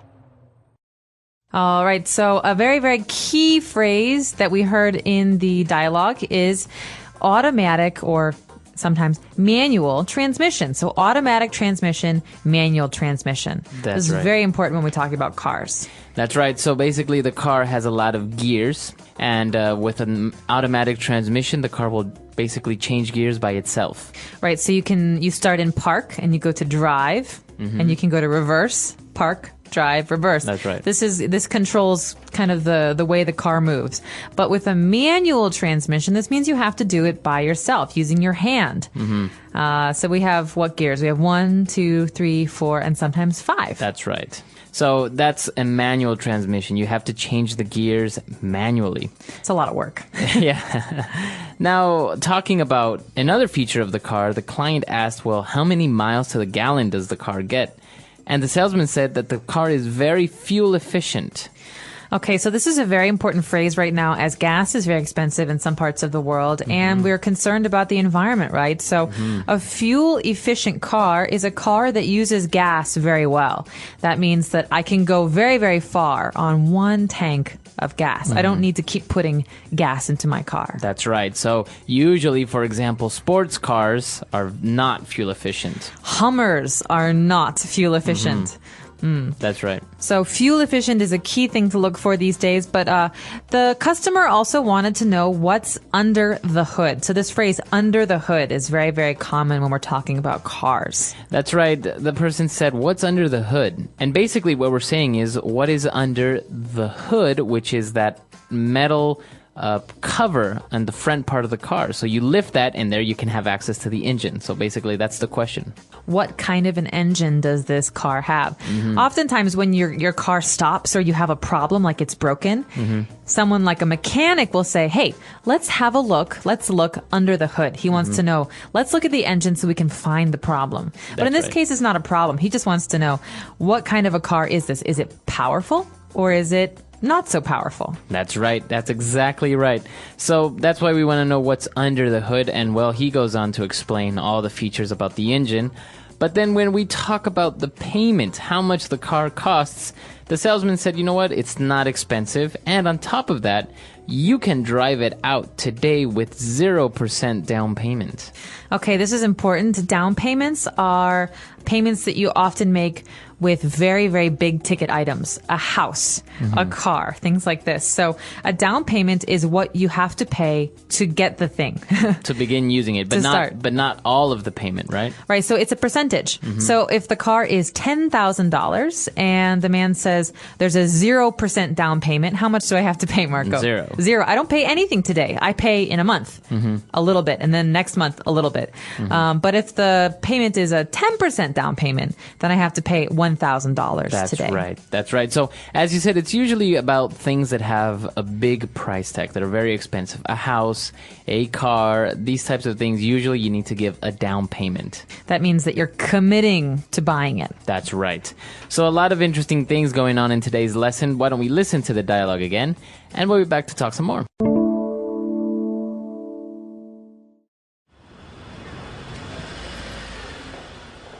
Hi there.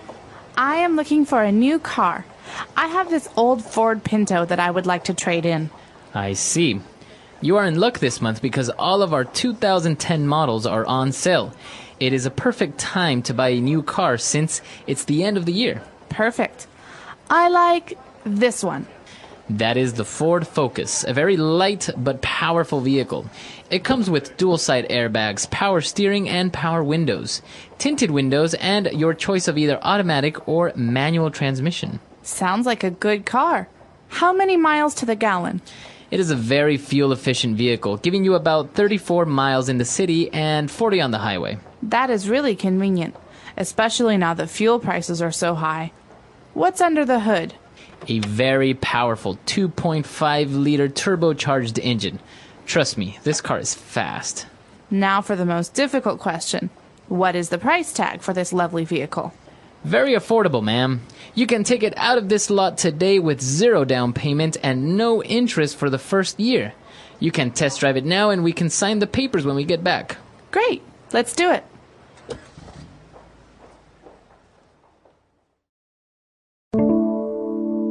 All right, so buying a new car can always be tricky. What do you prefer, though, for example, in these types of features of the car?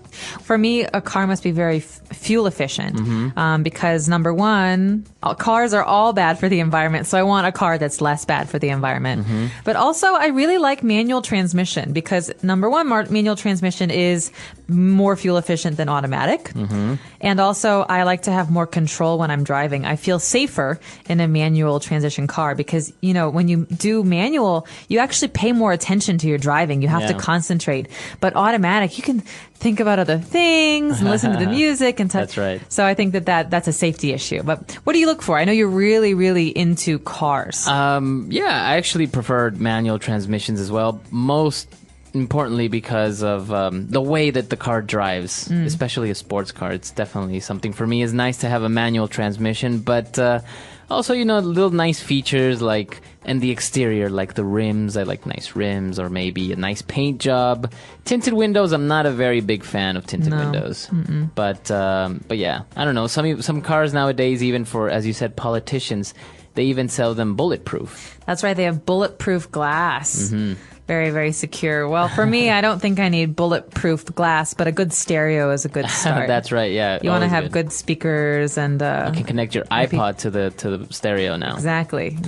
So a lot of great things with cars, and actually the model that they mentioned, the Ford Pinto, is a very popular but very bad car. It was cheap. It was cheap, but it wasn't very good. In the 1970s and 80s, this was a very common car, and it's famous for being a small, cheap car. That's right. Like the Volkswagen Beetle. Yes, exactly. So maybe you can come to our website, englishpod.com, and you can tell us if you have a car. What was your first car? And did you buy a new car or a used car? That's right, secondhand cars. So let us know, and of course, if you have any questions, we're always there on the website, englishpod.com, and we'll see you guys there. Bye. Bye.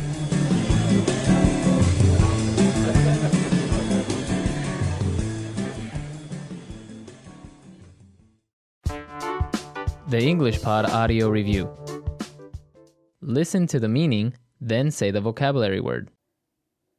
Something that you sell as part of a payment for new.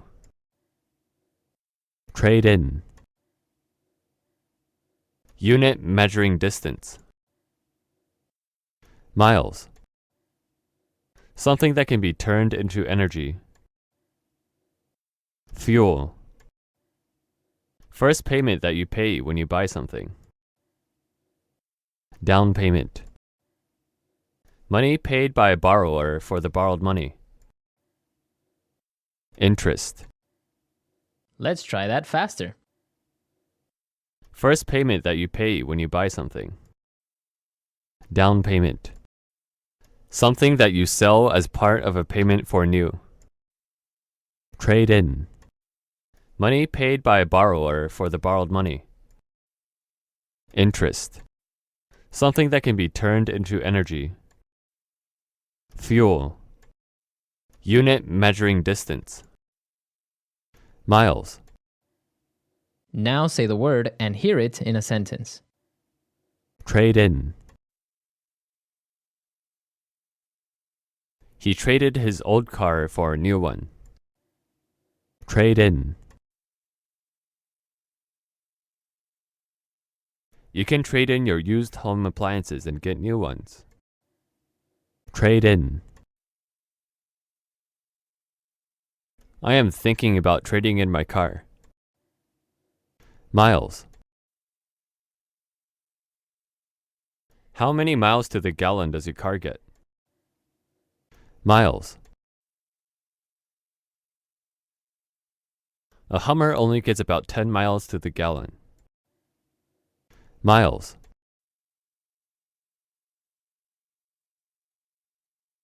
In the future, we will have cars that can get 1,000 miles to the gallon. Fuel.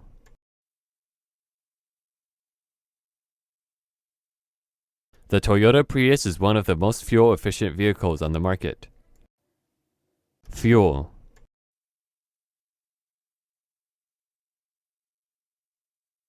It is important to have a fuel-efficient car in order to protect the environment. Fuel. Sports cars are usually the least fuel-efficient cars on the market. Down payment. You need to give a 10% down payment on the house in order to lease it.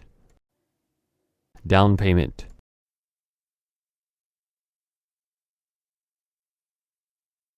In order to reserve the property, you need to give us a 5% down payment. Down payment.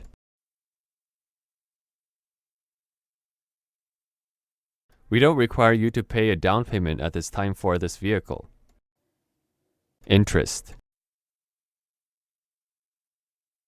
The annual rate is 12%. Interest. You can buy this car at 0% interest for the first year.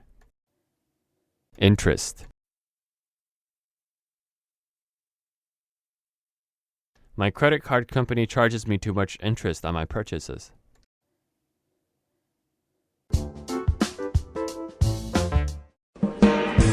Hello everyone and welcome to English Pod. My name is Marco. My name is Catherine, and today we've got a lesson for you that's about an unusual topic, something we've never talked about here on English Pod. That's right. As you know, in English Pod, we like to talk about all sorts of topics, especially topics that are real-life topics. So probably a lot of things that you won't find in your normal English notebooks or English learning books. That's right. So we want to tell you in advance, today's lesson is about drugs. So if you're a younger user or if you have kids, maybe they shouldn't listen to today's lesson. But you're going to learn a lot of the names for drugs and also how to turn down an offer of drugs. So let's check out today's dialogue, and we'll be back in a moment to talk about the things that you've heard.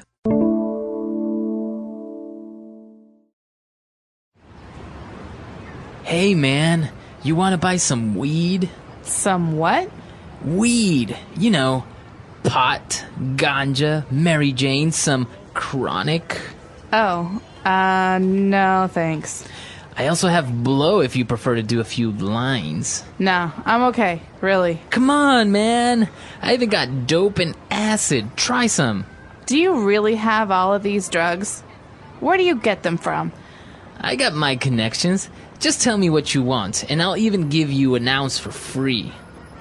Sounds good. Let's see. Yeah? I want you to put your hands behind your head. You are under arrest. Dope!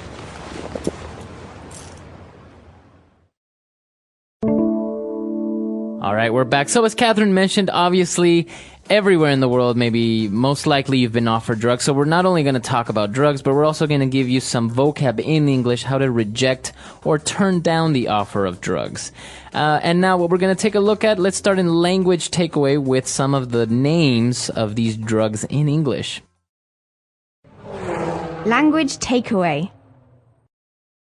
Okay, so we're in language takeaway here, and I want to warn you, some of these words are slang. That means they're not words from like a dictionary. These are words people use when they're talking to each other in daily life, or words that you hear on the street. That's right. You may even hear them a lot in movies as well. Yes, movies and TV. So this first one, weed, is something, there's even a TV show called Weeds. That's right, that talks about this topic. So weed is the street name or the most common name for the drug marijuana. That's right. Marijuana is the drug name, but there are many, many, many other names in English that you will hear. So weed is one of them. A weed is a kind of thing that grows like grass or a flower that you cut because you don't want it. It's bad. It smells bad. That's right. That's exactly right. So the colloquial name for marijuana is weed, and obviously the person that's being offered these drugs doesn't understand what that means. So he goes on and he gives a couple of different other street names for the same drug. So the next one is pot. That's right. So he says pot or ganja or Mary Jane or even chronic. So all of these are synonyms. They mean exactly the same thing. They all mean marijuana. Okay, but then after that, the drug dealer offers other kinds of drugs. He says blow. So now we may know the verb to blow, right? That's right, to blow air. But in this case, it's a noun. Okay, so he says, I have blow. That's right. So he's offering this drug called blow. And what is blow? Blow is the street name for cocaine. So there's a very famous movie called Blow, and it was about selling cocaine. Now, so after he talks about having blow, he also says, if you want to do a few lines. And so this is what you'll commonly hear people saying how they do this drug. That's right. So, for example, you may know that many drugs, they're consumed in different ways. For example, weed, people smoke it, right? In this case, when we're talking about cocaine or blow, then that's why he refers to do a few lines. All right, because people breathe it in through their nose. That's right. So that's the colloquial way of saying of how you say that, how you consume this drug. Okay, so moving along, there's two more drugs that got mentioned in today's dialogue. They're dope and acid. Now, dope can mean two different things. Sometimes it means marijuana, like some of those other words we heard earlier. But sometimes it also means a very, very serious drug called crack cocaine. Okay, and that's something that people breathe in. And it's very, very addictive. Yeah, that's right. And also the other word that we have there, or the other drug, acid. You may know the word acid is a very harmful substance. Like, for example, batteries, they have a certain type of acid that, for example, will melt metal, or if it gets on your skin, it will burn you. That's right. But acid, when it's a drug, means LSD, and that is a drug that people take that makes them see things. So it's called a hallucinogenic. It makes you see crazy things, and it was very, very popular in the 1970s. That's right.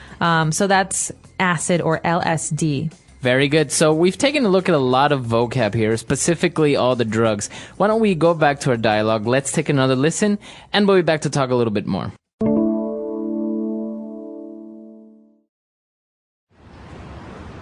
Hey, man, you want to buy some weed? Some what?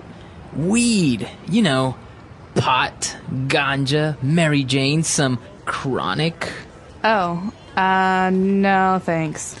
I also have blow if you prefer to do a few lines. No, I'm okay, really. Come on, man.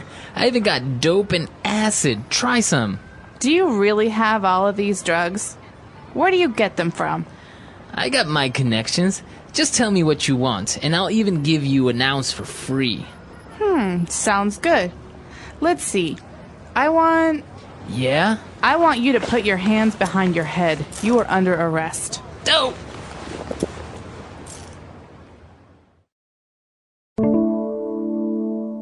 Okay, so now in Fluency Builder, we've got a couple of phrases for you about the other side of things, how to say no to drugs and what you might hear from a police officer like we hear in today's dialogue. That's right. So let's take a look at these phrases in Fluency Builder. Fluency Builder. So the first one we hear is no thanks. So the guy says, no thanks. He doesn't want the drugs. That's right. So obviously, you're being offered something that you don't like. Let's take into consideration drugs, or maybe somebody wants to offer you a drink, or somebody wants to take you on a date. You can say, no thanks. No thanks. So, hey, Marco, you want a drink? I'm going to go right now. It's only like 2 o'clock, but, we could go for a drink. No thanks. No? Oh, okay. Right? And now we also have another phrase. If a person insists, the person is continuously insisting, like, oh, come on. Come on, Marco, let's go for a drink. I really want a drink. Come with me. Right, and you can say, no, I'm okay, really. So it may sound confusing, I am okay, because that would mean you're in good health. I feel good. I feel good. But I am, in this case, when you say to someone, no, I'm okay, you're saying, no, I'm fine the way I am. I don't really need to do anything. I don't need it. So That's right. I'm okay means I don't need it. Mm-hmm. All right, and this is a great way to really say, listen, no, I don't want it. Okay, so those are the two ways that we have in which you can say no. We're going to give you a couple of more towards the end of the lesson, but let's take a look very quickly at our next phrase. When the police officer said, you are under arrest. All right, so the person didn't know this was a police officer, and finally in the end he says, you are under arrest. That's right. Okay, so this is something you hear in the movies when they put the handcuffs on somebody. Mm-hmm. The preposition is under. It's strange, but you just have to remember this as a phrase. You are under arrest. I am arresting you. That means you are going to the police station with me. You broke the law. Right. Or you can say, Tim is under arrest. He's at the police station right now. Mm-hmm. Okay. All right, so we've taken a look at a couple of phrases and a couple of different things. Why don't we take another short break? Let's listen to our dialogue, and we'll be back in a bit.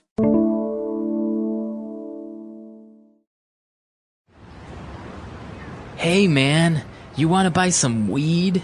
Some what? Weed. You know, pot, ganja, Mary Jane, some chronic. Oh, no, thanks. I also have blow if you prefer to do a few lines. No, I'm okay, really. Come on, man. I even got dope and acid. Try some. Do you really have all of these drugs? Where do you get them from? I got my connections. Just tell me what you want, and I'll even give you an ounce for free. Sounds good. Let's see. I want you to put your hands behind your head. You are under arrest. Dope!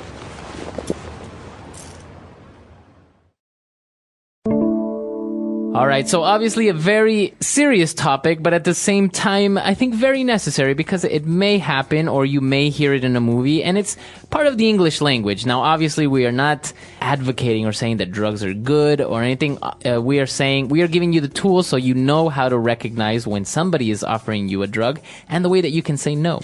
That's right. So remember that these are things that you might hear when you're in a country like America or England or Australia. We hope that you don't have to worry about this, but if you do hear it, or you hear it in a movie, you will understand it. But Marco, we had some other ways to say no to drugs, right? To say no to something, to refuse. Mm-hmm. So we heard no thanks and I'm okay. But what are some other ways to say no? Well, for example, if the person also persists or insists, you can say, no, I'm good, thank you. I'm good. Yeah, so it doesn't really make sense because you're saying, I'm good. What does that exactly mean?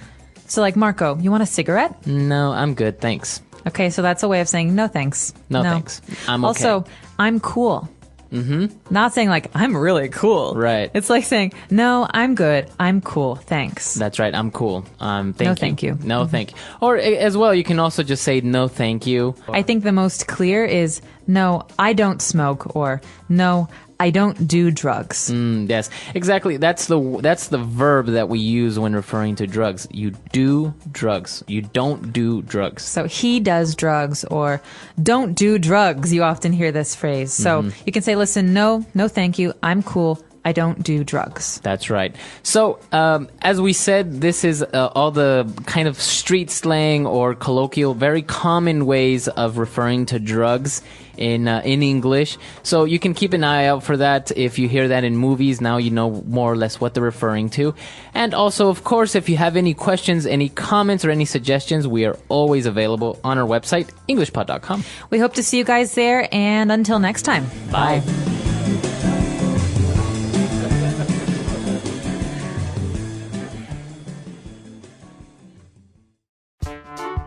The English Pod Audio Review.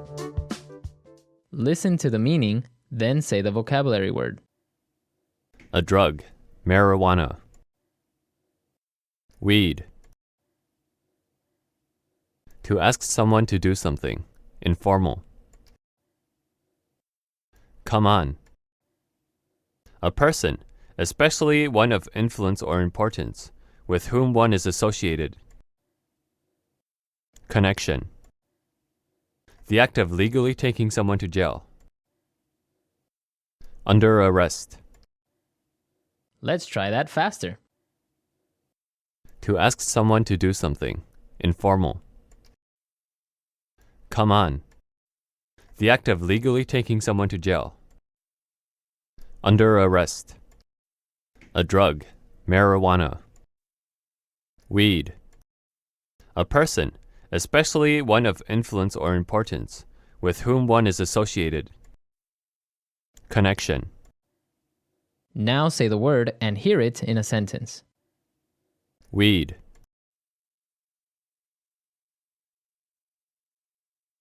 California has legalized the sale of weed for medicinal purposes. Weed.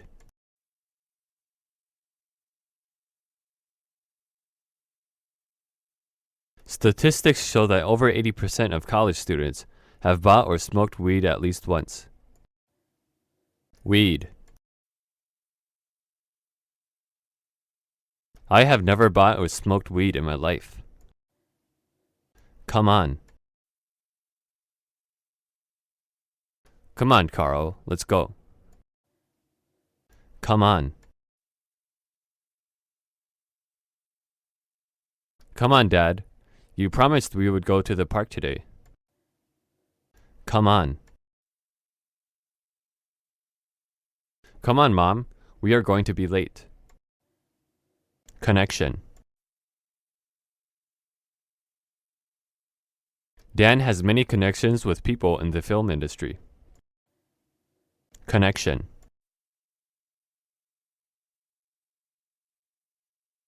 The governor used his connections in Washington to get him out of jail. Connection. He used his connections to seal the business deal. Under arrest. He was placed under arrest for the murder of his wife. Under arrest. She was handcuffed and taken under arrest. Under arrest. The serial killer is under arrest and awaiting trial.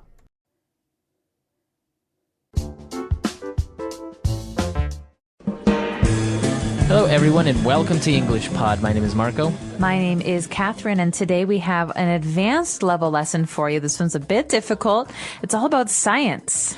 That's right. Today we're going to talk about physics, specifically about, well, you know, things like Stephen Hawking and wormholes, black holes, and general theory of relativity and all that good stuff. Right. So we're in class. We're learning about physics today, and you're going to hear a lot of terms. Don't worry if you're not really sure what they mean. We'll be back in a moment to talk about them.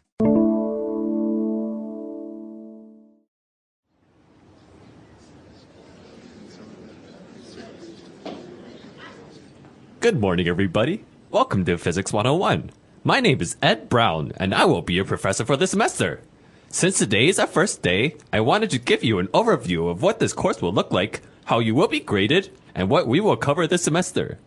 Will we be focusing more on theoretical physics or experimental physics, Professor? This is an introductory course, and my aim is to give you a broad overview of the field of physics. The term physics encompasses many different areas of research and study, and I hope this course will provide you with a conceptual understanding of physics, which will prove useful whether or not you choose to further your study in the field. We will begin the course by looking at the fundamental concepts of physics.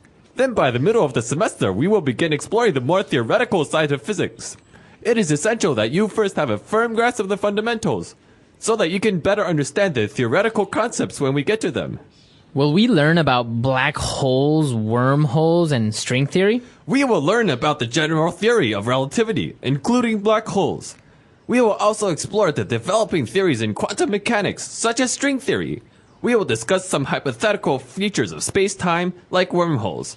We will also explore some of the more influential developments in the field of thermodynamics, electromagnetism, and nuclear physics, all of which have had significant impacts on modern life. Now I'm going to have the TAs pass out the syllabus for this class, so you can see how this course will be graded.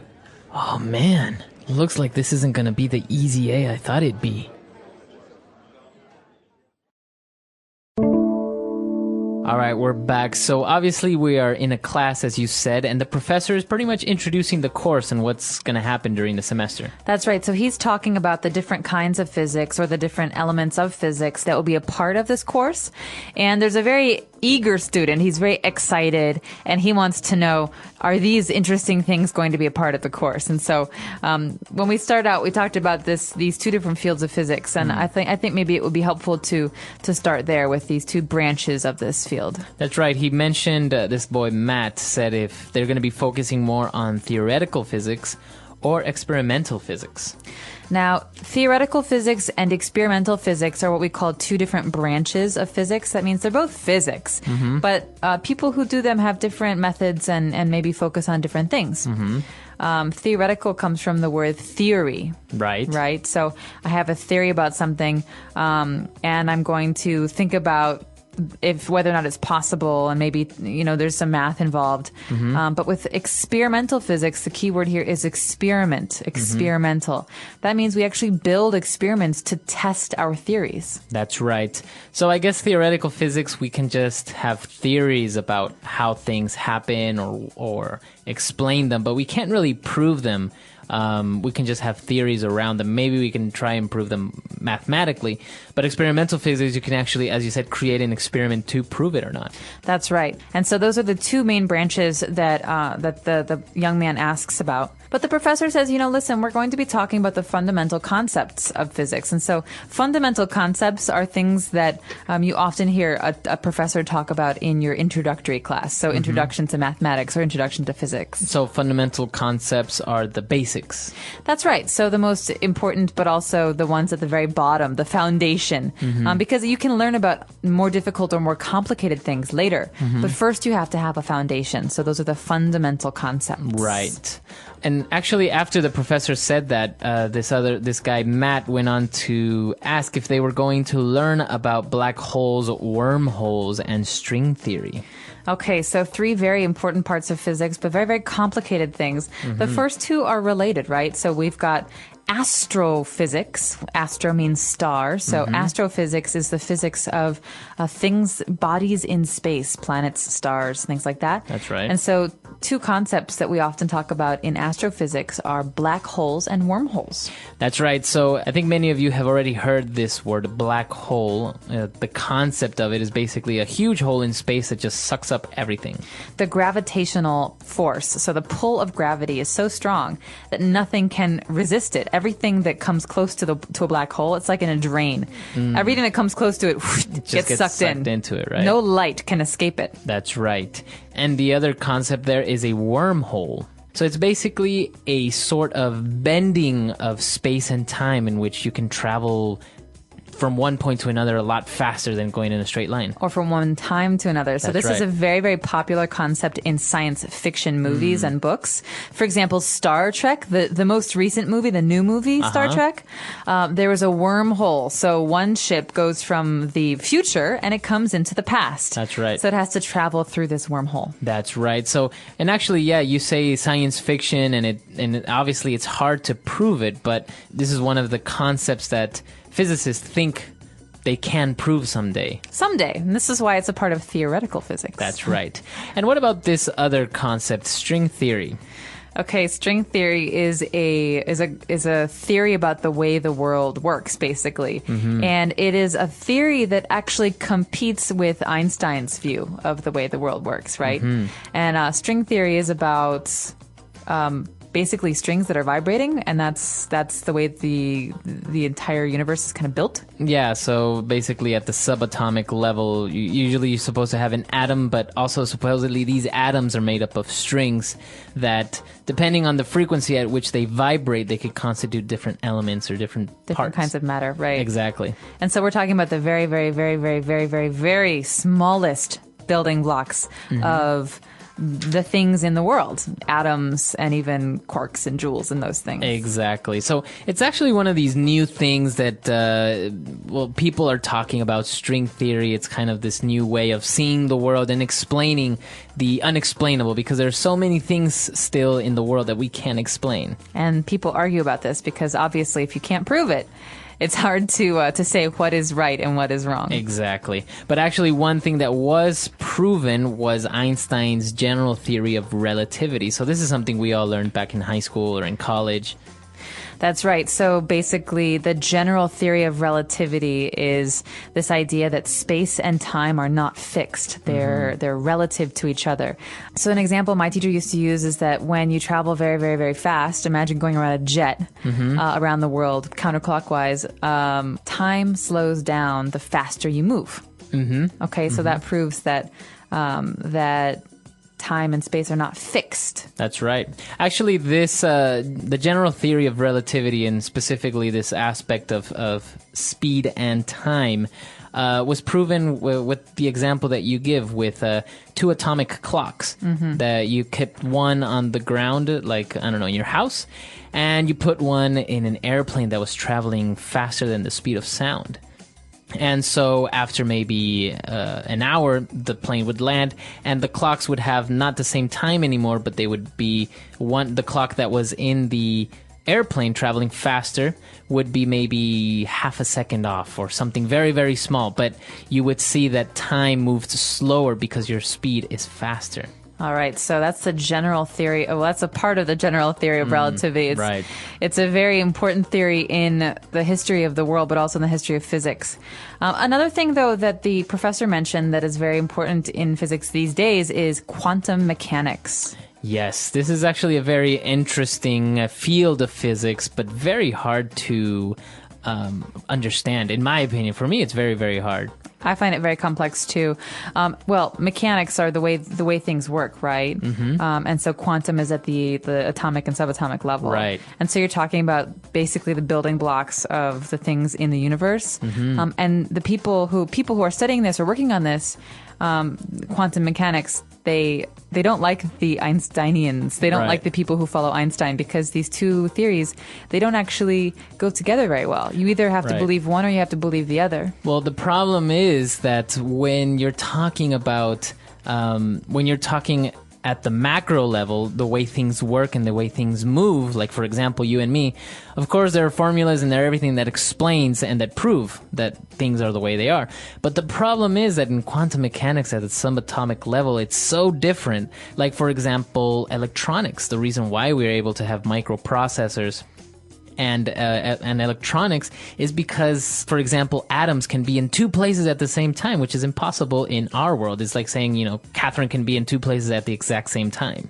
And there's also this problem of observation that I've read about. So there are some kinds of particles like electrons, for example, that if you're observing them, sometimes appear as waves, but if you're observing them, sometimes appear to have mass. Exactly, like light. Yeah, so you're talking about these things that seem to have a whole different set of rules from the rules that we have here walking around and eating food and going to work. And so I think that's what's fascinating about physics, that, you can break things down to the very smallest parts and they seem very different. Or you can think about the stars and the moon and, these planets, and they have their own rules too. And so, that's why physics is such a very, I think it's frustrating. It's frustrating and it's exciting at the same time. That's right. And actually, some of the other fields that the professor said they were going to explore are the fields of thermodynamics, electromagnetism, and even nuclear physics. So very important branches, I think, of physics as well. So when you're studying physics or science, you will definitely hear about the laws of thermodynamics. Thermo means heat and dynamics means, changing state.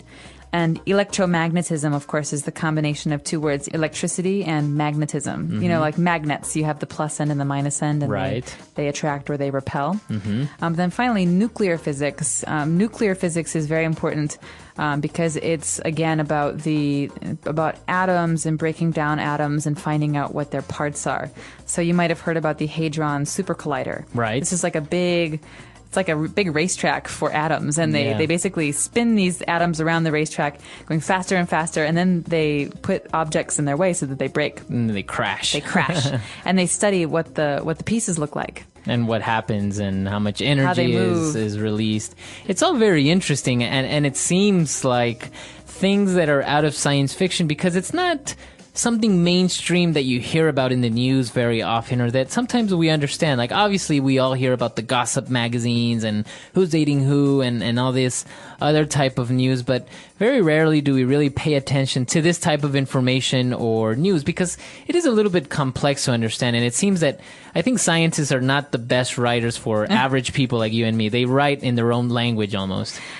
Oftentimes that's the case, but I have to say I recently read Bill Bryson's book, A Short History of Nearly Everything, and it talks about the history of the world and us and the animals and plants in it, and he talks about physics especially, and I think that if you're interested in that, I don't know, if you're an advanced English learner, it might be challenging. It was challenging for me, but it's definitely a good book to read to learn about some of these things. Yeah, it's actually a very good idea, and I don't know, many of us, I think many of us as well, growing up, maybe we had a hard time with some of these exact sciences like chemistry or physics. So we obviously find it hard to be interested in it, but it's very different because it's not math and formulas. You don't really have to know how to derive, the formula or anything. You just kind of have to understand the theory, and it's very, very interesting, I must say. It is, and it's fun because you can talk about it's like philosophy sometimes. You can talk about, if this were the case, then what would happen? Right. These hypothetical situations. And I think that's maybe more in line with theoretical physics, but it's really interesting to think about and to let your mind go into these very strange places. That's right. So actually, we are curious to know if you believe that maybe someday we will be able to travel in time, or do you believe that live on other planets, or we'll have space travel as a part of our holiday making. Yeah, they supposedly already are arranging tourism to the moon, right? Yeah, they are. So I wonder if one day, like in the Fifth Element, we're going to have these cruises to space. Yeah, that would be fun. So let us know what your opinions are about this topic, and also if you have any suggestions or questions, you can always visit us on our website, englishpod.com. We hope to see you there, and until next time. Bye. Bye.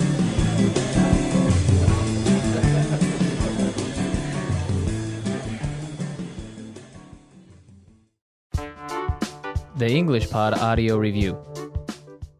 Listen to the meaning, then say the vocabulary word. To include something as a part. Encompass. Based on or relating to ideas or concepts. Conceptual. An understanding of something. Grasp. An invisible area in open space. Black hole. The branch of physics that deals with energy and matter on an atomic level. Quantum machines. Involving or based on a suggested idea or theory. Hypothetical. A science that deals with the action of heat. Thermodynamics. A magnetic field that is produced by a current of electricity. Electromagnetism. The area of physics which deals with nuclei. Nuclear physics. Let's try that faster. Involving or based on a suggested idea or theory. Hypothetical. An understanding of something. Grasp. The area of physics which deals with nuclei. Nuclear physics. The branch of physics that deals with energy and matter on an atomic level. Quantum machines. A science that deals with the action of heat. Thermodynamics. To include something as a part. Encompass. A magnetic field that is produced by a current of electricity. Electromagnetism. Based on or relating to ideas or concepts. Conceptual. An invisible area in open space. Black hole. Now say the word and hear it in a sentence.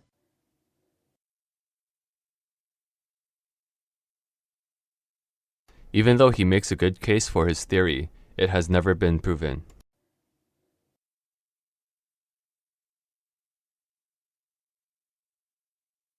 I barely understand basic math, so there's no way I could understand theoretical mathematics.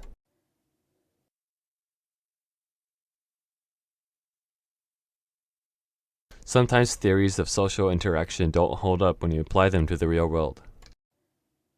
Encompass.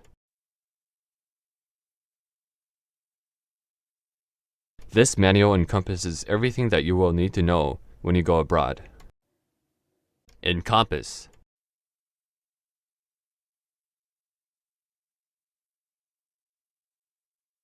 I had so much to say during my presentation that I went 20 minutes over and still didn't encompass everything. Encompass. This book encompasses all the different ethnic groups of the world.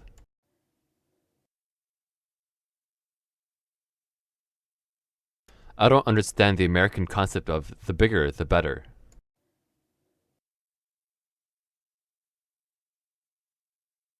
The new concept car will be on display at next month's car show.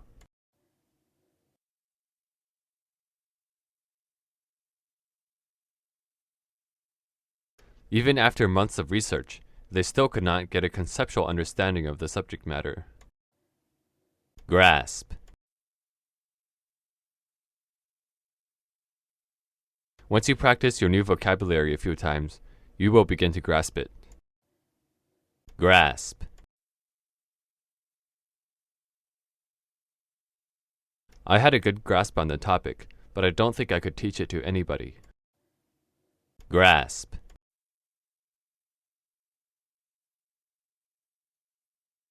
If you are going to work in China, it would greatly help if you had a solid grasp of the language.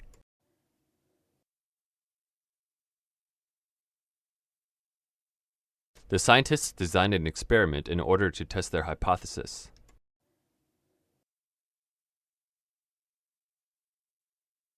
Hypothetically speaking, would you rather be a bird or a fish?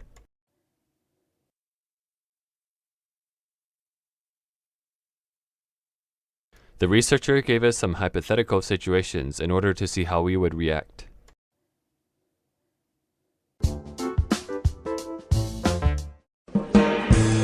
Hello everyone and welcome to English Pod. My name is Marco. My name is Catherine, and today we're talking about eating food and certain foods that people don't eat. That's right. So today we have special diets. We're going to talk all about being a vegetarian or a vegan, and we're going to explain all these words when we come back. So now let's just listen to the dialogue. Hey, Julie. Do you want to go grab something to eat? Sure. What do you feel like having? I really feel like having a big, juicy steak. Oh, okay. I don't eat meat, but that's fine. I'm sure wherever we're going, they will have other options, right? I didn't know you were a vegetarian. I'm not. I'm a vegan. A what? A vegan. I don't eat or use any animal-based products. I don't wear leather, eat eggs, drink milk, or anything that comes from an animal. I used to be a pescatarian before, which basically means you don't eat meat, but still have fish and seafood. Wow, that's interesting. It must be tough. It's a bit difficult to find vegetarian-friendly restaurants sometimes, but since more and more people are vegetarians or vegans nowadays, it's getting a bit less difficult. All right, we're back. So now probably a lot of you have an idea of what it means to be a vegetarian, but let's take a look at that word and many more on Language Takeaway. Language takeaway. So a vegetarian is a noun. I'm a vegetarian. Yeah. Vegetarian is a noun. It's a person. You say, I am a vegetarian. He is a vegetarian. Mm-hmm. And in this case, a vegetarian person does not eat meat. So That's right. No chicken, no beef, none of that stuff. That's right. So as you can see, it has the prefix veget, like vegetable. Mm-hmm. So that's what they eat. They just eat vegetables. And it's a little bit hard to say what vegans don't all... Sorry. It's a little bit hard to say what all vegetarians do or don't eat because some people have different rules. That's right. Some people eat eggs, some people don't. But there is something that is a little bit different from a vegetarian. It's called a vegan. And this person has many, many rules about what he can or cannot eat. Right. So a vegetarian basically does not eat meat.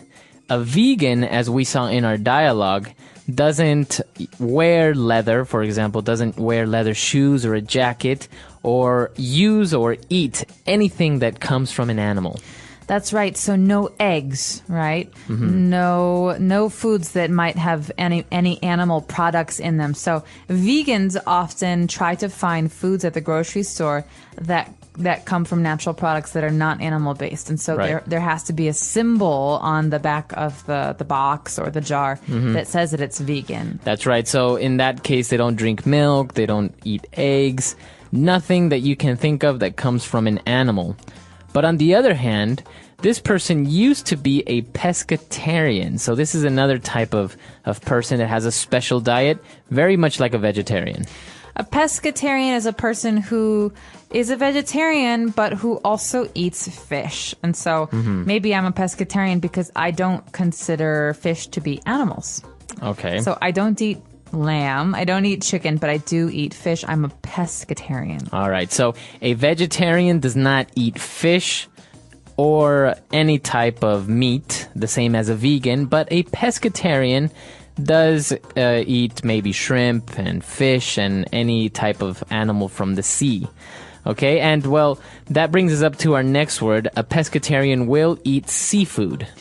Seafood is a word we use to describe animals that come from the sea. So not just fish. Also, like you said, shrimp and lobster. You could even think of really delicious food like a seafood pasta or Right. seafood salad, Okay. octopus, things like that. Okay, so you got clams, you have oysters. Anything that comes from the sea is considered seafood, right? That's right. And our last word in language takeaway is an adjective we heard at the end of the dialogue. Our character said, it must be tough. Right. Okay, now tough is an interesting word because in English it has a few different meanings. But what was the meaning of the word tough in today's dialogue? In today's dialogue, when the person said it must be tough, it's basically saying it must be difficult. It must be difficult to be a vegetarian. Right, so it's a hard situation. You could also say, oh man, this homework is really tough. That means it's hard, it's difficult. All right, great. So we've taken a look at a lot of key words there. Why don't we take a break, listen to our dialogue again, and we'll be back in a bit. Hey, Julie. Do you want to go grab something to eat? Sure. What do you feel like having? I really feel like having a big, juicy steak. Oh, okay.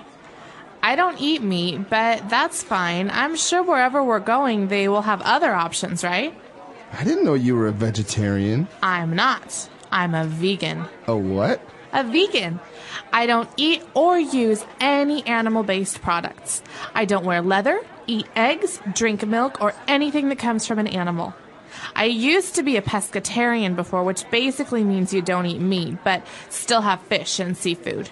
Wow, that's interesting. It must be tough. It's a bit difficult to find vegetarian-friendly restaurants sometimes, but since more and more people are vegetarians or vegans nowadays, it's getting a bit less difficult. All right, now we've prepared 3 phrases for you. Let's take a look at those now on Fluency Builder. Fluency Builder. So there's a very interesting and very, very common phrase at the beginning of today's dialogue that we use all the time in English. This is to grab something to eat. The character says, "Hey, Julie, you want to go grab something to eat?" So taking that as a phrase, we are inviting someone to go eat something. That's right. So I could say, "Hey, do you want to go eat something?" Mm-hmm. Or I could say, "Hey, do you want to go grab something to eat?" Okay, and the verb grab is to take or to hold in your hand. So you want to go grab something to eat is basically that. Right, but don't be confused because grabbing normally means holding with your hand, but to grab something to eat generally just means, "Hey, would you like to go eat something with me?" Okay. And of course we want to go grab something to eat, and the guy says, "I really feel like having a big juicy steak." So we feel like having a steak. This is very spoken English. So remember when you're talking to your friends, this is okay. But maybe if you're writing something, it's not as good. But I feel like a steak means I want to eat a steak. Right. It means, it doesn't mean you are a steak. no, I don't feel like a steak, like a piece of meat, but I do want to eat a piece of, I do want to eat a steak. And so I feel like having, or I feel like a steak. These are both acceptable in spoken English. So you basically feel like doing something or you feel like eating something. For example, if we're going to have dinner, you can say, "I feel like having Italian food." Yeah, I don't feel like having Italian food tonight. I feel like having Mexican food. And I also feel like watching a movie. Exactly. So great ways of using feel like and then a verb like having or watching a movie. Now getting back to the vegetarian, the vegan aspect of our dialogue, we saw that the girl explained how she doesn't eat or use any animal-based products. So these 3 words, animal-based products. So product is basically anything that will be sold or bought. Animal-based is a way to describe a product. So some products have animal products in them, right? So, for example, my shoes are an animal-based product because they are leather, and leather comes from cows, which are animals. So you're basically saying that they have something from an animal. They are made up of that something that comes from an animal, like leather shoes. Exactly. And it's not just shoes, it's also shampoo or some of the foods that you eat, like in jars and cans. And so it's important if you're a vegan to look on the side of the can or the side of the box and see, is this an animal-based product? Are there animal products in this? Right. Okay. A lot of interesting things in this dialogue today. Why don't we listen to it one last time and we'll be back. Hey, Julie. Do you want to go grab something to eat? Sure. What do you feel like having? I really feel like having a big, juicy steak. Oh, okay. I don't eat meat, but that's fine. I'm sure wherever we're going, they will have other options, right? I didn't know you were a vegetarian. I'm not. I'm a vegan. A what? A vegan. I don't eat or use any animal-based products. I don't wear leather, eat eggs, drink milk, or anything that comes from an animal. I used to be a pescatarian before, which basically means you don't eat meat, but still have fish and seafood. Wow, that's interesting. It must be tough. It's a bit difficult to find vegetarian-friendly restaurants sometimes, but since more and more people are vegetarians or vegans nowadays, it's getting a bit less difficult. All right, so talking about vegan, vegetarians, pescatarians, it seems like these diets or these lifestyles are more and more popular, but as we saw in the dialogue, it can be a little bit difficult, especially in maybe in countries where it's not so popular to have these diets.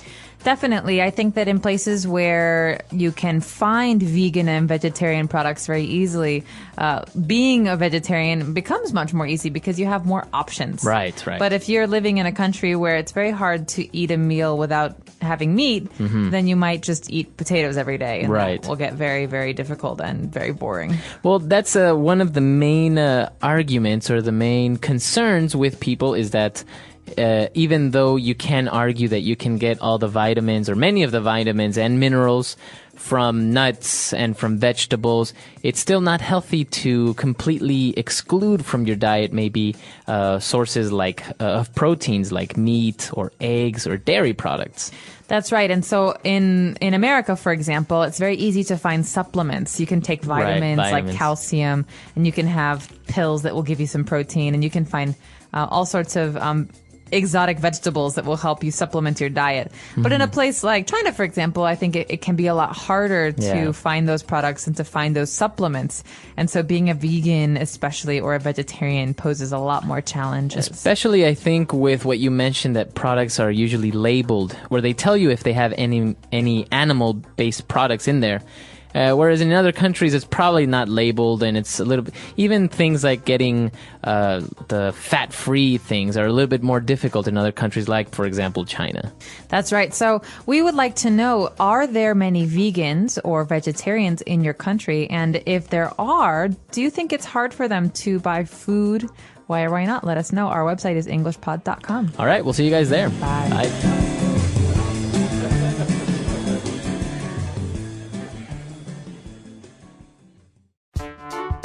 The English Pod Audio Review. Listen to the meaning, then say the vocabulary word. Have an inclination or desire for. Feel like. Piece of cow meat. Steak. A person who does not eat meat or fish. Vegetarian. A person who does not eat or use animal products. Vegan. Made with animal skin that is chemically treated. Leather. Originates from. Come from.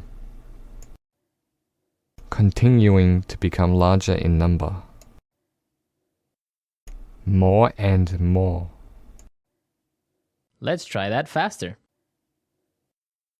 A person who does not eat or use animal products. Vegan. Continuing to become larger in number. More and more. A person who does not eat meat or fish.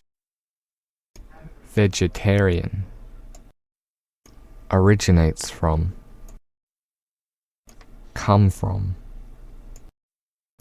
Made with animal skin that is chemically treated. Leather.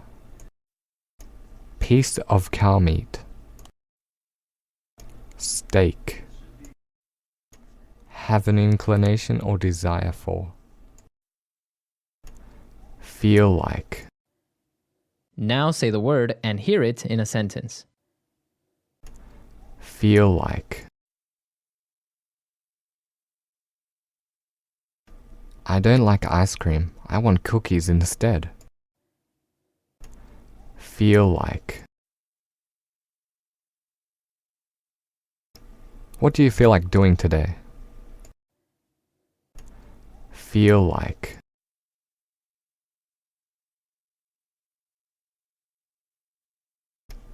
He doesn't feel like doing his homework. His mother will be angry with him. Steak.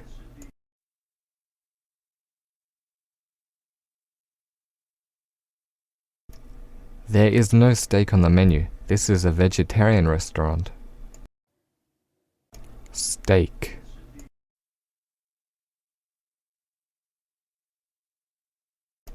He loves to eat steak on special occasions. Steak.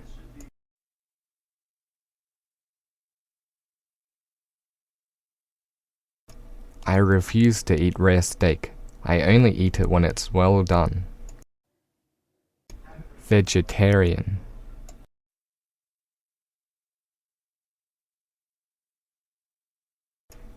All my friends are vegetarian, but I love my meat. Vegetarian.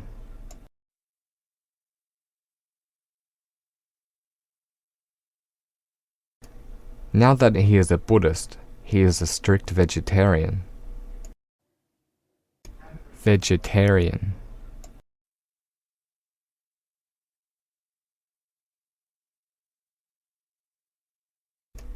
She stopped being a vegetarian as soon as she saw her favorite food, hot dogs.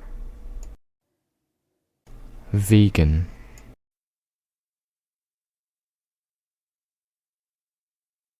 In my opinion, you're not a real vegan if you eat cheese. Vegan.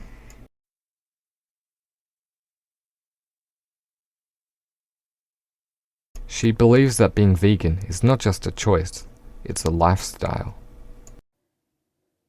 Vegan.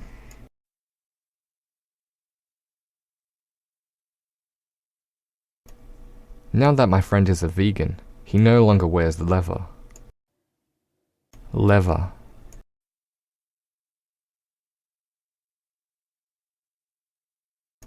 Wow, check out my new leather jacket.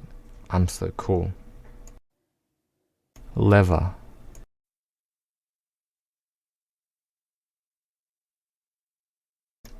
She saved up all her money to buy a leather couch. Leather.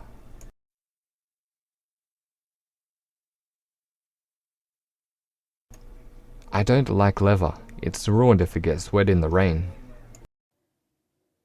Come from.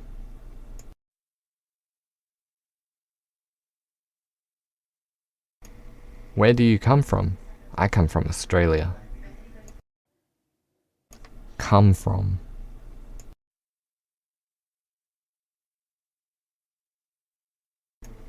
All the people who come from here seem to love chocolate. Come from.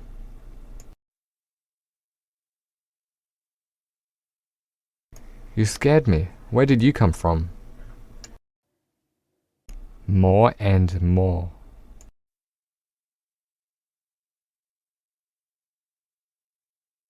As it gets closer to dinner, I'm feeling more and more hungry.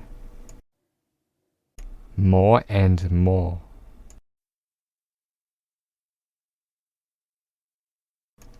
More and more bugs flew into her room. More and more.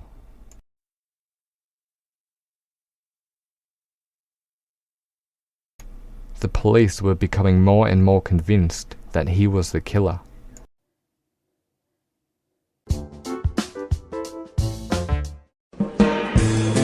Hello everyone and welcome to English Pod. My name is Marco. My name is Catherine, and today we're talking about fear.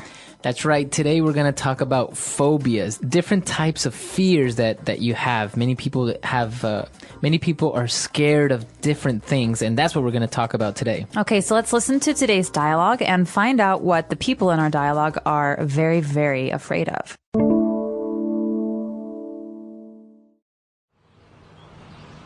Are you excited about your trip next month? Yes and no. I can't wait to go to Europe, but at the same time, I'm terrified. Why? Well, I have aerophobia. I have a chronic fear of flying. Oh, really? I have an uncle who is also terrified of flying. It's not that bad, though. I mean, it is pretty scary to be up in this big machine flying through the air at 700 miles per hour. I actually have arachnophobia. You're scared of spiders?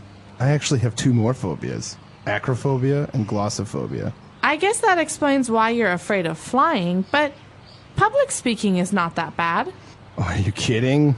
When I get on stage, my palms start to sweat. I get really nervous and I can hardly speak. Well, I must confess that I am a bit claustrophobic. I hate being in an elevator for more than 5 seconds. We are such weirdos, right? All right, we're back, so let's take a look at those phobias on language takeaway. Language takeaway.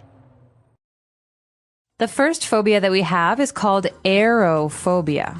That's right, aerophobia, and that means that you are scared of flying. Okay, so we can tell because phobia means fear of something, but it's not just a fear. It means that if you go on an airplane, you get very, very upset. Right. You think that you're going to die. That's right. Okay, and so phobia is a very serious fear. But aero, like aeroplane, is the prefix. So aerophobia is a fear of going on airplanes. That's right.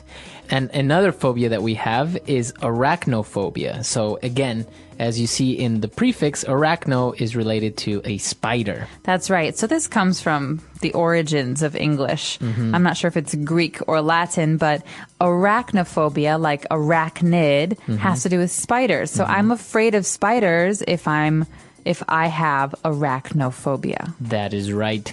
And now taking a look at two more types of phobias here, we have acrophobia and glossophobia. So let's take a look at the first one, acrophobia. So acrophobia, acro has to do with heights. So I don't like to be on tall buildings. I don't like to maybe look down from heights. That means I'm afraid of heights. That's right. You're afraid of being at a very high altitude. Acrophobia. Now, glossophobia is an interesting one because this one, you are scared of public speaking, or you get very nervous when you're in front of a group of people.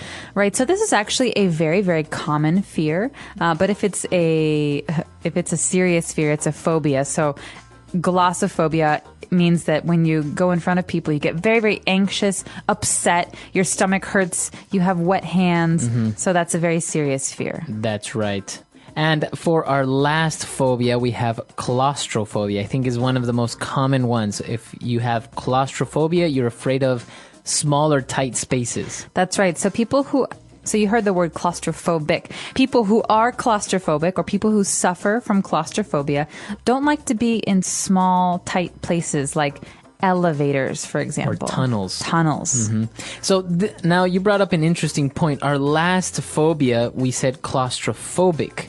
And now we must make the difference between, for example, claustrophobia and being claustrophobic. So a phobia, you hear the ending IA, phobia, claustrophobia, is a noun. Okay, that means I can talk about, I have this fear. But when you're talking about the adjective, something that describes you, you would have to use the ick ending. I'm claustrophobic. He is acrophobic. They are aerophobic. Okay, so that is the adjective form. So if I say I have arachnophobia, it means I have this fear. Or I can say, I am arachnophobic. Great. So this can be used for all other kinds of phobias. So when you learn those words, remember that there's two different kinds. There's the ia, there's the ia, a phobia, which is the noun, and ick, which is the adjective. All right, let's listen to our dialogue again, and we'll be back in a bit with Fluency Builder.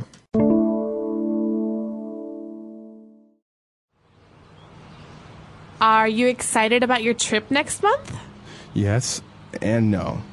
I can't wait to go to Europe, but at the same time, I'm terrified. Why? Well, I have aerophobia.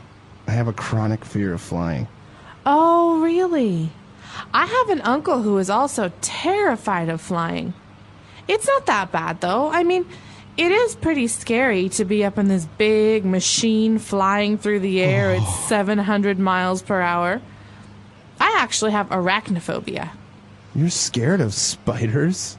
I actually have two more phobias, acrophobia and glossophobia. I guess that explains why you're afraid of flying, but public speaking is not that bad.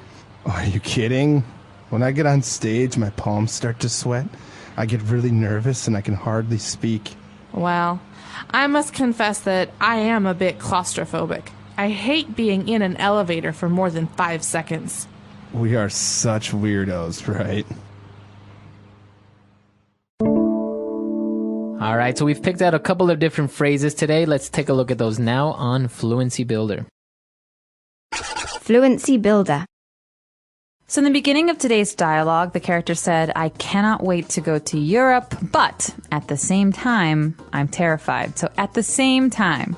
So in this case, we're saying that we are happy, but also we are scared. So two things at once, at the same time. Right. So this is a little bit different from when we talk about I can do two things at the same time. I can walk and chew gum. When we're talking about feelings or emotions, you say, you know, I'm happy, but at the same time, I'm also scared. Right. That means that I have these two feelings, and actually, they're opposite feelings. Right, exactly. Usually they are opposite feelings. So, like you say, you're happy, but at the same time, you're nervous. It's like saying, on the other hand. Exactly.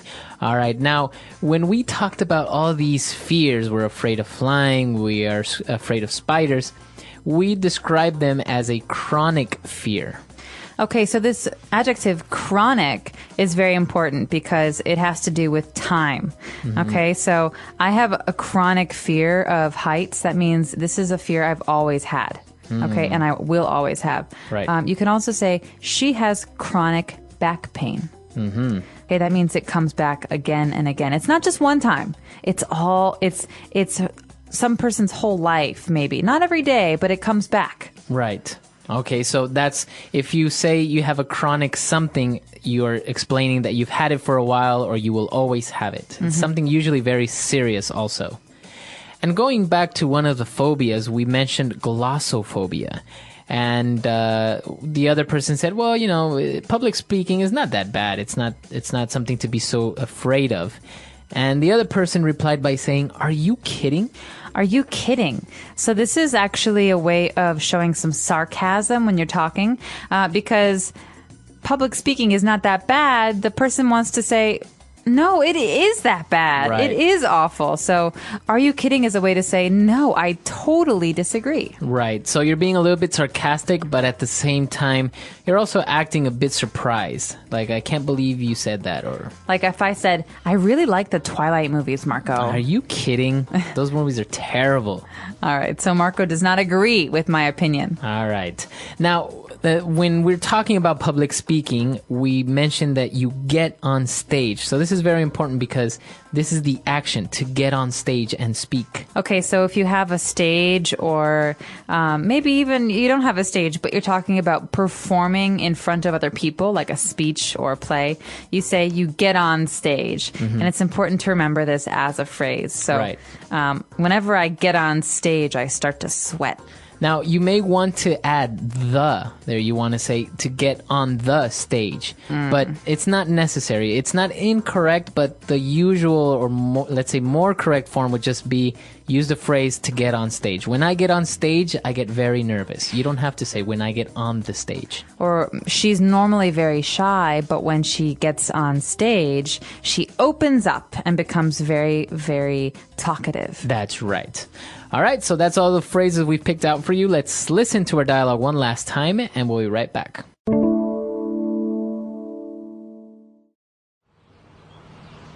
Are you excited about your trip next month?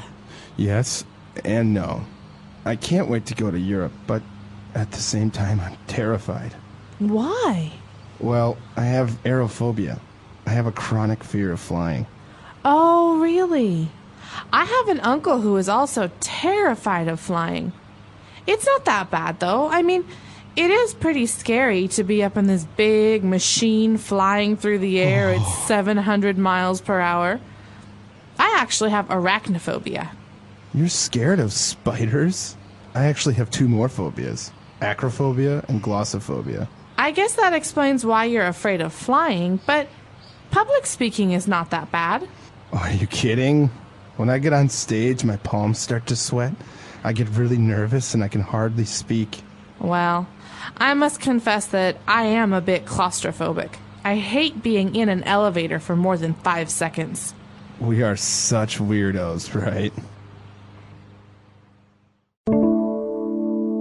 All right, so talking about all these phobias. Now, one of these phobias was actually made into a movie, I think in 1990. Arachnophobia, this very chronic fear of spiders. That's right. And so I remember when I was younger and this movie came out, everybody started talking about how they were arachnophobic. They had this horrible fear of spiders. Did you ever see that movie? Yeah, of course. It was terrifying. Yes, it was supposedly some South American spider that made its way into the United States in a box, in a crate or something.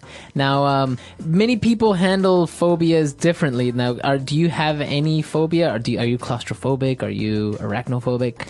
I don't have any phobias, and I'm not really afraid of anything, so I'm pretty lucky that way. But I know a number of people who are afraid of heights, agoraphobic, and so that's pretty common. And actually, if you look it up, you will find in the dictionary maybe hundreds of phobias. People who are afraid of open spaces, people who are afraid of closed spaces, or people who are afraid of marriage. They even have a phobia determined for this type of person. So it's very interesting. Now, this is going to be a challenge. Why don't you look up a couple of different phobias and share it with us? Maybe some of the craziest ones, or the funniest ones, or maybe the strangest ones you can find. That's right. So look them up, share them with us. Our website is englishpod.com. All right, we'll see you guys there. Bye.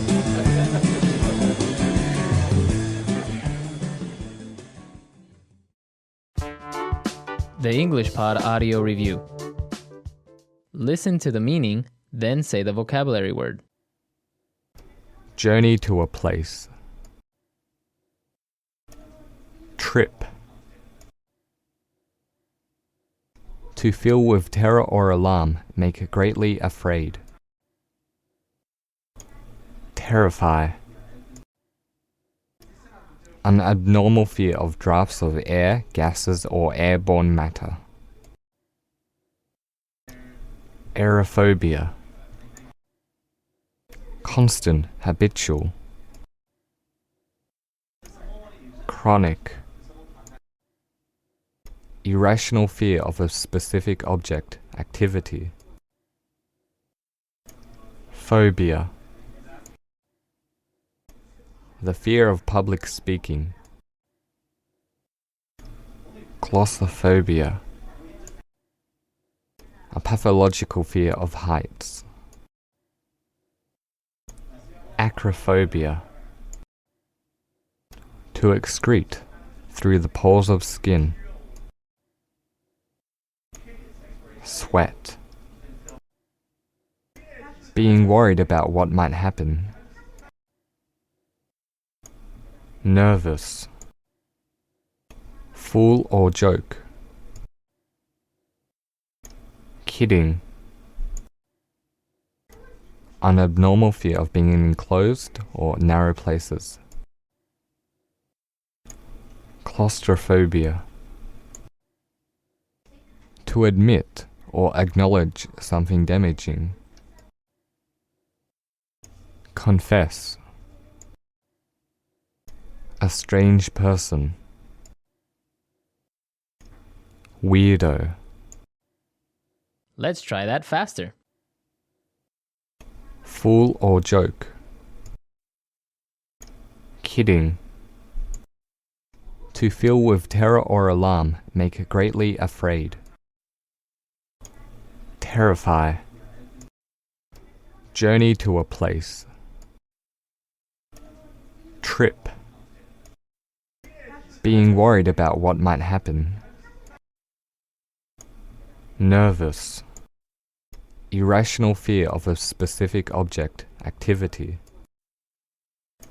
Phobia. To admit or acknowledge something damaging. Confess. A strange person. Weirdo. Constant, habitual. Chronic. A pathological fear of heights. Acrophobia. To excrete through the pores of skin. Sweat. An abnormal fear of being in enclosed or narrow places. Claustrophobia. The fear of public speaking. Glossophobia. An abnormal fear of drafts of air, gases, or airborne matter. Aerophobia. Now say the word and hear it in a sentence. Chronic.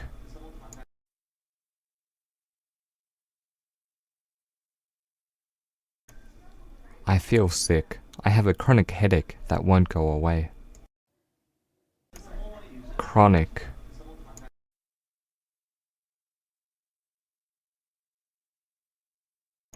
I don't listen to my neighbor anymore as he is a chronic liar. Chronic.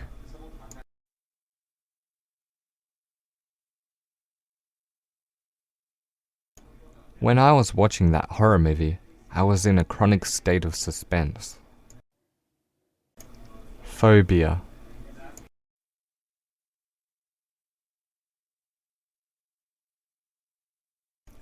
I have a phobia of spiders. Whenever I see one, I run for the hills. Phobia.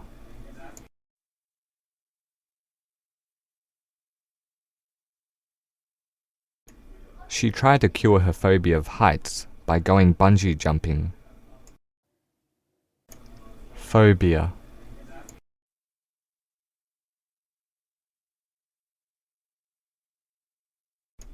My dad said the only way to cure your phobia is to tackle it head on. Confess.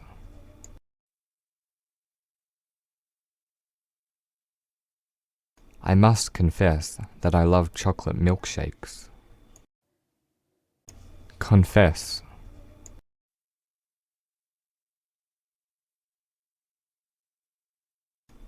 Can I confess something to you if you promise to keep it a secret?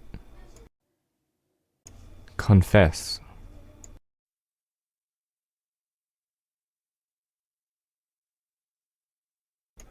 The judge reduced his sentence after he confessed to his crime. Nervous.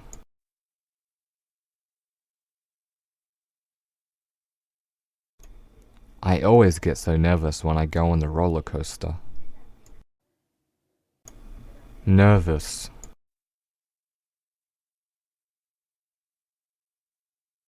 She looked very nervous when she walked in for her job interview. Nervous.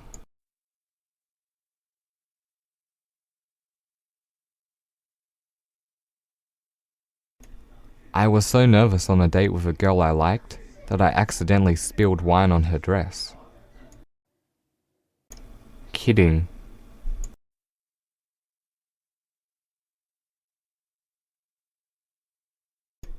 My dad likes to tell me that he is an alien. I know he is kidding. Kidding.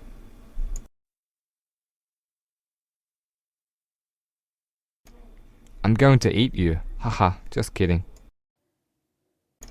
Kidding.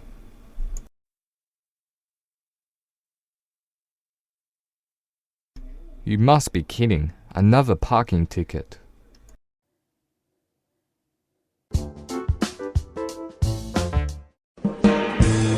Hello, everyone, and welcome to English Pod. My name is Marco. My name is Catherine, and if you've been listening to our recent lessons, you know that we've been talking a lot about food. That's right. And today we have another lesson all about food from a different country. Last time we took a look at Mexican food, Chinese food. Now we are talking about Indian food. Okay, Indian food is very famous for being spicy, but not all of it is spicy. Let's take a listen to today's dialogue and find out just what kinds of food you will find at an Indian restaurant.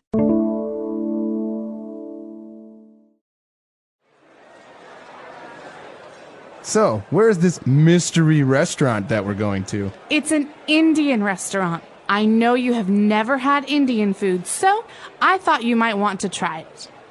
That sounds great! I am craving some type of beef dish. Well, Indian cuisine actually doesn't serve beef. You see, cows are a sacred animal, a very important element in the Hindu religion, so beef is not eaten. I see. So what are we having? Chicken?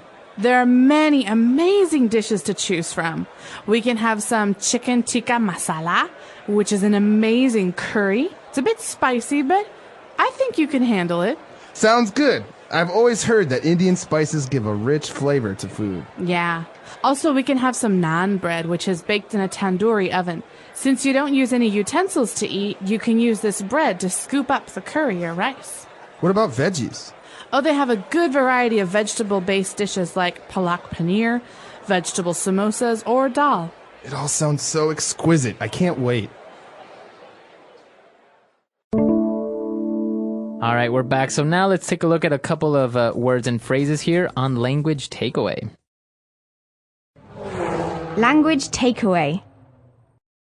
So in this first language takeaway today, we have words that are about the kinds of food we're eating today. So the first one, the character said, I am craving some type of beef. So to crave something. Okay, so that is a verb, to crave, and that means that you have a desire. You really want to eat something, to have a particular thing. That's right, but it's particular, so it's something specific. For example, pregnant women are famous for craving strange foods like pickles. Right. Yeah, exactly. So if you say, I'm craving some ice cream, you specifically want ice cream, or maybe vanilla ice cream. Exactly. And this person wants beef, but unfortunately there's no beef at Indian restaurants because cows are what?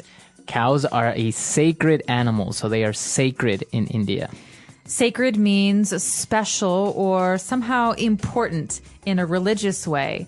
For example, you could say this is a very sacred place, so please don't use cameras or phones and take your shoes off. That's right. So the word sacred refers to something that is religious and very important for that religion. Specifically in this occasion, we're talking about the Hindu religion. Okay, so the Hindu religion or Hinduism is a religion that's widely practiced in the world and maybe most commonly found in India. So you'll see a lot of Hindu temples in India, and people don't eat beef, like we said, because cows are sacred in the Hindu religion. That's right. Okay, so now in India, or for Indian food, it's common to not use any type of utensil to eat. Okay, so you might be wondering, what is a utensil? I know forks, I know spoons. Well, utensil is the word that describes all forks, spoons, and knives, things that you eat with. Okay, so utensils are tools for eating. And it's a very general category. Right, exactly. So utensils are spoons, forks, knives, everything. Chopsticks are utensils even. Okay, very good. And now, since we don't use any utensils, you usually eat with your hand and you scoop up the food, the rice or the curry.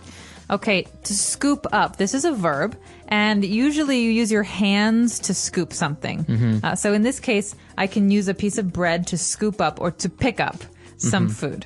That's right. So the verb to scoop up, it usually means that you somehow make a little bowl or little figure with your hand so that the liquid or the food will fit inside, kind of like a little scoop. Or a little cup, that's right. Exactly. So to scoop up, scoop something up. All right, so now let's go back, let's review this dialogue, and when we come back, we're going to take a look at the specific Indian dishes found in this dialogue.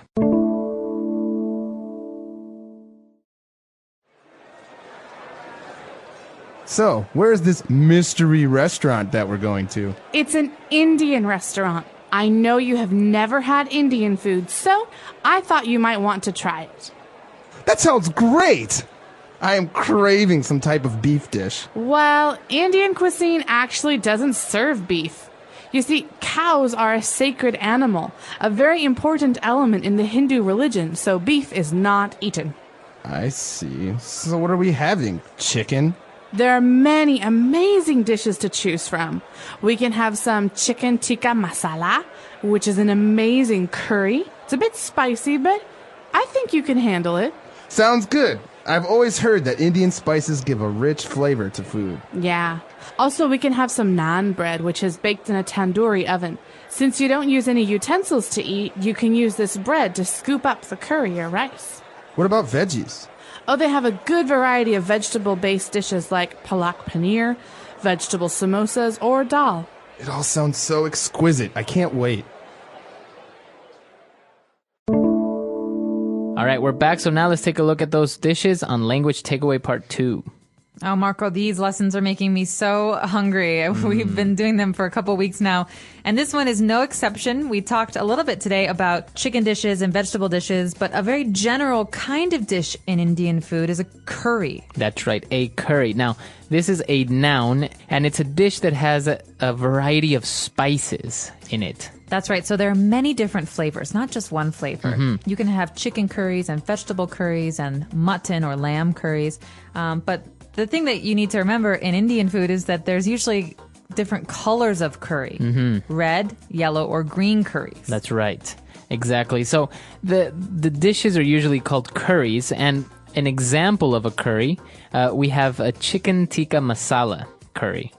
Okay, so we know that there's chicken in it, and tikka means that it's grilled chicken, and masala is the name of the spice or the curry, the spice that's in that curry. Exactly. So a curry is kind of like a thick sauce with pieces of chicken in it. In this case, for the chicken tikka masala, it's a little bit spicy, and it's color red. All right, so we've got the chicken tikka masala.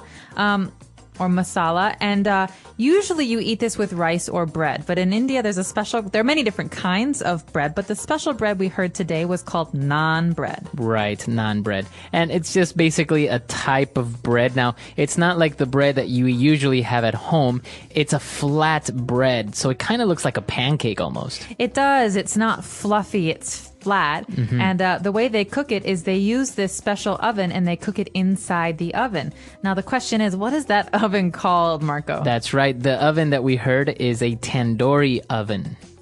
Okay, so tandoori is just the name of this oven. It's also a style of cooking in India. And it's actually one of my favorite kinds of Indian food because you have these many different kinds of grilled meats. You can have tandoori chicken, tandoori mutton, things like that. Exactly. So a tandoori oven is a type of oven usually made from clay. That's why it's called tandoori. Now, towards the end, we also have some vegetarian options because as we heard in India, they don't eat beef. And many people are also vegetarians. They don't eat any type of meat at all. So the first vegetable-based dish that we heard is a palak paneer. That's interesting, actually, because paneer is curd or like a cheese type of cheese type of thing. So it's usually white and comes in rectangles. Yeah. And paneer, you can have many different flavors of it, but paneer generally is a kind of a cheese, like a cottage cheese. That's right. And palak is actually spinach. So it's a dish that it kind of looks like a thick sauce, green sauce, which is made out of spinach, and within it has little pieces of this type of cheese. So I love this dish. It's very, very delicious. We also have vegetable samosas. Now, a samosa, what's that? Now, this is a great dish. This is often used as an appetizer or as a snack. You see these on carts or on the street in India. Now, samosas are like pyramids or triangles, and inside they have vegetables. Okay? So you can have potatoes and peas or lentils. No, not lentils. You can have potatoes and peas, and they're a little bit crunchy on the outside and soft on the inside. Yeah. And they're very tasty. I guess the equivalent would be it's something like an egg roll, more or less. Like a dumpling. Or like a dumpling, because it is deep fried. That's right. Deep fried. And we also have dal. So this is actually a type of lentil, as you mentioned. That's right. So dal is a lentil dish, and it can be flavored in different ways. But basically, lentils are these very, very, very, very small round things. They're very good for your health. And dal is a kind of a soupy lentil dish. That's right. So lentil is the category of this type of I don't know if it's not a grain. It's a legume. It's a legume, exactly. So it may sound a little bit weird, but we'll post some pictures of different types of lentils because it's like saying potatoes. There are many different types of potatoes, sweet potato and all this. And the same thing goes with lentils. So we'll post some pictures so you can see what it looks like. But now why don't we go back? Let's listen to the dialogue again. Let's review everything and we'll be right back.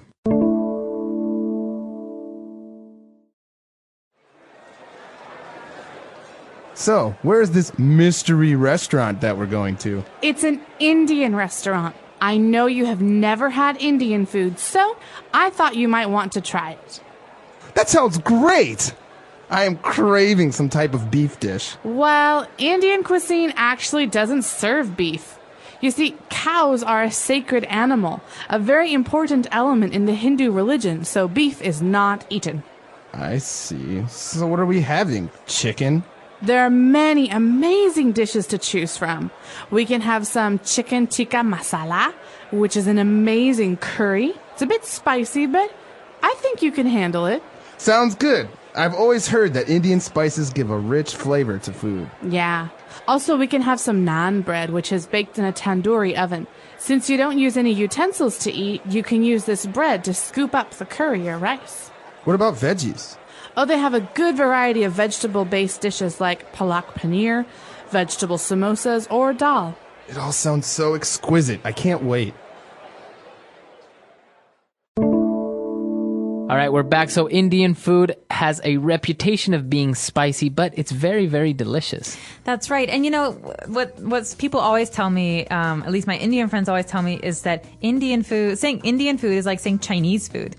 We have some general idea, but every different part of India has its own special foods. That's right. And so what we get in America at Indian restaurants might not be the same as what we get at Indian restaurants in India. So I just want to say that. But generally, you can find these dishes at any Indian restaurant in America. That's right. Actually, if next time you're in an Indian restaurant or if you ever go, ask them from what region or what area of India the food is from, because it may be northern Indian cuisine, and obviously that is going to be a little bit different than maybe the southern. I think the southern is supposed to be spicier. Exactly. And it's just like in every country, even in our own home countries, maybe the food from the coast or from the north will be different from the south or the inlands. And I just want to make one more comment. One of my favorite things to do that many Indian restaurants offer in America is the lunch buffet. So a buffet is basically a self-serve of food. So the restaurant will put out many different dishes, and you can take as much as you want of each, but you pay one price. All right, so it's $11.99 or something. That's very, very good. And so I often do this when I'm home in the States, and I just, I get to pick my favorite dishes and I eat as much as I want. And actually, I think one other thing that's worth mentioning, we didn't mention in the dialogue, but Indian sweets and the tea is very, very good. The milk tea that they drink in India is delicious, and the sweets are very, very good. That's right. They're famous for being very good and not very healthy for you. Yeah, exactly. They're very sweet. If you're in an Indian restaurant, take note. Look for these different things, and let us know. Do you like to eat Indian food? If so, what's your favorite dish? All right. So we'll see you guys at our website, EnglishPod.com, and until next time. Bye. Bye.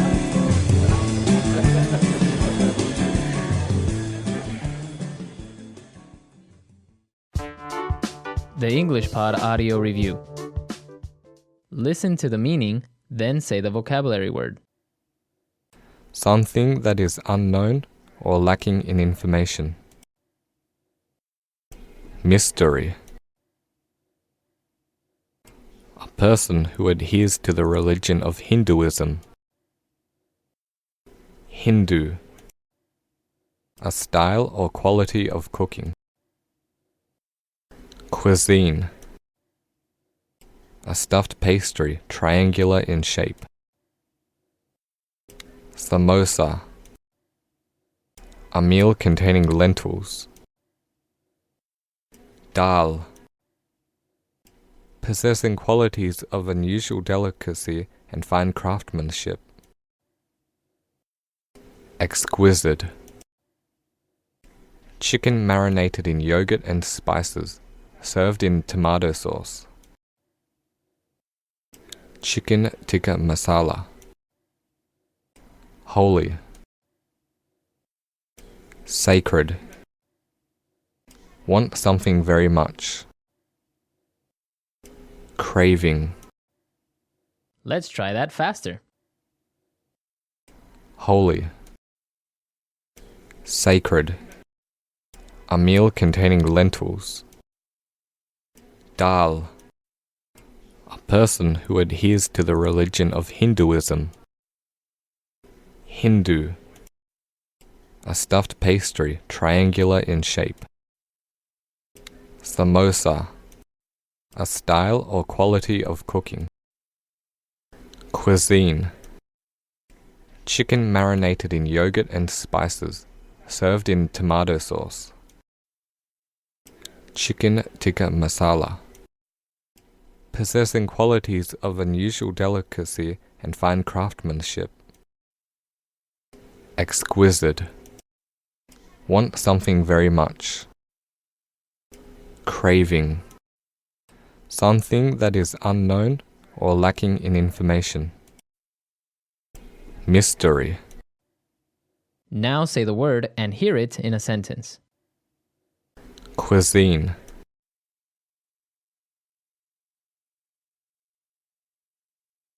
I'm a big fan of Italian cuisine. Always fills me up. Cuisine.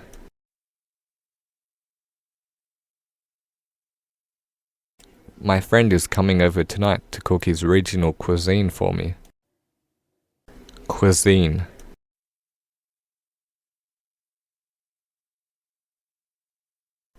Indian cuisine is too spicy for my liking. I prefer Chinese.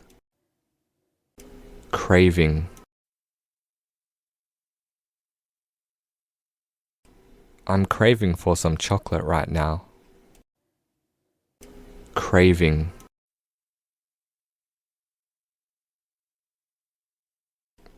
I've got such a craving for blueberry pancakes. Craving.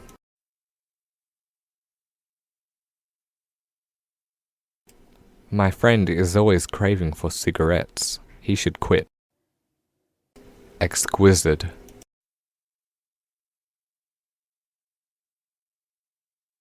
The new art at the museum was truly exquisite. Exquisite. Her voice is exquisite when she sings. Exquisite.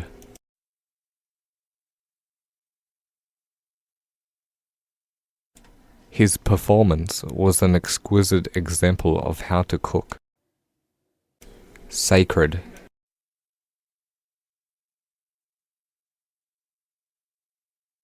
Cows are sacred in India.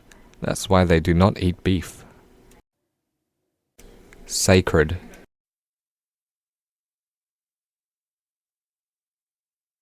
He always takes time off to visit the sacred temple. Sacred.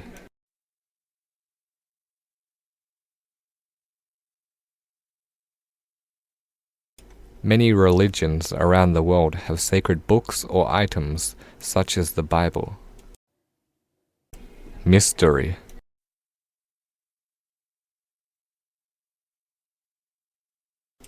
It was a mystery as to who stole the cookie from the cookie jar. Mystery. No one knows how to solve this mystery. Mystery.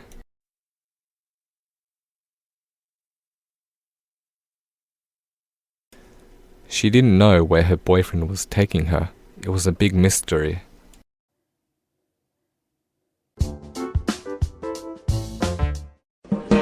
Hello everyone and welcome to English Pod. My name is Marco.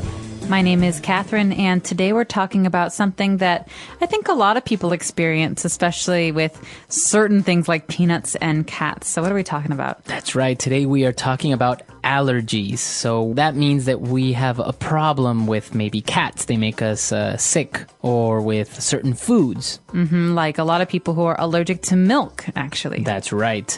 So we're going to talk about a couple of these allergies and symptoms. So why don't we have a listen to our dialogue, and we'll be back in a bit.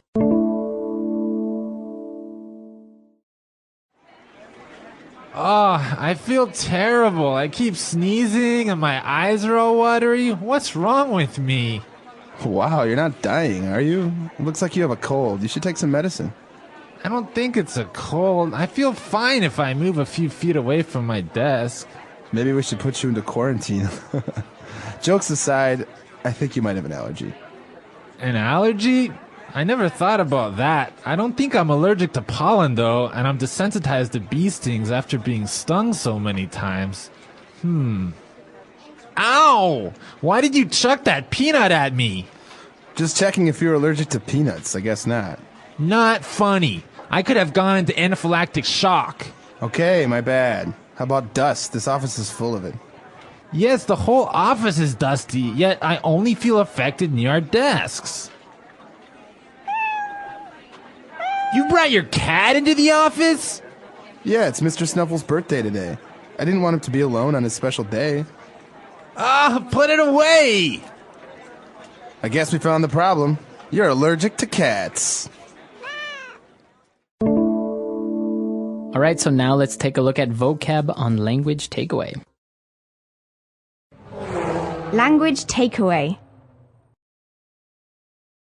All right, so Marco, we have a number of things that might happen if you're feeling like you're allergic to something. The first one is, my eyes are all watery. Okay, so your eyes get watery, and that means you start to have a lot of water, a lot of tears in your eyes. That's right, but you're not sad, you're not crying. It's just that you have this reaction that you cannot control, and the water maybe comes down from your eyes. Right, usually your eyes get wet and Itchy. watery, itchy, red. Yeah. So a lot of that. There's another thing, too. This happens a lot. You feel like you can't stop sneezing. To sneeze.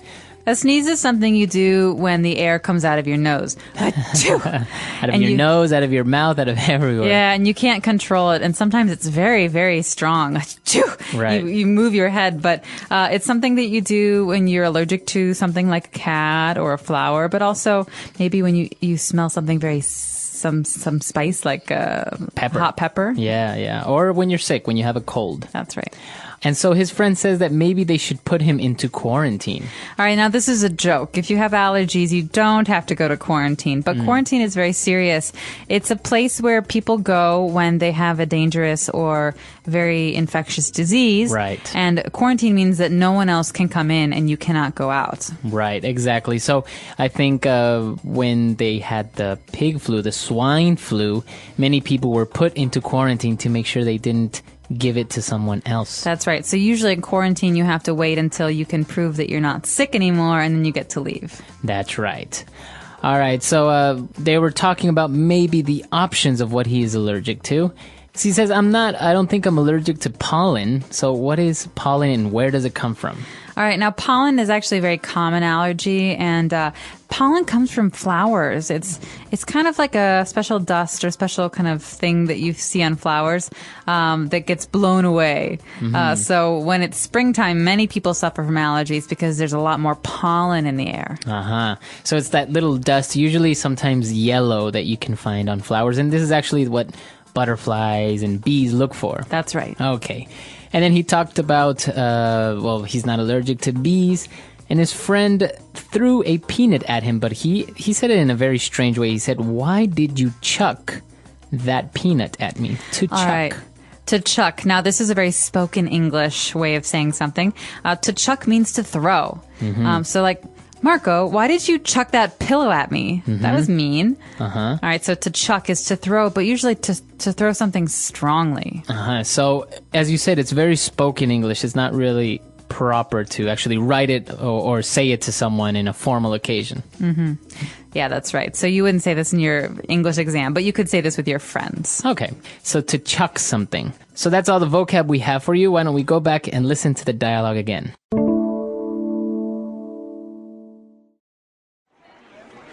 Oh, I feel terrible. I keep sneezing and my eyes are all watery. What's wrong with me?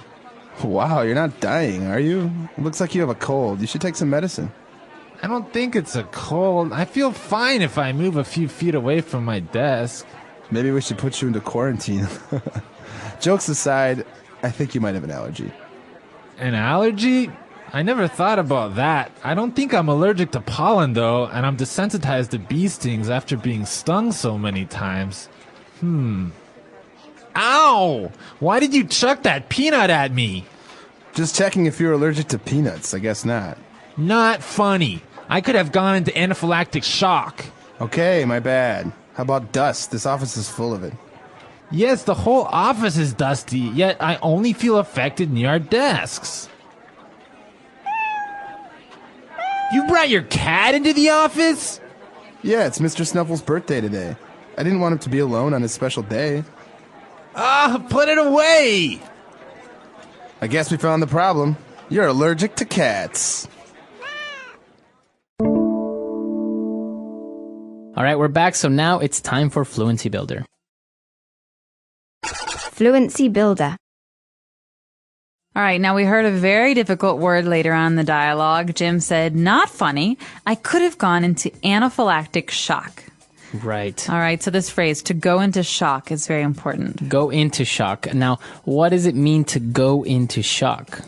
Well, shock is something, especially anaphylactic shock, which means that I think you stop breathing because your body basically shuts down and you can't, your throat tightens so you can't breathe. But to go into shock means that your body will kind of stop doing its normal functions. For example, if you fall in very, very, very cold water, your body goes into shock. Right. And this is something that is a physical reaction. You see it all the time in movies, I think, when a nurse or a doctor or someone yells, he's going into shock, right? That's right, and they have to get the paddles and beep. Right, exactly. So that's what it means when you go into shock, but you use this verb, you go into shock. He's going into shock. That's right, doctor, he's gone into shock. And, well, he said, okay, I'm sorry, my bad. He said, my bad. What is my bad? All right, my bad is another phrase that comes from spoken English, so be careful with how you use it. This is something you can use with your friends. My bad is a way of saying my fault or excuse me, that was my mistake. So if you do something wrong and you say, oh, I'm sorry, that was my mistake, you can just say, oh, my bad. That's right. Or, Jerry, can we go outside for a second? I have to talk to you. I mean, Marco, oh, my bad. Right, exactly. That means my fault. I'm sorry, I made a mistake. So, but this is very colloquial, and I think it's very juvenile, right? I think younger people use this, my bad. My bad. Yeah, it's younger, yeah. That's a younger, all right. And for our last phrase, when Jim was talking about maybe being allergic to pollen, or he said, I'm desensitized to bee stings. All right, so desensitized, you should know automatically that prefix de means not. All right, so it's negative. I'm desensitized means that I'm not sensitive to. All right, that means that, if I get stung by a bee, like me, it gets big and red and it hurts. Right. But this person, he doesn't have a reaction. He's desensitized. So there's no reaction. There's no red. There's no swelling. I think you see it a lot for people that maybe live in an area where there are a lot of mosquitoes. And if we go there, we're going to get bitten and it's going to be itchy. But people who live there, they've been bitten so many times that they probably don't even feel it or probably don't even get bitten anymore. They desensitize. That's right. Or you could say that I'm desensitized to loud noises. Okay, I live in the city and there's a metro near my apartment. I can hear it. It's very loud. And so I'm desensitized to the noise. That means I don't really notice it anymore. It doesn't bother me. Right. Very good. So that's all the vocab and phrases we've prepared for you today. Let's listen to this dialogue one last time.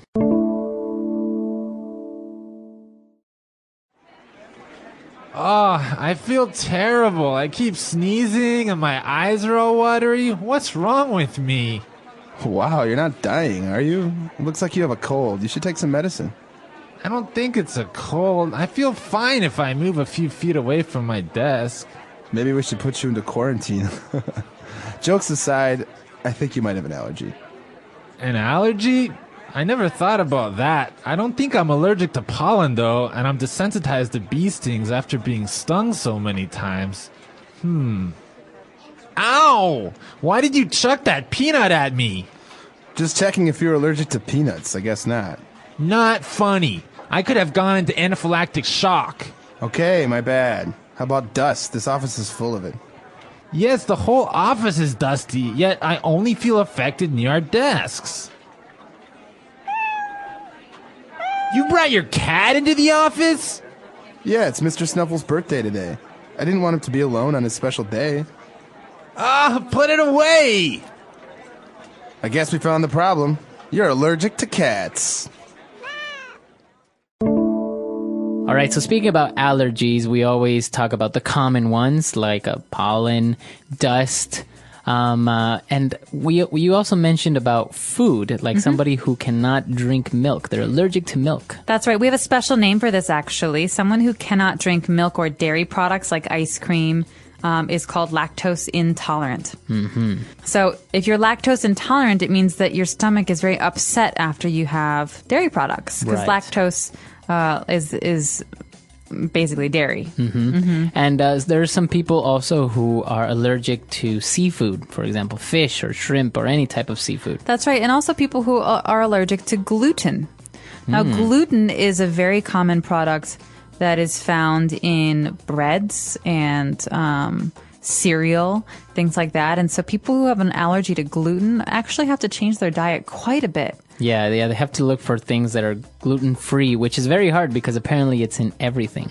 That's right. So if you have one of these allergies, you can find dairy-free on the box or gluten-free on the box, and specialty food stores will have these labels. And so are you allergic to anything? No, not really. Sometimes in here in China, I feel like I'm a little bit allergic when I have allergies when the seasons change. But at home, no. I have no allergies. No allergies. No, me neither. And I can, I'm very lucky, I think, because I can't imagine if I had an allergy like to peanuts or to seafood, which not only would be a shame because you can't have these foods, but if you accidentally have it, it could be life-threatening. That's right. Like my dad, who is allergic to bees, would go into anaphylactic shock if he were stung. And so you have to be very careful because you never know when you'll have an accident like that. Exactly. So this is an interesting topic. Maybe you guys want to share if you are allergic to anything. Maybe you're allergic to... maybe you are allergic to certain types of foods, chemicals. Some people are allergic to certain types of shampoo, for example. Or fabrics like cotton. So if you want to share with us, let us know at our website, englishpod.com. We'll see you guys there. Bye.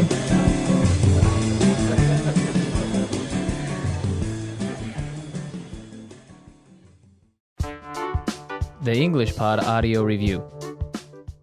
Listen to the meaning, then say the vocabulary word. The fertilizing element of flowering plants consisting of fine, powdery yellowish grains or spores. Pollen.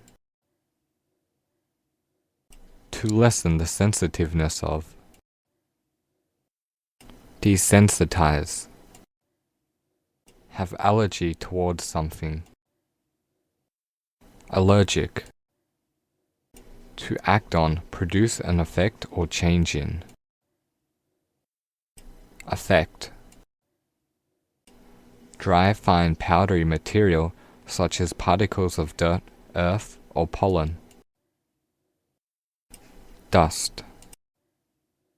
Severe and sometimes fatal allergic reaction to a foreign substance such as bee venom. Anaphylactic shock. A strict isolation imposed to prevent the spread of disease. Quarantine. Let's try that faster. The fertilizing element of flowering plants consisting of fine, powdery yellowish grains or spores. Pollen. A strict isolation imposed to prevent the spread of disease. Quarantine. Severe and sometimes fatal allergic reaction to a foreign substance such as bee venom. Anaphylactic shock. To act on, produce an effect or change in. Affect. To lessen the sensitiveness of. Desensitize. Have allergy towards something. Allergic. Dry, fine, powdery material such as particles of dirt, earth, or pollen. Dust. Now say the word and hear it in a sentence. Allergic. I'm not allergic to anything. Lucky me. Allergic. My friend is allergic to certain flowers. Allergic.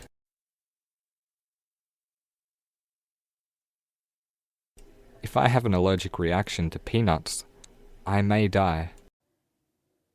Quarantine.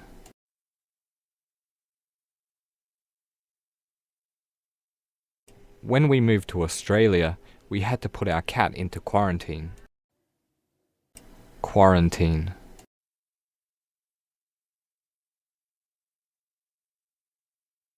I feel really sick. I hope I don't have to go into quarantine. Haha. Quarantine.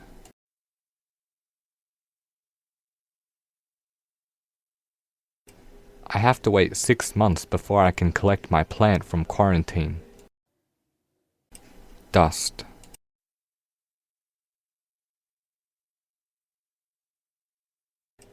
My house has so much dust in it.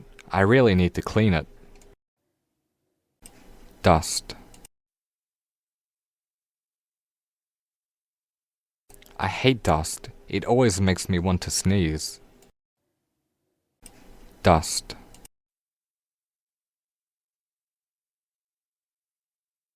This television is so dusty, I can't even watch it. Desensitize.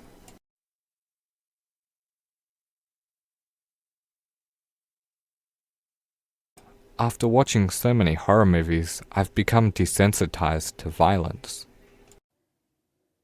Desensitize.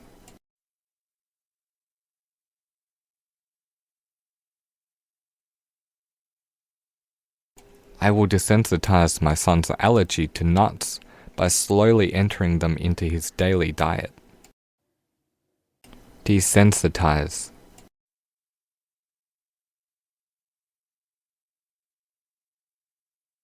I desensitize the spiciness of chilies by covering them in yogurt.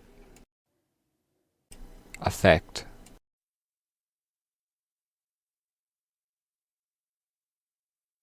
These horror movies never seem to affect me. I'm not scared at all. Affect.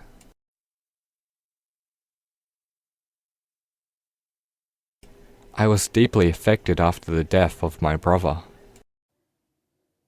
Affect.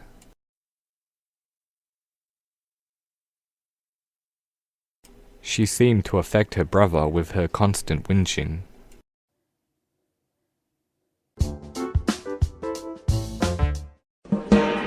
Hello everyone and welcome to English Pod. My name is Marco.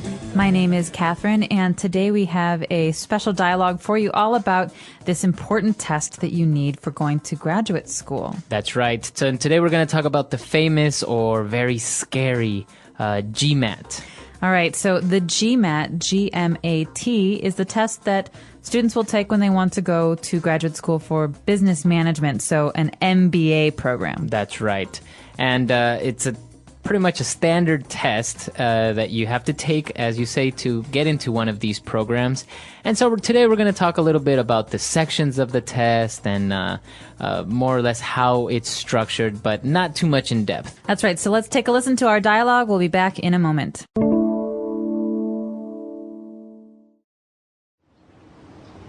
I can't seem to progress up the career ladder no matter how hard I try, and I have been here for 2 years already. Well, have you thought of getting an MBA? I heard it does wonders in getting you to the top. An MBA, hey? Well, my degree wasn't in business. The business schools won't be interested in me. Nonsense. The business schools measure your ability through a test called GMAT. GMAT? What does that stand for, and what will the test contain? Graduate Management Admission Test. It contains 3 parts: analytical writing assessment, the quantitative section, and the verbal section. Not only does the test score you on the number of questions answered, but also on the difficulty. Okay, this sounds a little tough. How am I supposed to practice for this? Up to you. You could have a one-on-one session with a tutor or group sessions. You can also use free or private computer software. Going to church might help as well. No matter what I do, I'm going to ace this test and go on to become a corporate fat cat. That's the spirit. All right, we're back. So now let's talk about some of the language we found on Language Takeaway. Language takeaway. All right, so there's a lot of great stuff here. The first one we've got is actually more about a job than school. This is the career ladder. That's right. Ash is complaining how he can't seem to make any progress in the career ladder. So what is a career ladder? Well, we know what a ladder is. A ladder is a tool that you use to climb from a low place to a high place. So, for example, if you want to go on the roof of your house, you have to use a ladder. A career ladder it's like an analogy. You know, when you start a career, you start at the bottom and you climb up to the top. So going from the bottom to maybe the president of an organization. So that's called the career ladder. Yeah, climbing from the bottom of a career area, like, for example, being the mailman at an office building to being the president of that office. Okay. So this is what Ash is complaining about, that it's hard or he can't really seem to go up the career ladder. And so Mindy suggests that he should take the GMAT and go into graduate school. So as we said, the GMAT is a test that you take, but what does it stand for? What is GMAT? GMAT stands for Graduate Management Admission Test, okay? So that's the test that you take when you want to go to school. So you have to send your scores to the admissions office of the school you want to go to, and they will decide if they're high enough or not. Okay, very good. So not everyone can go to graduate school, and you have to take this test and pass it, basically. Well, there's no pass-fail, but certain schools will say that a score is high enough, and other schools will say that a higher score is more important. So you can maybe go to a better school if you have a better score. Okay. And, well, Mindy went on to explain the 3 parts of this test. The first one, she said, is analytical writing. All right, so analytical writing is a very common part of a test. For example, I think the SAT also has analytical writing, and basically you're asked to read something and then write about it. And analytical means that you have to really use your mind to make an argument. It's not just read and repeat, read and repeat. Right. So it basically comes from analyzing. You analyze what you read and then you write about it. That's right. You have to think. And you have to understand what you read, and then you have to write something that makes sense. It's logical. Do you put your opinion in analytical writing? No. So it's all based on facts. Based on facts and logic and argument. Okay. So you have this part of analytical writing, and then Mindy talks about the quantitative section of the test. So what is this? So the quantitative section, you think of the word quantify, quantity, quantitative has to do with numbers. Okay. Math, basically. So you have to be able to understand basic math, some algebra, some arithmetic, some statistics, for example. So quantitative sections on tests are the math sections. Now, from my understanding, even though it is a math section, it's not really like they give you a problem, an equation, and you have to solve it. It's more like analysis, right? They give you some information and you have to use math to solve it. That's right. So there are a number of different parts. One of them is like what you say. It's kind of it's about logic while using algebra to solve these problems. I think the other part of it has to do with statistics and being able to understand trends, graphs, things like that. So this is the math section of the exam. So not only do you have to be able to read, understand, and analyze what you're reading, you have to be able to be good at math. And then finally, we have a verbal section. What is this all about?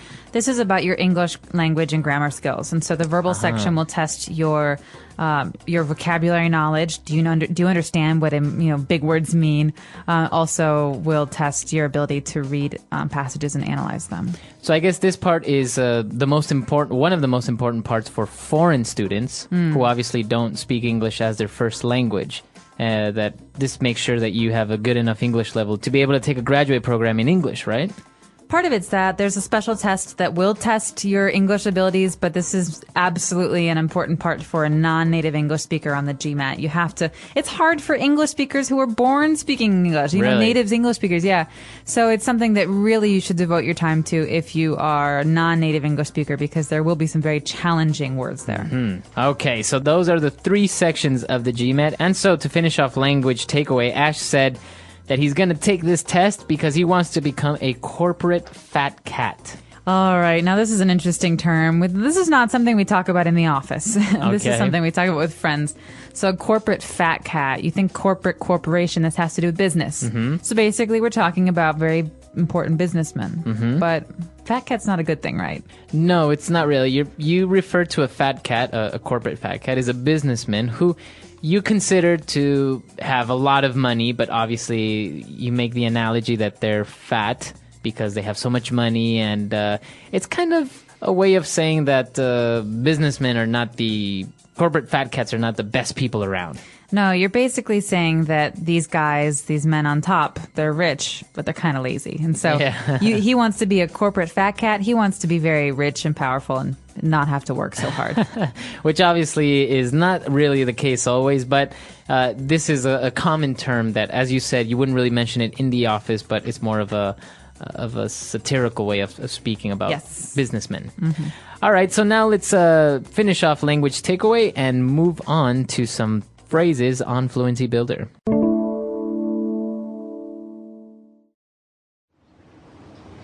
I can't seem to progress up the career ladder no matter how hard I try, and I have been here for 2 years already. Well, have you thought of getting an MBA? I heard it does wonders in getting you to the top. An MBA, hey? Well, my degree wasn't in business. The business schools won't be interested in me. Nonsense. The business schools measure your ability through a test called GMAT. GMAT? What does that stand for, and what will the test contain? Graduate Management Admission Test.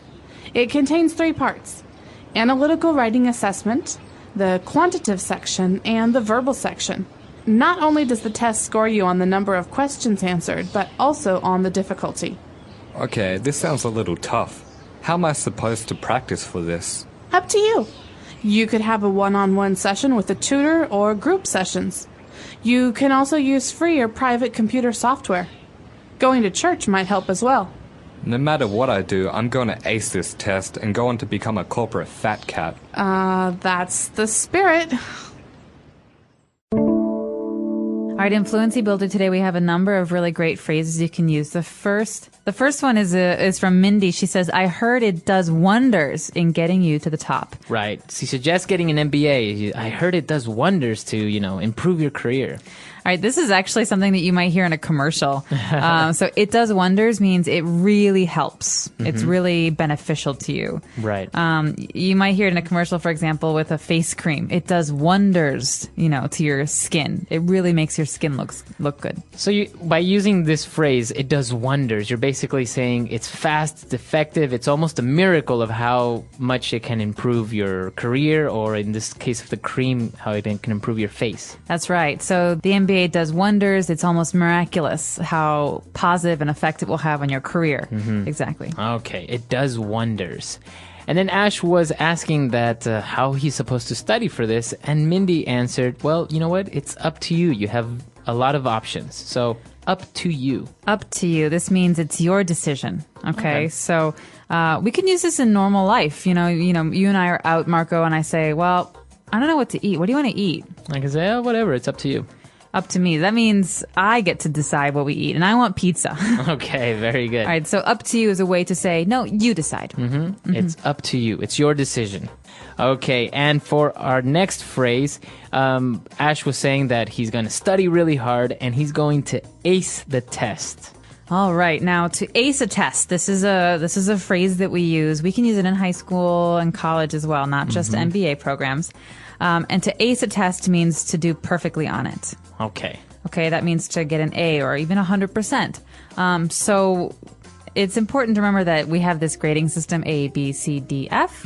A is the top. All right. And so you ace it means you don't make any mistakes. Remember that, A for ace. Okay. So you can even use it if it's not really a test, like a job interview. You say, I aced that job interview. I ace it. And in sports, oftentimes we see this tennis. It's a sports analogy. Tennis, when someone serves a ball and the other player can't even hit the ball back, it's an ace. You get a point. That's right. So it's ace for that, or even good sports athletes, do you call them aces? Aces. So after a job interview, I can say, wow, Marco, I really aced that interview. That's aced it. Okay, and Mindy says, well, you know what? That's really good. That's the spirit.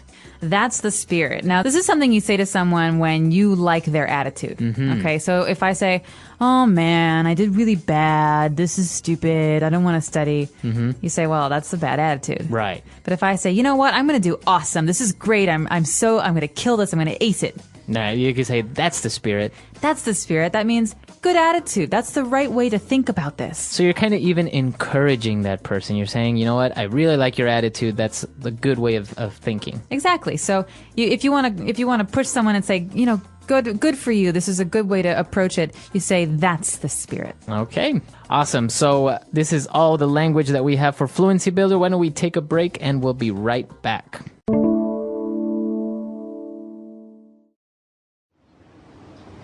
I can't seem to progress up the career ladder no matter how hard I try, and I have been here for 2 years already. Well, have you thought of getting an MBA? I heard it does wonders in getting you to the top. An MBA, hey? Well, my degree wasn't in business. The business schools won't be interested in me. Nonsense.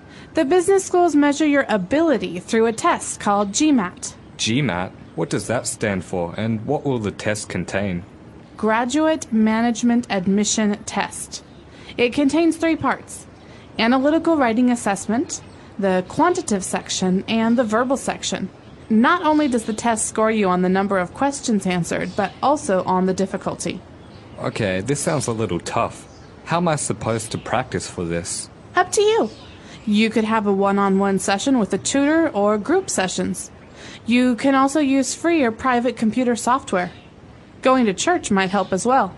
No matter what I do, I'm going to ace this test and go on to become a corporate fat cat. That's the spirit. All right, we're back. So now talking about the GMAT and an MBA. This seems to be a very popular topic nowadays. Everyone wants to get, obviously, a good education and go to graduate school, which means getting your master's degree or your doctoral degree. What do you think about the GMAT and the MBA? Is it a miracle worker like this girl says she does? Wow, it does wonders for your career. Do you think that's really the case? I don't know. Maybe if you asked me 5 years ago, I would say yes. But I really believe that it depends on the person. Nothing is a miracle cure. I do think that if you really have a good attitude and you work hard, you'll get a lot out of it. But if you think it's going to get you a job, you're wrong, because you have to get yourself a job. So I think it depends on the person. Now, obviously, also it depends on the country, right? Now, how popular or how important is it for people to have let's say an MBA to get ahead in business in the United States? I'd say it's pretty important. You don't have to have an MBA. I mean, you can start your own business, and if you're successful, you'll probably start more businesses. But getting an MBA is also a very good opportunity to network, to meet people, to find out more about the industry that you want to start out in. And so I think in that sense, it's pretty important because it's a way to start making contacts. Yeah, you definitely meet a lot of people with work experience from different backgrounds, international students. So it's obviously a great thing. But obviously, to be able to do one of these programs, like get an MBA, you have to take these tests, which I understand are very, very difficult. They are very difficult, and it can be very expensive. I mean, graduate school itself is $100,000, $200,000. And then to prepare for the tests, you could spend another $1,000 just getting classes or tutoring.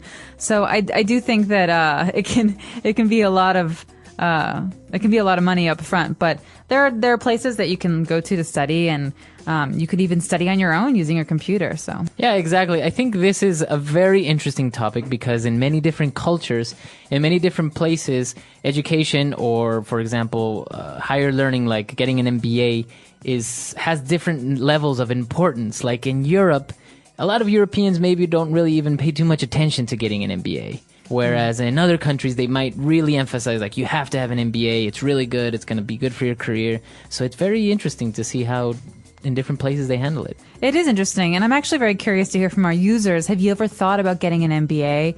Are MBAs important to do business in your country? Let us know. Our website is englishpod.com. All right, we'll see you guys there. Bye. Bye.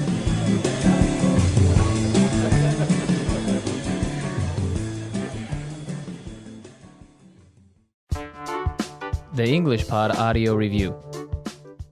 Listen to the meaning, then say the vocabulary word. Related to business. Corporate. The action of controlling an area of a business. Management. Person who finished university. Graduate. Graduate Management Admissions Test. GMAT. Pertaining or proceeding by analysis. Analytical. Type of information based in quantities.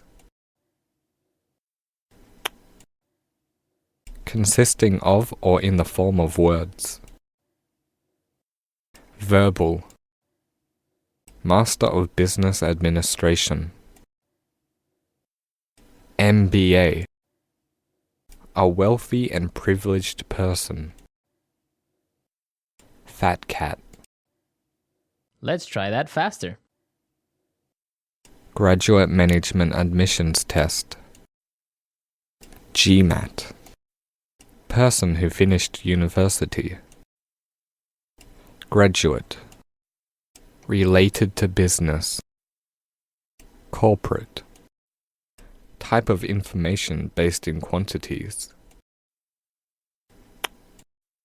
A wealthy and privileged person. Fat cat.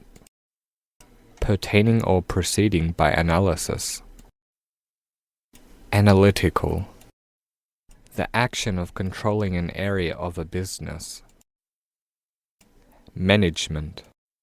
Master of Business Administration. MBA. Consisting of or in the form of words. Verbal. Now say the word and hear it in a sentence. Fat cat. Look at all those fat cats in the government. Fat cat.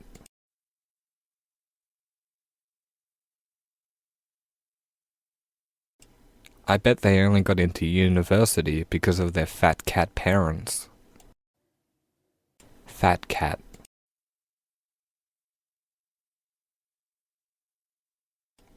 The poor get poorer because of fat cats like you.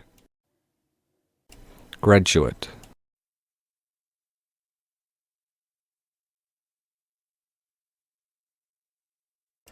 Now that I've finished my undergraduate's degree, I think I might do postgraduate studies.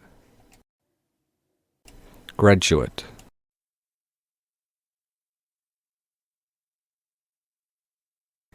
There are many graduate entry jobs after university. Graduate.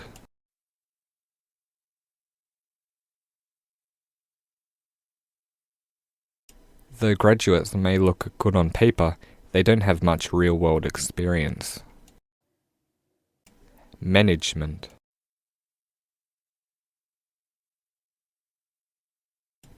Our management is really tight when it comes to the budget. Management.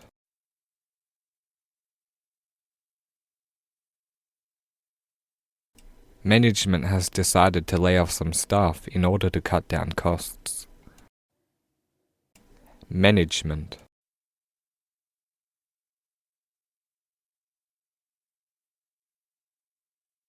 She has been with this company for 4 years now, and management still hasn't given her a raise.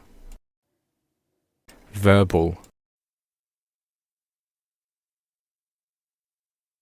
He gave the verbal command to shoot the prisoner. Verbal.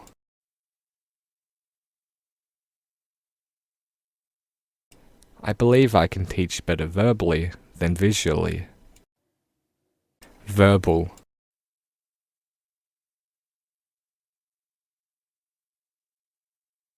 Although he saw the visual command, he was still waiting for a verbal order. Corporate.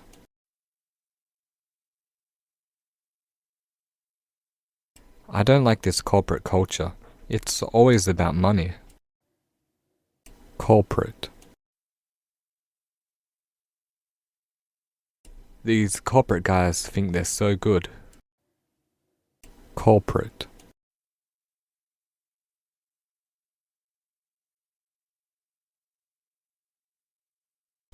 The corporate watchdog was introduced to ensure proper ethics and laws were being obeyed by firms.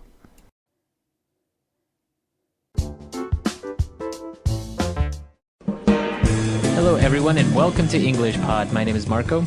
My name is Catherine, and we've been traveling around the world eating different foods from different countries, and today we're in Thailand. That's right. Thai food is one of the most popular types of food around the world, especially because of that specific Asian taste it has. And so we're going to jump right into this dialogue today and see what we have prepared for you today.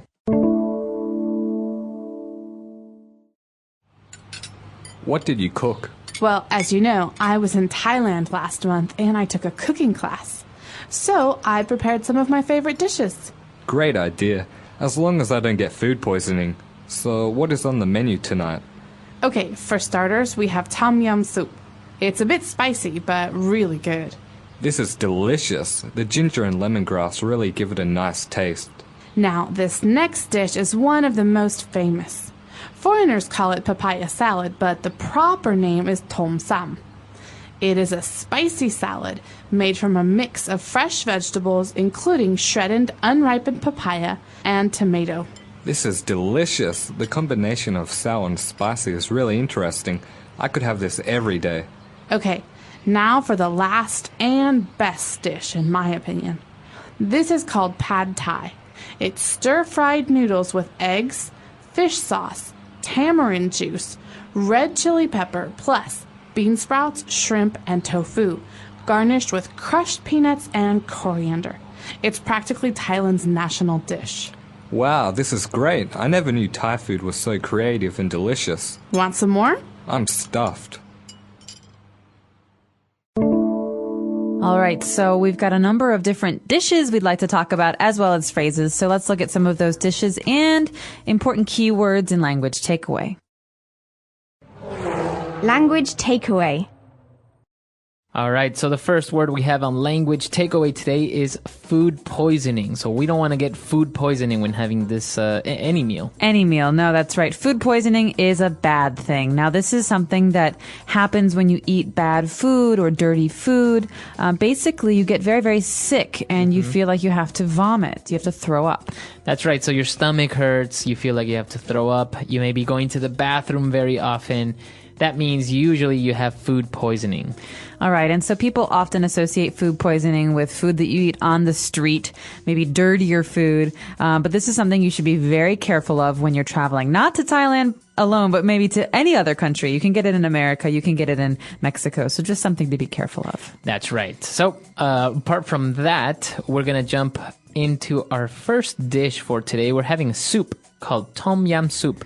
Tom yum soup. Now, this is one of my favorite soups. It's quite spicy, isn't it, Marco? Very spicy, but very, very good as well. It has a kind of citric taste, like lemon. It does, and it's very yellow or orange colored. And it's a very, very common dish on Thai restaurant menus.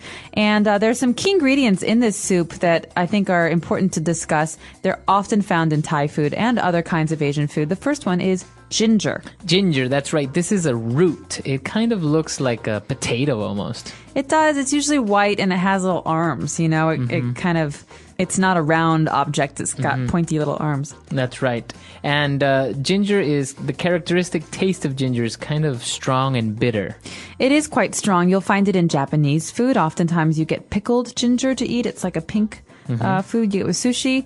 Other times in like Chinese cooking, it's something that's chopped up with garlic and cooked in oil. So ginger is a very important one. That's right. So in this soup, we have ginger and we also have lemongrass. So this is very interesting because it's not very easily found around the world. That's right. This is very common in Southeast Asian cooking, and you might have a hard time finding it in places like America where it's not really a part of the cuisine. But lemongrass is very distinct. It has a very strong flavor. And it's actually quite long. It's green and long. It looks a bit like celery, but it's harder. That's right. That's right. And the taste that it gives it is a little bit citric, kind of like a lemon almost. That's right. But you're going to find this in soups like tom yum or other things. So lemongrass is another one. And then moving on to our next dish, which is one of the most, I think, the most popular dishes of all Thailand, is the famous pad thai. Pad Thai. Now, this is absolutely my favorite Thai dish, and I know that's very cliche. It's something that everyone says, but it's true. You know, this is a great dish you can buy on the street. You can buy it in a restaurant.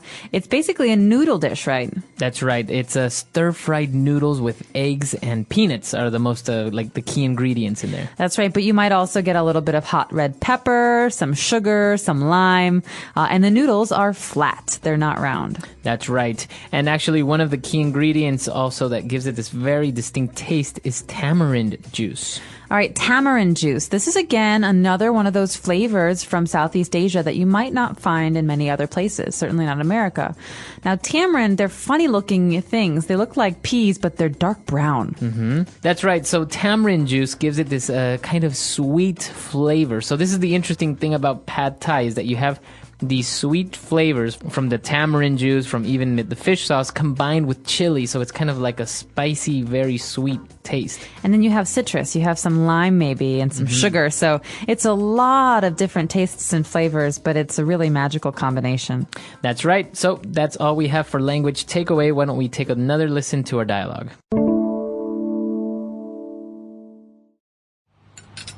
What did you cook?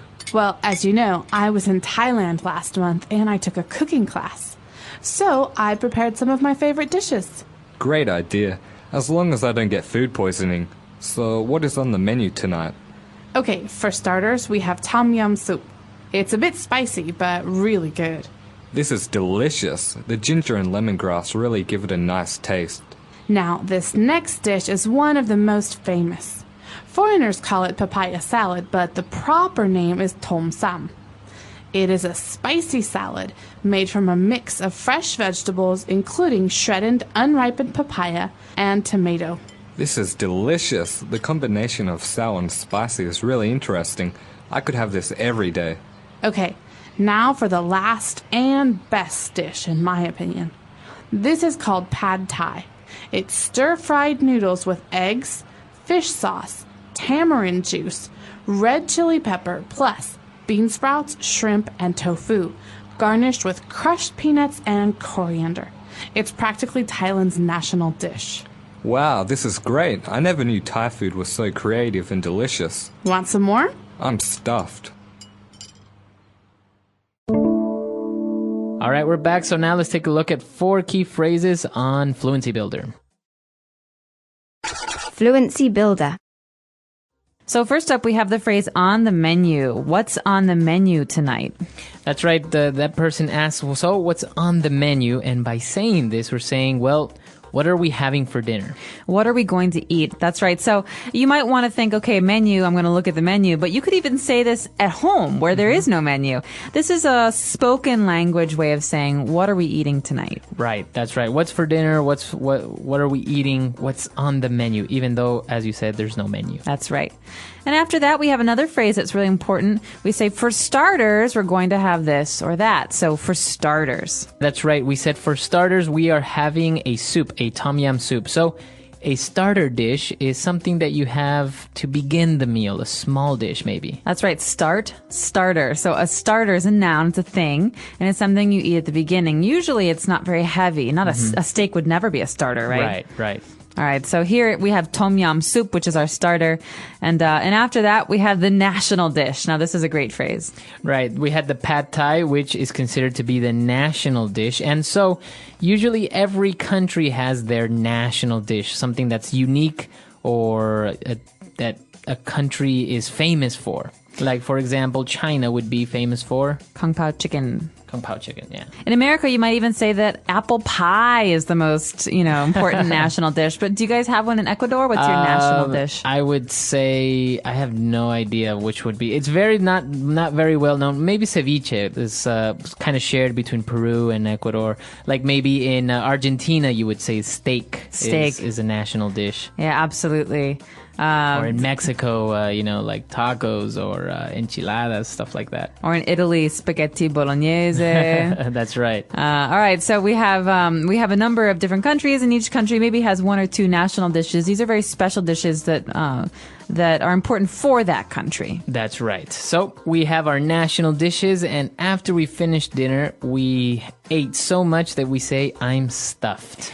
I'm stuffed. Now, this is a common phrase that you will hear at the end of a meal when you've eaten and eaten and eaten, and it just means I'm full. I'm full. I can't eat anymore. Yeah, I'm stuffed. So, stuffed means that I'm full of things. Now, it's a very informal way of saying I'm full, right? Because if somebody says, "Would you like some more soup?" you say, "No, thank you, I'm full." Right, but if you're with friends, you could say, "Oh, I just had so much pizza, I'm stuffed." That's right. So it's a little bit more informal, but a lot more native-like. That's right. All right, so let's take a listen to our dialogue one last time. What did you cook?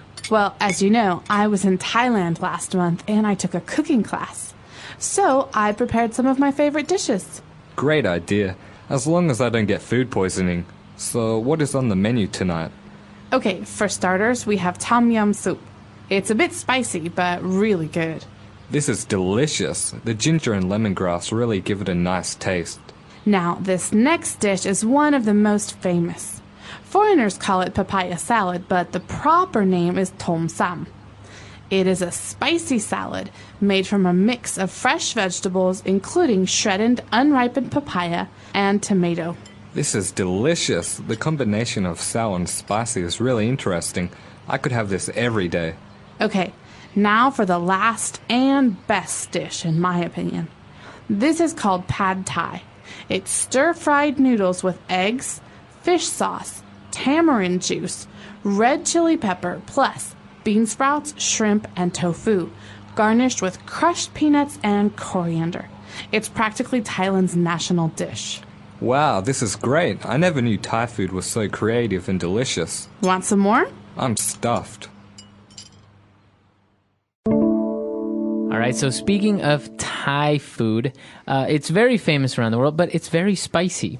It can be very spicy, and what always surprises me about Thai food is that the salads might be the spiciest things on the menu. Yeah. People like to eat many different salads. You have like a Chiang Mai chicken salad, or you have a papaya salad, but these are really, really spicy. Yeah, that's right. We saw in our dialogue that we're eating papaya salad, and it's very interesting because it has this fruit, like a papaya, and it has some other vegetables as well, but the salad is very, very spicy itself. That's right, and you would never think of a fruit salad as being something that's spicy in America. You'd think of it as being pretty tame, pretty boring. But that's the kind of what gives it a certain attraction to it, right? Absolutely. And I don't know if you're a big fan of Thai food. I certainly am. And I really like that about Thai food, that you can have these really spicy dishes, but there's just so much flavor. There's so many things happening. Lemongrass, sugar, lime, fish sauce. Yeah, it's very, very good. And speaking of national dishes, this is actually a very interesting question because, as we mentioned, a couple of countries have national dishes like Italy and different places, but what about in your country? Do you have a national dish, or what would you consider to be your national dish? That's right. So we'd love to hear from you guys. What's your national dish? Tell us all about it, what it tastes like, and even if there's some history, tell us about that too. Our website is englishpod.com. All right, we'll see you guys there. Bye. Bye.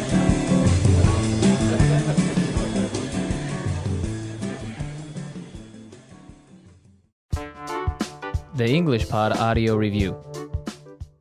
Listen to the meaning, then say the vocabulary word. The result of mixing two or more things together. Combination. Filled with food, no longer hungry. Stuff. Having the ability to think of new ideas. Creative. A person not native to or naturalized in the country or jurisdiction under consideration. Foreigner. Tasty. Delicious. Food. Dish. Let's try that faster. The result of mixing two or more things together. Combination. Having the ability to think of new ideas. Creative. Filled with food, no longer hungry. Stuff. Tasty. Delicious. A person not native to or naturalized in the country or jurisdiction under consideration. Foreigner. Food. Dish. Now say the word and hear it in a sentence. Stuff.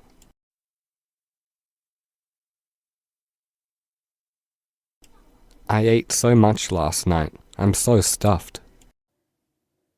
Stuff.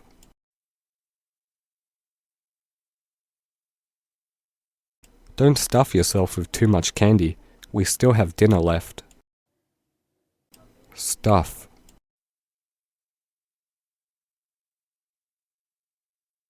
My friend stuffed himself with cake. Now he can't move. Creative.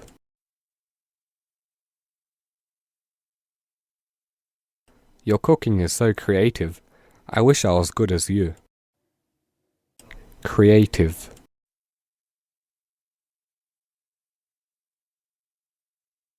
This movie is very creative. The director is very smart. Creative.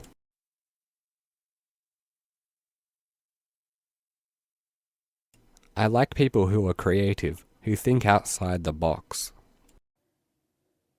Combination.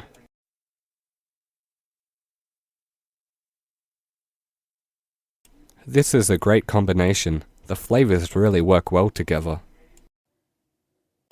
Combination.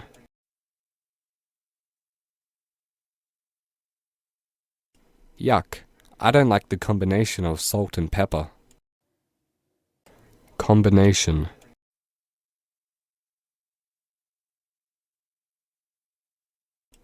I wonder if the coach has thought of any new combinations for the match. Foreigner.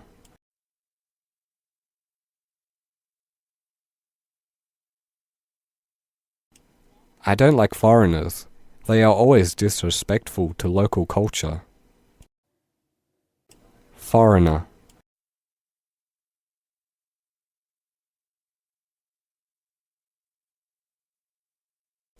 It is important as a foreigner living overseas to at least attempt to learn the local language. Foreigner.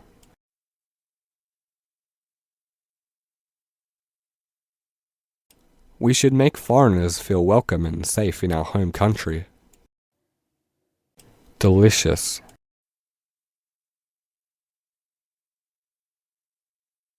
This lunch was delicious. Thank you very much. Delicious.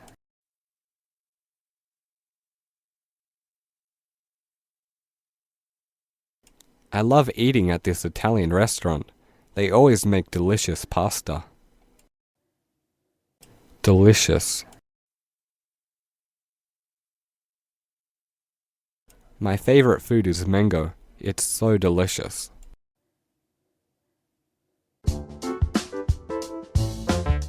Hello everyone and welcome to English Pod. My name is Marco. My name is Catherine, and today we're celebrating a very important and very special American holiday.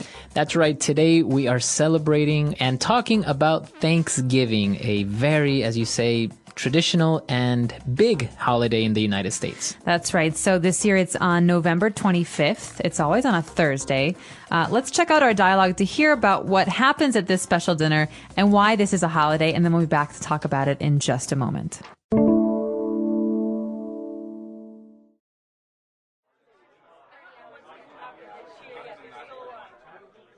So, what are you doing for Thanksgiving? Not much, really. It's more of an American tradition. So back home, we don't really celebrate it. In fact, I'm not even sure of what exactly is being celebrated. Well, you know, it's a time to get together with all of your family and be thankful for everything. Yeah, but how did this holiday come to be? Well, the first settlers of Massachusetts arrived there because of religious persecution from England and King James. Once in the New World, they befriended a native named Squanto who taught them how to harvest food from the area, such as corn. And then what happened? Well, they had enough harvest for the next winter, and in celebration, they decided to have a big feast with the natives, giving thanks to the land and everyone for their food, health, and new lives. Interesting. I am amazed how big and delicious Thanksgiving dinners are.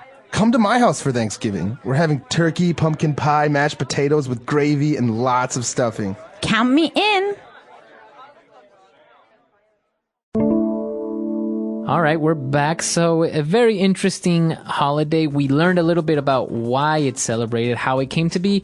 So let's take a look at some of those words now on language takeaway. Language takeaway. The first word we have for you guys today on language takeaway is settler. Now, a settler is a person. What kind of a person is a settler? Basically, it's a person that goes to a place to settle down there or to settle there, and that basically means to live there, to stay there permanently. All right, but the idea with a settler is that he or she will start to build something, build a house, build a city, build a town. That's right. So settlers go to places where there aren't very many people. That's right. Kind of hard to be a settler now. But yeah, back then, obviously, there were so many places that were undiscovered or didn't have people, and they would settle there. And the place where they went in the United States is called Massachusetts. Massachusetts. Now, this is a very long, very hard to pronounce word, and I believe it comes from a local Indian language, but Massachusetts, if you break it down, Massachusetts is a state. And you might have heard of the biggest city in Massachusetts, which is Boston. So Boston, Massachusetts. But this is where the settlers first came when they came to America. That's right. So I think if you go to Boston, it has kind of this atmosphere of of the settlers and how this old little touch to it of how it used to be, right? There is an old feel to Boston because unlike most places in America, Boston has been a city for over 400 years, almost 500 years. So it's much different from places like California or Texas. That's right. Okay. So the settlers arrived to Massachusetts and they went there because of religious persecution from England and King James. Okay, so the key here is persecution. This is something that you do to someone else, or this is something a government does to someone else. Basically, to persecute someone is to limit them, or to attack them, or to prevent them from doing things that they want to do. That's right. So basically, that is the reason why they left England, because the king was persecuting them. They didn't let them have their own religion.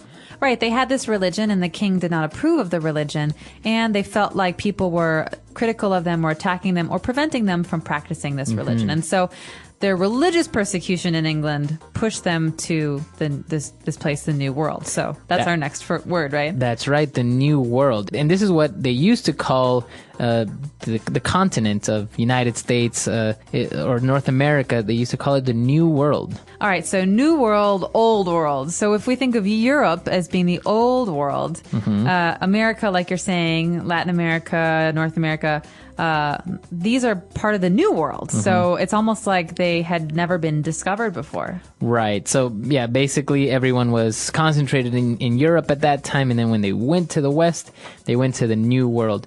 And obviously when they arrived, it wasn't empty. They had people there. And we say that they are the natives of that land. Okay, so a native of some place is someone who comes from there originally. Mm-hmm. All right, so if I came to America in 1500, there were Native American Indians who were living there. And so they're the natives of this place. Natives. Now, can you use that nowadays? Can you say, I am a native of Italy? I'm a native of Italy. I'm a native of Chicago. Yes, you can. Okay. It's a little bit, it's a little bit less common than saying I'm from Chicago or I'm from Italy, but it's also correct. Okay. But in this case, we're talking about the natives as the people who were already there. Yes, Native that's right. American Like Indians. Squanto. Like Squanto. That's the name of that Native American Indian who was there. And this native named Squanto taught them how to harvest food from the area such as corn. So this is the interesting part of the story. It is. Basically, these two groups worked together. You have Native American Indians and settlers, and they worked together to make a meal and to survive, basically. And to harvest food, the key here is that it's a verb. It's something you do to crops, or like corn, or potatoes, and you take them out from the field and you bring them home. Right. Okay. So in this case, the corn is growing out of the land, and if you go out and cut it down and take it, you are harvesting corn. You are picking collecting it. Exactly. And so they harvested the food and they have a very big meal. So we do want to talk about the special meal here that features all of this harvested food. Let's take a look at some of those words in Language Takeaway Part 2. All right. So talking about the foods. Now, obviously, the tradition is that you have this big meal together, and the one thing that is, I think, a given is that you have a big turkey. That's right. So a turkey is a bird. Mm-hmm. They make very funny sounds, don't they? Right. Like gobble, gobble, gobble, gobble. But they're very big. They run around, and they have this red part under their neck and beaks and everything. So it's a very commonly eaten food for Thanksgiving, but people can eat it anytime. Yeah, this is a weird thing. I usually don't see turkey too much if not during Thanksgiving. Like, I don't see somebody or at a restaurant offering turkey. No, it's you very don't. Rare. But you do see it in delis, like a roast turkey sandwich. Yes, because this turkey is very healthy. Mm-hmm. Okay, so we have turkey.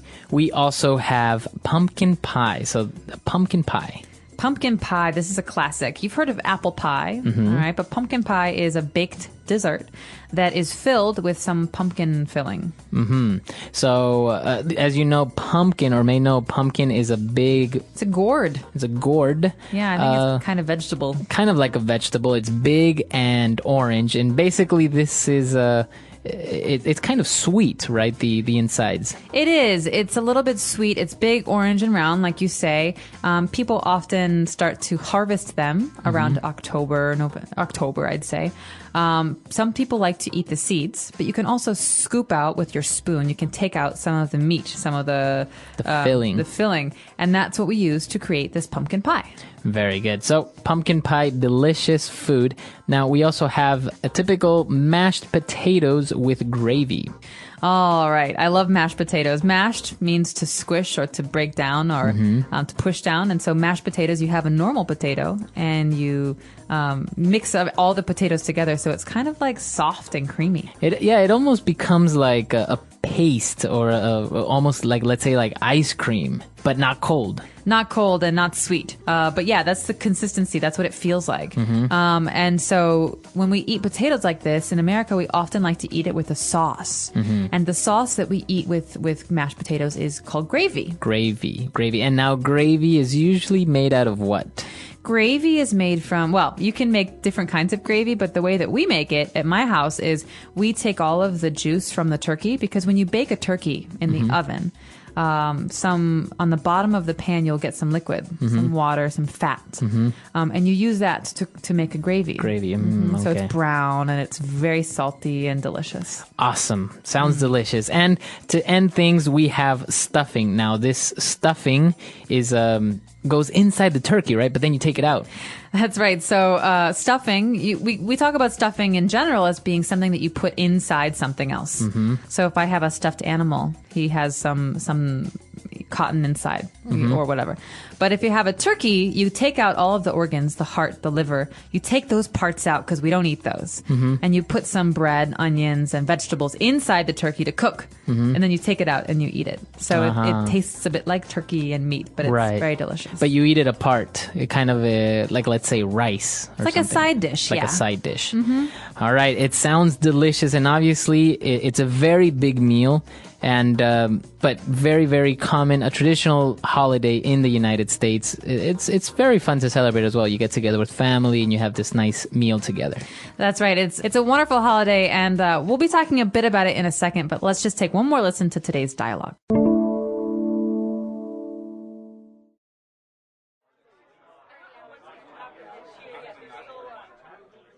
So, what are you doing for Thanksgiving?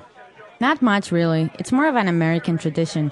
So back home, we don't really celebrate it. In fact, I'm not even sure of what exactly is being celebrated. Well, you know, it's a time to get together with all of your family and be thankful for everything. Yeah, but how did this holiday come to be? Well, the first settlers of Massachusetts arrived there because of religious persecution from England and King James. Once in the New World, they befriended a native named Squanto who taught them how to harvest food from the area, such as corn. And then what happened? Well, they had enough harvest for the next winter, and in celebration, they decided to have a big feast with the natives, giving thanks to the land and everyone for their food, health, and new lives. Interesting. I am amazed how big and delicious Thanksgiving dinners are. Come to my house for Thanksgiving. We're having turkey, pumpkin pie, mashed potatoes with gravy, and lots of stuffing. Count me in! All right, so Thanksgiving is a national holiday. Now, is it you said it's on a Thursday. It's always on Thursday. So you get that Thursday off from school, from work, and everything. You get Thursday and Friday. So you get 2 days. Yeah, it's a 4-day weekend. Oh, nice. And it's a wonderful holiday because it's something that everybody in America can celebrate. Because, you know, for Christmas, for example, some people don't celebrate Christmas. Or you don't really get holiday time off during the summer for everyone, maybe just the school children. And so this is actually a nice holiday because everybody is home. Right. So it doesn't have a religious connotation because you're talking about, you know, the settlers and how they arrived there and they survived a harsh winter. And so, as you say, it's kind of like a neutral holiday where it's a good excuse to get together, have a big meal, and just spend quality time with the family. That's right. You cook all day. You eat. You watch some football on TV, you spend some time with your family, and you fall asleep very, very full. So this is another very interesting thing, is that usually on TV, because everyone is home, everyone is having dinner or spending time with each other, they will have a football game on TV for Thanksgiving. That's right. So everyone's sitting around eating dinner, and then there's a football game on the TV. Yeah. Wow. So that's kind of bad for the football players that have to be playing on Thanksgiving Day. Yeah, but they get all hungry, you know, out there on the field, and then they get to go home and eat a big and turkey. Have a big meal. It's very, very interesting. We'll put some pictures of the food that is commonly served on this holiday, and it would be interesting to know if I know a lot of our listeners are not originally from the United States. So if you are there, tell us if you've celebrated it, or how have you seen it, or will you celebrate it, or any story that you can share with us.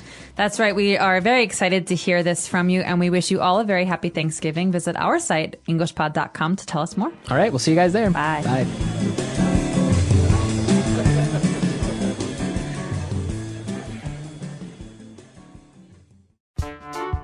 The English Pod Audio Review. Listen to the meaning, then say the vocabulary word. A holiday. Thanksgiving. Special way of doing things that is accepted by the majority. Tradition. Hold a feast in memorial of something. Celebrate. Exhibiting religion, faithful, devout. Religious.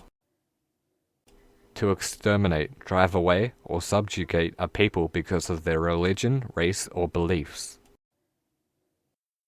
Persecution. To make friends or become friendly with. Befriend. Of indigenous origin.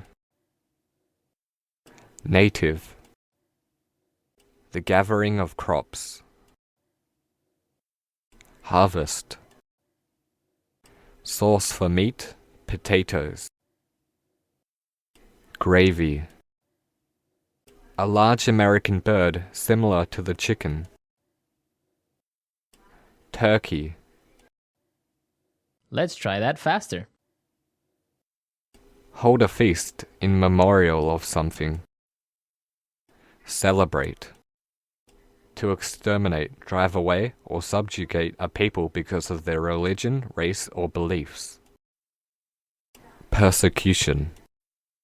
Exhibiting religion, faithful, devout. Religious. Sauce for meat, potatoes. Gravy. A holiday. Thanksgiving. Special way of doing things that is accepted by the majority. Tradition. To make friends or become friendly with. Befriend. A large American bird similar to the chicken. Turkey. Of indigenous origin. Native. The gathering of crops. Harvest. Now say the word and hear it in a sentence. Tradition.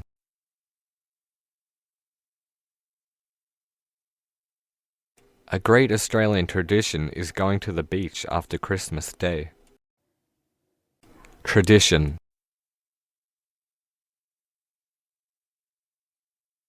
It is a great tradition of our country that needs to be continued. Tradition.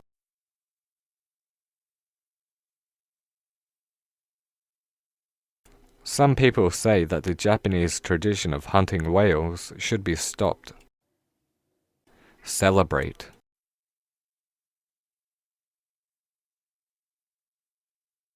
I love to celebrate Christmas. I always get lots of presents. Celebrate.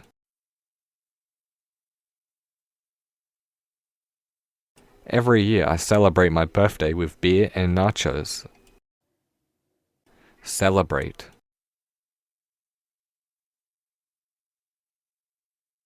We should celebrate our anniversary this year by buying a monkey. Religious.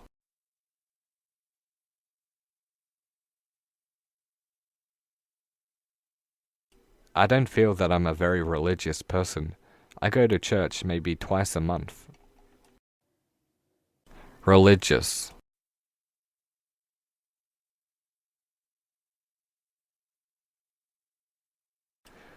Saudi Arabia is a very religious country. Be sure to see the many places of worship.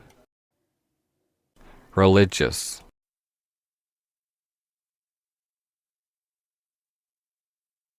This television channel feels religious, not my cup of tea.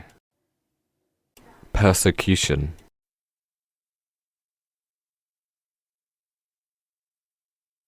The persecution of native Indians in Mexico needs to stop. Persecution.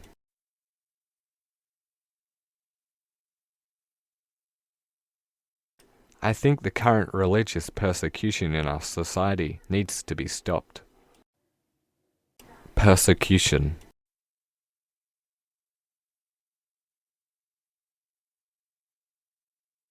Persecution of humans because of race or beliefs should never happen in today's world. Befriend.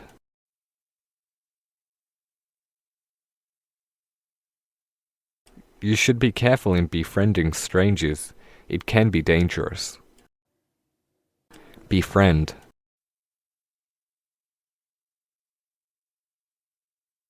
Now that I've befriended this kangaroo, he won't leave me alone. Befriend.